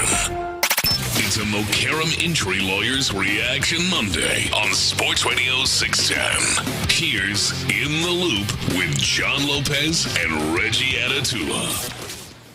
You know what? It is a Reaction Monday here in the Loop and all the way across Sports Radio 610. And so let's react to the breaking news in the NFL right now. If you weren't listening just a second ago, the Tennessee Titans have fired head coach Brian Callahan. He is indeed the first head coach fired in the 2025 NFL season. And I will turn to our NFL head coach record correspondent, Figgy Fig.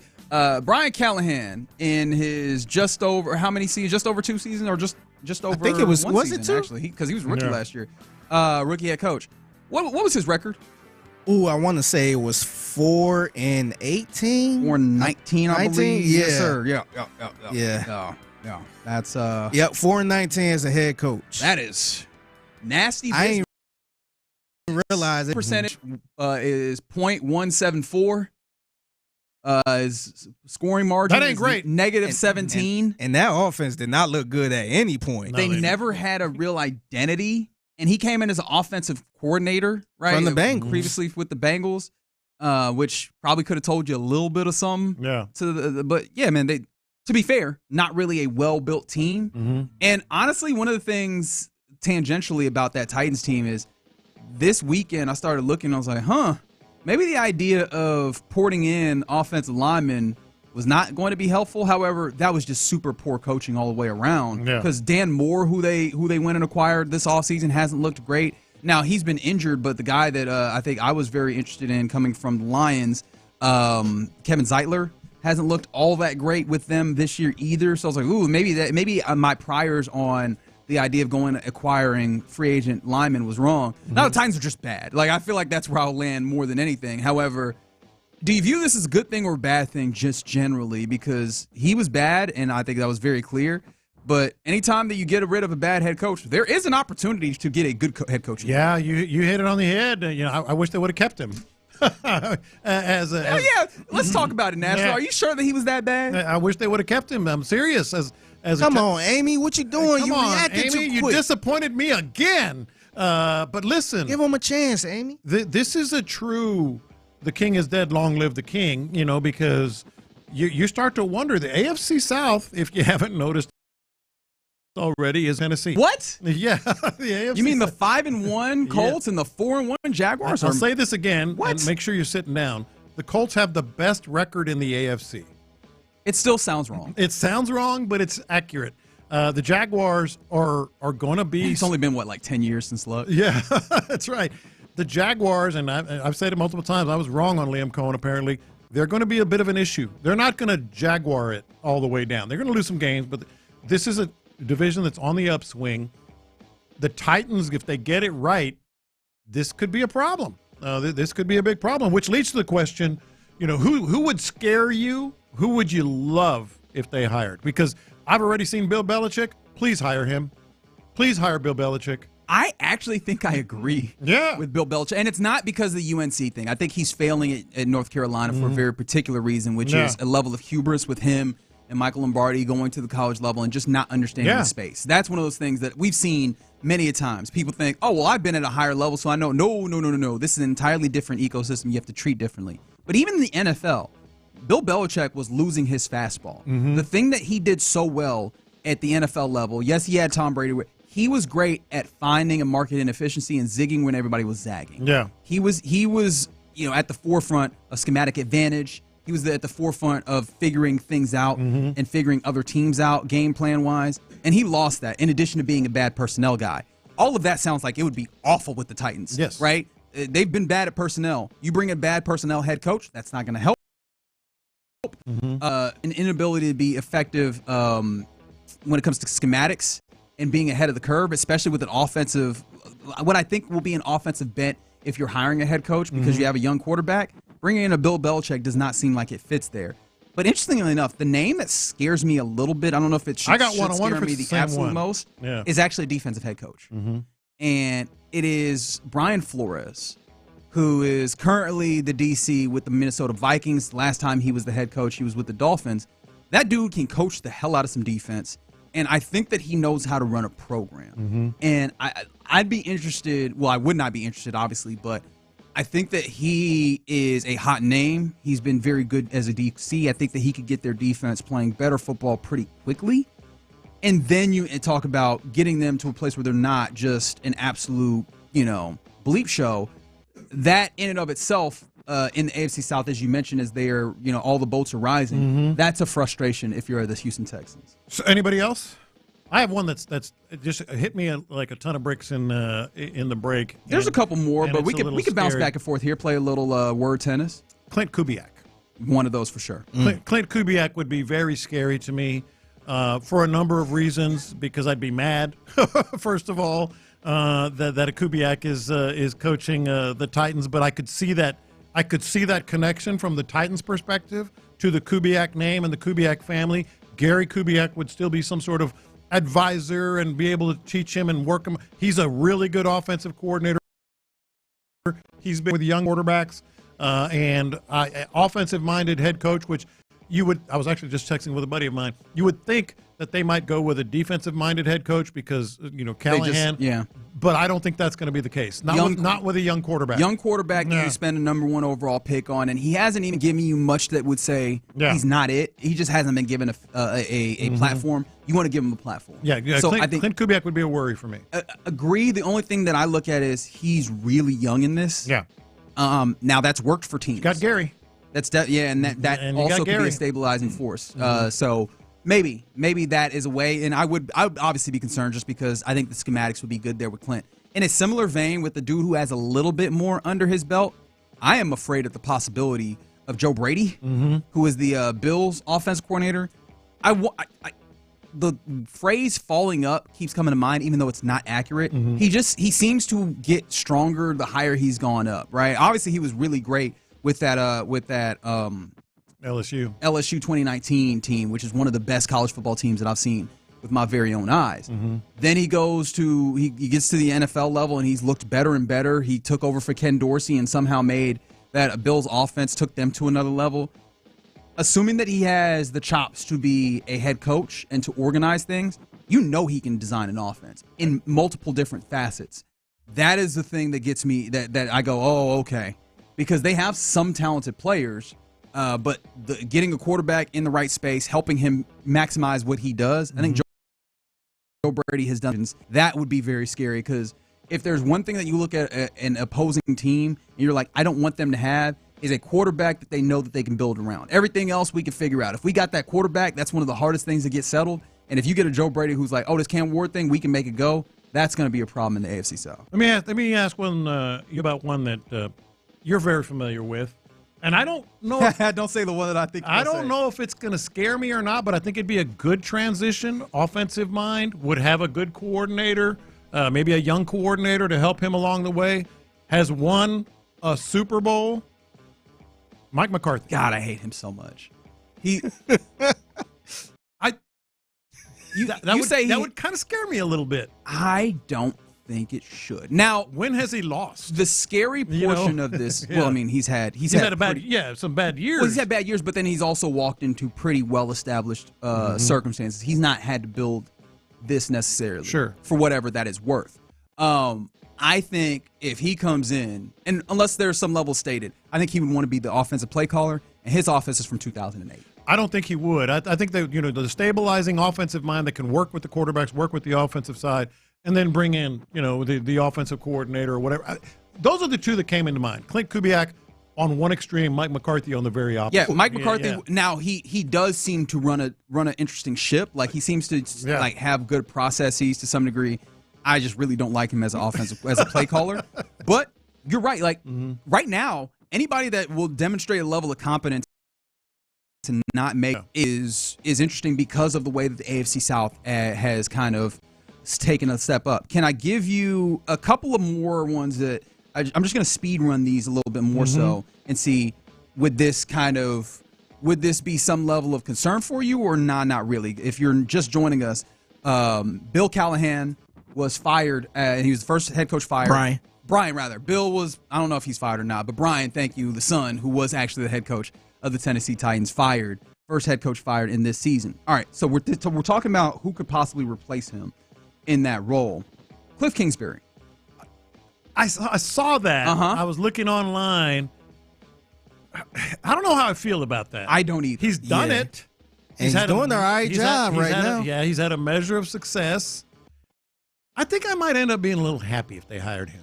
I think I might as well, because I'm still not entirely sure that he has gotten this thing figured out of how to have an offense that builds and lead the program. Continues through the entirety of a season. And you're right, like be able to do that, be the play caller, get that effect while also leading the program. Now, maybe having done it once and then also now working under someone like a Dan Quinn gives him a better standpoint to do that. I don't know that I'd be as afraid of some of these other names, which, funny enough, haven't done it in the way that he has with Cliff Kingsbury. Do you even think this is a possibility with Steve Spagnuolo? Oh, yeah. Even though he keeps saying no, and he's had other offers and options, at some point, maybe he's just going to kind of see that there's a possibility there. I think it's a possibility. I don't think it's a very high possibility. The other name that came to mind for me is maybe, he's anytime there's an opening, you just mention his name. And maybe this is the job that gets his attention. Bill O'Brien. Matt Campbell. Matt Campbell, Iowa State. Really bring the Cyclones fully into the AFC South. Oh, yeah. I don't know, because I honestly have not really thought about what his feeling He's so respected in the NFL. He's had so many opportunities to jump, and he just doesn't. Yeah. How about this as a name? Because I think this is a dude who absolutely wants another head coaching job. And so it is a retread of sorts. Robert Saleh. Robert Saleh would. Okay, now we can go into the whole defensive-minded guys. Saleh would definitely be one that you could put there, and I think he would obviously different environment than the Jets. Obviously, who knows what the ownership, but he would. I think he's going to get interviewed. He'll probably get interviewed. Yeah, that feels like that'd be the case. But yeah, Brian Callahan no longer the head coach with the Titans. I still haven't seen who the interim will be. I see you 346. Bobby, have you heard of Bobby Slowick? Can I interest you in one Bobby Slowick? Let's do David Culley. Bring him back. Hey, the first couple ones I was thinking about was Bill O'Brien and Josh McDaniels. Yes and yes. Josh McDaniels. Please hire either or both of those guys. Bill O'Brien getting all the love for jobs now today. But yeah, that's a team that I'm looking around and I go, the thing that if they make a good head coaching hire, are we sure that they will do the things to build the talent? Like, admittedly, they knew they were in a bad place, so they cut back on some talent. They've already kind of traded. Like, we talked about Brownlee, the cornerback, being traded early on in this. I think by week 3 they had traded that guy, which kind of indicated and intimated where they were. And there's 2 guys on that team that I look at is really good. How quickly we've seen in the NFL teams turn their fortunes around, even talent-wise. I do wonder if they get the right head coach, would they be able to also pair that coach with the talent necessary to compete? No, that's the big question there. I do also think, one thing that Robert Saleh might have going for him is he might not mess with the offense. And he knows the West Coast offense, which is probably something that Cam Ward could thrive at. So it might be like a mini DeMeco situation in terms of, I'll run the defense, I'm going to get in an offensive coordinator, even though obviously DeMeco is a little more involved now for obvious reasons. Get an offensive coordinator that can kind of run the show for a young quarterback. You have to have with a young quarterback like that, I think you have to have an offensive mind. Robert Saleh might be the one exception because he'll sort of just let the offensive guy do it. Yeah, so, if I had to put the one that I'm most afraid of, the possibility of, it's absolutely Joe Brady. It's Joe Brady. I think after that, Clint Kubiak absolutely up there. Just somebody that gets Cam Ward into a place where you go, okay, that's a guy that we're going to contend with for 10 years in this division. Like, that's where it gets scary. It gets scary when Joe Brady, I agree with you. Clint Kubiak is a little scary to me. I think he's really, really good. And maybe Matt Campbell If he's 3 would be tough for me. I like the bit that's happening here on the text line of like, how can we sabotage? Yeah. Like, I wish I would have known. I would have started putting down feelers up in Nashville to try and Jeff Saturday. Let's see, can he jump back up here? He doesn't have the same attachment as he does with the Colts, which is why that happened. Deion Sanders, Greg Olsen. I say get Eddie George. Eddie George is having a little blow up right now. Hey, he got Bowling Green playing better football in college. James Franklin. He is looking for a job. That is fair.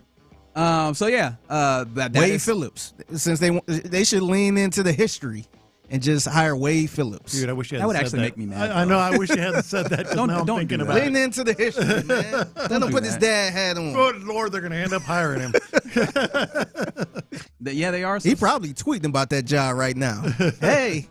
Here we go. This is the answer. Still here. From the 346. Time to hire John McClain. All right, you're in the loop here on Sports Radio 610. Appreciate you rocking with us on this Reaction Monday. Coming up next, about that time where we turn things over to the man himself, Figgy Fig, for the mixtape. What you got for us, man? Yeah, so what I got, I'm going to try to set y'all up and get y'all to argue about something. Oh, no. Oh, that's going to be really hard to do. And this has something to do with a little Hennessy. Oh, no. I'm going to bring it up, man. I waited for this. I ain't bring it up. I'm going to bring it up now. I already know what this is, and we will argue. An argument is guaranteed. Next. Is there ever an optimal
breakdown is here on Sports Radio 610. The day after every game, join Payne and Pendergast in the loop and the drive on the Mokaram Injury Lawyers Reaction Monday. Supported by Shoppers John Deere. Game analysis, inside info, coaches' comments, and your reactions starting at 6 and going all day long. Thanks to Mokaram Injury Lawyers. Call Mokaram Injury Lawyers at 281-222-2222.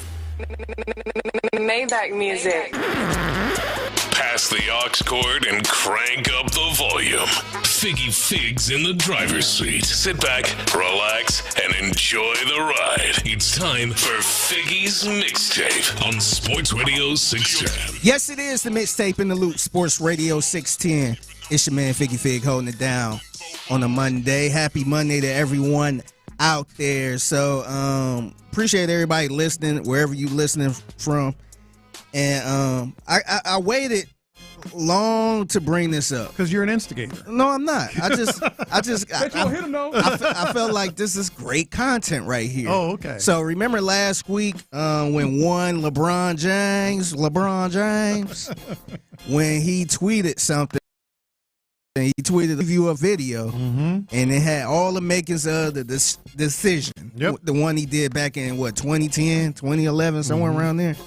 And it was 2010. Yeah, 2010.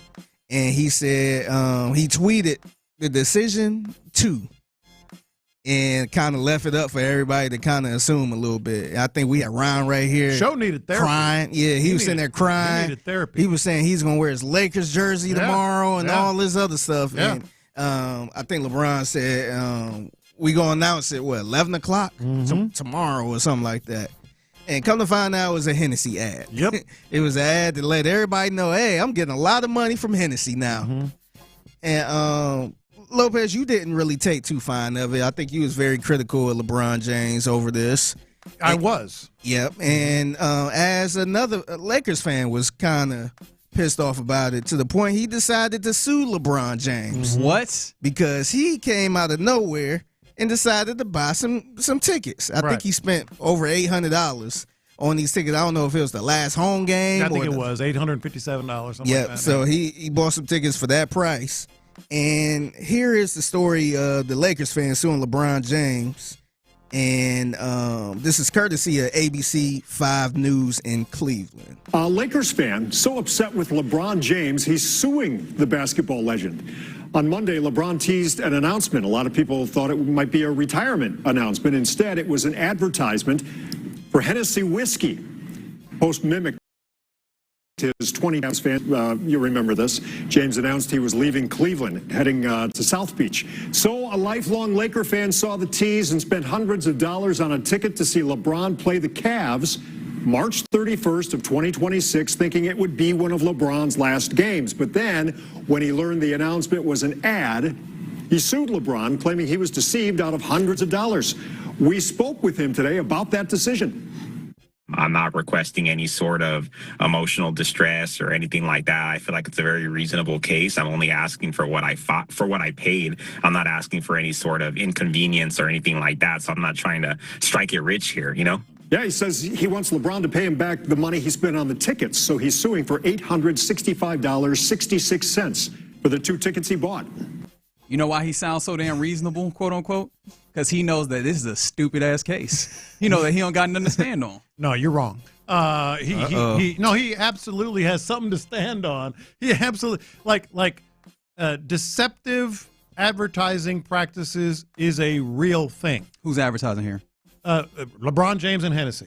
But here's the thing. And they're advertising Hennessy. No, here's the thing, and this is the problem that Reggie. This is the mistake Reggie made. I tweeted to Dem Boys on Wessie, our group text. It's not a tweet. Yes, it is. I texted to our group text, Dem Boys on Wessie, which I like to say. I hope they all sue his ass or something like that. Because I have defended LeBron James. I'm a big fan of LeBron James. It's impossible not to have him as the best player of all time. It's not about LeBron James as a player.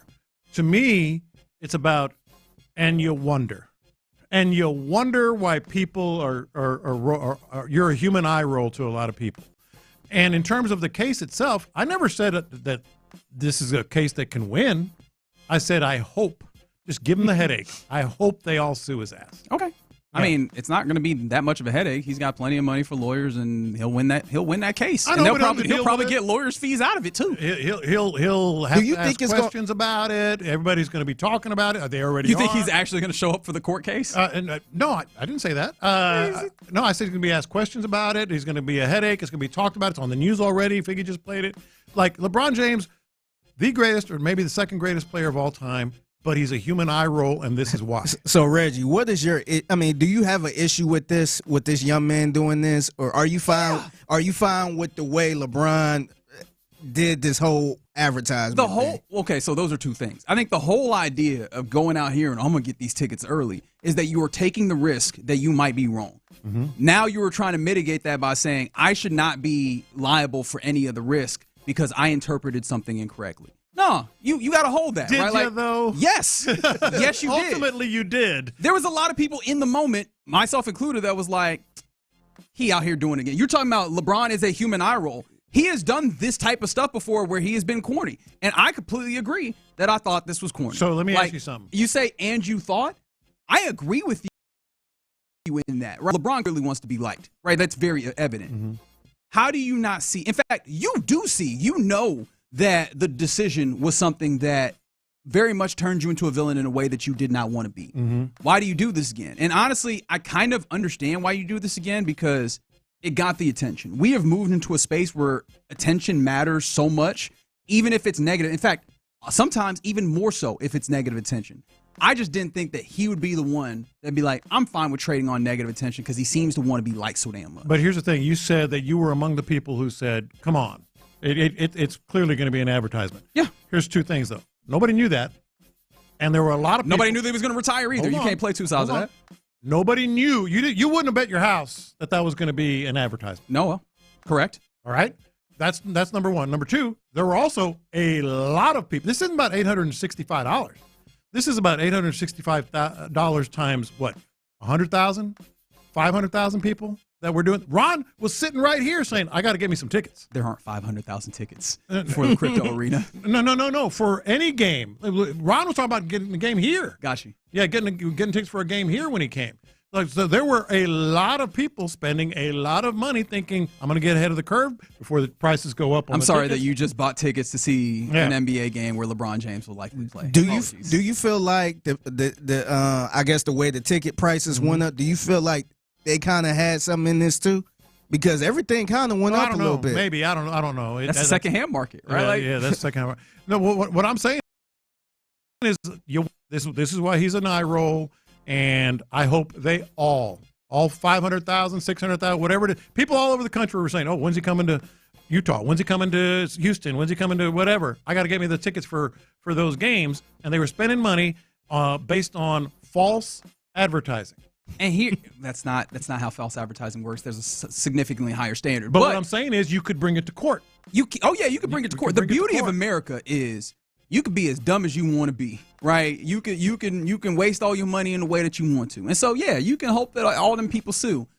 They can just gonna be wasting their money and their time. The thing that I do find more interesting about this is just what this says about the attention economy of what we have, just generally and what we're doing. That someone like LeBron that cares so much about being liked would go, the obvious negative attention that this is going to bring is worth it. And Hennessy around it. Because again, LeBron is one thing. That's the emotions of it. Hennessy is a brand that's trying to sell you something. And they know by doing this, they're going to get nothing but negative attention on their brand name. Yes. Typically, you would think a brand goes, no, I do not want negative attention. They signed up for this wholesale because they know, negative attention or not, the attention matters so much more than any other time. And that's a little scary for me, to be completely honest. Just a little. Yeah, some companies want that outrageous marketing, that negative marketing, because that's the spell the name right thing. Yeah, exactly. But it's on steroids now. No, I know. Yes. They just want it on.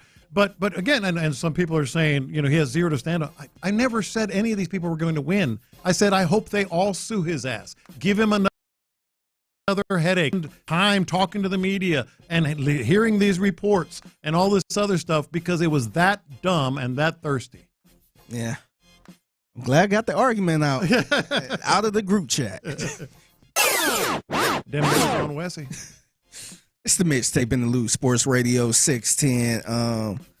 So Mike Tomlin, we talked about Mike Tomlin, his big win against the Browns and all that stuff. Apparently he talked today, and he was asked about the Browns trading Joe Flacco in the division to the Cincinnati Bengals.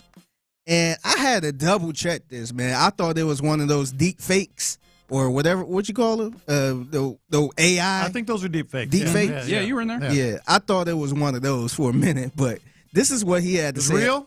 It's real. Yeah, a couple people tweeted it. So this is what Mike Tomlin had to say about the Browns trade Joe Flacco in the division. You know, to be honest, it was shocking to me. Andrew Berry must be a lot smarter than me or us.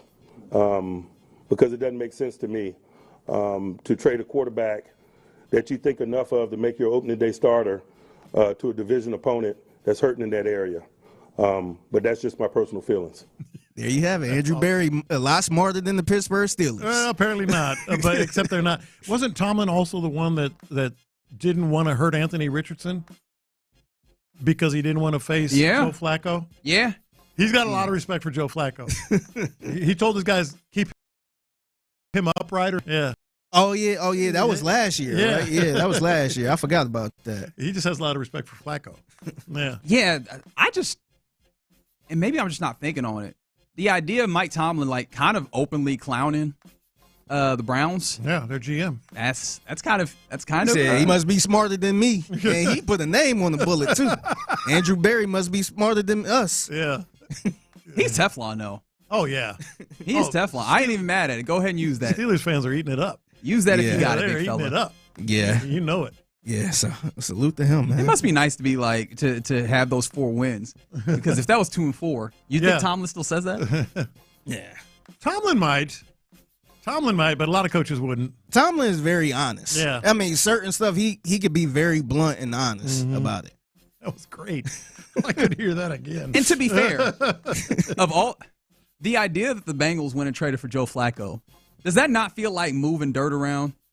Yeah, I think it is. Like man. Jake Browning absolutely isn't. Like you couldn't keep doing that, and Joe Flacco is a step up, but it's not a step up that actually gets you to do anything. If you look at the numbers, though, they was damn near similar. I know these with the Browns, but their numbers was damn near similar. So I think it is kind of moving dirt around, and I think their quarterback was just so rough. They had to do something. Yeah, and clearly the way it all went around, they were calling everybody like, hey, can we have that backup quarterback? Hey, can I have your backup quarterback? They were going around. You could tell they were scrambling. No feels great about that. Jake Browning. Did you see when they interviewed Jake Browning about it? About like the idea that the Bengals traded for Joe Flacco? He's talking about it, and, obviously he seems to be playing this about as well as you can. You do your best, but, they got to go in a different direction. As he's doing this, on the video, right behind him, Joe Flacco just changing his shirt. Just, yep, that's me. Take your job. Yeah. Here you go, buddy. All right, I got to give a special salute and a shout out to MTV. So I don't know if y'all seen this news, but MTV shut down their music channel after 40 years of being active. Wait, what music channel? Like MTV? Oh, they did have some. They had a separate music channel? Yeah. So they, I guess, officially shut it down. That's sad. So MTV overall, I know they weren't playing music videos how they used to play it back in the day, but that's officially. a chapter of my life right there, man. Yeah. I skipped a lot of classes watching MTV. What does play on MTV now? Because ridiculousness. Is it still? Because I felt like like a decade ago that was like, oh well, that's the joke, is that there's just these 2 shows on repeat. Yeah. And it's been so long, I still don't know. Yeah. I caught the Wayans brothers one time on MTV. I'm like, what? Yeah. I'm like, y'all are all over the place at this point. The way that I will bring this back to sports is, it's kind of incredible. The things that you looked at as powerhouses of television, they are all just holding on, just doing stuff like playing reruns of shows from 20 and 30 years ago. And the only thing that moves needles in TV, live sports. In fact, NBC is bringing back their sports channel after killing it off just because they bought so many sports, and like, oh, well, we can put this back instead. Yeah. No, it's crazy. And MTV, like when they had Live Aid way back in the day. I mean, they had Super Bowl ratings. I mean, it was ridiculous. Some of the things. Now they're just like, they're barely an app. The only thing in TV. The only thing the TV that makes things shake is if you got a ball or a puck of some sorts that makes things go. Yeah, and then I want to give a special thanks for nothing, man. I like this. Thanks for nothing, man. Is this going to be a continuing segment? Because I like the thanks for nothing. I hope so. So George Springer for the Blue Jays, he was going against a team we all hate. And not Lopez. Lopez seems to be all right. You like? I thought you had me on the Dodgers. You like the Dodgers and the That's Mariners. what you're rooting for. You're rooting for Mariners Dodgers. Oh God. Oh man, man. I had to put a sock on the door for Lopez. Watching that game. But George Springer, he went up to bat. It was the first pitch, first bat, and he did what he used to do over there at Minute Maid, which is now Daikin. He did this. In baseball, which showed every bit of that in the division series. And on the first pitch, George Springer lights the fire. So salute to George Springer, and thanks for nothing, man, because they lost 3-1. Yep. With all the advantages that it felt like you could have in the world. And after all the runs they scored, and I saw that, I thought they were going to win like 11-0. I saw that. I'm like, oh, it's on. Seattle win for a long bleeping night. And to be fair, I did look at it as like Seattle could still win that 0-1. It's going to be 1-0. 1-0 to the Blue Jays, and apparently not. Thanks for nothing, man. Yeah. I feel weird doing that to George Springer because I still, even with that, that ball spot that's showing up in his head, it still makes me smile thinking about George. I almost didn't recognize him, man. Oh, yeah. I'm looking like, who is that? He got the roof opening up, man. Yeah. That's crazy. Who's the old bald guy? Like, why is it that sports will show us our mortality so much? It's like it is other things in life, maybe not so, but you see that dude. It's like, I remember when he was coming up. It's like, damn. He was a kid. Damn. Yeah. That's crazy. All right. There's a little bit of Figgy's mixtape. Always love getting that 1:20 p.m. every weekday right here on Sports Radio 610. Coming up next, we get ready to hand things off to the fellas of the drive. It'll be Bijani and Clint. But before we get there, I did ask a question I wasn't able to get to, but I want to circle back around to it. Because I've been thinking about this Astros team, and obviously because of the baseball with the Mariners and everything. Is the foundation of this Astros roster problematic for the next year already? 713-572-4610. We'll discuss it next. How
than 95. Tax Relief Advocates. Real solutions for real people. Thank you, Figgy.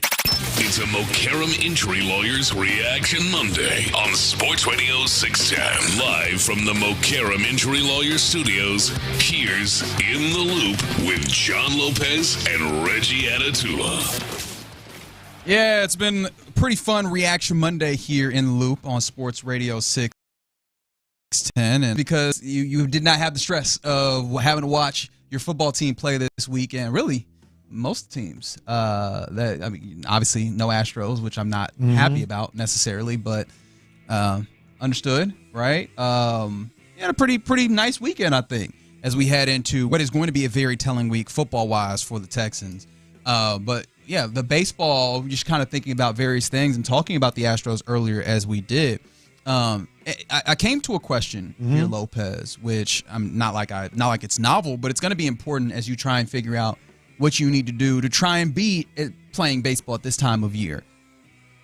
You need to figure out what your foundation of this roster is for the next year. But is it inherently flawed even heading into next season already before we get to any moves, any decisions that are made for this team? And the reason why I ask this, Lopez, is who would you consider probably the two foundational pieces of position players? Yes, position players. Because fair enough, there is a third foundational piece. Yeah. And his name is Hunter Brown. Yeah. Right? But position players, who would you consider to be the two foundational pieces? I would say Jose Altuve. Yes. And Yordan Alvarez. Correct. I think that those are probably the two. You probably could throw in maybe a little Jeremy Pena sprinkle. Yep. Which, I mean, especially with the leap that he took this season, 100%. But he's nice and easy. The uncomfortable thing, and I was listening to Clutch City Territory podcast, which shout out to Chandler Rome and shout out to Adam Spillane, who was on. And one of the things that they made mention of, which they're absolutely correct, those two guys, they're both DHs at this point, if we're going to be entirely honest, right, about the way that they operate. Like, if you were to have your druthers, they're both DHs, and for one of those, that's very easy. They've made that very clear with Yordan that they would prefer if he is just a DH. Jose Altuve, and we had this conversation early on in the season, and it only seemed to bear out as it went. You can't have him playing second base all the time. Not sure if you could have him playing left field all the time. Like, the days of 150 baseball games out of 162 game season are probably should be done or might need to be done to maximize what you get out of him. And he probably needs to be DHing to kind of keep his legs as well. Yeah. But the problem is, Lopez, I don't know if you know this, in the American League or with the Universal DH, there's only one of them. Yeah.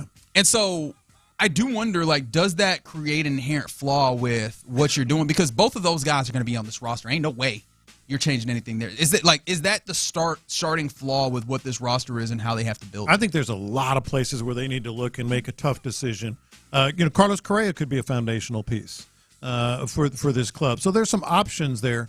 But the way I would look at it is you have 2 third basemen that you want to play. Yeah. 2 shortstops you want to play. Well, who are the 2 shortstops? If Correa is not a third baseman. Fair. No second baseman that you feel great about, unless they're. I'm interested to hear what their idea is with Altuve. Like, is this going to be a thing where the injuries force them to second? Going to go back away from that plan, or are we going to continue the Jose Altuve at left field plan? Right. That's going to be something that'll be interesting to see. And that's where I was going left. Sorry, no real left fielder unless you're counting Jose Altuve. Well. Yeah, or whatever you have to play Yordan at left field. But as I'm saying, no one you're really comfortable with. So you have log jams at certain positions, and completely unknown at other positions. Right. So that to me is the flaw. Like the way you had to construct this team the way you did because you still had a chance during the regular season. So you had to bring in Correa. Yeah. You had to play him at third base. You had to play obviously Dubon all over the place, but even second base and shortstop and all that. You really didn't have a choice. But now that you've made these choices because of the injury to Paredes and some others, now you got these log jams and vacancies. Yeah, and I think that there's obviously going to be some work. That's what an offseason is for. But some of these, right, you can make some decisions. And I see you 832 saying that they've been baffled seeing the idea of Isaac Paredes being levied as a trade possibility for the Astros. And I think that I get where you're coming from. He was a very disciplined hitter and was kind of what helped you as a team be better disciplined. But then he also probably, of the guys that you'd be willing to trade, would have significantly the most value that you could trade. He is a piece that I think teams would want, and maybe you could utilize that to get to I think you could absolutely. And no one would want to. He was great for this squad, obviously outside of the injury. Get a lot of value there. Especially because Carlos Correa seems to be holding down third defensively in a way that I had not anticipated with him coming over. And he stepped in as a leader, which is you absolutely needed. Now, could you trade Christian Walker and use Paredes as a first baseman? I don't know if after the season that he had. You have all spring. You could trade him, but I think that you'd have to put some money on it. Which you get the best value with Isak. Yeah. I think so. But yeah, I think all of the problems that we're talking about, the vacancies and the log jams, I think that there's something that you can do about a lot of these other places. Maybe even Zach DeZenzo gets more time, obviously if he's healthy and not dealing with the injuries that everybody seemed to. But the one log jam that I think is not fixable in a way that feels comfortable for the entirety of the season is you have two guys that you really should be DHing, or they're platooning at left field in a way that feels uncomfortable, and that's Altuve and Paredes. You want them both, or not Paredes, Altuve and Yordan. Yordan. You want them both to play 150 games plus, or 145, 150 games, but you can't, play both of them at 150 games at DH or left field.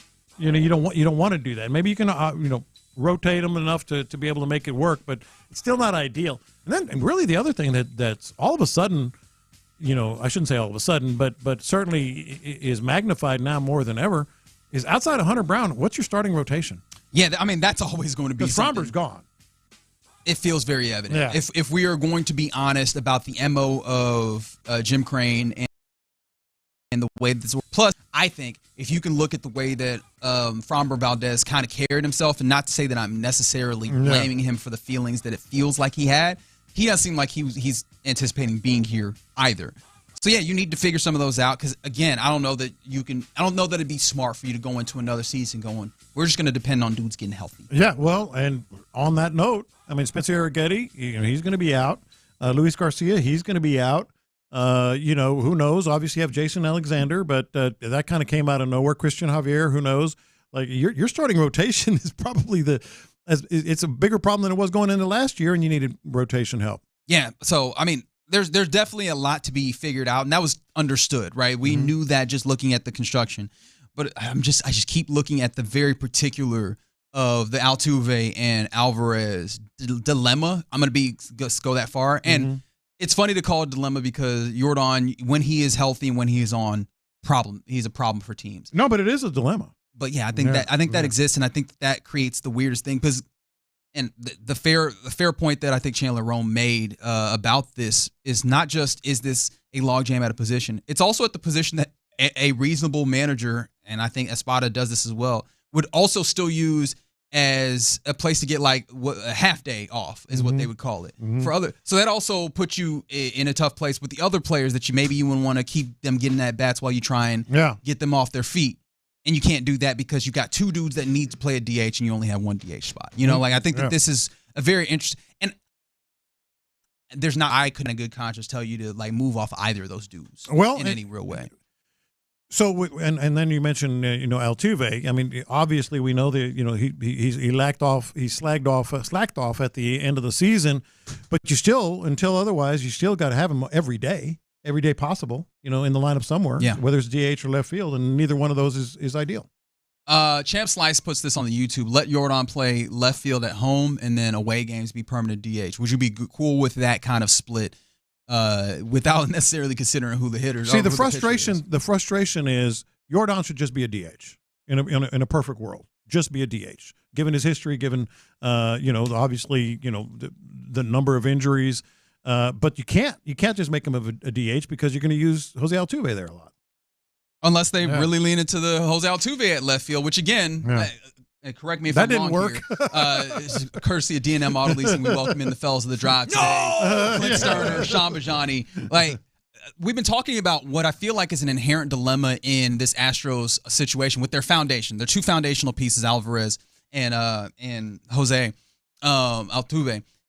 They both should be DHs at this point. And Right. I'm trying to figure out, like, how do you because you need to figure that out before you figure out anything else. Like, how do you utilize them? How would you kind of like to see them deployed? I'd rather see Jordan in left field than I would Jose Altuve in left field or at second base. I would put Altuve at DH. Mhm. He's going to be an Astro potentially far longer than Jordan Alvarez will. Jordan Alvarez might be an axe more, and I think the Astros are going to find themselves in a situation with Jordan similarly to what they did with Kyle Tucker, in that you're not going to let this guy walk and get nothing for him, and you're certainly not going to give him a 6-7 year contract with all of the millions. So he's going to be trade bait, I think, in the next 2 years. And Altuve, to preserve what he's still really good at, and that's hitting baseballs, it's got to be a DH. Yeah. It's interesting. It sucks, but that's Look, where you're at right now. You know where I'm at. Before this ever needed to be a conversation, he needs to play left field. I mean, we talk about like Jordan Alvarez, like the problem is left field. The problem's not left field. He gets hurt when he hits. Yeah. He hurts when he stepped on home plate. No. I mean, the last thing I'm worried about is Jordan Alvarez in left field. If he's your best left fielder, now we're talking about how he frees up the DH spot for Altuve, the best Astro of all time, to stay active and not be a liability in the field. Yeah, that's a no-brainer. Yeah. I mean, it's like I understand where it comes from, the original fear with him putting mileage on his legs and whatever. But, I mean, he puts more mileage on his legs jogging to and from left field than actually playing left field. He actually hits the ball better when he does play in the field. Jordan does. And then there's that, too. So, to me, I have a hard time with these conversations. Not that they shouldn't be had, but I just have it like the reality is his ass needs to be in left. He's the best left fielder you got, too. No, well, I mean, he's the strongest arm you got. You got all these guys that you put out there that couldn't throw me out if I was tagging up from third over there, and we're about to get injuries because of them bum knees that he had growing up. Like, I just play him in left field and let's get this thing moving. No, I understand what you're saying about he gets hurt more, hitting and getting hit than playing left field. My thing is he just has had a bunch of injuries, so whether he's hitting or in left field, there's a higher possibility of the injury. Sure, More injury prone. I get the point. I mean, injury-prone guy, the more active he is, the more injuries he's going to accumulate. I get it. I get it. But to your point of, like, you're not going to pay that guy. Like, you're not going to pay him. Yeah. You're not going to pay him the money that he probably deserves because of the injuries that he constantly has. Well, in team philosophy, too. More injury prone. Go. Anthony Richardson or Jordan Alvarez. Oh, I mean, the fan snapping and hitting you in the eye. And my man typically wears goggles. Like, wear your glasses. That's true. That's like, right. I mean, he can't win for losing. Do we believe that? I contend there was a locker room fight. No, there was a video of it. You think someone? You think someone? Geno Damn it! I Smith really did? wanted that drama. There was a press box video of it. Wink. What a loser! Golly, that sucks. Wait, this is the one you call him a loser for? Like, I feel like there's plenty of reason to call Anthony Richardson a loser. I actually sympathize with him on this one. Like, I was saying it with Lopez, is there's a lot of things in life that we just trust is going to work. Like, I got on 3 airplanes over the last week, and I was just like, look, man, we just got to trust. And I feel like the band, you get to the band, the resistance band, you don't have that level of doubt, and the band failed them. Fire there. I've been called one to overthink things, but if your ass is standing by, I don't care what kind of band you're doing, if you're pulling it towards your face, you're an idiot. You're an idiot. I mean, there's like, if it's tied to a wall or if somebody else is holding it and you're doing your little arm exercises, I was a quarterback, and I believe in all the ancillary workouts to get right. I hate what they do now with all this rotational stuff. I don't believe in it. I hate it, but like, there's no direction I can use a band to where that thing's going to snap and hit me in my face. To where you're going to put me in and I'm going to be like, nah, boss, I ain't trusting that. Let me step to the side and yank this damn thing. Yeah, I mean, so let's, like, the unaware, like, the lack of awareness in that situation is what bothers me more about Anthony Richardson. But I feel for the dude. He can't get right, man. His awareness on Madden just went way down. Oh, man. Before we go here, I do want to ask you fine gentlemen, who are you most afraid of possibly getting that Titans job? Obviously, Brian Callahan, the news of the day, fired, first head coach fired at Tennessee. Who do you look at? Because the one that I came up with is I think Joe Brady scares me, is the possibility of getting that job.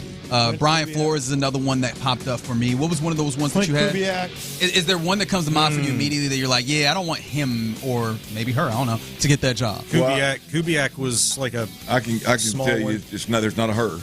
I know where you're going. I know you're being politically correct. Who knows? There's not a her that's in line for this one, I don't believe. Maybe Amy Adams Strunk comes down to the field. It's like, we Jerry Jones in this joint. I heard you mention Cliff Kingsbury scares me. Look, I mean, we can sit around and talk about, who's going to be the slam dunk. Hell, if we knew that, they'd pay us $10 million to give them the answer to that question. They can do that anyways, by the way. Right. Well, just let me know. What scares me more is a guy that you know is going to step in there and be a quarterback guru and we've seen him do it before.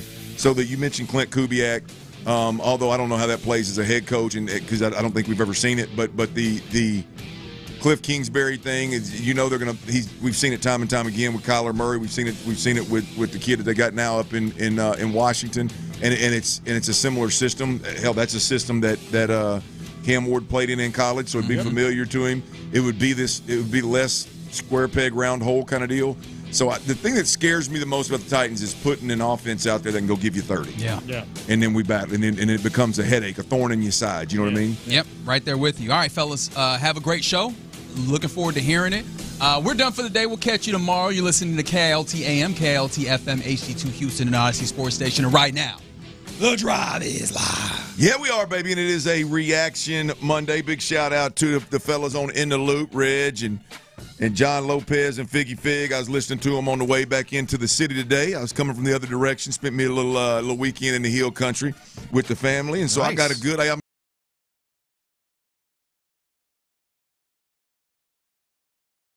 out on the west side of town, man. I sure enough clicked it on that 100.3 HD2. Clear as a whistle, boy. Nice, yeah. Clear as could be, man. I said, yep, this is it right here. So if you're out there, you're listening. Whether you watch us on YouTube and Twitch, you listen on that AM dial, that FM HD2 dial. It's 100.3 HD2, by the way, if you got that HD radio in your rig. But if not, we'd love for you to download that Odyssey app, AUDACY. Download the Odyssey app, keep it on a hip, and take us everywhere that you go. Comes in handy when you're working out, comes in handy when you're not in this area. Obviously, as Reg said, he was in, I believe, Tennessee and Nashville for the last week, and he was able to listen. So you can listen any and everywhere that you go. A lot of features on that as well that are really, really cool. So download that Odyssey app, AUDACY. Big shout out, Happy Indigenous People Day. Right? Huh? Did y'all have that? Yeah. Is that right today? Sure. Yeah. Happy Indigenous People. Woo! Formerly known as Columbus Day, correct? Okay. Sir, it still says Columbus Day on my on your calendar. Yeah. Well, did you type that in there, or did you? No, it's pre-programmed. It's Apple. You haven't had your Apple update. No, it does it automatically. I'm told it's Indigenous Peoples Day. So happy Columbus Day. In fact, I know there's freaking Columbus Day, bro. My sister-in-law is off today. Then why the hell are we not off? Why are we not off today, Tyler? What the hell's going on? I don't know. I think it's a good question. We should probably investigate. Well, I can tell you who wishes he was not off today. I mean, I'll tell you who's gonna remember this Columbus Day or Indigenous Peoples Day for the rest of his life. Who that?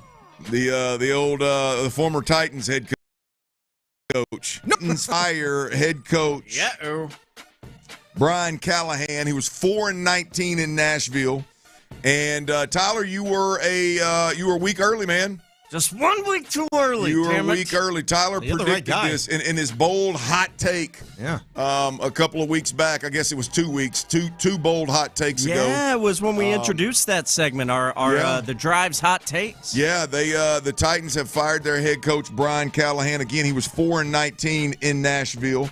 Look, I hate that they fired him this early because I was hoping that we'd play him again and we'd get an easy dub with him. Are you at the afraid helm. They're going to be that much better? Great point. As I was saying, I was like, you know what? I mean, this probably isn't gonna change much with Brian Callahan. Offensive-minded head coach, averaged just over 17 points a game in those 23 games that he coached, and he was on the verge of running the second young quarterback that he's laid his hands on in the ground. And look, I don't believe that Will Levis, a guy that he inherited from the previous regime in Nashville, I don't believe Will Levis was set to win Super Bowls and be a starting quarterback in this league anyway. But Will Levis, was awful under Brian Callahan. Yeah. And now you get to Cam Ward, and not that Cam Ward has been awful, because I think in 6 games or in 5 games, however many it's been, I don't know that we really know what the hell Cam Ward is or isn't. No. But he is going to press conferences after the 4th game of the year talking about, let's be honest, we asked. And he's talking about the team, but it's an offensive-minded head coach that, look, I would like to sit here and say this is about being 4-19. 4-19 is not good. But this guy didn't last 2 years because of what appears to be overwhelmed with being a head coach, the head coach duties, whether it's managing a young quarterback, managing games, knowing the rule book, managing a team. This is one of those situations where it just seems like Brian Callahan was out over his skis becoming a head coach in the first place. But man, his dad's offensive line coach. Yeah. His dad's got head coaching experience before in the NFL. Yep. And I cannot believe that he would allow, he's got to have some kind of pull, right? Sure, yeah. How is he going to allow his rookie quarterback to go out there and talk like that in front of the world, right? In front of the media, and say that this early on in a season? That, to me, already screams no discipline and dysfunction in the building. Well, to me, I don't disagree with you. I don't disagree with you at all. There's obviously a not, there's not some expectations that have been set, some guidelines, if you will, that have been set of how we're going to deal with media and how we're going to keep things in-house kind of deal. But the only reason that to me, the only way that Cam Ward goes to a media session and makes those kind of comments is because clearly the head coach is not doing it. Mm-hmm. Right? Clearly there's not an alpha in the building that's going, hey man, we got to get this stuff right. Clearly there is a void in leadership in that building to where played 5 NFL games, who is an alpha, who has left every place he's ever been a better place, that quick said, no, man, this ain't it. This is enough is enough, man. This ain't it. We got to have a come to Jesus meeting with this group here. I can't keep doing this. So you're right. The simple fact that a quarterback goes to the press conference and says that is a clear indicator of this coach doesn't have control of his young quarterback, of his locker room, of his, of what's being relayed to the media. So no surprise whatsoever Brian Callahan is out in Nashville. Jeffrey Simmons yesterday at the end, called basically his head coach and the entire staff out. By the way, they just came off of a win. Doesn't matter how they got it. They got a win last weekend against the Cardinals. Lucky.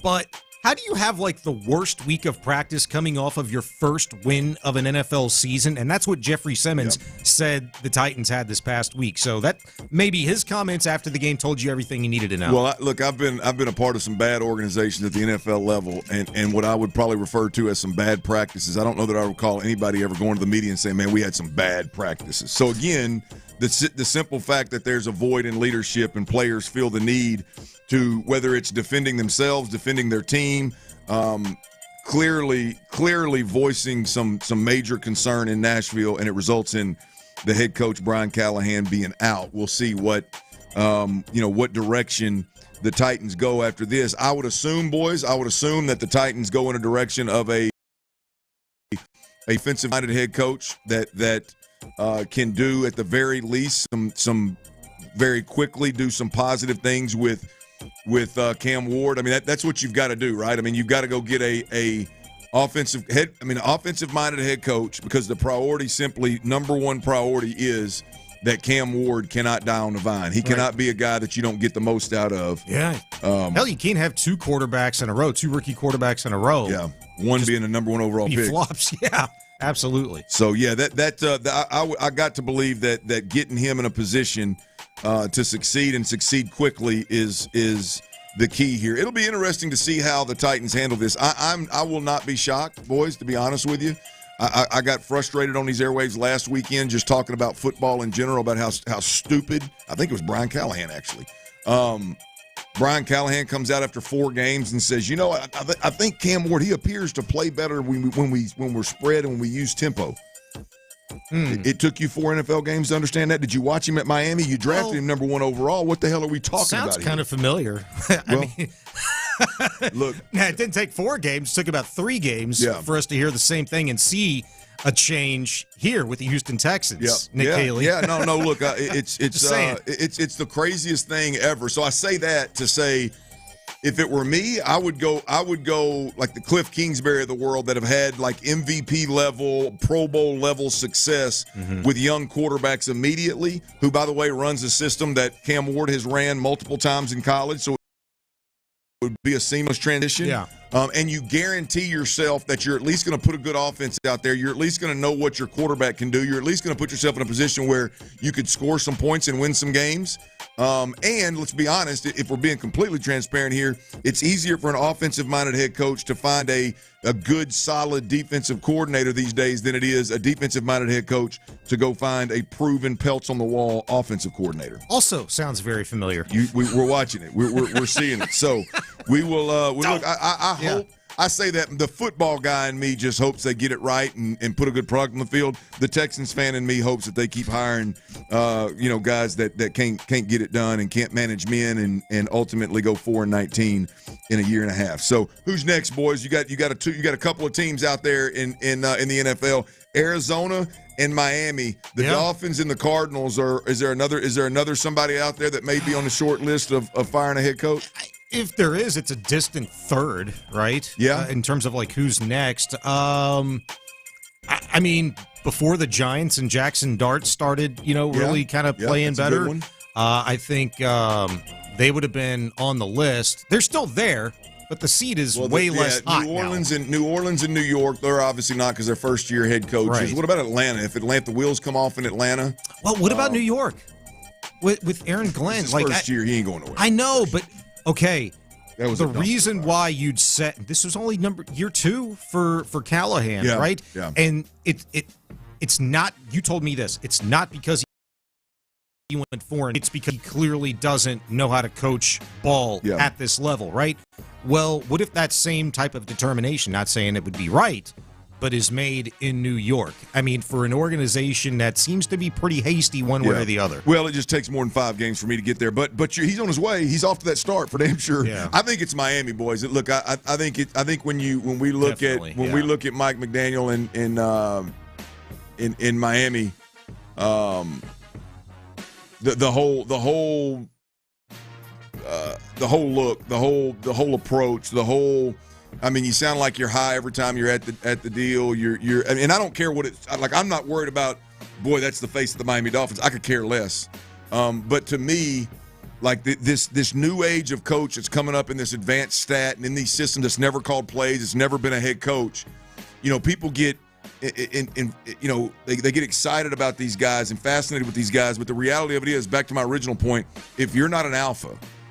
If you can't lead men through adverse situations, right, then you will not and never, ever, ever survive at the NFL level. Wasn't that the initial knock on McDaniels? Whenever he first took the job, is like, man, this guy, who's never played before at this level. Like, how is he going to respond to adversity? Right. And very early on, it was like, well, holy crap! Like, this is such an innovative, the innovative next level offensive scheme that he's got. It looks like it's going to work, and until injuries start coming and there's drama and you put a locker room together and it times get tough. That's what we think we're seeing right now. To me, what you heard from Jeffrey Simmons yesterday, I think told you everything you needed to know.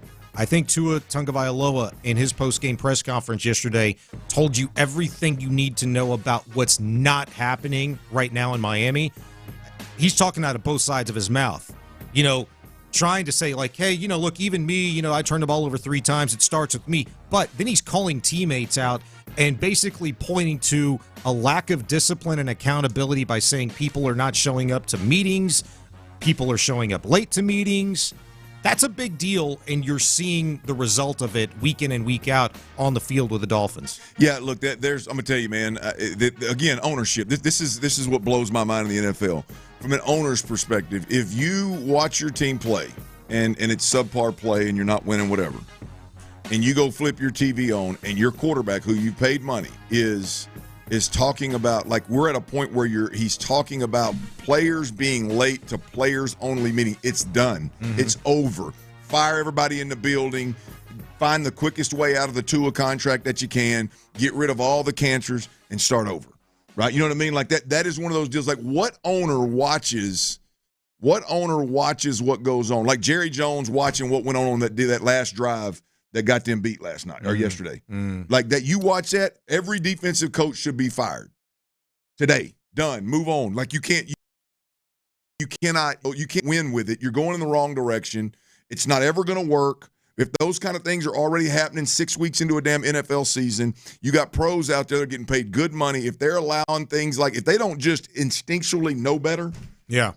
Right? I mean, you gotta clean house and start. Some of that's self-inflicted, though, that last point you made. Oh, some of what? The Jerry Jones thing. Oh yeah, that's the Dallas. That's the Dallas way. I agree. No, but and the other thing that Jerry will do is Jerry will keep it in the, he'll keep Eberflus as a defensive coordinator for longer than he should, and just again wallow in the dysfunction that is the Dallas Cowboys defense right now. They'll sell tickets because that offense is so sexy. They'll be on SportsCenter because that offense is so sexy, and they'll make a bunch of money on the flip side of it. But they ain't gonna threaten a damn soul with that defense doing what they're doing. So it's rough. But all right, the Kansas City Chiefs, they showed the Texans the way last night. Sitting at 2-3. How do you get back on the right side? How do you get to 500? How do you get back on the right side of the AFC?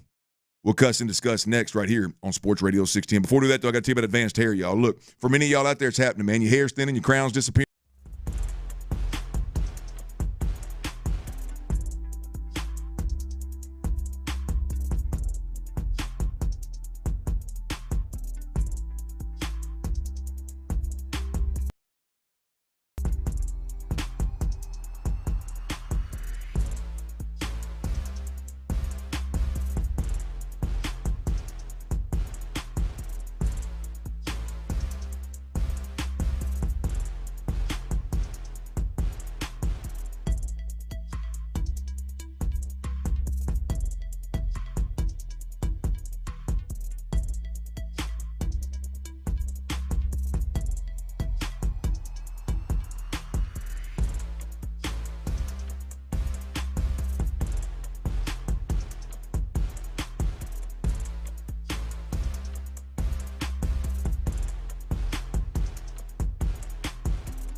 action starting at 6 and going all day long. Thanks to Mokaram Injury Lawyers. Call Mokaram Injury Lawyers at 281-222-2222.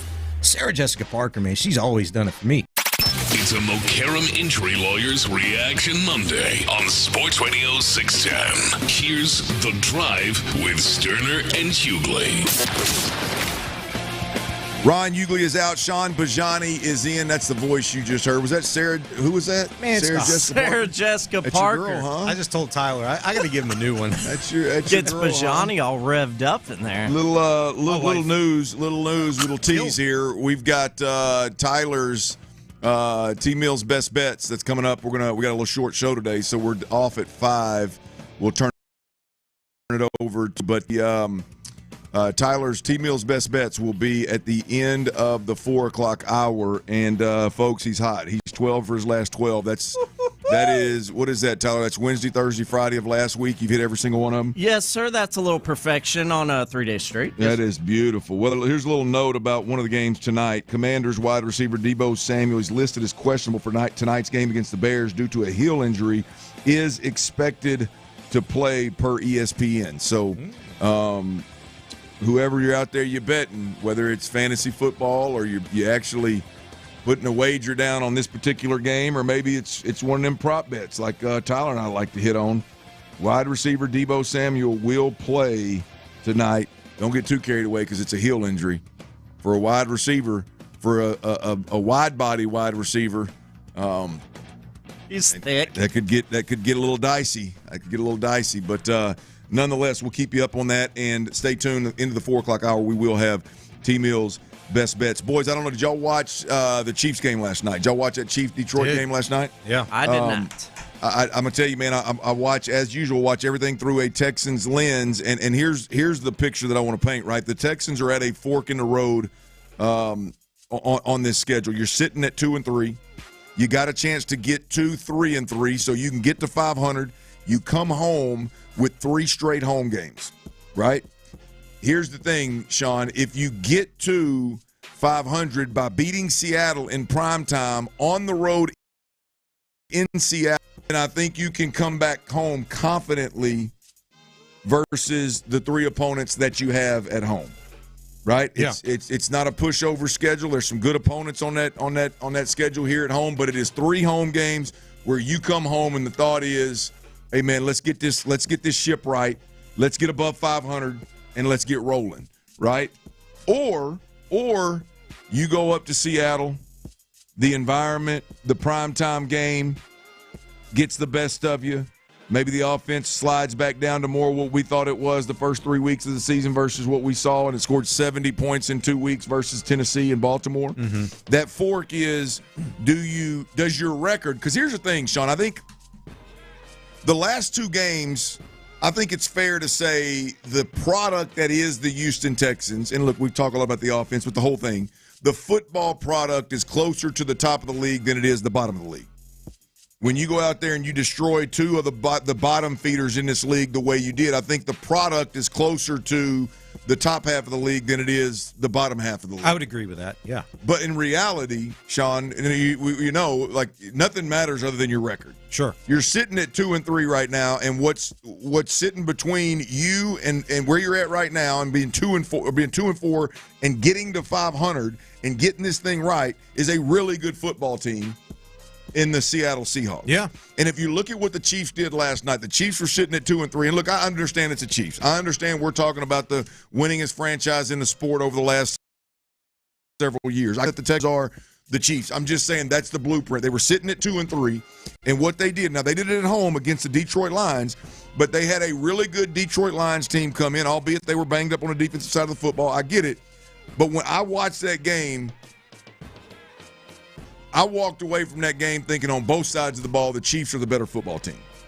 And I'm not saying that they are. I'm saying in that particular instance, the product that they put out there against a really good NFC opponent was a product that you can go, yep, the Chiefs are going to get right. Yep, the Chiefs are still a contender. Yep, look out, the Chiefs could still get this thing and be real towards the end of the year and be a problem. Yeah, right? I told T-Mill this earlier. The thing that I've noticed about the Kansas City Chiefs in the last 2 weeks is I saw them come in last week against Jacksonville. I thought they looked more like the Chiefs in instances against the Jaguars than they had all season up to that point. Right. Last night, fourth quarter, at home, when that thing is still a football game, they stepped on the Lions' throat. They were making plays, but they were keeping it second and manageable. So when it's 2nd and 5, they're getting 8 yards. It's 3rd and 1, they're getting 4 yards. They kept that thing moving, and they did just enough when they were supposed to do it at home against a quality opponent. The thing is, the Texans, they got to go to Seattle. They have to hell with the record, to hell with what they're doing. That's a tough place to play, period, no matter what kind of hole you've dug yourself in. And that's what I'm a little worried about. And the fact that, boy, Seattle, did you watch that game? Seattle and the Jags, did they not turn up on the freaking offensive line? Yeah. What was that, 33 pressures, 7 sacks on Trevor Lawrence this weekend? Holy crap. That's what scares the hell out of me. They're a problem. The Seattle defense, they had a little bump in the road 2 weeks ago, and then they just turned it right back on this past week. The Seattle defense is a problem. Their offense is really good. I mean, the reality of it is I think this is an opponent, like I liken it to the Chiefs because I think Detroit's a good NFC team this year. Yeah. There's still some – you look over the last several years, it's been great, but they got new offense coordinator, new defensive coordinator. And, who are the Chiefs? This is a game where you got to rebound and get this thing right, and they did it, right? No turnovers, no penalties. I think the Chiefs are legit contenders. I think they right now. Now they may down the road they may turn out to be frauds. I don't know, but right now I think you look at that product, you look at the record at 3-3. It's early in the season. Okay, I think they're contenders. I think there's a lot to be decided in that particular division and how the playoffs in the AFC unfold. Yeah, they ain't got Rashee Rice yet back. That's right. Can the Texans do to next Monday what the Chiefs did last night with the Detroit Lions? Again, I think the Texans product-wise, I think they're capable of being a top half of the league team. But the reality is the record is what counts. Can you get to 3-3, or do you backslide and get back, go to 2-4, and you end up down there with teams? I mean, let's be honest. I mean, the way the division, the AFC is the way it unfolds right now, man, there is a clear divide in the top, let's call it 9 teams, in the bottom. Demkers, they ain't got a chance. No, they way down there.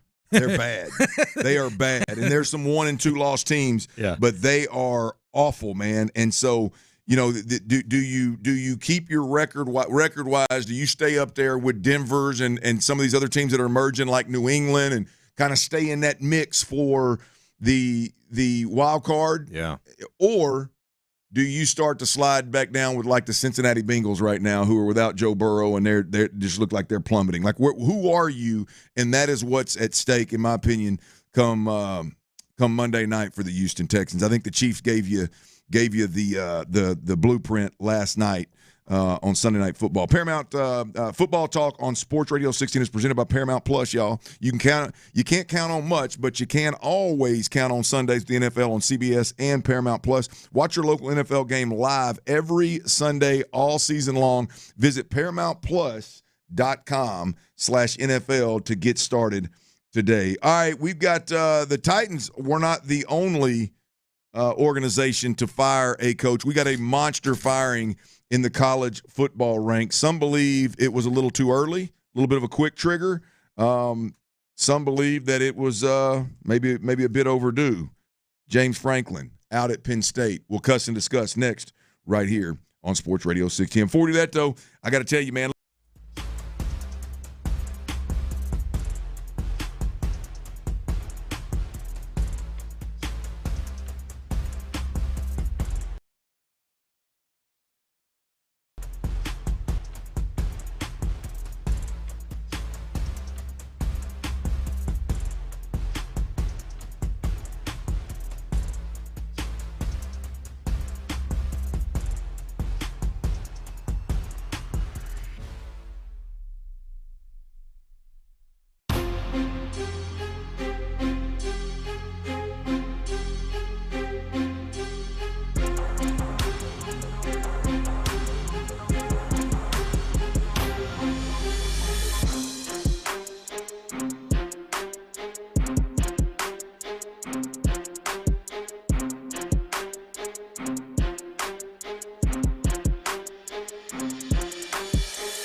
It's a Mokaram Injury Lawyers Reaction Monday on Sports Radio 610. From the Mokaram Injury Lawyers Studios, here's The Drive with Stoerner and Hughley.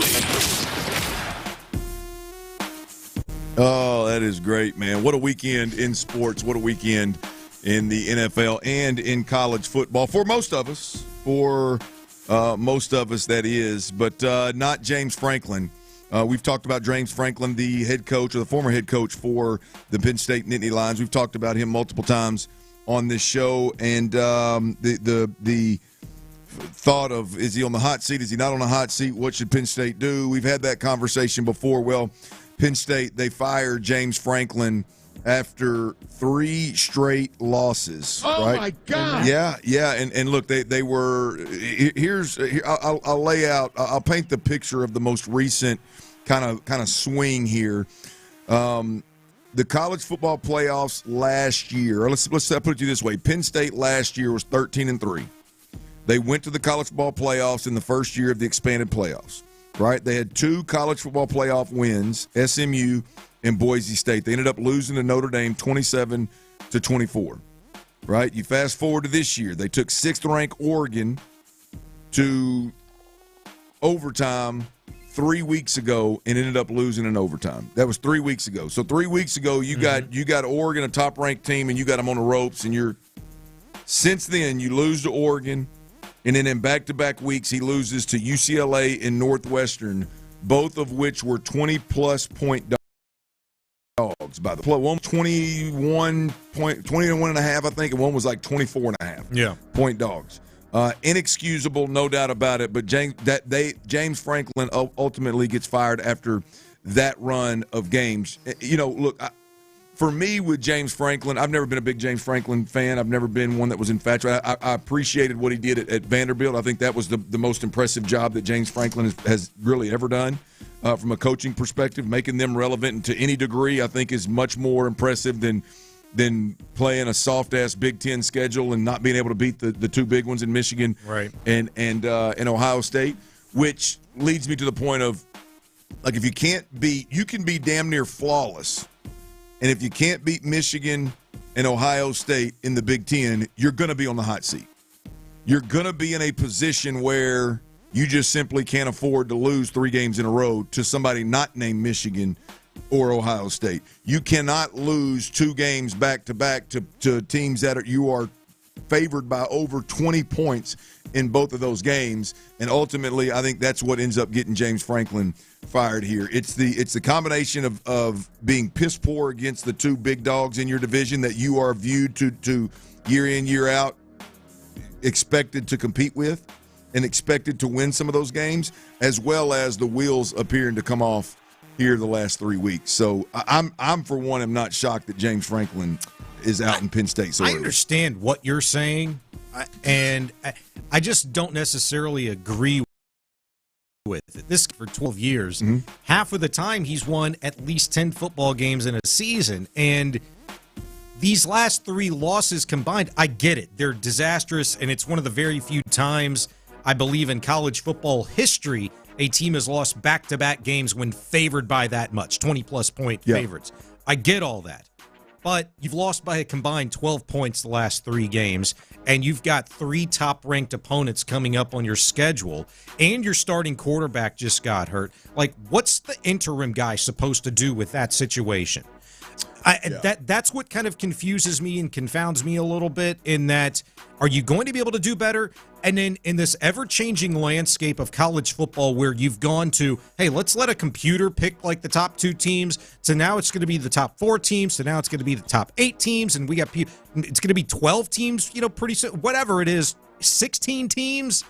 You get to a playoff like Manny Diaz, who coached underneath James Franklin for a couple of years at Penn State. He's now the head coach at Duke. He was talking this morning, and I kind of agree with him, where he was saying, like, I don't know that people necessarily, understand where college football is at right now.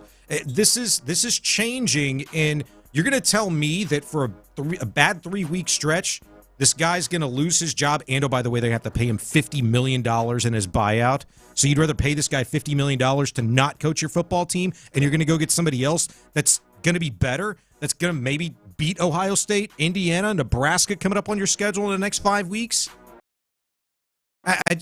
Well, look, I think there's two things at play here. Like, I don't want to hear, to me personally, I don't want to hear about the state of college football when we're talking about Penn State.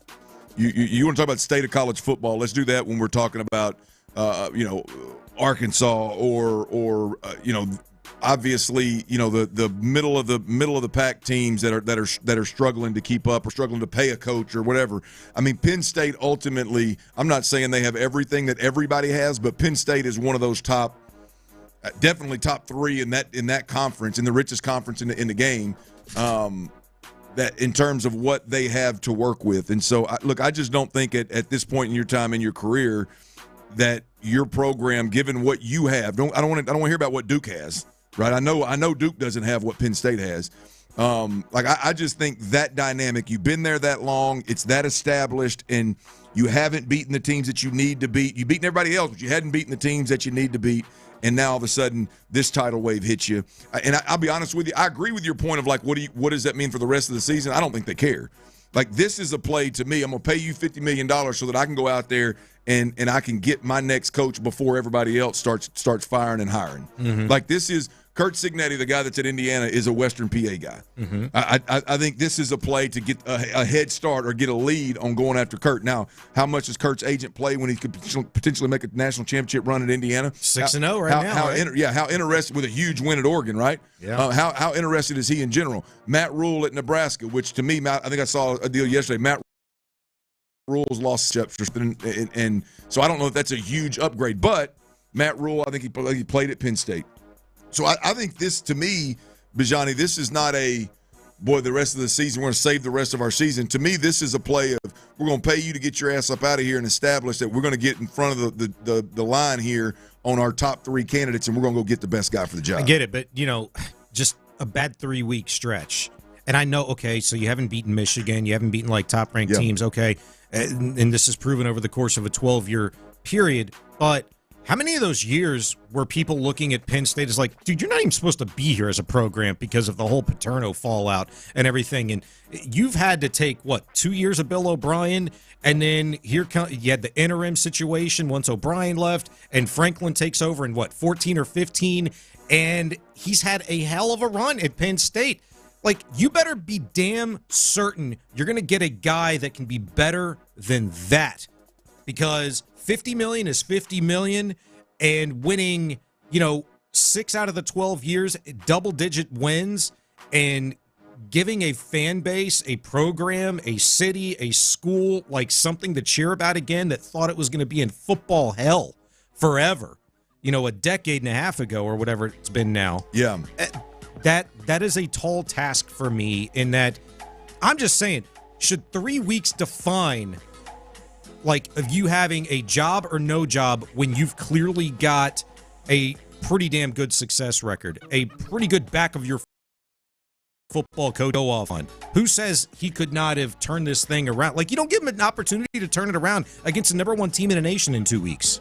That's pretty crazy, because you did just take, at that point in time, an Oregon team that was number 2 or number 3 in the country to double overtime 16 days ago. Indiana just beat. Yeah. I get it. Indiana's pretty good. They won 11 games last year. They're 6-0 this year. They've been the talk of the town in college football. Well, you speak of Indiana. I mean, that Curt Cignetti is the hottest man in college football right now, and I think Penn State made a move. Indiana beats Oregon on the road at Oregon 30-20. I mean, he's taken Indiana, and I don't know that he's planted the flag of we're one of the powerhouses, but he damn sure for the time being has put them on the map. And the college football playoffs last year, and now it looks like they're well on their way back to the college football playoffs this year. I know it's early, but we had him at the Bear Bryant Awards. Yeah, we got to interview him. He's the kind of guy that sits there across the table from you, and I'm gonna be honest with you, man. I buy everything he's selling. Mm-hmm. You know what I mean? Because I'd never talked to him before. He had the success at Indiana. I was anxious to get a chance to sit across the table from him, and he sits down, and I left that conversation. A lot of those guys you sit down with, and you're like, how in the hell did that guy land that job and have that level of success? The minute he gets up, you're like, yep, I get it. All the way from like when he walks up at first, you're like, it's older white dude that looks kind of straight laced. That ain't, and then you're like, this dude got some juice. Yeah, this dude's got some juice. This dude, you can understand where he can walk into any home and convince folks to come to Indiana over some of the other places. You understand where he could do more with less. You understand where he could go into the transfer portal and really convince guys that he could make them the best version of themselves. And so I think the Cignetti guy, I think he's for real, man.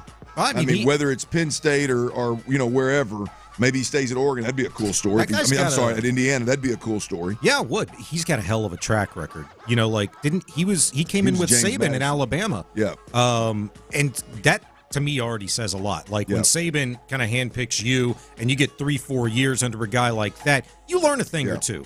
And he'd been around before that. Then he went to James Madison and did really well and took half that team to Indiana to crank this Indiana thing up. I believe that he's the one that did that, and that's kind of how that's kind of how this thing took off for him. But he's got it rolling, man. Indiana 30, Oregon 20, and I think Indiana's gonna don't get comfortable. Indiana. I'm gonna tell you though, he is where I was going with that. He is a guy that strikes me as somebody that would be like, nah, I'm good at Indiana. As crazy as that sounds. Mm-hmm. He strikes me as a guy that I could see going, the expectations right now at Penn State aren't real. Like that's not fair. That's not a healthy place for me. Like I could see him liking where he's at right now. Not that he'll do it because it would be crazy, but he is a guy that strikes me as somebody that would think outside the box and maybe make a decision a little differently than the money would tell. Age have something to do with it? I mean, he's 64, 65. He should. You know what I mean? So I don't know. Just going home, being from there, I think is the biggest factor. If he wants to go back to that, I think that's the only thing that would ever sway me if I were a coach like that, where I was having big success somewhere.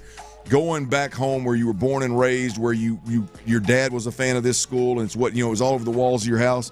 The opportunity to go back to that place and win a national championship there would be a really cool thing to do, and so that's why I give Penn State a real shot at Cignetti. We'll see. We'll see how they end up. See how it ends up coming to fruition. Best of luck to Indiana moving forward. Obviously, this season it is one hell of a story. All right, we got some Major League Baseball playoffs that are going on, and some wild endings, some wild beginnings. It was a good weekend with playoff baseball. None better than Sean Bijani to circle back to that and cuss and discuss. We'll do that next right here on Sports Radio 610. Before we do that, though, I got to tell you about Academy Sports and Outdoors.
Odyssey FM HD2 Houston. Insider access, exclusive content. Sports Radio 610. The Texans play here. An Odyssey sports station.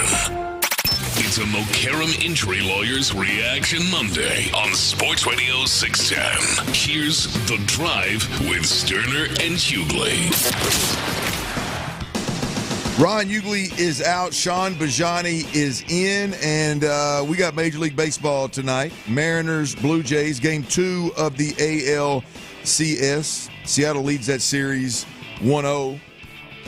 The Dodgers and the Brewers, Game 1 of the NLCS, cranks up tonight. Tyler, you going them best bets? You gonna have any baseball rolling, or what you got? Tonight I will have a slate of Monday Night Football bets for you. Oh, it's all football, huh? Yeah, we got a little doubleheader action on a Monday night, so I'm going NFL where we have been very hot. Staying away from Major League Baseball. Well, Sean, I got Sean Bijani with me, by the way, with in for Ron the Show Hughley. Look, I think we've got. Watch if that tickles your fancy. But I think the big story over the weekend on this Reaction Monday is the Mariners, right? I mean, the Mariners, not only are they obviously in the division here with the Astros, but the Mariners and how they got the one-game lead in the ALCS. It started last Friday when they won the DS in, what was it, 15 innings? 15 innings. 15 innings. And then they turn around, and I believe I heard John Lopez talking about it earlier. I was going to say 48 hours. I think they turned around, and I think it was exactly 50 hours. They had to play another game after exhausting damn near every arm on their pitching staff in the ALDS to get to Game 1 of the ALCS, and they played a 9-inning game there. That was a hell of a game. But the Mariners' run in that 50-hour window right there was pretty impressive, huh, Sean? Dude, it was incredible. That has been arguably the best baseball club down the stretch to end the regular season. And then they get into the postseason, and to have their staff accomplish what they have to this point already, never mind like just that little stretch, but they are riding that staff in clutch hitting right now. It's very impressive to watch. Logan Gilbert, who came in the other night through 2 innings, gave up 3 hits against the Tigers in that 15-inning game. He'll be starting the ball game tonight. And it's short of one of the more impressive things you may ever see in postseason history, to be honest with you. I mean, it's kind of factually correct, right? Just taking that stretch from just 3 days ago now to winning Game 1 of the ALCS in the fashion that they did, only 4 teams have ever accomplished what the Mariners pitching staff had. And the fact that they did it in such a short amount of time in a back-to-back situation makes it even more impressive. But they give up that leadoff home run to George Springer the other night. What was that, like first or second pitch of the ball game? Yep. And nothing after that. 0 runs after that. All the while, you went 7 pitchers deep using starters, just in an elimination game to get you to the next day, man. Just to get you on a plane back to another city. And they do that, and then they come out with another dominating pitching performance and clutch hitting again in Game 1. It's awesome. This is right now the best team going in baseball. Are you guys pulling for the Mariners? I am. Tyler, where are you? You almost made me cuss, bro. Hell no. Are you kidding me? Hell no. You're just for obvious reasons being in the division with the Astros? Yes, absolutely. Okay. And the fact that fan base acts like a bunch of turds, like they've done anything in the last century. Whenever they make it to this point. Get out of here, those stupid-ass mermen. I get it. I'm not proud of myself. I was hemming and hawing because me and PC talked about this last weekend, Friday night, whenever we were watching this incredible 15-inning game. And he asked me the same question. I was like, I guess the Blue Jays, because of Springer. Yeah, it'd be cool to see Springer v. Tucker in a World Series, right? So give me Blue Jays and Cubs in the World Series. And then I'm watching these Mariners, man, and I'm just like, you know what? This feels like Team of Destiny. They've got the MVP and Cal Raleigh going, who just put together it's the greatest regular season for a catcher in Major League Baseball history. Let's just be honest. And I don't know how you couldn't just want those guys to succeed. Well, I'm going to tell you, I know there's probably people that listen to the show that probably know exactly where I'm at. I'm rooting for the Mariners.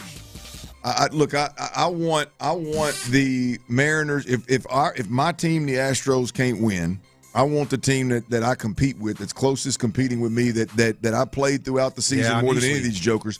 I want them to win it all. I'm usually right there with you. I don't want the team that upseat the Astros and won the division and in the playoffs now to go up there and lay an egg and know that my squad just got shut down and kicked out of the driver's seat in the division by a crappy team. Yeah, so you take a little bit of pride in losing to an eventual champion, right? Absolutely, 100%. And I'd be honest with you, in this particular series right here, I would rather the team that is that is on American soil win an advance than the Canadian team. You mentioned Springer hitting the bomb. Yeah, and again, I heard the loop guy. I was in my car trying to have it with him.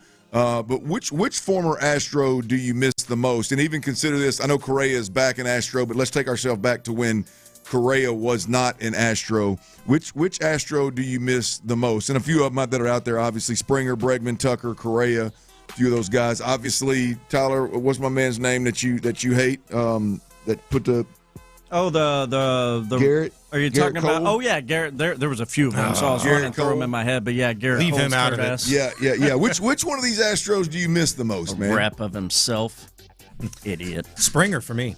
Is it Springer? I think Lopez and really. Mm-hmm. Who?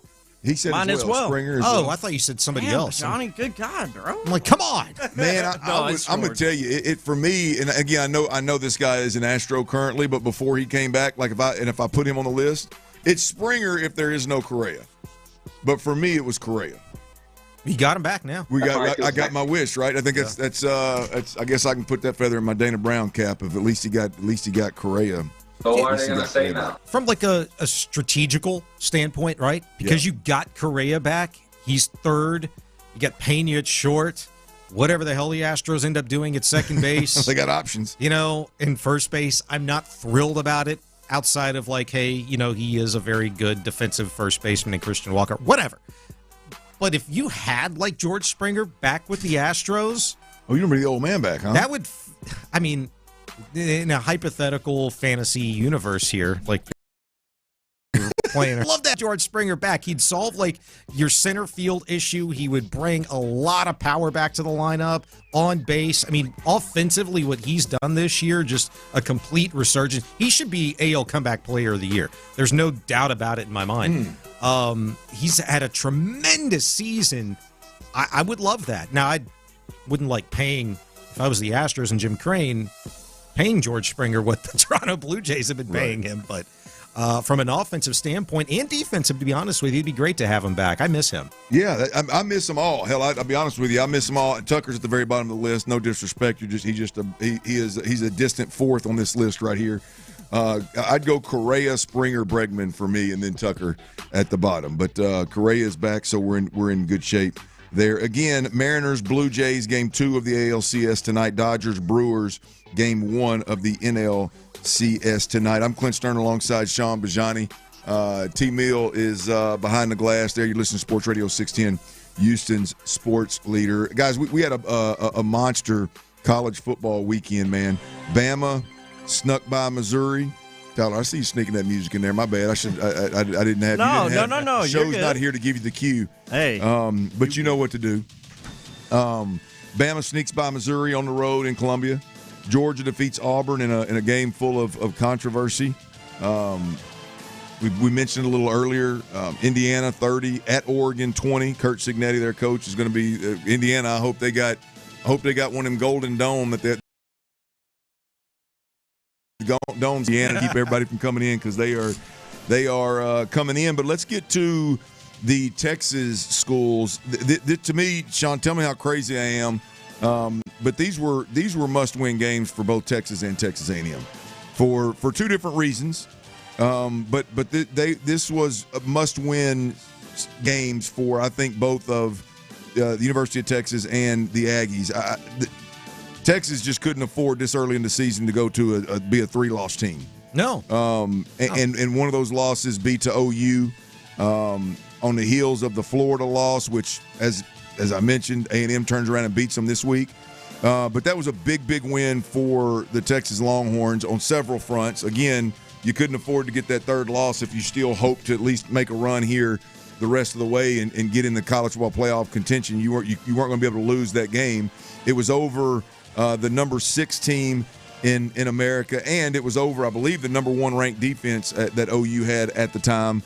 And your quarterback played better. You ran the football better if you're Texas. So I think this is the first time that I've watched a Texas football team that you could see a quarterback growing. You could see some pieces around that quarterback making play. The supporting cast, I think, showed up and showed out. And ultimately their defense stood up and bowed their neck and is going to keep them in every single game. But I think this was a must-win for the University of Texas, and they got it 23-6 over OU. Well, the most impressive part about the Texas game, right? I mean, you held Oklahoma scoreless in the second half. And while it maybe wasn't the most impressive thing you'd ever seen offensively from Marchman, like, he took care of the football, right? And he was efficient. But he only had like 5 or 6 incompletions. Well, he made some big boy throws. Yeah. He moved the ball with his legs. He's part of the run game. He did some good things with his legs. Yeah. And again, their defense bowed their back and bowed their neck, not their back, bowed their neck. You bow your back, that would hurt. You bow your neck a little bit, it's good. Is a good sign. But their defense bowed their neck and went down the stretch and allowed their offense to stretch out the lead a little bit. It's impressive. I mean, I'm happy to see it. I want to see like those schools do well. Weight too, probably. But you mentioned Texas A&M, right? And I was thinking, I forget who I was talking, about this with, but from a defensive standpoint, what the Aggies looked like this weekend in particular, man, that brought me back to like my childhood days, watching that Aggie defense, like how tough, physical they were, like stepping on the throat. That was awesome. Yeah. That was badass. To me, that was really impressive. Yeah. Maybe I mentioned it to you, Tyler. I don't know. What was more impressive for you, though? The way that Texas won against number 6 team in the country, or what A&M did against Florida? I mean, beating them by what, 20 points, 17, 20 points, whatever it was? What was more impressive for you? I mean, I got to say, more impressive, I got to say Texas A&M. I think Texas A&M I think this squad's for real. See what you're doing, Tyler. No, look, and Tyler knows we've talked to A&M for a lot over the last 5 or 6 years. Look, I think I've never I've thought this year I had picked to make a run and get into the college football playoffs, and I've thought highly of them before, but I just thought Jimbo was a fraud from jump. I just never could. I never could get into Jimbo Fisher. What was going on, the stories you hear coming out, dudes smoking weed in a damn locker room in South Carolina, like all guys getting arrested with guns in the car and drugs in the car and all that kind of crap. I just could never buy into them. What was your vibe with Elko whenever day one? Yeah, well, I liked him, but I didn't know. You know, you got to see, like, I liked Elko a lot. I liked what he did at Duke. I liked when he was at A&M before. But the reality of it is, man, it's one thing to be a good coach. It's another thing to come in and completely change a culture, right? And you know, this is a guy that completely changed the culture, and that they've always had the Jimmies and Joes, right? And so I think he's got dudes that can win. This is the most confidence I've had in an A&M football team. Maybe, I mean, hell, ain't no maybe to it, since the Johnny Manziel, and I was a huge Johnny Manziel. You ain't alone. I think going into, well, I mean, look, nobody. I didn't have this level of confidence before Johnny became Johnny, but that year the year Johnny came back, I thought, okay, this one's got a real chance. This has got a real chance to make a run. I've not been a real believer since then. They've been awfully talented, but I hadn't been a believer since then. This is, I think Texas A&M was more impressive because this was a must-win for where I was going with it. This is a must-win for Texas A&M for different reasons. You are a championship caliber team, right? I mean, you want to give yourself a little bit of grace down the stretch here. When Texas is going to be a better football team when you meet them than when Ohio State got them, right? So you want to give yourself a little bit of grace late in the season when I think the schedule toughens up a bit, and you at least what we're looking at right now, because Missouri looks like they're for real. Texas is coming; they're getting better. You want to give yourself a little bit of grace. You got to win home games against teams like Florida that their coach is on the hot seat. And so you got your boys coming up next. Hell, that ain't. We done fired our head coach. Hell, that shouldn't be no problem. That's going to be another one of those kind of must wins of like you can't slip up against teams that have no business being on the field with you. Yeah, you know what I mean. Yeah, I mean you look at LSU's going to have some similar Jimmies and Joes. You want to give yourself a little grace in that game. Missouri, I think, is for real when it comes to they're going to compete their ass off, and it's going to be a tough game for you, right? And so you want to give yourself a little grace there. I think that watching the A&M defense versus the Texas, the Longhorn defense is going to be must-see TV, right? I mean, so you want to give yourself a little bit of a window there to slip up and still be in the SEC championship hunt, still be in the college football playoff hunt, which it's easier now with a 12-team playoff. But my point is with A&M in the past, it's always this kind of Florida team come in and nip you, surprise America, and beat A&M. But they've got to win Arkansas. They got to beat Arkansas. I mean, I don't care that Arkansas's got a high-powered offense or quarterbacks this or that. You got to beat Arkansas. After beating a top 10 team earlier in the season, like they did in Notre Dame, I know you're talking about like grace and the potential to slip up.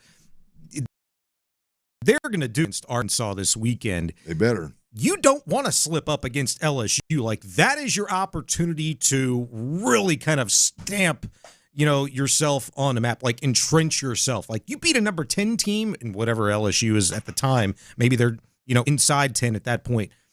Man, you beat LSU, then it's Missouri. Yeah. Then all you got is Texas at the end of the season, and holy crap, they're thinking national title by then. Yeah, man, it's going to be. I'm just stoked about the A&M and the Longhorn game at the end of the year. I have no skin in the game, and I've been fighting. I've been defending that rivalry week and how huge it is my entire damn life. It feels like, and I need it to be a game.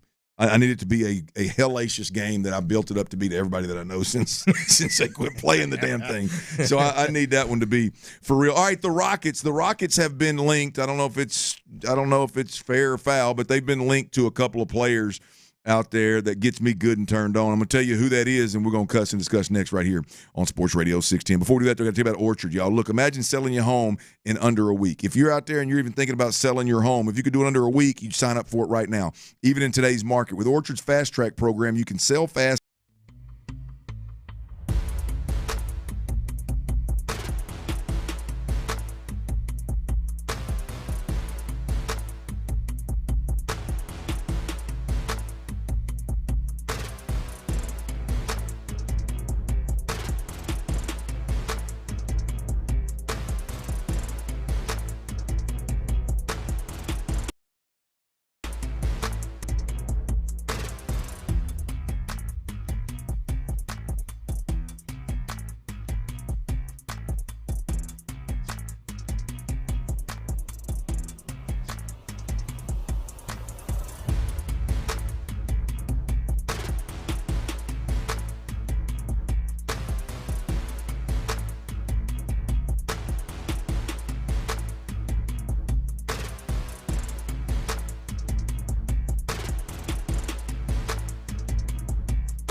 day after every game. Join Payne and Pendergast in the Loop and The Drive on a Mokaram Injury Lawyers Reaction Monday. Supported by Shoppers John Deere. Game analysis, inside info, coaches comments, and yarding at 6 and going all day long. Thanks to Mokaram Injury Lawyers. Call Mokaram Injury Lawyers at 281-222-2222.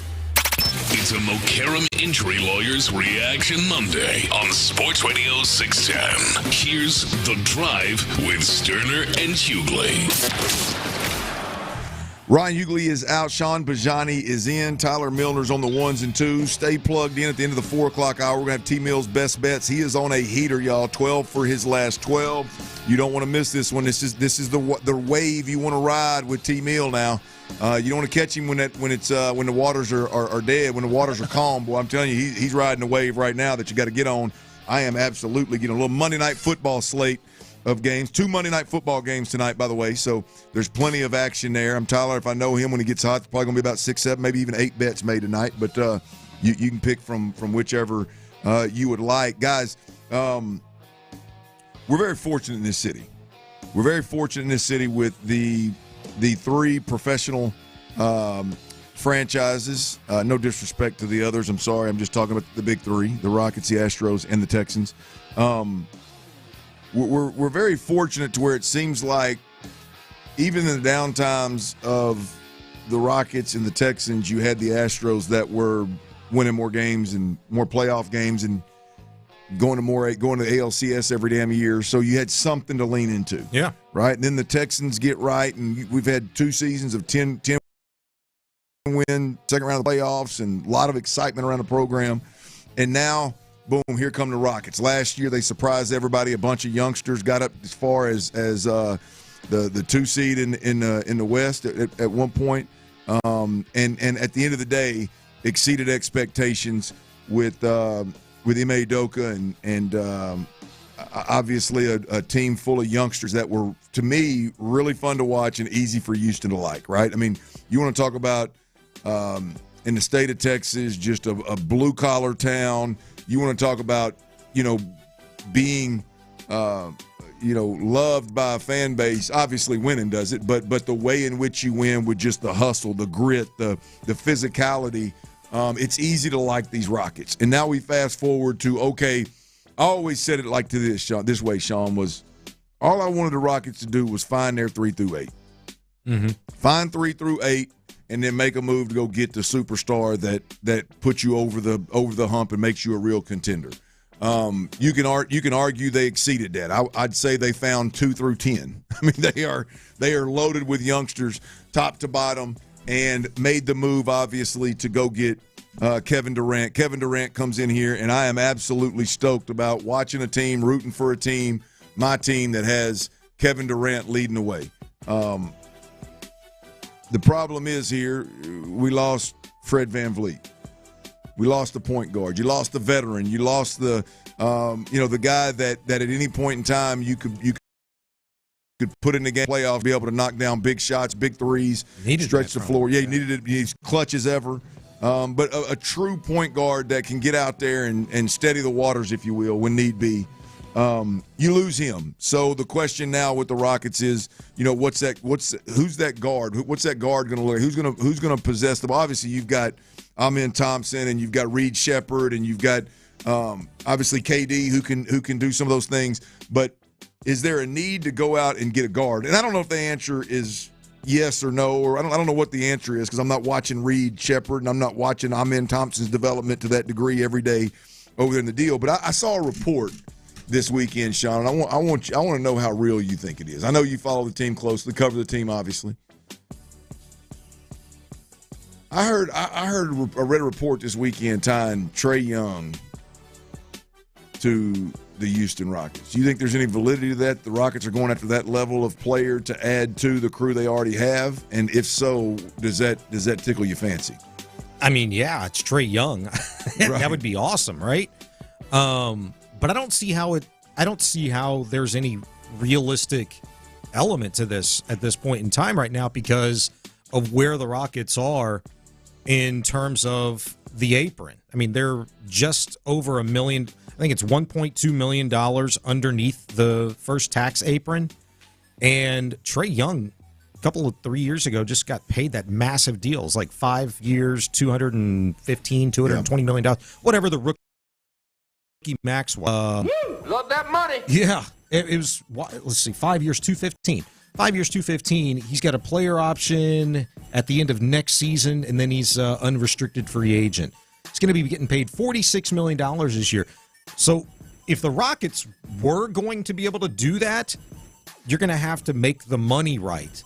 And they don't have, you're talking about players 2 through 10 and 3 through 8. Yeah. You're going to have players 1 to 4. They're going to have 5 guys on the floor. Huh? You know what I'm saying? To make that right. So the report I saw, it was a long shot, like just a dream scenario was Trae Young. And I don't know how much, if it had legs or not, but the Rocket fan in me went, oh my. Boy, that would be a fun watch every night. I tell you what, like all the names that we've heard attached to the Rockets, and this is what happens when a team on the come up, especially one that just acquired Kevin Durant, that's supposed to rival, the Oklahoma City Thunder, out of the West this year and be a legitimate NBA title contender. The Rockets, after winning 50 some odd games last year, much to the surprise of everybody, I would say, you're going to have like Ja Morant and Trae Young and, all of these names, Derek White, we've heard, for months and months now. Jaylen Brown, what are the Celtics going to do? Is this going to be like a rebuilding year for them? Are they going to look to unload, guys because, they're in tax hell up there in Boston? I understand that, but it makes sense to the Rockets in how I think we've watched them to this point. They've been very calculated, and I would say bold in the sense that while a lot of other organizations might look at their roster that they've built over the last 4 years with uber talented 21, 20, 22-year-old guys, like, let's go get these superstars right now and boom, just plop them in and see what we can do to make a run. Now Rockets have let these guys develop, and they have very, in a calculated way, built a team, a very deep team now, a very well-coached, deep team, and they've brought in a superstar player, still a top 10 player in the league, that has a really great relationship with the head coach and wants to, begin this new era, I think, in his career. And Kevin Durant, I don't think you want to screw that up from a financial standpoint and mortgage, what you have worked so hard the last 4 or 5 years to do, and that's build talent. You're not going to trade that away for a maybe. I'm with you, man. Kevin Durant is enough for me as a Rockets fan to get really good and turned on with this young core and his young group, and I think Reed Shepherd's development is the big key here of kind of what this team looks like moving forward. So the KD ad is plenty for me. When I see these reports now, I can't help but go, damn, that would be nice. But what's your level of excitement already? Minus like a Ja Morant, a Trae Young. It can't get no higher. Yeah. It can't get any higher. I mean, like obviously adding another superstar, even in the same stratosphere as Kevin Durant, would obviously move the needle for me. But am I going to go to more games, or am I going to watch more? Am I going to talk about it more? No, it's not. It's at its peak right now for me. Yeah. So we'll see. We'll see what they can get done. All right, we got coming up next. We got the weekend's best and weekend's worst. We do it every single week. There was a lot to pick from on this Reaction Monday. We'll do that next right here on Sports Radio 610. Before we do that, though, I got to tell you about Jiffy Lube. Look, I've been getting my oil changed in my own rig since I was 16 years old.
not juggling.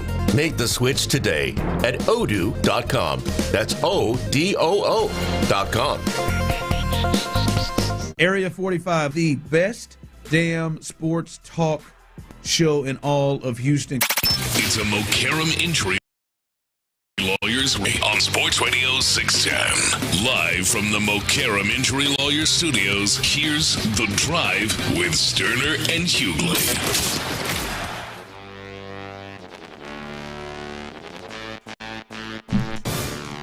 Ron Hughley is out. Sean Bijani is in. And we got to get to this weekend's best, weekend's worst. I'm going to shake it up a little bit instead of just having one little thing here or there. I'm going to run down a few things that really stood out. We talked about one of them a little earlier.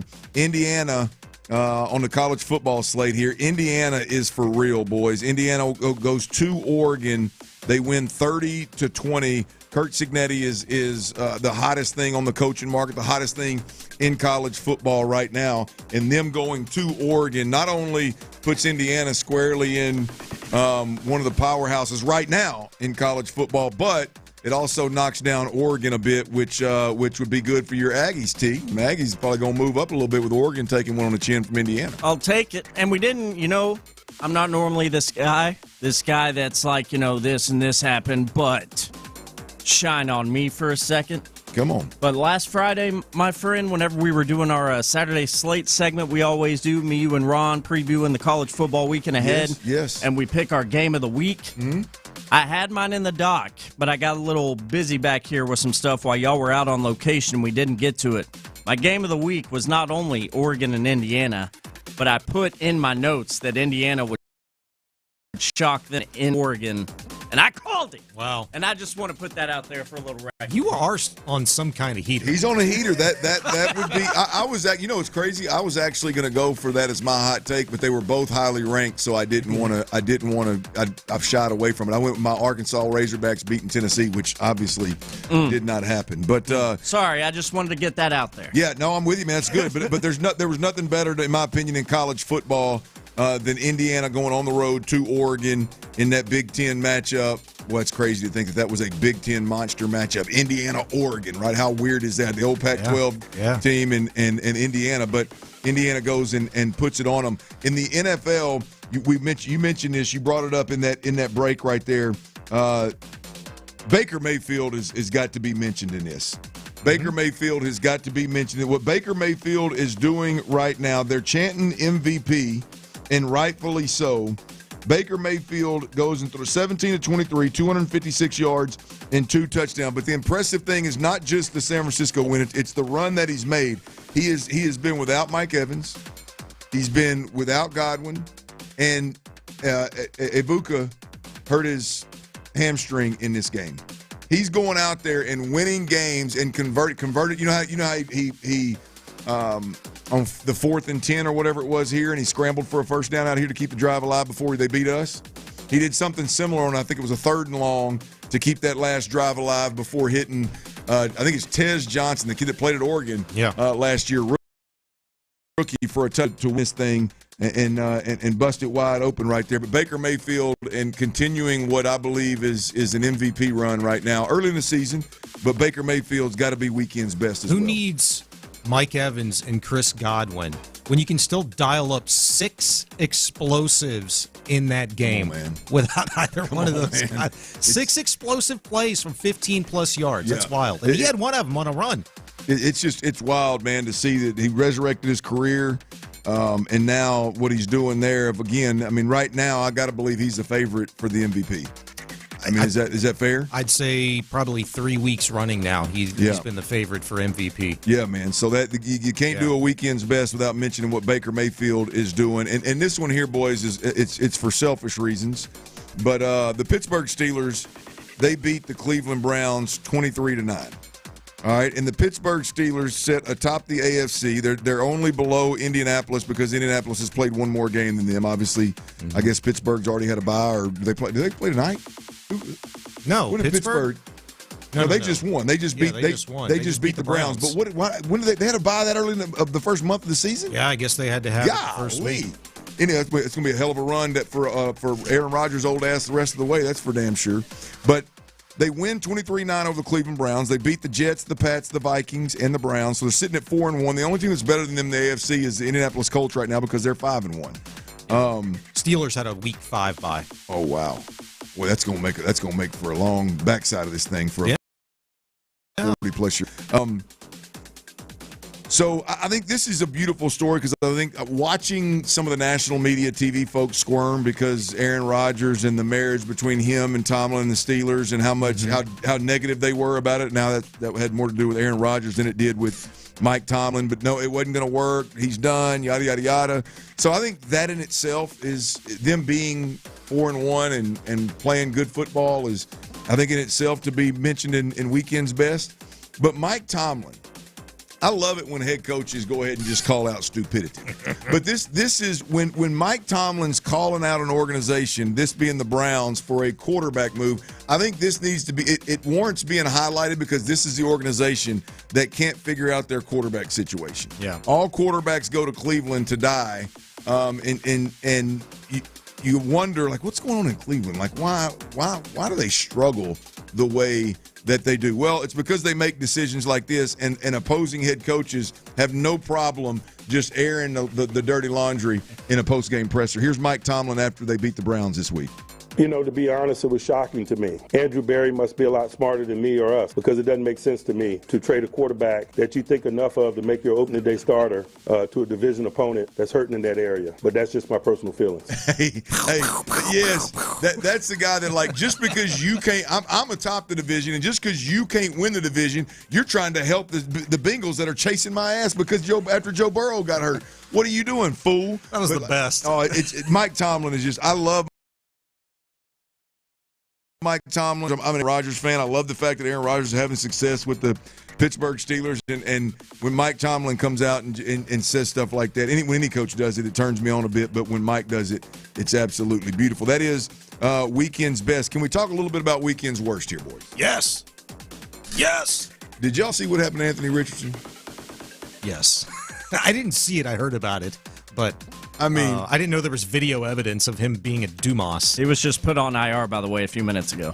Oh, so it's worse than I thought. It wasn't just inactive on the game. It's literally IR. Yeah, like just literally 2 or 3 minutes ago, I saw on Twitter he's been put on IR by the Colts. I mean, he wasn't going to play no way. Yeah, that's what he I wasn't going to help him win. That's for damn sure. But apparently Anthony Richardson injured his eyes in a pregame workout with a band.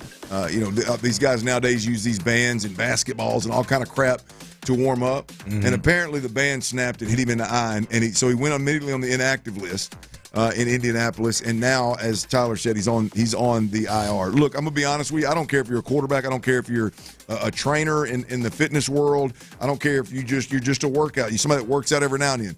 Like, hell, it don't even matter. You could have never worked out. If you've got one of them resistance bands and you're pulling it towards your face, yeah, and you don't think at some point, like, this thing could snap and hit me dead in my face, eye, nose, lip, anything, you're an idiot.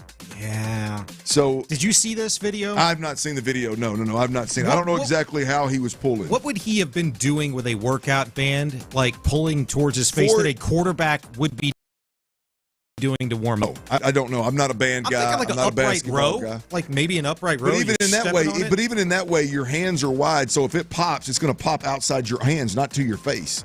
Like, the point is he had to be pulling that thing like right at his eyeballs. Like, I mean, how much of an idiot do you have to be there? So that's where Weekend's Worst starts. And I feel sorry for Anthony Richardson. I wanted it to work out for him, but good gosh, it just keeps getting worse. He can't stay healthy. It's not meant to be. You are right. It is rough. He needs to change the scenery in a hurry. How about the fact that the Cowboys get rolled by Rico? Rico Dowdle, the running back that they ran up out of town, had damn near 200 yards rushing, but had over 200, I believe, 30 yards total offense. Weak ass Cowboys. As the Cowboys lose in the last, literally as time expired, to the Carolina Panthers. I mean, it's bad enough to lose to the Panthers, but you do it to a running back that you ran up out of town. And then did you boys see that the breakdown of the film? This Rex Ryan had an absolute field day with this film. I bet he did. Yeah. This is a fireable offense. There is a fourth down play where the Cowboys defense is on the field, and it's 4th and 4 or 5. And to start with, they show the all-22 shot of the play. They've got a free safety, literally 30-plus. This game on the line. This is the last drive. This is the last drive. The game is over if you give up. If you let them get in field goal range. It's fourth and at 4 or 5. They've got a free safety 30 yards off the ball in dead center to start with. I don't know what you're trying to accomplish there, right? And then the slot defender was about 8 yards off and just allowed a quick inside slant. Now, you can argue that the linebacker was supposed to get out underneath the slant. He almost got there. He didn't get there. But to allow a free release and an easy throw for a touchdown with the game on the absolute line, if you're Jerry Jones, you got to – I don't even care what Jerry's guilty of this year, on the field or off the field. If you just watch that film, you go, he's got to go. You got to fire him. If you can't get guys more prepared, if you're not signing guys that instinctually know, I don't care what the coach calls, I've got to press here, I got to press, I can't give a free release slant, then you don't have the guys or the coach, and it's time to clean house. So the Cowboys get rolled by Rico. They get beat by the Carolina Panthers. That is also weekend's worst. Rex Ryan called it Doomsday defense. Oh, yeah, that's what he's referring to it. Instead of Doomsday, he's calling it the Doomsday defense. It's and it is. It's so good. It is tremendous, man. It is typical Cowboy stuff of like why you just can't get over the hump, man. You can't even take them serious. You know what I mean? Like you can't. It literally is a fireable offense. I just watched the 4th and 3 play. People would say that don't understand football and that, well, there's a linebacker right there. Yeah, but where the linebacker was, he was on the weak side versus that strong side slot receiver coming off of that free release slant. Like, you can't stop that play. Like, it doesn't matter if he's in the neighborhood or not. Go and catch every time. The only thing that made it even close was that he ran a slant. If he just ran a 5-yard hitch, it would have been an easier catch. It's just he might have got about 15, 20 more yards out of the whole damn thing. I mean, it's just one of those where you look at it and you're like, how do football people watch it? Like if I'm the D coordinator, like somebody's got to get cut or I got to get fired. One of the two. Last but not least, weekend's worst. Tua, the quarterback of the Miami Dolphins, he's going to the post-game presser, and he is calling out players. After throwing 3 interceptions, bad enough, but he's going to the post-game presser, calling out players for not making it to players-only meetings on time. That's where the Dolphins are right now. Sean, that's where the Dolphins are right now. Is their coach is doing pressers in capri pants, and he sounds like he's high, and the quarterback's calling out players for being late to players-only meetings. I got a stat for you. What is it? Coaches that wear capri pants. Oh, I've seen this. Aaron Glenn and Mike McDaniels. They are a combined 1 for 11 this season. Coaches out there, don't do it. Don't wear capri pants. Oh, man. Okay? And if you are, you better be winning. You better be an offensive guru that's putting up 30-plus points right now. Shane Steichen, you can put them on. But I mean, if you're going to be messing the bed, you're not going to be a leader of men, and your clubhouse is going to be a mess. You might want to you pull the capris down a bit. All right, Football Talk on Sports Radio 16 is presented by Paramount Plus, y'all. You can't count on much, but you can always count on the Sundays with the NFL on CBS and Paramount Plus. Watch your local NFL games live every Sunday all season long. Visit Paramount Plus to get started today. All right, y'all. I got to pat myself on the back. I had me a big weekend. I'm going to put the pressure on you two married men. All the married men out there, I'm going to put the pressure on you. I had a weekend. Your boy was clutch, and I got to tell y'all about it. My weekend was tremendous. That's next right here on Sports Radio 16. Before I do that, though, I got to tell y'all about them cold Coors Light. Do it every day, and it's got to happen today at 4 o'clock right before Dirty's Daily. Look, if you're already drinking cold Coors Light,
Tax Relief Advocates. Real solutions for real people. KILT FM HD2 Houston. Insider access, exclusive content. Sports Radio 610. The Texans play here. An Odyssey sports station.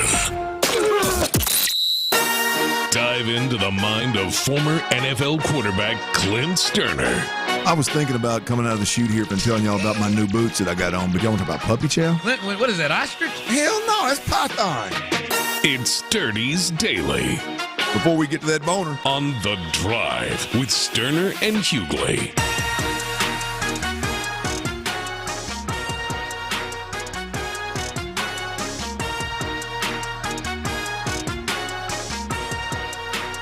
All right, Dirty's Daily brought to you by Better Call Sean.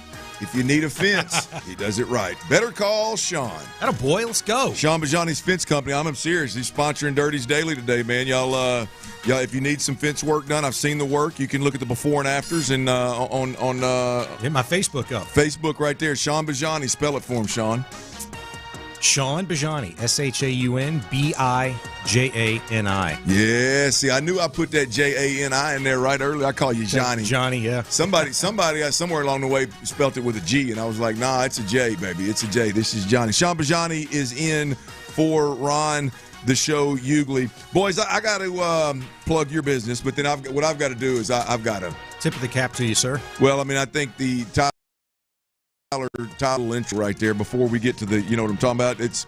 I got huge props to myself this week. I want to challenge all the married men out there and all the men that are in serious relationships out there. I want you to make sure that you're continuing to date your bride. I want to encourage you to take the time, the effort, and whatever money you're willing to spend. I want you to make sure you date your bride. You see, here's what I did this weekend, Bijani. I knew the Texans had the weekend off, a little bye week, and usually I'm doing a post-game show on Sunday, so my weekends are pretty short, so it's hard to leave town, right? So I said, babe, why don't me and you go up to the Hill Country up in New Braunfels, San Marcos area? I said, my wife's recently taken up golf. I said, why don't we go up there and play a little golf? And she said, I'd love to go up there. I said, well, here's what I want to do. I want to go up there because my wife's sister lives up there and doesn't get to see the babies much, right? So she's always real excited and willing to watch the kids. I said, well, here's what I want to do. I want you to go on up early on Friday because we don't like traveling late with the babies. I said, I'll get off work on Friday night and I'll come up there. And we'll get up Saturday and we'll have an all-day Saturday date. We'll give the kids to the sister and we'll have an all-day Saturday date. Here's what we're going to do. She's taking up golf, so great golf course up there, Kissing Tree. Nice. I just now dawned on me the name of the golf course, Kissing Trees. Yeah. Great date, right? How about that? Yeah. She got her first birdie. Legit. What? Legit birdie. Legit. On a par 4? Par 4, short par 4. That Kissing Tree course is a little bit of a shorter course, so you don't have to be you don't like you have to be able to hit it straight. Right? You have to be good with the wedges. Like the pin placements are absolutely ridiculous. They're super difficult. So that's kind of how that course plays. But she's long off the tee box with her drives. She's only been playing for about 3 or 4 months, but she's long off the tee box with her drives, and so she legit birdie. Yeah, legit birdie. She's got a real shot. So we play 18 holes, ride in the cart together all day, have us a few tequila drinks, listen to some good music, have my playlist all set up with our songs on it. We get done. We go back into we go back to the house. We may or may not have a little wrestling match, there in the house. Okay. Wrestle a bit. Okay. And thanks. And then there's the Longhorn game. right? And she's a Longhorn, so we sit down and we watch the Longhorn game, and they win, right? And which is a win for you, which is another win for me. You're right. She is in a great mood at this point in time, boys. And while she was doing all her little cheering for the Longhorns, of course, I'm watching the game, but I'm sitting up dinner. And big shout out to Randy Rogers, who's up in that. He's from up in that neck of the woods. He put me on a spot. He put me on a spot that I took her to. We go to this phenomenal steakhouse, right? Phenomenal steakhouse. But Longhorn game, get dressed. I said, why don't you go in there and get dressed? We're gonna stop by a little spot and have a little drink on the way to the steakhouse where we eat. We stopped by this place. It's a great concept, boys. It's obviously some kind of breakfast coffee shop, right? Right. Kind of off the beaten path in San Marcos. And it has, what they've done is they've taken and said, look, we obviously make our money in the mornings with coffee and breakfast and yada, yada, yada. Espressos or whatever. How can we make some money in the evenings? So this thing's opened the doors in the evenings and claims to have the best espresso martini in the land. Oh, those are good. They bought a billboard. I saw it. I said, babe, I'm gonna stop by and get you this world's best espresso martini. So we go in there. It ends up being a super cool place. Little live music outside. So we have a little espresso martini. I had me a Carajillo. So we did that. And then we go to Myron's, right? I splurge a bit. Order the steak. I ordered a Kansas City strip. Not a New York strip, Kansas City strip. I tipped my cap to my boy Ron for that one right there. And then I went on a limb. I said, go ahead and bring me that big old lobster tail y'all got back here. What? Here we go. She didn't think I should order it, so I told her I wasn't going to give her any. Well, when it got there, I cut that thing. Big old lobster tail. Big juicy lobster tail. Cut that thing in half and gave it to her. Yeah? I gave her half of my tail, you know what I mean? And had a nice dinner at this nice steakhouse. And drove through the hill country a little bit. And we had the girls out of the house. They were spending the night with the sister-in-law. So we went to a little bit main event. And main event took place after dinner. And then we got us a good full night's sleep without babies kicking us in the back, man. Attaboy.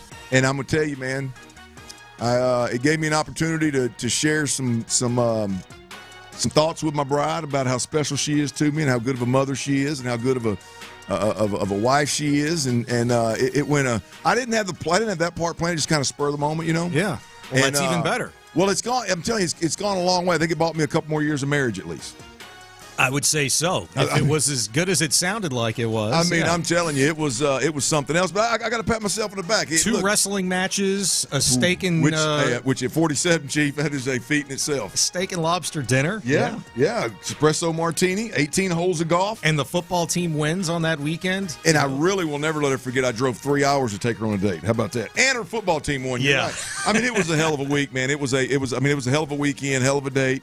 And I'm stealing that one from I think you should, man. I'm telling you, fellas, don't. I mean, the worst thing you can do is stop dating your bride. I know it gets busy. I know work and finances and kids and all that stuff, man. I know, but don't stop dating your bride, man. Yeah, girl. Right? That's right, Tyler. I mean, just go search for what you initially fell in love with, and the best way to do it is get your old Saturday all-day date. Figure something out, man. Yep, and if you ain't got a sister-in-law that's going to watch the kiddos, get the mother or father-in-law to watch the kiddos. There you go. I mean, that's always around it, right? You don't have to be all day. Maybe it's just a morning or an evening, but don't forget to date your bride, fellas. Don't forget to date your bride. Great advice. And I will take you up on that, sir. Sean, I'm going to tell you, man. It's like, I mean, it is an investment, if you think about it. Like you just said, you think it bought you like 2 or 3 more years of marriage. 2 or 3 more years. Happy years, for sure. You know, you may get miserable after 2. I don't know. I'm hard to deal with. Feels a little humble to me. Okay? I'm just saying, I feel like maybe you should bump that up to like 5 at least. Well, we've only been married 5, so I mean, yeah, we might make it to 10 now. Yeah. But it's one of those things my wife is my best friend, so I really enjoy her company as much as any. But I have to force her to take the time of away and take your mind off the kids and take your mind off of work, and it seems like the hill country, golf, good dinner, little wrestling seems to do that. All that is right up my wife's alley. But real question though, how often? How often do you need to do that? That? Yeah. Hell, I drove 3 hours. That's the first time I've ever done that. But we make it a point. We make it a point probably twice a month and should do it more. Just a date in general. Yeah, just a date in general. Yeah, we make it. I mean, I got a 1.5-year-old and a 3.5-year-old. I mean, so it's hard to, the problem we have is my mother and her mother watch the kids throughout the week. So it's hard in the weekend to be like, oh, hey, will you watch the kids again? Yeah. They watch the kids all week long. They're not in school all day yet. Hashtag find yourself a sister-in-law. Yeah, sister-in-law needs to move closer. What the hell? So we had to drive. That's why we had to drive 3 hours. But because now I can drop the kids off at 9:00 in the morning at their little day school or whatever. Well, her and I, if she's got a break in her work schedule, we can go hit balls for an hour, and we have fun. Do it. Turn a little music on. Boom. Got the TrackMan system out there at the golf course, and we have a good time. So I don't know. You tell the Texans this is my damn time. Hey, Texans! I give y'all enough. Segment. We'll give y'all enough of our damn airtime. Fix to give y'all the whole 6 o'clock hour, man. Leave me alone. Let me talk about my wife for a minute. I thought we was about to have some Texan breaking news. No, hold up. I'm gonna figure out what that was because I'm honestly not sure back here. But shut up, Texans! Not yet. I thought we slipped off the air again, and you had to get us back on. But nonetheless, man, don't forget to date your bride, man. It matters. It goes a long. This goes a long way. I mean, long way. I think she's cried 3 times. That a good tears. Glenn on the text message says 33 years of marriage, date once every couple of 3 weeks, and it works. Oh yeah, there you go. I mean, keep that wrestling up too. I'll co-sign that. Keep that wrestling up too. Oh, man. All right, boys, I'm Clint Stoerner alongside Ron. No, Ron's not here. Sean is in for Ron the Show Hughley. Tyler Milner is behind the glass on the 1s and 2s. Real quick, boys. Real quick. Are y'all fans of the international games in the NFL? I've become more of a fan, I would say, in the last couple of years, yeah. Yes and no. I'm going to be honest with you. I can't get down. Why? You don't like 8:30 in the morning football? Bingo. I don't. I want part of Sunday, like typically church, right? And so I miss it anyway. But like if I do have a Sunday to sit around, like I want to sit around and watch regular TV or something, or like I don't want to feel like I need to watch football. When it's on, I feel like I should be watching it. Like even if it's teams I don't care, like I feel like I should be watching it just to do it. Like I don't need football at 8:30 in the morning. I get it, but it doesn't bother me because I'm like you. I miss it normally because I am at church. Right. When I get back, I like to kind of check in on it before, I got to go to the Texans or, whatever the case may be. I like the optic of it. The 8:30 game to me, like for this weekend, we didn't go to church. We had a really long Saturday, and my boy didn't wake up until 9:30, and we're usually at 9 a.m. Mass. And so I woke up early and I had the game on. I didn't pay attention to it like closely like I would a Texans, but it's kind of like an Indy 500 or a horse race to me. It's on, it's in the background, it's a good vibe, and I'm doing house things, making breakfast. Yeah. I like that. Well, I'm going to tell you, I was doing the same thing actually, right? And I'm typically one that if it's Sean Payton anything, because Sean was the quarterback coach, passing game coordinator with the Cowboys that short period of time before I got cut. So I know Sean pretty well. Sean was good to me, man. Sean really liked me. If it was up to Sean, I probably would have played a little longer. But anyway, like I really like watching teams that he's coaching play. They're offensively, they're just fun to watch. And so that's where I was at. And I like Bo Nix. I like to watch Bo Nix to kind of see what he can do. So I had every reason under the sun to pay attention to me. 12 hours of football is too much for me. And I'll be honest with you, watching it, like we make a lot in media, we make a lot about Thursday night football and traveling from the East Coast to the West Coast and short weeks and long weeks. And I personally think it's all hogwash. Like it's all silly. Yeah. Right? But like asking these guys to go to London and play a game, and then fly back and play like that level of travel. Even though they try to massage it and make it all make sense, it's still that level of travel is nuts. And to me, that's the if you want to talk about something that's like borderline unfair to ask players to do, like that level of play. Well, it sounded like the Broncos, and I'm sure the Jets did the same thing. The Broncos kind of like sucked it up, took the Band-Aid approach. Like after their game last weekend, boom, they immediately went to London. So, they sucked it up. They got that jet lag out of the way, 24, 48 hours, whatever, and you had a semi-normal week because you're there, for most of the time. I have to believe the Jets did the same thing, too. I wonder if, these players, they're all 20-somethings, generally speaking. That's a life experience. That's going to be a really cool. Me. Yeah, no. I played 2 years over in Europe. I played in Scotland. I played in Amsterdam. It's a really cool experience. I just don't know that it's conducive to getting through a season and not having the travel and the time change and the fatigue of all that impact your ability to prepare for the next game. Or vice versa. What if every team had to do that abroad? Every team had to play one game overseas somewhere. Well, I don't mind it. I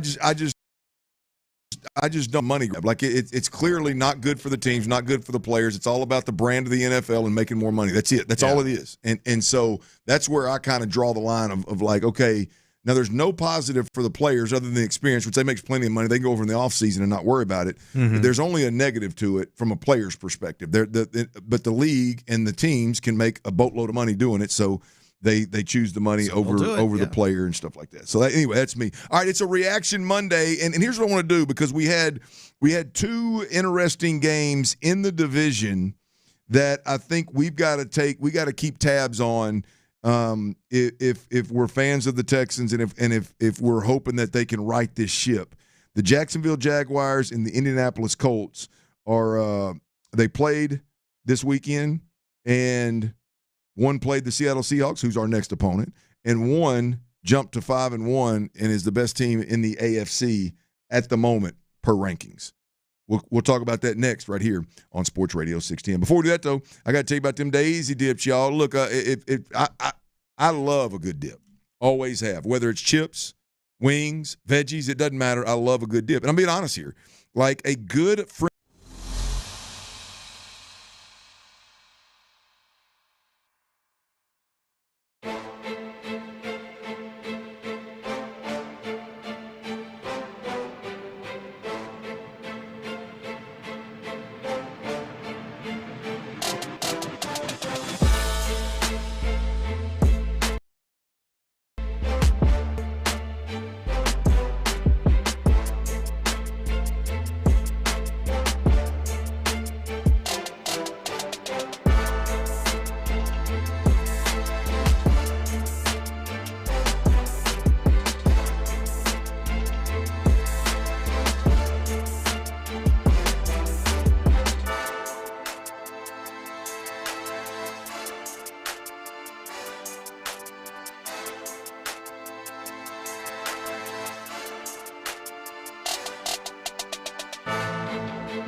day long. Thanks to Mokaram Injury Lawyers. Call Mokaram Injury Lawyers at 281-222-2222.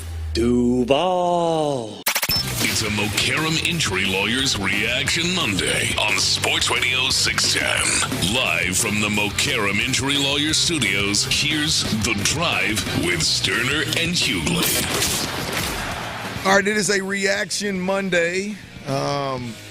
And we didn't have the Texans, but we did have one hell of a weekend in college football. We had one hell of a weekend in the NFL. Hell, we had a heck of a weekend with Major League Baseball and this with the playoff action, and really the Seattle Mariners and kind of how they went about winning the ALDS and game one of the ALCS in about 50 hours worth of time. They went 15 innings in the ALDS and then 9 innings in the ALCS, and somehow would they give up one run, which was a bomb by George Springer in game baby. One. So wild weekend on several fronts. But I do want to take a moment here to update everybody on what went on in the division, or what's going on in the division where the Houston Texans reside. And there's some really good and then Jacksonville falls somewhere in between. So on the weekend where the Texans have the off week, the Tennessee Titans, they lay an egg and lose to the Raiders in embarrassing fashion. And the breaking news of today is that the Tennessee Titans have fired head coach Brian Callahan after, less than 2.5 years. I'm sorry, less than 1.5 years as the head coach. What would I say it was earlier? 23 games? 4-19? 4-19, 23 games. They part ways with their head coach. And so Tennessee is obviously dysfunctional and getting more and more dysfunctional as we speak. So that's what's going on in Nashville.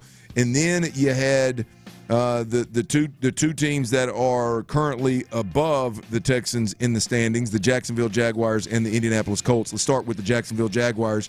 They lose at home 20-12 to the Seattle Seahawks. So what does it matter? Well, the Jacksonville Jaguars, they fall to 4-2, just generally speaking, for their record. But I think that the interesting point here is that they played Seattle, who is the team that we're going to see the Texans play next, which is Monday Night Football next weekend. The Seattle Seahawks are also 4-2. This is a really good, not great, but a really good NFC team thus far, 6 games into the season. They're good on offense. They're good on defense. And, in fact, I think the biggest thing to report here to the fan base of the Houston Texans is how good Seattle actually is and was on the Deshaun. I know they had 7 sacks, and that was a big part of the game. Their ability to get after Trevor Lawrence, the quarterback, was played big in this game. I know you've got bigger numbers than just the sack numbers, but it was a long day for Trevor Lawrence. They pressured Trevor Lawrence on his dropbacks 79% of the time. That's a big number. That is 33 pressures out of the 42 dropbacks. That's wild, man. Yeah, that's a rough day at the office. And they hit him 16 times. Yeah. With those 7 sacks, they hit him, 9 more times. And that's got to be like a little concerning, just to say the least, if you're the Texans. Yeah, I think that's the whole reason of bringing it up is right coming into this game. I mean, Seattle's a good defense, and at one point, I don't know where they rank right now, but at one point they were one of the top 5 or 6 defenses from a scoring defense perspective. They gave up 12, and so I got to believe that they're somewhere still in good shape from a scoring defense perspective. But if you really look into what they were able to do this past weekend was really get after the quarterback. And here in Houston, while I believe that my bigger concerns have moved on beyond the offensive line, but I don't want to get too far ahead of myself in thinking that this offensive line and really the overall pass protection of C.J. Stroud can't quickly become a problem as the opponents improve and get better as the schedule goes on. So the fact that Seattle was able to sack to sack Trevor Lawrence 7 times, pressure him 33 times. Would you say hit him 16 times? Yeah. All on 42. That could be rough for the Texans. Now, the Seattle Seahawks, I believe, got up in this game and were able to so Jacksonville was kind of having to play catch up late in the game kind of deal, or in the second half of the game, if I remember correctly. And so maybe there were additional opportunities there, and Seattle just pinned their ears back. But nonetheless, the ability to pressure the quarterback is something that could be a problem for the Texans next Monday night. No, they were up 20-6 going into the fourth quarter. There you go. The Seahawks were. And, the other thing, if we flip this around, so we're going to be a little concerned about what the Texans' offensive line is going to look like and the offense in general against better opponents going forward, because as much as we want to believe this team has maybe turned a corner, okay, look, the Ravens still lost their ass again this weekend to the Rams, okay, by 2 scores. 3 points, didn't we they? know for a fact they suck, okay? That's confirmed. They're dead in the water. And the Titans fired their coach, so they're dead in the water. And the Titans fired their coach. You thought they were going to be, that he was going to be done for. It was a question of, when, not if. But Seattle's quarterback, Sam Darnold, had a really nice day again, threw for almost 300 yards, couple of scores. He was only sacked 1 time and hit 4 times. So how good Seattle's offensive line is and just their scheme in general, I'd have to imagine, I didn't get a chance to watch a lot of that game, checked into it every once in a while, but I would imagine they're probably trying to do with Darnold what Nick Caley's trying to do and has been able to do the last 2 weeks with C.J. Stroud, and that's create the ball quickly when you're not, very confident in your offensive line, or you need to do some things to help them out. Get the ball in and out and try to move the ball that way. Stick with the run game. The Seahawks have obviously done a pretty good job of that so far this season. I want to know how geared up this Texans defense is going to be, against, I would have to say, an above-average offensive line, an above-average offense in Seattle, an already very difficult place to play on Monday Night Football. Yeah, it's going to be again another measuring stick game of I feel like you're closer to the top half of the league than you are the bottom half of the league. Your football product looks to be a good product. This is the measuring stick game, right? Yeah, so far. Yeah, so far, absolutely. So we'll see. On the other side of that, the Indianapolis Colts, they beat Arizona 31-27, and they are now 5-1 atop the AFC. Overall atop the AFC, and I'm going to guess as they were the highest-scoring offense in the AFC, scoring 31 points. I believe that was right at their average, if not above their average. That they're still the highest-scoring offense in the AFC, and they're sitting at 5-1. And I think the biggest thing for the Colts right now is they're using Jonathan Taylor the way I thought they would use Jonathan Taylor, or that you would think that they would use Jonathan Taylor. He's a leading rusher in football right now. He's averaging over 100 yards a game. He's got over 600 yards rushing total. He's got 7 touchdowns, 22 catches, and a touchdown through the air. Jonathan Taylor is the workhorse back that we've seen him before in Indianapolis. Kind of disappear injury and probably some contract frustrations. Daniel Jones also. I'm going to be honest with you. The more I hear people talk about, Daniel Jones is going to just Daniel Jones, he'll be back to who he was. I'm like, man, y'all are crazy.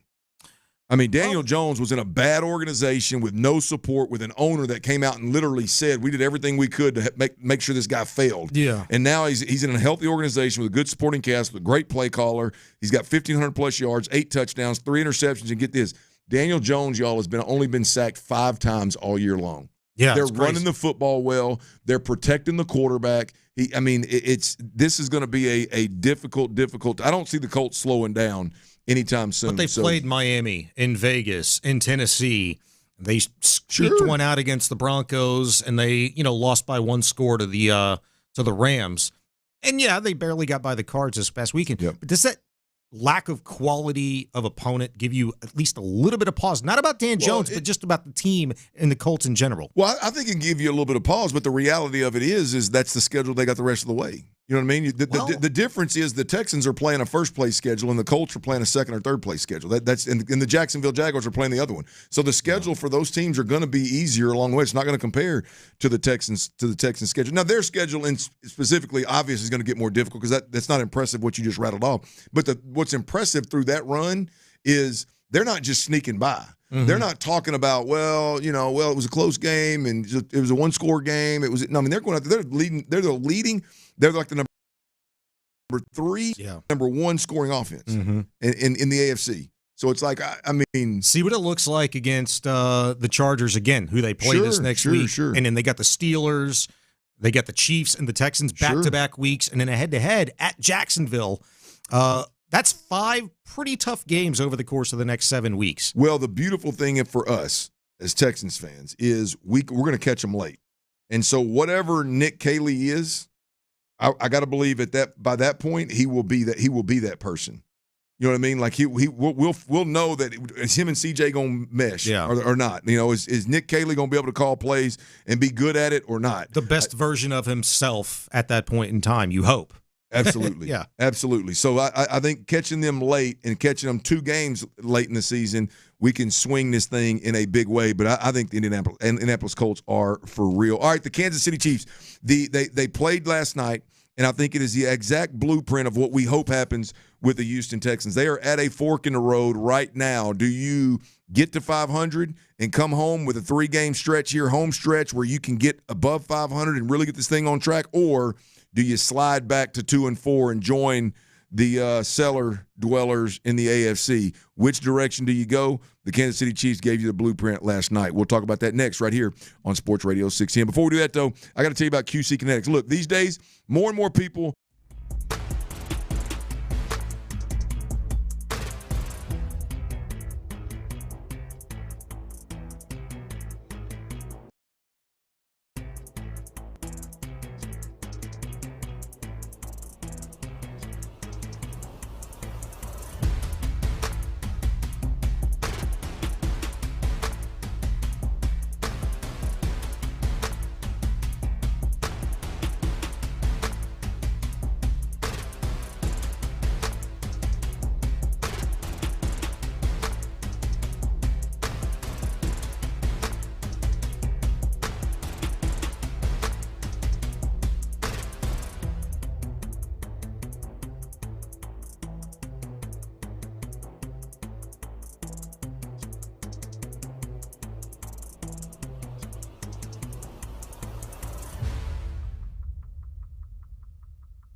you need a world-class website or technology project, then I would highly recommend AmericanEagle.com. Call AmericanEagle.com at 773-NETWORK. That's AmericanEagle.com, 773-NETWORK. T-Mill being T-Mill.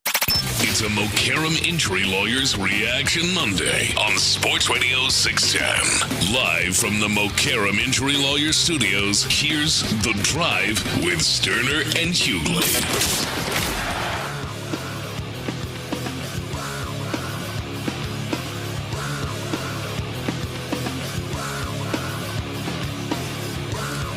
Ron Hughley is out. Sean Bijani is in. Tyler Milner is on the ones and twos behind the glass. And we will get you the T-Mill's best bets. He is on an absolute heater right now, y'all. 12 of his last 12. And I'm telling you, the way to go is when Tyler gets hot, you ride the wave. Right? Don't get carried away. Let Tyler get carried away. And when Tyler also gets hot, on top of being carried away, is when you just pick and choose, baby. You just cherry pick whichever one tickles your fancy. Wow. And you got a much better chance of winning, right? So it's Tyler's doing all the work, and you're just riding the wave. That's the way to go. We got 2 Monday night games tonight. We got Bills at Falcons, and we got Bears at Commanders. Boy, you talking about some quarterback matchups. I don't know. I'm not saying I'm a fan of all these guys at all, but if you just enjoy watching quarterback play, I don't know that it gets any more explosive than these matchups right here. Josh Allen versus Michael Penix Jr. I mean, Michael Penix Jr., the way that ball jumps off his hand with that short, quick stroke he's got is absolutely ridiculous. And then we all know what Josh Allen can do and what he's capable of doing with his arm and his legs. When you look at Caleb Williams right now and that Ben Johnson offense, I mean, he's the closest thing to me. Like, real talk, he is stylistically here. Don't get carried away. He is the closest thing to Pat Mahomes that I've seen. Wow. Yeah, that's pretty high praise. I'm not saying he's going to go win Super Bowls. Hell, I'm not saying he's going to be a Pro Bowler. I'm talking about stylistically the way that he plays the game. Yeah, but I mean, that only lends itself to where if you've got those complementary pieces around you, like the hard part is kind of done, right? If you've got the toolbox and you've got the tools. Yeah. Well, he's still like he's missing way too many throws throughout a game. Like, he's missing chunk plays, he's missing scoring throws. I mean, he's hurting them with that freestyle Pat Mahomes style of play. Like, I don't know if he can continue to play that. I don't know if that's inexperience in Ben Johnson's offense, or is that inexperience in the league, or is that a lower ceiling that he just can't get away with doing those things? He doesn't have the arm talent to make that throw, and he thinks he does, right? Pat has the arm talent to make those throws and does it time and time again. And I just know stylistically the way he floats in the pocket, the way everybody else feel, but he finds a way to be crafty and buy time. He'll end up with 30 or 40 yards rushing sometimes. Mm-hmm. The comfort and the effortless way in which he plays, kind of that just floating around quarterback, is so Pat Mahomes-like, just stylistically, that it intrigues me to watch. And then Jaden Daniels with the Commanders, and I know he hadn't been back but maybe a week or two from an injury or whatever, but man, when you talk about the combination of arm and legs, the explosive ability to hit your head on the goalpost with your arm or your legs, a great offensive play caller in Cliff Kingsbury with weapons around him, which, by the way, Deebo Samuel is going to play tonight. I know he's questioned, but he is going to play tonight in that Bears at Commanders matchup. So, but yeah, Bijani, these are 2 matchups right here, man, that are no skin in the game, no dog in the fight, but they're fun to watch if you enjoy quarterback play. Yeah, it'll be good. I'm looking forward to him tonight as well. You mentioned Pat Mahomes, right? And I know you wanted to make a point about the Kansas City Chiefs and, what we can maybe take from that game last night against the Lions and apply it to the Texans. I'll just say this on Pat Mahomes, and Chris Collinsworth hit on it last night during the game in the fourth quarter. I think it was Kansas City's second to last drive.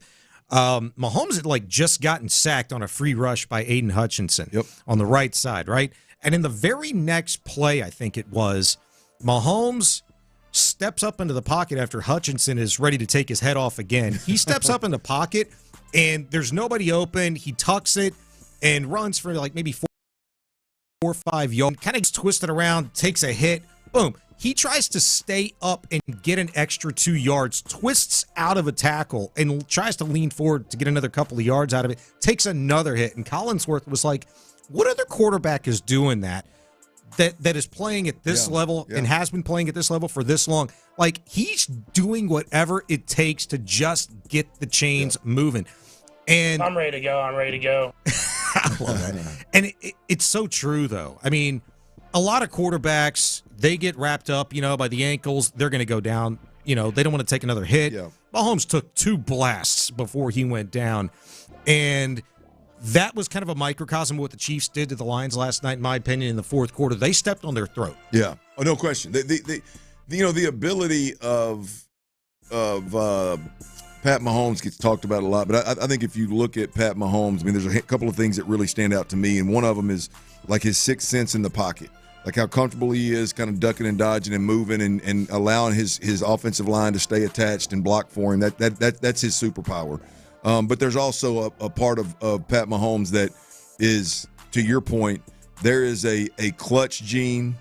There is a tougher than nails gene. Mm-hmm. I mean, there's that take him to make him the champion that he is, right? There's a lot of guys that are talented, but boy, there's some things that if you really watch Pat that take him to the next level are really that tough, gritty, clutch, kind of a sixth sense in the pocket, and it's not what you hear a lot of people up front on the game. Chiefs win 30-17 last night over the Lions, and I think what the Texans are up against here is something similar to what the Chiefs were up against, right? Mm-hmm. The Chiefs were sitting at 2-3, didn't get the start that they thought that they would get. They got some injuries, and they're staring down a barrel of a really good, at the time, 4-1 Detroit Lion football team, an NFC power, and you're at a fork in the road. Do you slip to 2-4 and make it really difficult on yourself to chase the teams that are playing better in your division, the Denver Broncos and the teams that are winning, or do you go win a game that's a tough win against a really good football team in the NFC and get your season back on track? And I just ultimately think, I'm not trying to say the Texans or the Chiefs by any means, but that's what the Texans are up against. Mm-hmm. When you look at it right now, they got to go on the road against a good NFC opponent, and they've got to win that game to give themselves a chance to come back home and right the ship and get back in playoff contention and get back into the conversation of, hey, we're one of the better teams potentially in the AFC. The Chiefs did it last night. Can the Texans do it next Monday night? More likely to win their division, Chiefs or Texans? Chiefs without a doubt. Do you think the Texans? That Chiefs team we watched last night is a contender. Texans' only path to the postseason is a wild card. Absolutely, that's what I believe. When's the last time we got a wild card coming out of the AFC South? Bill took a lot of pride in winning them jokers, didn't he? All right, we got 2 Monday night games. T-Mill, the real deal. We've got T-Mill's best. Which one am I jumping on? Yes, sir. Monday night doubleheader. And if you missed, Clint laying it out so beautifully earlier. 12 for the last 12, people. Follow me to the money. If you want to put cash in your pocket, follow me to the money. Here are your 4 best bets for tonight's matchups. 2 from each game. First, I got the Chicago Bears plus 5 points at minus 115 odds. They're going to be in Washington taking on the Commanders. Within that game, I got a player prop for you. Running back for the Bears, DeAndre Swift. I'm on over 46.5 rushing yards tonight for him. And then your 2 bets for this Bills-Falcons matchup on a Monday night. I'm on the Bills minus 3. I think that line's at 3.5 or 4. I teased it just a little bit. Bills minus 3 at the Falcons. And your last best bet on a Reaction Monday is within that game is the under. I like Bills at Falcons under 50. I think that number's way too big for the way the defenses will be playing tonight between the Bills and Falcons. Those are your 4 best bets, boys. Let's go 16 for 16, huh? I don't hate that under, that last one, because one of the things that I found most curious was the 3.5 that the Bills are favored by. I figured it would be a little bit more. So I don't know what Vegas knows that I don't, but I would take the under. I like that bet. I'm going to text you and let you know I'm going to stew on it. Let it stew. Nothing for a wrong bit. with that. You know what I mean? I'll get with you. All right, Texans All Access is next. The Coaches Show, 5 to 7 p.m. DeMeco Ryans, live. Right at 5 o'clock, so in about 5 minutes, man. Monday Night Football, Commanders, Bears coverage, Curtis 1, beginning at 7 p.m. Houston, we greatly appreciate you listening. Sean Bijani, greatly appreciate you sitting in for Ron the Show Hughley. T-Mill, you killed it as usual. And until tomorrow, baby, when the drive returns at 2 p.m., Houston, we love you, baby. And I know it's gonna be. You're going to get hard if you play us. Who knows what the fans said? Some of them fans, you never know. Tyler, I love you too, man. You so H-Town. Texans GM Nick Caserio couldn't have.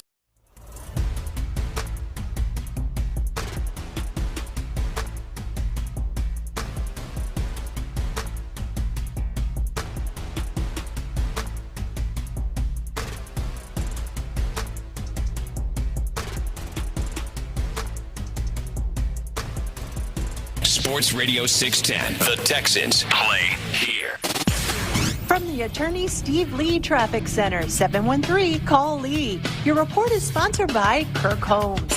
On the East Loop northbound at Turning Basin, it's a stall that has a right shoulder blocked. Kirk Holmes, Southern Living's 2024 Builder of the Year winner, is building dream homes from the Gulf Coast to the Hill Country. Discover why their superior building process and service is second to none. Visit them at kirkhomes.com. That's K-U-R-K, because at Kirk Holmes, it's all about you. I'm Laura Reynolds, Sports Radio 610. Your Odyssey Sports Minute is brought to you by Zadig Jewelers. This is Zach Gelb with Odyssey Sportsman. Enough about the Tampa Bay Buccaneers lost the greatest quarterback of all time in Tom Brady to retirement, and they've still been one heck of an organization. Tampa won a playoff game in the 2023 season, then made the playoffs last year, and are now off to a 5-1 start in 2025. And the biggest reason for all this post-Brady success is Baker Mayfield, who's been balling out ever since arriving in Tampa, and right now looks to be the MVP of the NFL. I'm Zach Gelb. There's nothing like when you get that part from eBay, and it just fits. Yeah, the first time. So you can do less of this and get right back to more of this. At eBay, you'll find all the parts you need, guaranteed to fit, at prices you'll love. Sounds good, doesn't it? eBay, things people love. Eligible items only. Exclusions apply. Nationwide is so much more than a great insurance company. They're one of America's largest financial services companies. Like how I'm more than just Peyton Manning. I'm also motivating Manning. When I say insurance, you say financial services. Insurance. Financial services. Insurance. Financial services. Now when I say nationwide, you say is both. Nationwide. Is both. Nationwide. Is both. For your insurance and financial needs, Nationwide is on your side. Nationwide Investment Services Corporation, member FINRA, Columbus, Ohio. At MD Anderson Cancer Center, our goal is to cure cancer, not simply treat the symptoms. We go beyond standard diagnostics and conduct in-depth tests to ensure our patients receive an accurate diagnosis and the right treatment plan from the start. This gives patients peace of mind and the best hope to overcome cancer. Because at MD Anderson, we know cancer inside and out. Choose us first at mdanderson.org. $5,000. That's the average amount of money people in the U.S. are now spending on gas in a year. $5,000. That's crazy. If you drive, you have to download Upside, the free app that gives you cash back every time you get gas. That's right. You can earn real cash back with Upside just by buying the gas you're already buying. You can literally start earning cash back today. I use Upside every time I fill up, and I've already made around $200-$300. You're putting gas in your car anyway. Why not get real cash back? If you like free money, download Upside. I'm saving the cash I earn from using Upside to help pay for a vacation later this year. Download the free Upside app now to earn cash back every time you buy gas. Use promo code FRESH to get an extra 35 cents per gallon on your first tank. You can cash out anytime right to your bank, PayPal, or a gift card for Amazon and other brands. Just download the free Upside app and use promo code FRESH for a 35 cents per gallon bonus on your first tank. That's code FRESH for a 35 cents per gallon bonus. Okay, I have to tell you, I was just looking on eBay where I go for all kinds of things I love, and there it was. That hologram trading card. One of the rarest, the last one I needed for my set. Shiny like the designer handbag of my dreams. One of a kind. eBay had it, and now everyone's asking, ooh, where'd you get your windshield wipers? eBay has all the parts that fit my car. No more annoying, just beautiful. Millions of eBay. Things people love. At Straight Talk, we get it. You say no a lot. Mom, can I get a tarantula? No. Coffee? No. So we're giving you more reasons to say yes, like a free 5G phone with real unlimited data with select plan activation. Can I use the free phone?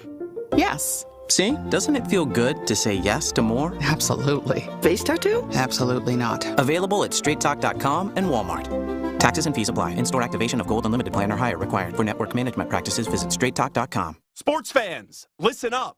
1 in 8 men will be diagnosed with prostate cancer, and bladder leaks can be a side effect. That's why Depend is teaming up with the Prostate Cancer Foundation to encourage screening. Because health is a long game, and it's yours to win. Now here's the cool part. Through November, Depend is contributing up to $300,000 to prostate cancer research by donating 25 cents for every purchase of Depend shields, guards, and Real Fit products. Void in Mississippi. Learn more at depend.com. This is the story of the one. As a custodial supervisor at a high school, he knows that during cold and flu season, germs spread fast. It's why he partners with Grainger to stay fully stocked on the products and supplies he needs, from tissues to disinfectants to floor scrubbers. All so that he can help students, staff, and teachers stay healthy and focused. Call 1-800-GRAINGER, click Grainger.com, or just stop by. Grainger, for the ones who get it done. KILT FM HD2 Houston. Insider access, exclusive content, Sports Radio City station.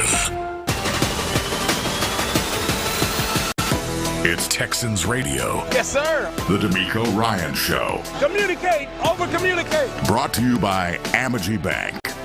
Hello, Texans, and welcome to the DeMeco Ryans program, which is very different tonight. If you came here expecting a lot of DeMeco Ryans, I understand why you would, because DeMeco Ryans has his name on this show. But it's a weird week. It's bye-week return when the next game is on Monday night. So we're not even in game week yet.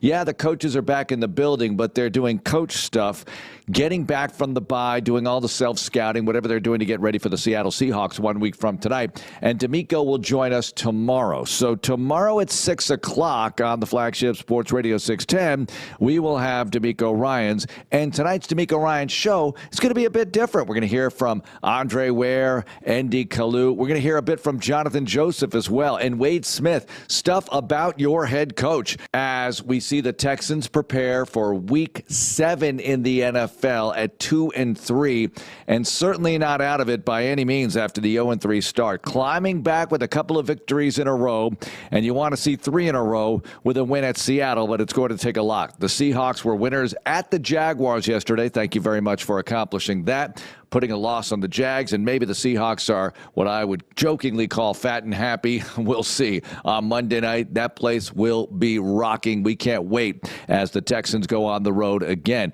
They've only played 2-game AFC South standings. The Colts have played 4 at home. The Jags have played 4 at home. The Texans will get their heavy home schedule coming up after this trip when they play 3 in a row at home.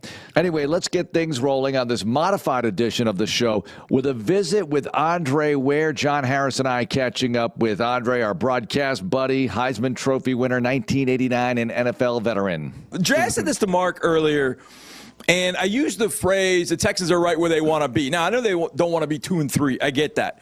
But they're coming out of a bye. They're relatively healthy. And my major point was that there's nobody in the league that you look at it and go, oh, man, the Ravens are so good, like they were in 2019, like the Chiefs have been at various times. There were teams you looked at and went, man, I don't want to face them. When you take all that into consideration, that you're coming out of a bye, you're relatively healthy, and you feel like you not only can play with every team in the league, you feel like you can beat every team in the league, do you kind of feel like the Texans are right where they need to be regardless of how they started this season at 0-3? They should, but they got to chase down the Colts for the division title. And I've said that, you know, if you're going to ever make a Super Bowl run, it's going to be one of those where you have home field advantage throughout the playoffs, because you're going to have to go to some tough places and tough cities. And when you get in this, that's what the goal is. Every single year, it's to go win a Super Bowl. It's not to get close. It's not to just make the playoffs or or nice little playoff run and then the season's over. The expectations are to win it all. And, you have got to figure out a way to at least get a home game or so before you really think about making a serious playoff run. So, a serious Super Bowl run.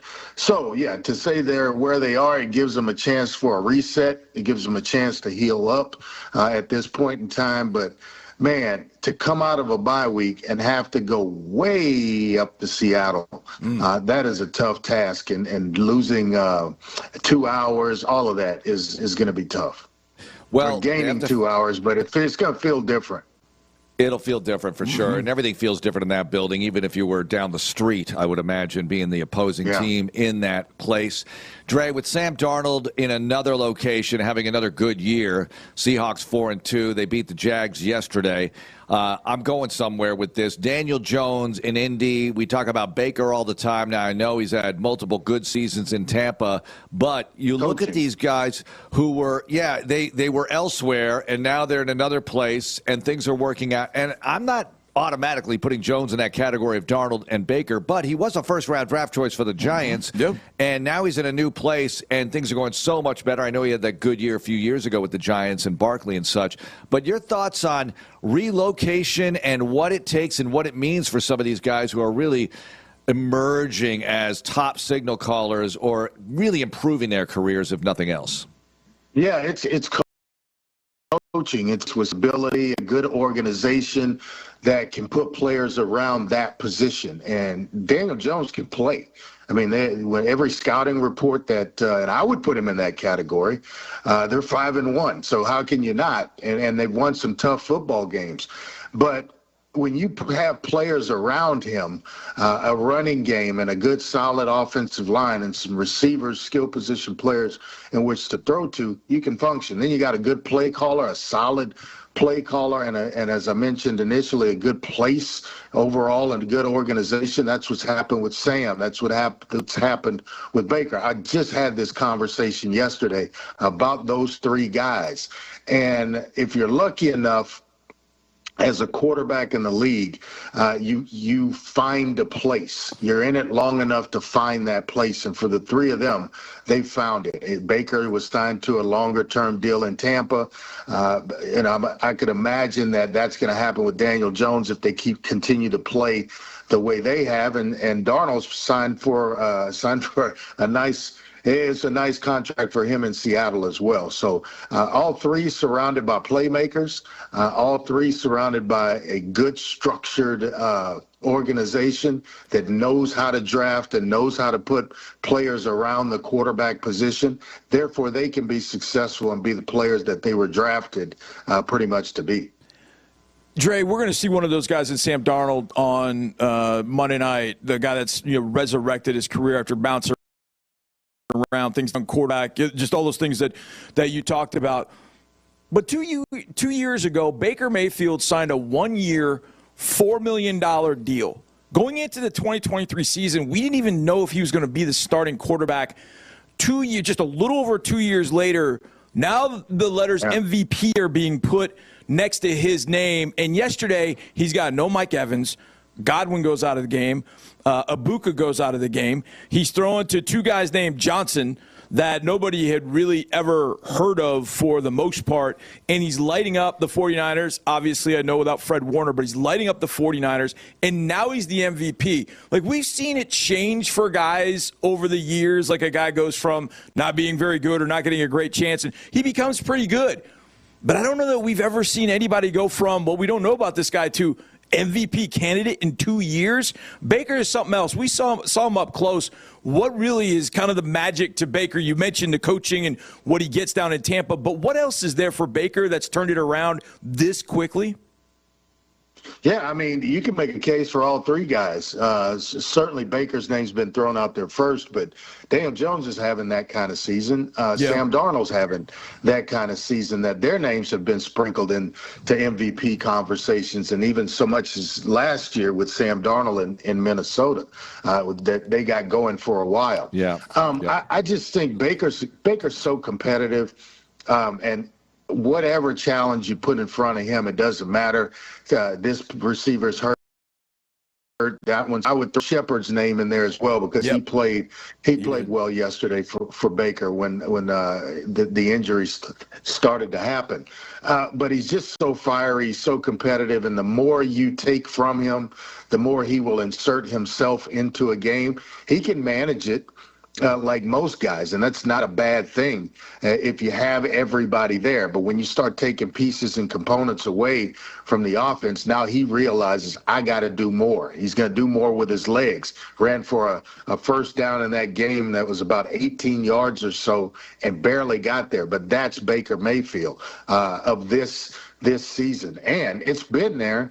It's just nobody's been able to figure out how to unlock it with all three guys. And when you get good quarterback play, you're going to get good play calling with it.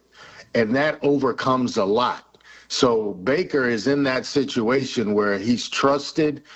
He is in sync with the offensive coordinator, and the coordinator knows how to call a game, how to set up different things for Baker, no matter who's in the game. And that's priceless for a guy. I went through 3 offenses in 4 years in Detroit. That's tough to play under. Trust me. Trey, with the Jacksonville Jaguars, they're ahead of the Texans as well in the AFC South, as we know, but they lost to Seattle, Houston's next opponent. And Johnny pointed this out, this key stat.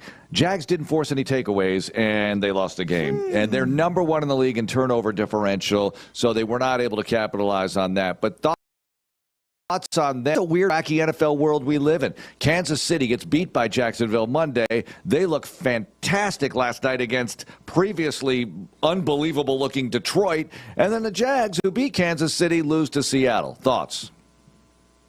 Yeah, with the Jags, they're hard to figure out. I know this year, playing at home, they've been really good. And then, you put them on the road. I think they're playing in London in their next game, their second home stadium. It seems like they go there about every other week or so. But they're now functional on offense because they have some stability. That's what you're afraid of. Indy getting that. They have it now. Jacksonville getting that. They have it now. And then with Tennessee, they're still a ways away. So they're kind of still in the rearview mirror. The other two are driving right beside you. Or maybe even in this case right now, you're behind them a car length or two. But it's tough because they have competent players now. They have a good coaching staff, and they believe that they belong in every game. And half of the deal is believing that you can win. Half of it is feeling like you should win every game. And that at least gets you through or into the third quarter on just adrenaline, emotion, all of that out of halftime. Then the talent shows up. Who can pull away when the game's on the line? Who can make plays to win a football game? Who has enough playmakers to win at the end of the game? And I think Jacksonville has plenty, and that's why they're taking the ball away. They're confident enough in playing man-to-man to come after a quarterback. It didn't happen yesterday, but they've been pretty good at doing it all season long. And they're going to go to London next week and face a Rams team potentially without Puka Nacua. Suffered a sprained ankle Sunday against the Ravens. Team has a bye after the Jacksonville game, so it's looking like a few weeks before Nacua is back on the field. Damn it! I didn't want that to happen. Nakua's a guy who can have a huge game against that Jacksonville secondary. That's huge game. We haven't talked about this. They still have Devontae still there, along with Williams in the backfield, and you know how much respect and admiration I have for their quarterback. And he is outstanding. He's one of the probably top 5 arms that this league has ever seen. And so when you look at that gives you a chance no matter where you're playing. Well, how about this? He passed Dan Marino yesterday. He passed Dan Marino yesterday on the all-time passing yards list. And, Dre, I'm going to compare you to Dan Marino for a moment because with your Heisman season of 1989, I do this every year. When the college season is over, I put up your numbers against the current players for that season, and you're like third. It's amazing. And that was a while ago, Trey. Sorry to point this out to everybody, but that was not exactly last Tuesday when you won the Heisman Trophy. Played the equivalent of like 9 games. You only had in all of them because you were so far ahead most of the time, so you put up an ungodly amount of yards. Marino put up numbers that are ridiculous. He's 10th all time still because Stafford now moves into 9th. But Marino's 10th, and he played in an era where guys weren't doing what he was doing. Now? What? Could you imagine him now? He would throw like 7,000 yards a year. I mean, it's ridiculous what he might have done. Yes. With the rule? Amazing. Absolutely. Amazing. At that time growing up, I never understood why the Pittsburgh Steelers passed on him. You know, it was they had aging quarterbacks at the time. He was right there for them to see each and every day pretty much, and they passed on him. So he ends up in Miami. He never let them forget it and just wore him out pretty much every time that he played him. That quick release, the accuracy, the height, everything. He had it all. They just couldn't put it together. I think he went to a Super Bowl his rookie year and never went back. Was that? I think was it was that accurate? Second year. I know it was early, very early in his career. Yep. They got there and they never got a chance to get back. And he talks about that a bunch. Yep. Yeah, he'd given up some of those yards and TDs to go back again, that's for sure. Speaking of the Dolphins, this one's actually for both of you. One, Tua Tagovailoa went to the mic yesterday and essentially aired his grievances with a bunch of players that didn't show up for a players-only meeting. Guys have been showing up late for Zoom meetings, I guess, that they're having. Dre, you have been in some situations that were tough. I would think that number one, being a leader is you don't point the fingers at anybody in a press conference and expect to get good results. Maybe behind closed doors, you pull guys aside and you say, hey, we got to get things done. You lead that way. I got to think Tua is I don't want to say a lot of trouble. That's probably not the right way of putting it. But it feels like the Miami Dolphins are kind of a mess, and Tua just basically ripped the Band-Aid off and showed everybody the scab yesterday. What did you think about what Tua had to say about players missing meetings and basically calling them out in the media after the loss? I applaud what he did. I actually applaud what he did. You can do that, play the politically correct game, and cover up for guys for only so long. And then when it starts, if you're doing your part as a leader, as a quarterback, and you're showing up and you're available and you're there to help and lend whatever it is, lead a player-only meeting, whatever it is, Zoom meetings, trying to get guys up to speed on what you're doing offensively and so on and so forth. And then guys just aren't showing up.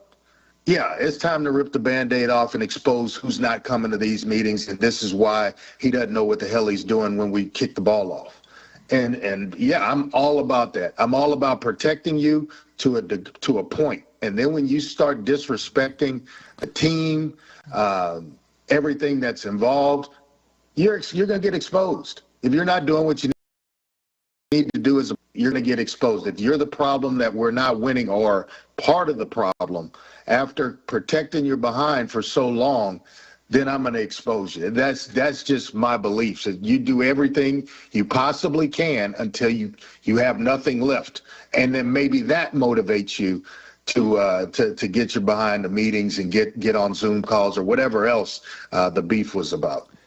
You know, it's funny you bring that up that way because I was thinking about that too. Well, maybe this is the accountability. Hey, I can't get to you guys inside the walls, so I'm going to bring this out in public, and this is me holding you accountable. You are now out there. Yeah, the world knows about this. That's why I asked the question, because I wanted to see what everybody thought.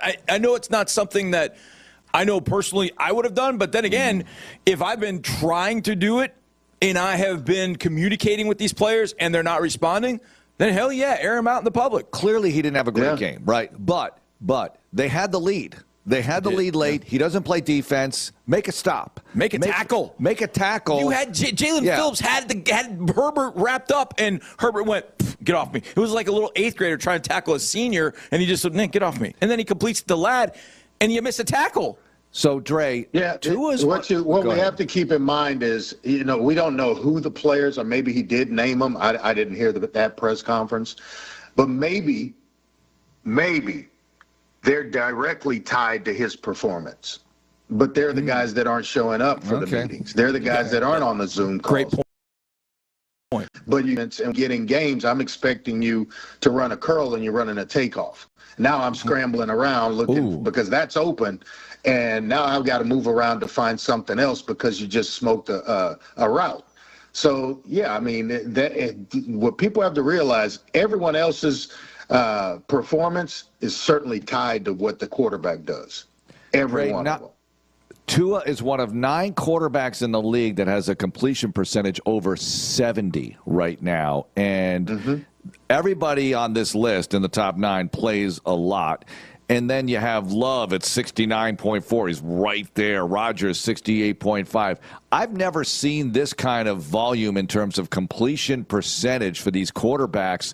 And it's got to be rules related. Also, the way defenses are playing them, maybe giving up the short stuff. What are your thoughts on that high number? I was hearkening earlier about Peyton Manning back in the day having a 65, 66% completion rate back in the O's, and it was unbelievably high. But now you have all these guys in the 70s.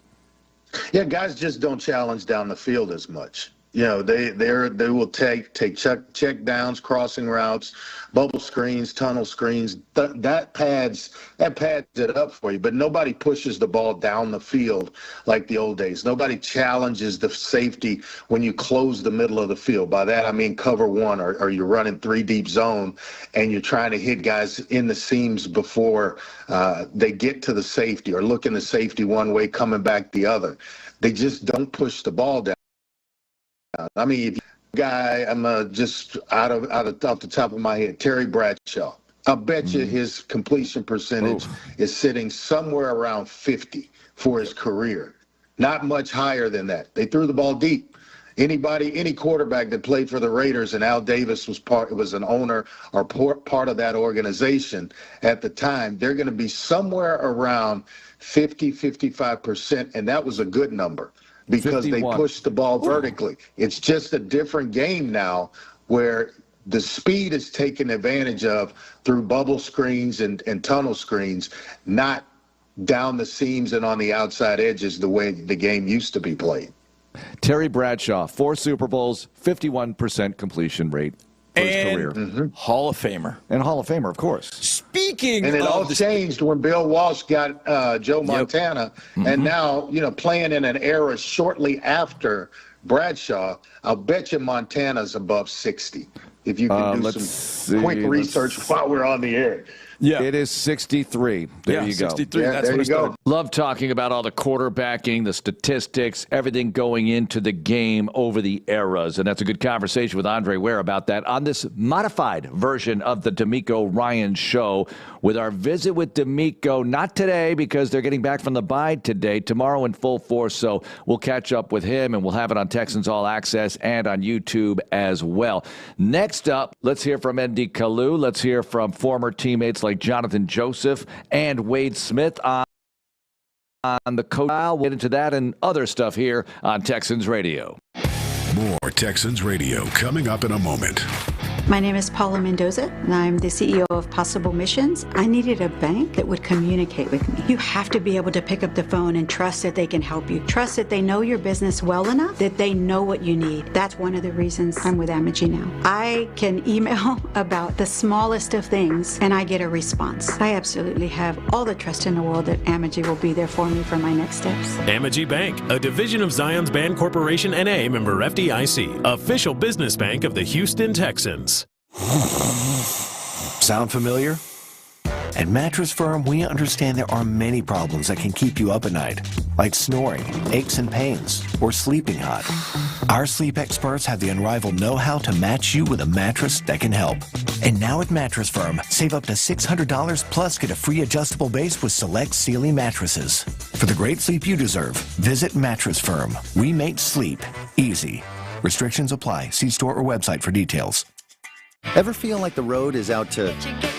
Thankfully, Hyundai is always working to ensure it doesn't, with over 130 IIHS Top Safety Awards since 2006. IIHS Top Safety Awards include Top Safety Pick and Top Safety Pick Plus awards to Hyundai vehicles from 2006 to 2025. Right now, for a limited time, get 1.99% APR on the Hyundai Tucson or the Tucson Hybrid. Visit your local Hyundai dealer today. Offers end November 3rd. Call 562-314-4603 for details. There is no better way to watch Jr. and the rest of your Houston Texans on game day than in a luxury suite. From hassle-free VIP parking to James Beard award-winning, chef-curated food selection served by your own private suite attendant, Texans Luxe is unparalleled. But hurry, suites are going fast and already sold out for select games this season. Call 832-667-2299 or visit HoustonTexansLuxe.com to reserve your private suite today. More Texans Radio coming up in a moment. Okay, quiz fans, what's one word to describe Whataburger's new prickly pear raspberry Whata-Fresher? Is the best word refreshing? Or does the real raspberry make you say tangy? Or perhaps the sweet prickly pear fruit is simply delicious? Actually, the only word to describe it is quenchy, tangy, sweet, delicious. And that may sound like 4 words, but we used hyphens. Introducing new Whata-Freshers from Whataburger. Whataburger. Available for a limited time. Your health is personal, which is why your Houston Methodist primary care team takes the time to get to know you and your unique goals, offering personalized health care at more than 40 locations throughout Greater Houston, with same-day clinics when you're sick and expert specialists when you need them. That's the difference between practicing medicine and leading it for you. Houston Methodist, leading medicine. When the Houston Texans take to the gridiron this season, Reliant will be there to bring the energy. Only energy provider the Texans trust to power every electric moment, every punt, pass, and kick, every touchdown or takeaway. Reliant will be there, powering every game day. And when you have Reliant and Vivint, they're smarter together, giving you the power to manage your electricity and your smart home all in one place. Reliant, proud to be the official energy provider of the Houston Texans. PUCT number 10007. Texans GM Nick Caserio couldn't have given a more glowing review of the job DeMeco's done so far, exclusively with Payne and Pendergast. He's one of the best coaches in our league. The way he communicates, the way he relates to the players, he's very aware, he's very perceptive. He just has such a good pulse on everything. Insider access, exclusive content, Sports Radio 610. The Texans play here. Back to Texans Radio, the DeMeco Ryans Show.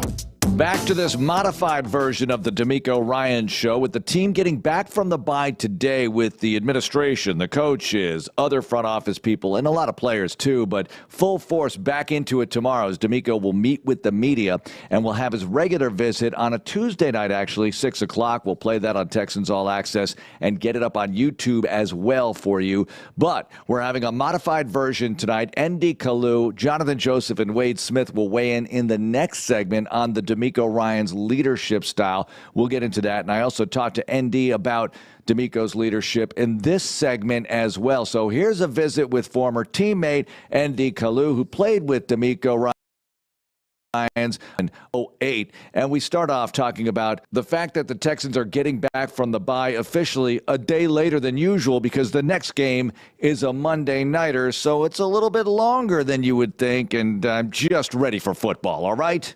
You know what? They're getting the gift of rest. And even though it's not late in the season, guys are banged up. There are guys that are not showing up on the injury report that have been nursing something. So it's always good to get this time off. And I like the extra day it's going to give them just to make sure, look, all your guys are as healthy as possible. You know, there's a saying in the NFL that you've never been 100% since middle school. So, you know, I'm not expecting everyone to be 100%, but guys are going to be as healthy as possible. They're going to be chomping at the bit. And this is an exciting game. Monday Night Football against a team that's atop of their division. And, you know, say what you want about the Texans' last 2 wins. If they could squeak out a victory against Seattle, that's going to get them back to where our expectations were before the season.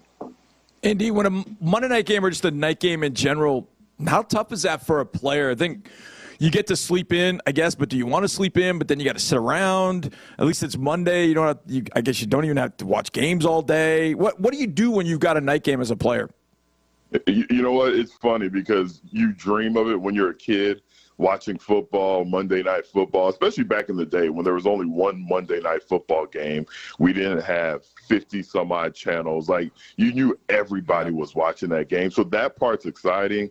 But, John, the sitting around is tough. I remember I can't speak there, but I know a lot of my teammates and a lot of the guys that I played with, we appreciated once the game started knowing that we're the only show on the road. But that sitting around was for the birds because you're so anxious, you're excited, but you don't want to, waste your adrenaline during the 12-hour wait before you get on the field. So it's a little, there's a downside to it. But once the lights come on and the ball's kicked, it's probably one of the most exciting things outside of playoff atmosphere that you could experience. Well, to your recollection, and this is a good question for DeMeco as well, sitting around the hotel at home for a home game, I know they check into a hotel, but are they in the hotel throughout the day for a home game? You don't want to go home and then drive to the stadium 3 hours, 4 hours before the game, do you? How do you handle that? Or maybe you do want to go home. I don't know, but if the kids are screaming or whatever, I'm not going to say what goes on at my house, but go on. Unless things have changed, Mark, you don't go home. You stay in the hotel. Now, again, I retired in 2009 officially, so things may have changed. But I don't even think as a player you would want to go home on the Monday during the day waiting for the game because, God forbid, anything could happen. I mean, there can be a traffic issue. Something can happen while you're at home that's going to keep you from getting to the stadium. But you are pretty much sitting around the hotel. I know I used to watch movies to try to get your mind off things. Usually on Monday Night Football, you get to the stadium earlier to it on a Sunday afternoon game just because you want to get out of the hotel and start moving around. Some guys, some of the psychos, Brian Dawkins, they'll get a workout in before. Obviously, it's very light stretching, but, get a good sweat and get a workout in the middle of the day. So many guys have different approaches to those Monday night games. Andy, did it matter how far you went to play a game? As in this trip for the Texans, is this our longest trip, I think, this year? I think it's the longest trip for the Texans. Flight-wise, mileage-wise, did it matter how far you had to go because you're on a plane for 4 hours as opposed to flying to Indy and it's an hour and a half? Does it matter that the fact that it's this longest trip of the year? Not so much being on the plane for that long of a time because they do a great, again, it's $1 billion industry, so you're pretty comfortable on the plane. So when you're traveling, but as far as the time zone, that definitely matters. So if the time zone difference is more than 2 hours, I know a lot of coaches will actually want their team to get there the night before they usually get there. So on a Monday night game, you want to arrive on Sunday. I believe it's only a 2-hour difference. Please correct me if I'm wrong. Yes, that's right. With us in Seattle. But I know a couple of times when we went from East Coast to West Coast and it was more than 2 hours, they wanted us to get used to the time difference. So we would go an extra day early. So I don't think there's been a flight outside of the international flights where sitting on the plane really factors into whether or not you'll physically be ready. To both of you because it applies to all of us and everybody listening too from time to time in their lives probably. The Texans are kicking off at 9 Central. All right? So you play the game. You wrap things up. Usually it's around 2-3 hours after the conclusion of the game where the plane takes off. So you're flying an overnight red-eye back here. Can you guys sleep on a plane? Andy, you go first. How is your sleep level? How many REMs are you getting on the plane?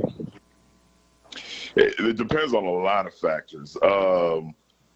Whether you win or lose, obviously the time difference. So with what you just presented, Mark, guys are going to get some sleep. And it also depends on whether or not your seatmate, the guy you sit next to, snuck on the vodka that he's not supposed to sneak onto the plane. And if he did a good job sneaking it on in the Gatorade bottles, then you can be passed out within 30 minutes and sleep very well. But we know that doesn't happen in real life. Not. So it just depends on a bunch of different. But that type of game to Seattle, I would expect that flight home. And I'm actually going to ask you all this because y'all are flying with the team on the way back. I would expect that to be a very quiet ride home because guys are sleeping. Yeah, no matter what, win or lose, it'll be quiet. Yeah, I think so. For I sure. think win, it'll be a little rowdy at first. So people calm down and then realize and then it's just like they're out. You know me, I can't sleep on a plane. I'm up the whole time, even when when I tried from London, and I maybe conked out. Unfortunately, I had Jay sitting next to me in 2 small seats, which was not good for him. But, yeah, that's that I can't sleep on. I wish I could. Andre, you look back at Andre, and Andre's just like, Oh, he's out before we take done. off sometimes. He is cooked. Like, people are still eating. They're still handing out food, and there's Dre, like, into his blanket, just out. I'm like, I'm so envious. I wish I could. I just can't do it. Andy, I thought about something yesterday as I was watching one of the longest flights of the year for an NFC West or an AFC West team is to go from California, i.e. San Francisco, over to Florida, i.e. Tampa. And the Bucs did that yesterday, or the 49ers did that yesterday. In that game, Fred Warner got hurt badly. Dislocated his ankle. I think there's a fracture in his ankle. Former DeMeco Ryans pupil. Yes, and trust me, if you would have told me before the year Fred Warner's not going to play against the Texans, I would have been like, yes. But I saw the injury yesterday, and I was like, oh. Going back to our flight situation, have you ever had an instance where you were injured on the road and you had to fly back with the team and you've got an injury of that magnitude? I remember Derek Newton against the Broncos on Monday night. He injured both knees. He tore patellas. Was at Denver? Yes, he tore patella tendons in both knees. And I remember when they had to clear out a whole row for him and then a row in front of him, they had to move everybody all around. Did you ever have a situation, Indy, where you got hurt on the road and had to fly back with a team? It's funny you asked. So thankfully not an injury like what you mentioned, Warner. But I did have a situation when we played against the Tampa Bay Buccaneers. I played every snap, and I'm one of those sweaters. I sweat a lot, and back then, believe it or not, I'm sure you don't believe it if you see me now, I have very low body fat. So suffice to say, I had a full body cramp right after the game in the locker room. So they gave me the IV, and then I had another episode where my entire body cramped up on the plane. So they had to give me an IV while on the plane. Full body cramp? It was so bad. Typically when something like that happens, your teammates just laugh at you and, make fun of you the whole time. But it was so bad, like the entire team was like actually helping and clearing the area so they could administer the IV, which I believe is highly illegal to do on a plane, but there was no other solution. That was pretty tough. Like that was a tough go, and I thank God, for the medical staff and my teammates, because that if you've ever had a full body cramp, I can honestly say it's the most painful thing that I've ever experienced. And to have it done on a plane, it was tough. Now, this wasn't on a plane, but last year I was walking off the field. The Rams had come here for a joint practice. Right. And Michael Hoyt is one of the few Brown University graduates. Mm-hmm. And I think he's coming back soon for the Bills, maybe after the bye week, because he signed with the Bills. Really good outside linebacker, special teamer. So I never met him before, and so we're both from Brown University. So we're talking, and so we walked all the way in. Brown was asking about the Rams. We were walking down the service hallway, and one of the Rams, now this was not on a plane, but one of the Rams started having like full-on body cramps in the hallway. And instead of showing concern, they're like, blown tire. They started razzing this guy as he's going through cramps. Just you can see the pain on his face. And they're just looking over. And, they're basically just, look at him. And, that can happen in this heat. You walk inside, and I'm like, he was in a bad state. They were just razzing him the whole entire way. Andy, not to make this a medical segment, but full body cramp. Your whole body cramps up, like every muscle in your body just about? Every muscle, literally from your toes to your neck. And when you get a cramp like in your leg or a part of your leg, you can laugh about it. It hurts. It still hurts. Yeah. But when it's your whole body, there's no relief. There were times, and it's crazy because I would get at least 2 every training camp. And I would know when it was going to happen, but it's so painful. Like for a second, you're like, I don't care if I die right now. Like that, and I'm not exaggerating. Like you're on that table, and as they're pumping everything into you, it takes about 10 to 15 minutes, but it feels like 2 hours before you feel the relief. And it's very, very painful. Like if someone has a leg cramp, you can laugh about it. But when it's full body, and the reason my teammates, I don't know about the ones John was talking, they were concerned and helpful because you could see everything contracting. It looks like there's aliens inside your body. What's that movie with Sigourney? Oh, yeah, Aliens. It looks like there's actually aliens just moving all throughout your body. So when they see that, they're like, oh, my God, like, you know, this isn't a I had one of my players many, many years ago. It was my last year of coaching, and he's one of my better players. And he literally had come up to my office. And, of course, we got the air conditioning cranked to like 65. So we'd been outside, and all of a sudden he gets a cramp in his back. And you can see it, like, moving up his back. I'm like, this is the weirdest thing ever. So we're calling our trainer, like, what do we do? What do we do? We were giving him water. We're trying everything. He's still in pain. And eventually, like, take him back outside. I'm like, what? Oh, because of warm. We took him back outside, and I swear to God, he was like, within 5 minutes, he had some Gatorade, and all of a sudden it was gone. That's good. It was the weirdest. It was the weirdest thing ever. Andy, when you get to this point of the season, I was thinking about this. I was watching some guys pass rush, and I always think about pass rushers.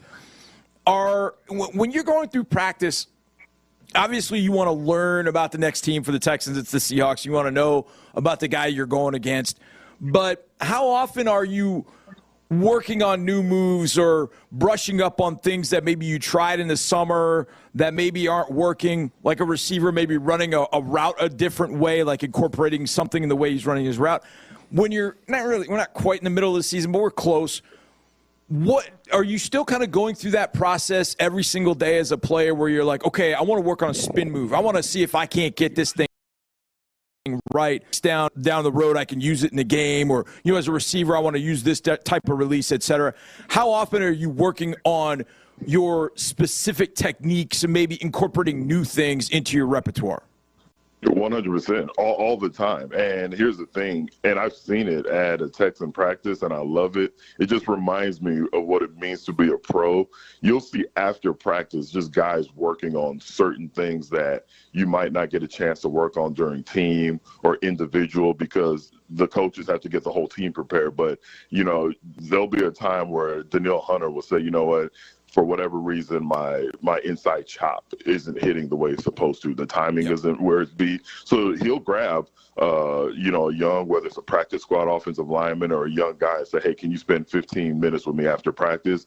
And believe it or not, usually those guys are excited. Like, ooh, man, I get to, help Hunter out on a certain move. But that happens throughout the year. That's a good question, good point. And you'll start to learn, like, okay, for whatever reason, this move isn't working, so let me work on it. And then something else you'll see if, like, for instance, the Texans are obviously getting ready for the Seattle Seahawks.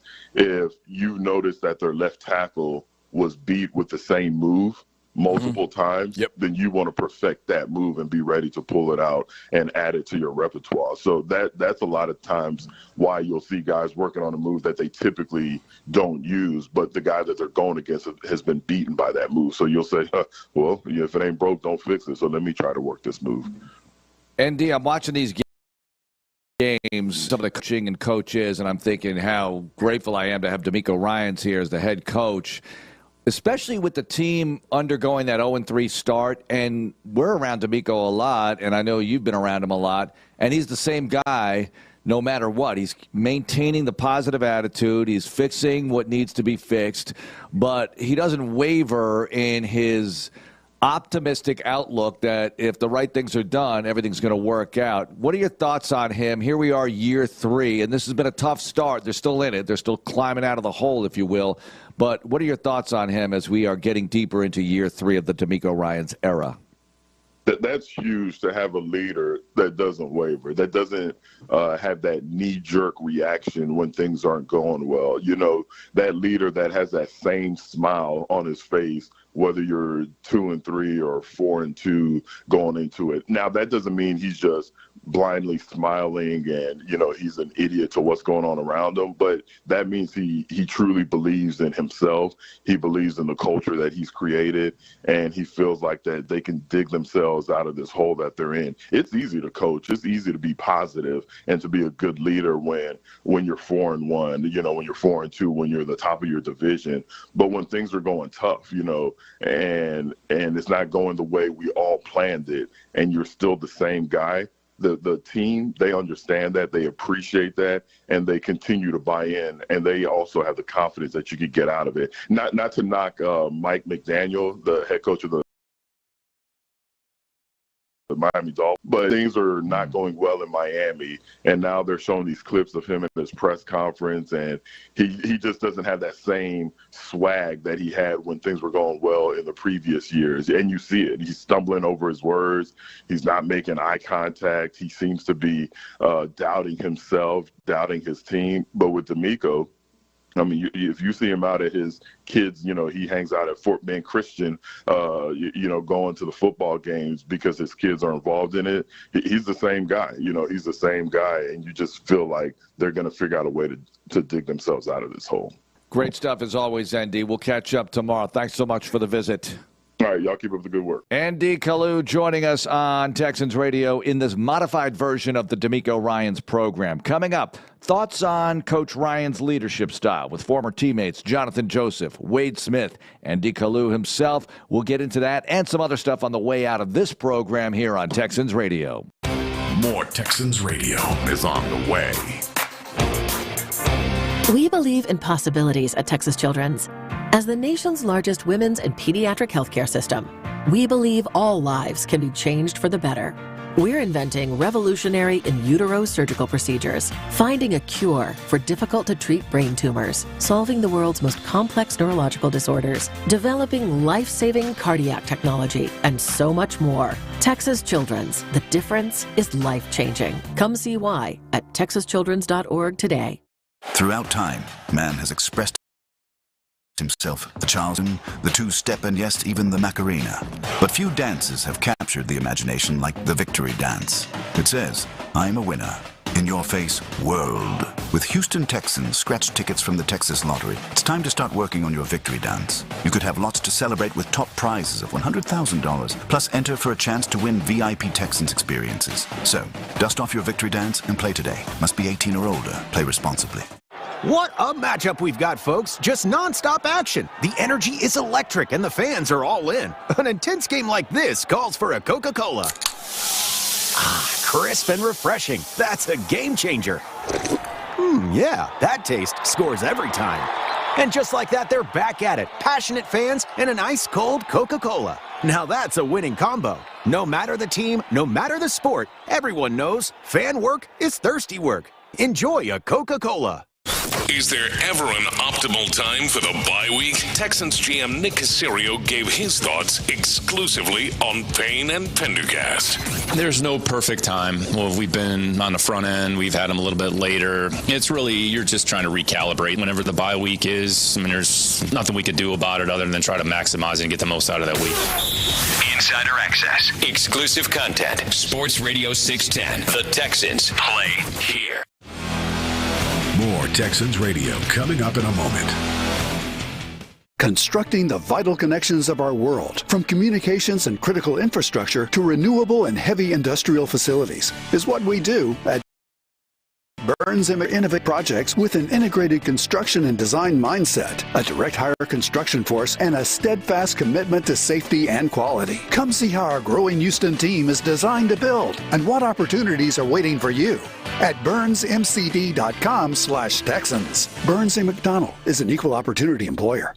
Gearing up for game day? Look no further than King Ranch Ag and Turf, your local John Deere experts. Whether you're a farmer, landscaper, contractor, or homeowner, King Ranch Ag and Turf has you covered with 14 dealership locations to serve you. Right now, score big savings during our exclusive season kickoff sale. Get unbeatable deals on mowers, tractors, construction equipment, and so much more. Let us help you prepare to tackle your next project like the pros. Visit online at kingranchagandturf.com or stop by one of our stores where Texans gear up for success.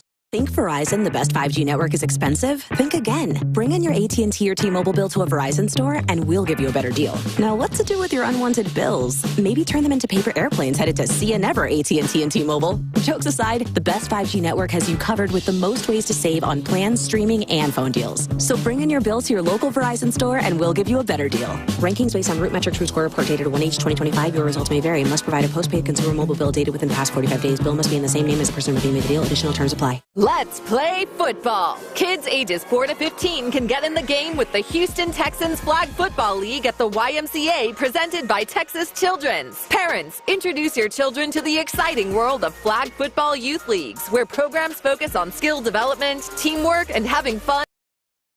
in a safe environment. Practice begins on October 20th, but registration closes October 19th, so don't wait. Spots are almost full. Register boys and girls now at HoustonTexans.com/youthfootball. Now, more Texans Radio, the DeMeco Ryans Show. Final segment of the show tonight, and we highlight some former DeMeco Ryans teammates. This is the modified version of the DeMeco Ryans Show, as there was no availability with the coach today. They just got back from the bye, got into game week stuff, probably self-scouting. I don't know. He'll tell us tomorrow when we visit with him. Players back. You see them around the building here, but full force is tomorrow, and they'll get into a game week mode with the next outing being 1 week from tonight, Monday Night Football at Seattle, 9 p.m. Central kickoff, a late-night affair for Monday Night Football. Now, I grew up on the East Coast where Monday Night Football used to kick at around 9:15 Eastern, so this is a 10 Eastern kick, 9 Central, whatever. We'll all be ready on Monday night. Let's get ready for this, though, as Iron Sharpens Iron is a video series you need to be watching. This is kind of like the Texans in-season Hard Knocks, if you will, for lack of a better way of describing it. You got to catch this latest episode especially. This series has won Emmys. This is really good stuff, and this is about the 0-3 start and bouncing back with the win over Tennessee and relating it to the 0-3 start in 2018 and also DeMeco Ryans' leadership. And among the highlights, I've got some audio here. Jonathan Joseph, former teammate of DeMeco Ryans, met him for the first time as a teammate in 2011 when J-Joe joined the team as a player with the Houston Texans. Here's what J-Joe had to say. I didn't know him up until college. You know, he played at Bama. I played at South Carolina. I just remember we played Alabama that year, and he just stood out and jumped off, you know, from a standpoint when I'm sitting on the sideline watching. You know, you naturally see guys who, oh, he's one of those guys, or he's the leader of this team. He's the leader of that defense, and he's always had that shield and wore that on his chest as a captain. And when I got here in Houston, I instantly knew who defense that was, who was the guy, who was the leader on the team. You know, no matter how big or how tall you are in this league and what value you have on the team, when you get to a team, everybody kind of falls in place and you know your role on that team. My role on that team wasn't to be the leader of this team. My role was to be the leader of the secondary. We already had a leader of this team, which was DeMeco Ryans, and everybody respected him and everybody knew that from the day forward. When I walked in there, if we was in meetings or whatever it was, when he came in the room, the chatter stopped, the joking stopped, let's get serious. And that's what, you know, he and Simmons as a coach now, they have it light, but at the same time, every play counts, every practice counts, everything counts. There's nothing being left, no stone being left unturned. He's energetic, he's into it, he cares about the players, just like he loved the game when he played. So you see all that from a distance, but if you've known him, that's who he's been all his life, and I think it just carries over. Guys want to play hard for him. Same thing he had in San Francisco. They didn't want him to leave, but he put in his dues and he rose quick. So I think he's in a great position, and he has the guys playing hard for him, and I think they'll turn this thing around quickly. And they are working on turning things around. Back-to-back wins heading into Monday Night Football. What about Wade Smith? What did he have to say about DeMeco Ryans as a leader, player, and coach? I think the same reason that he was able to be a leader of guys when he was a teammate, to be a leader of players now as a coach. He just has the traits and the demeanor and the characteristics of a leader. He when he walks into the room, people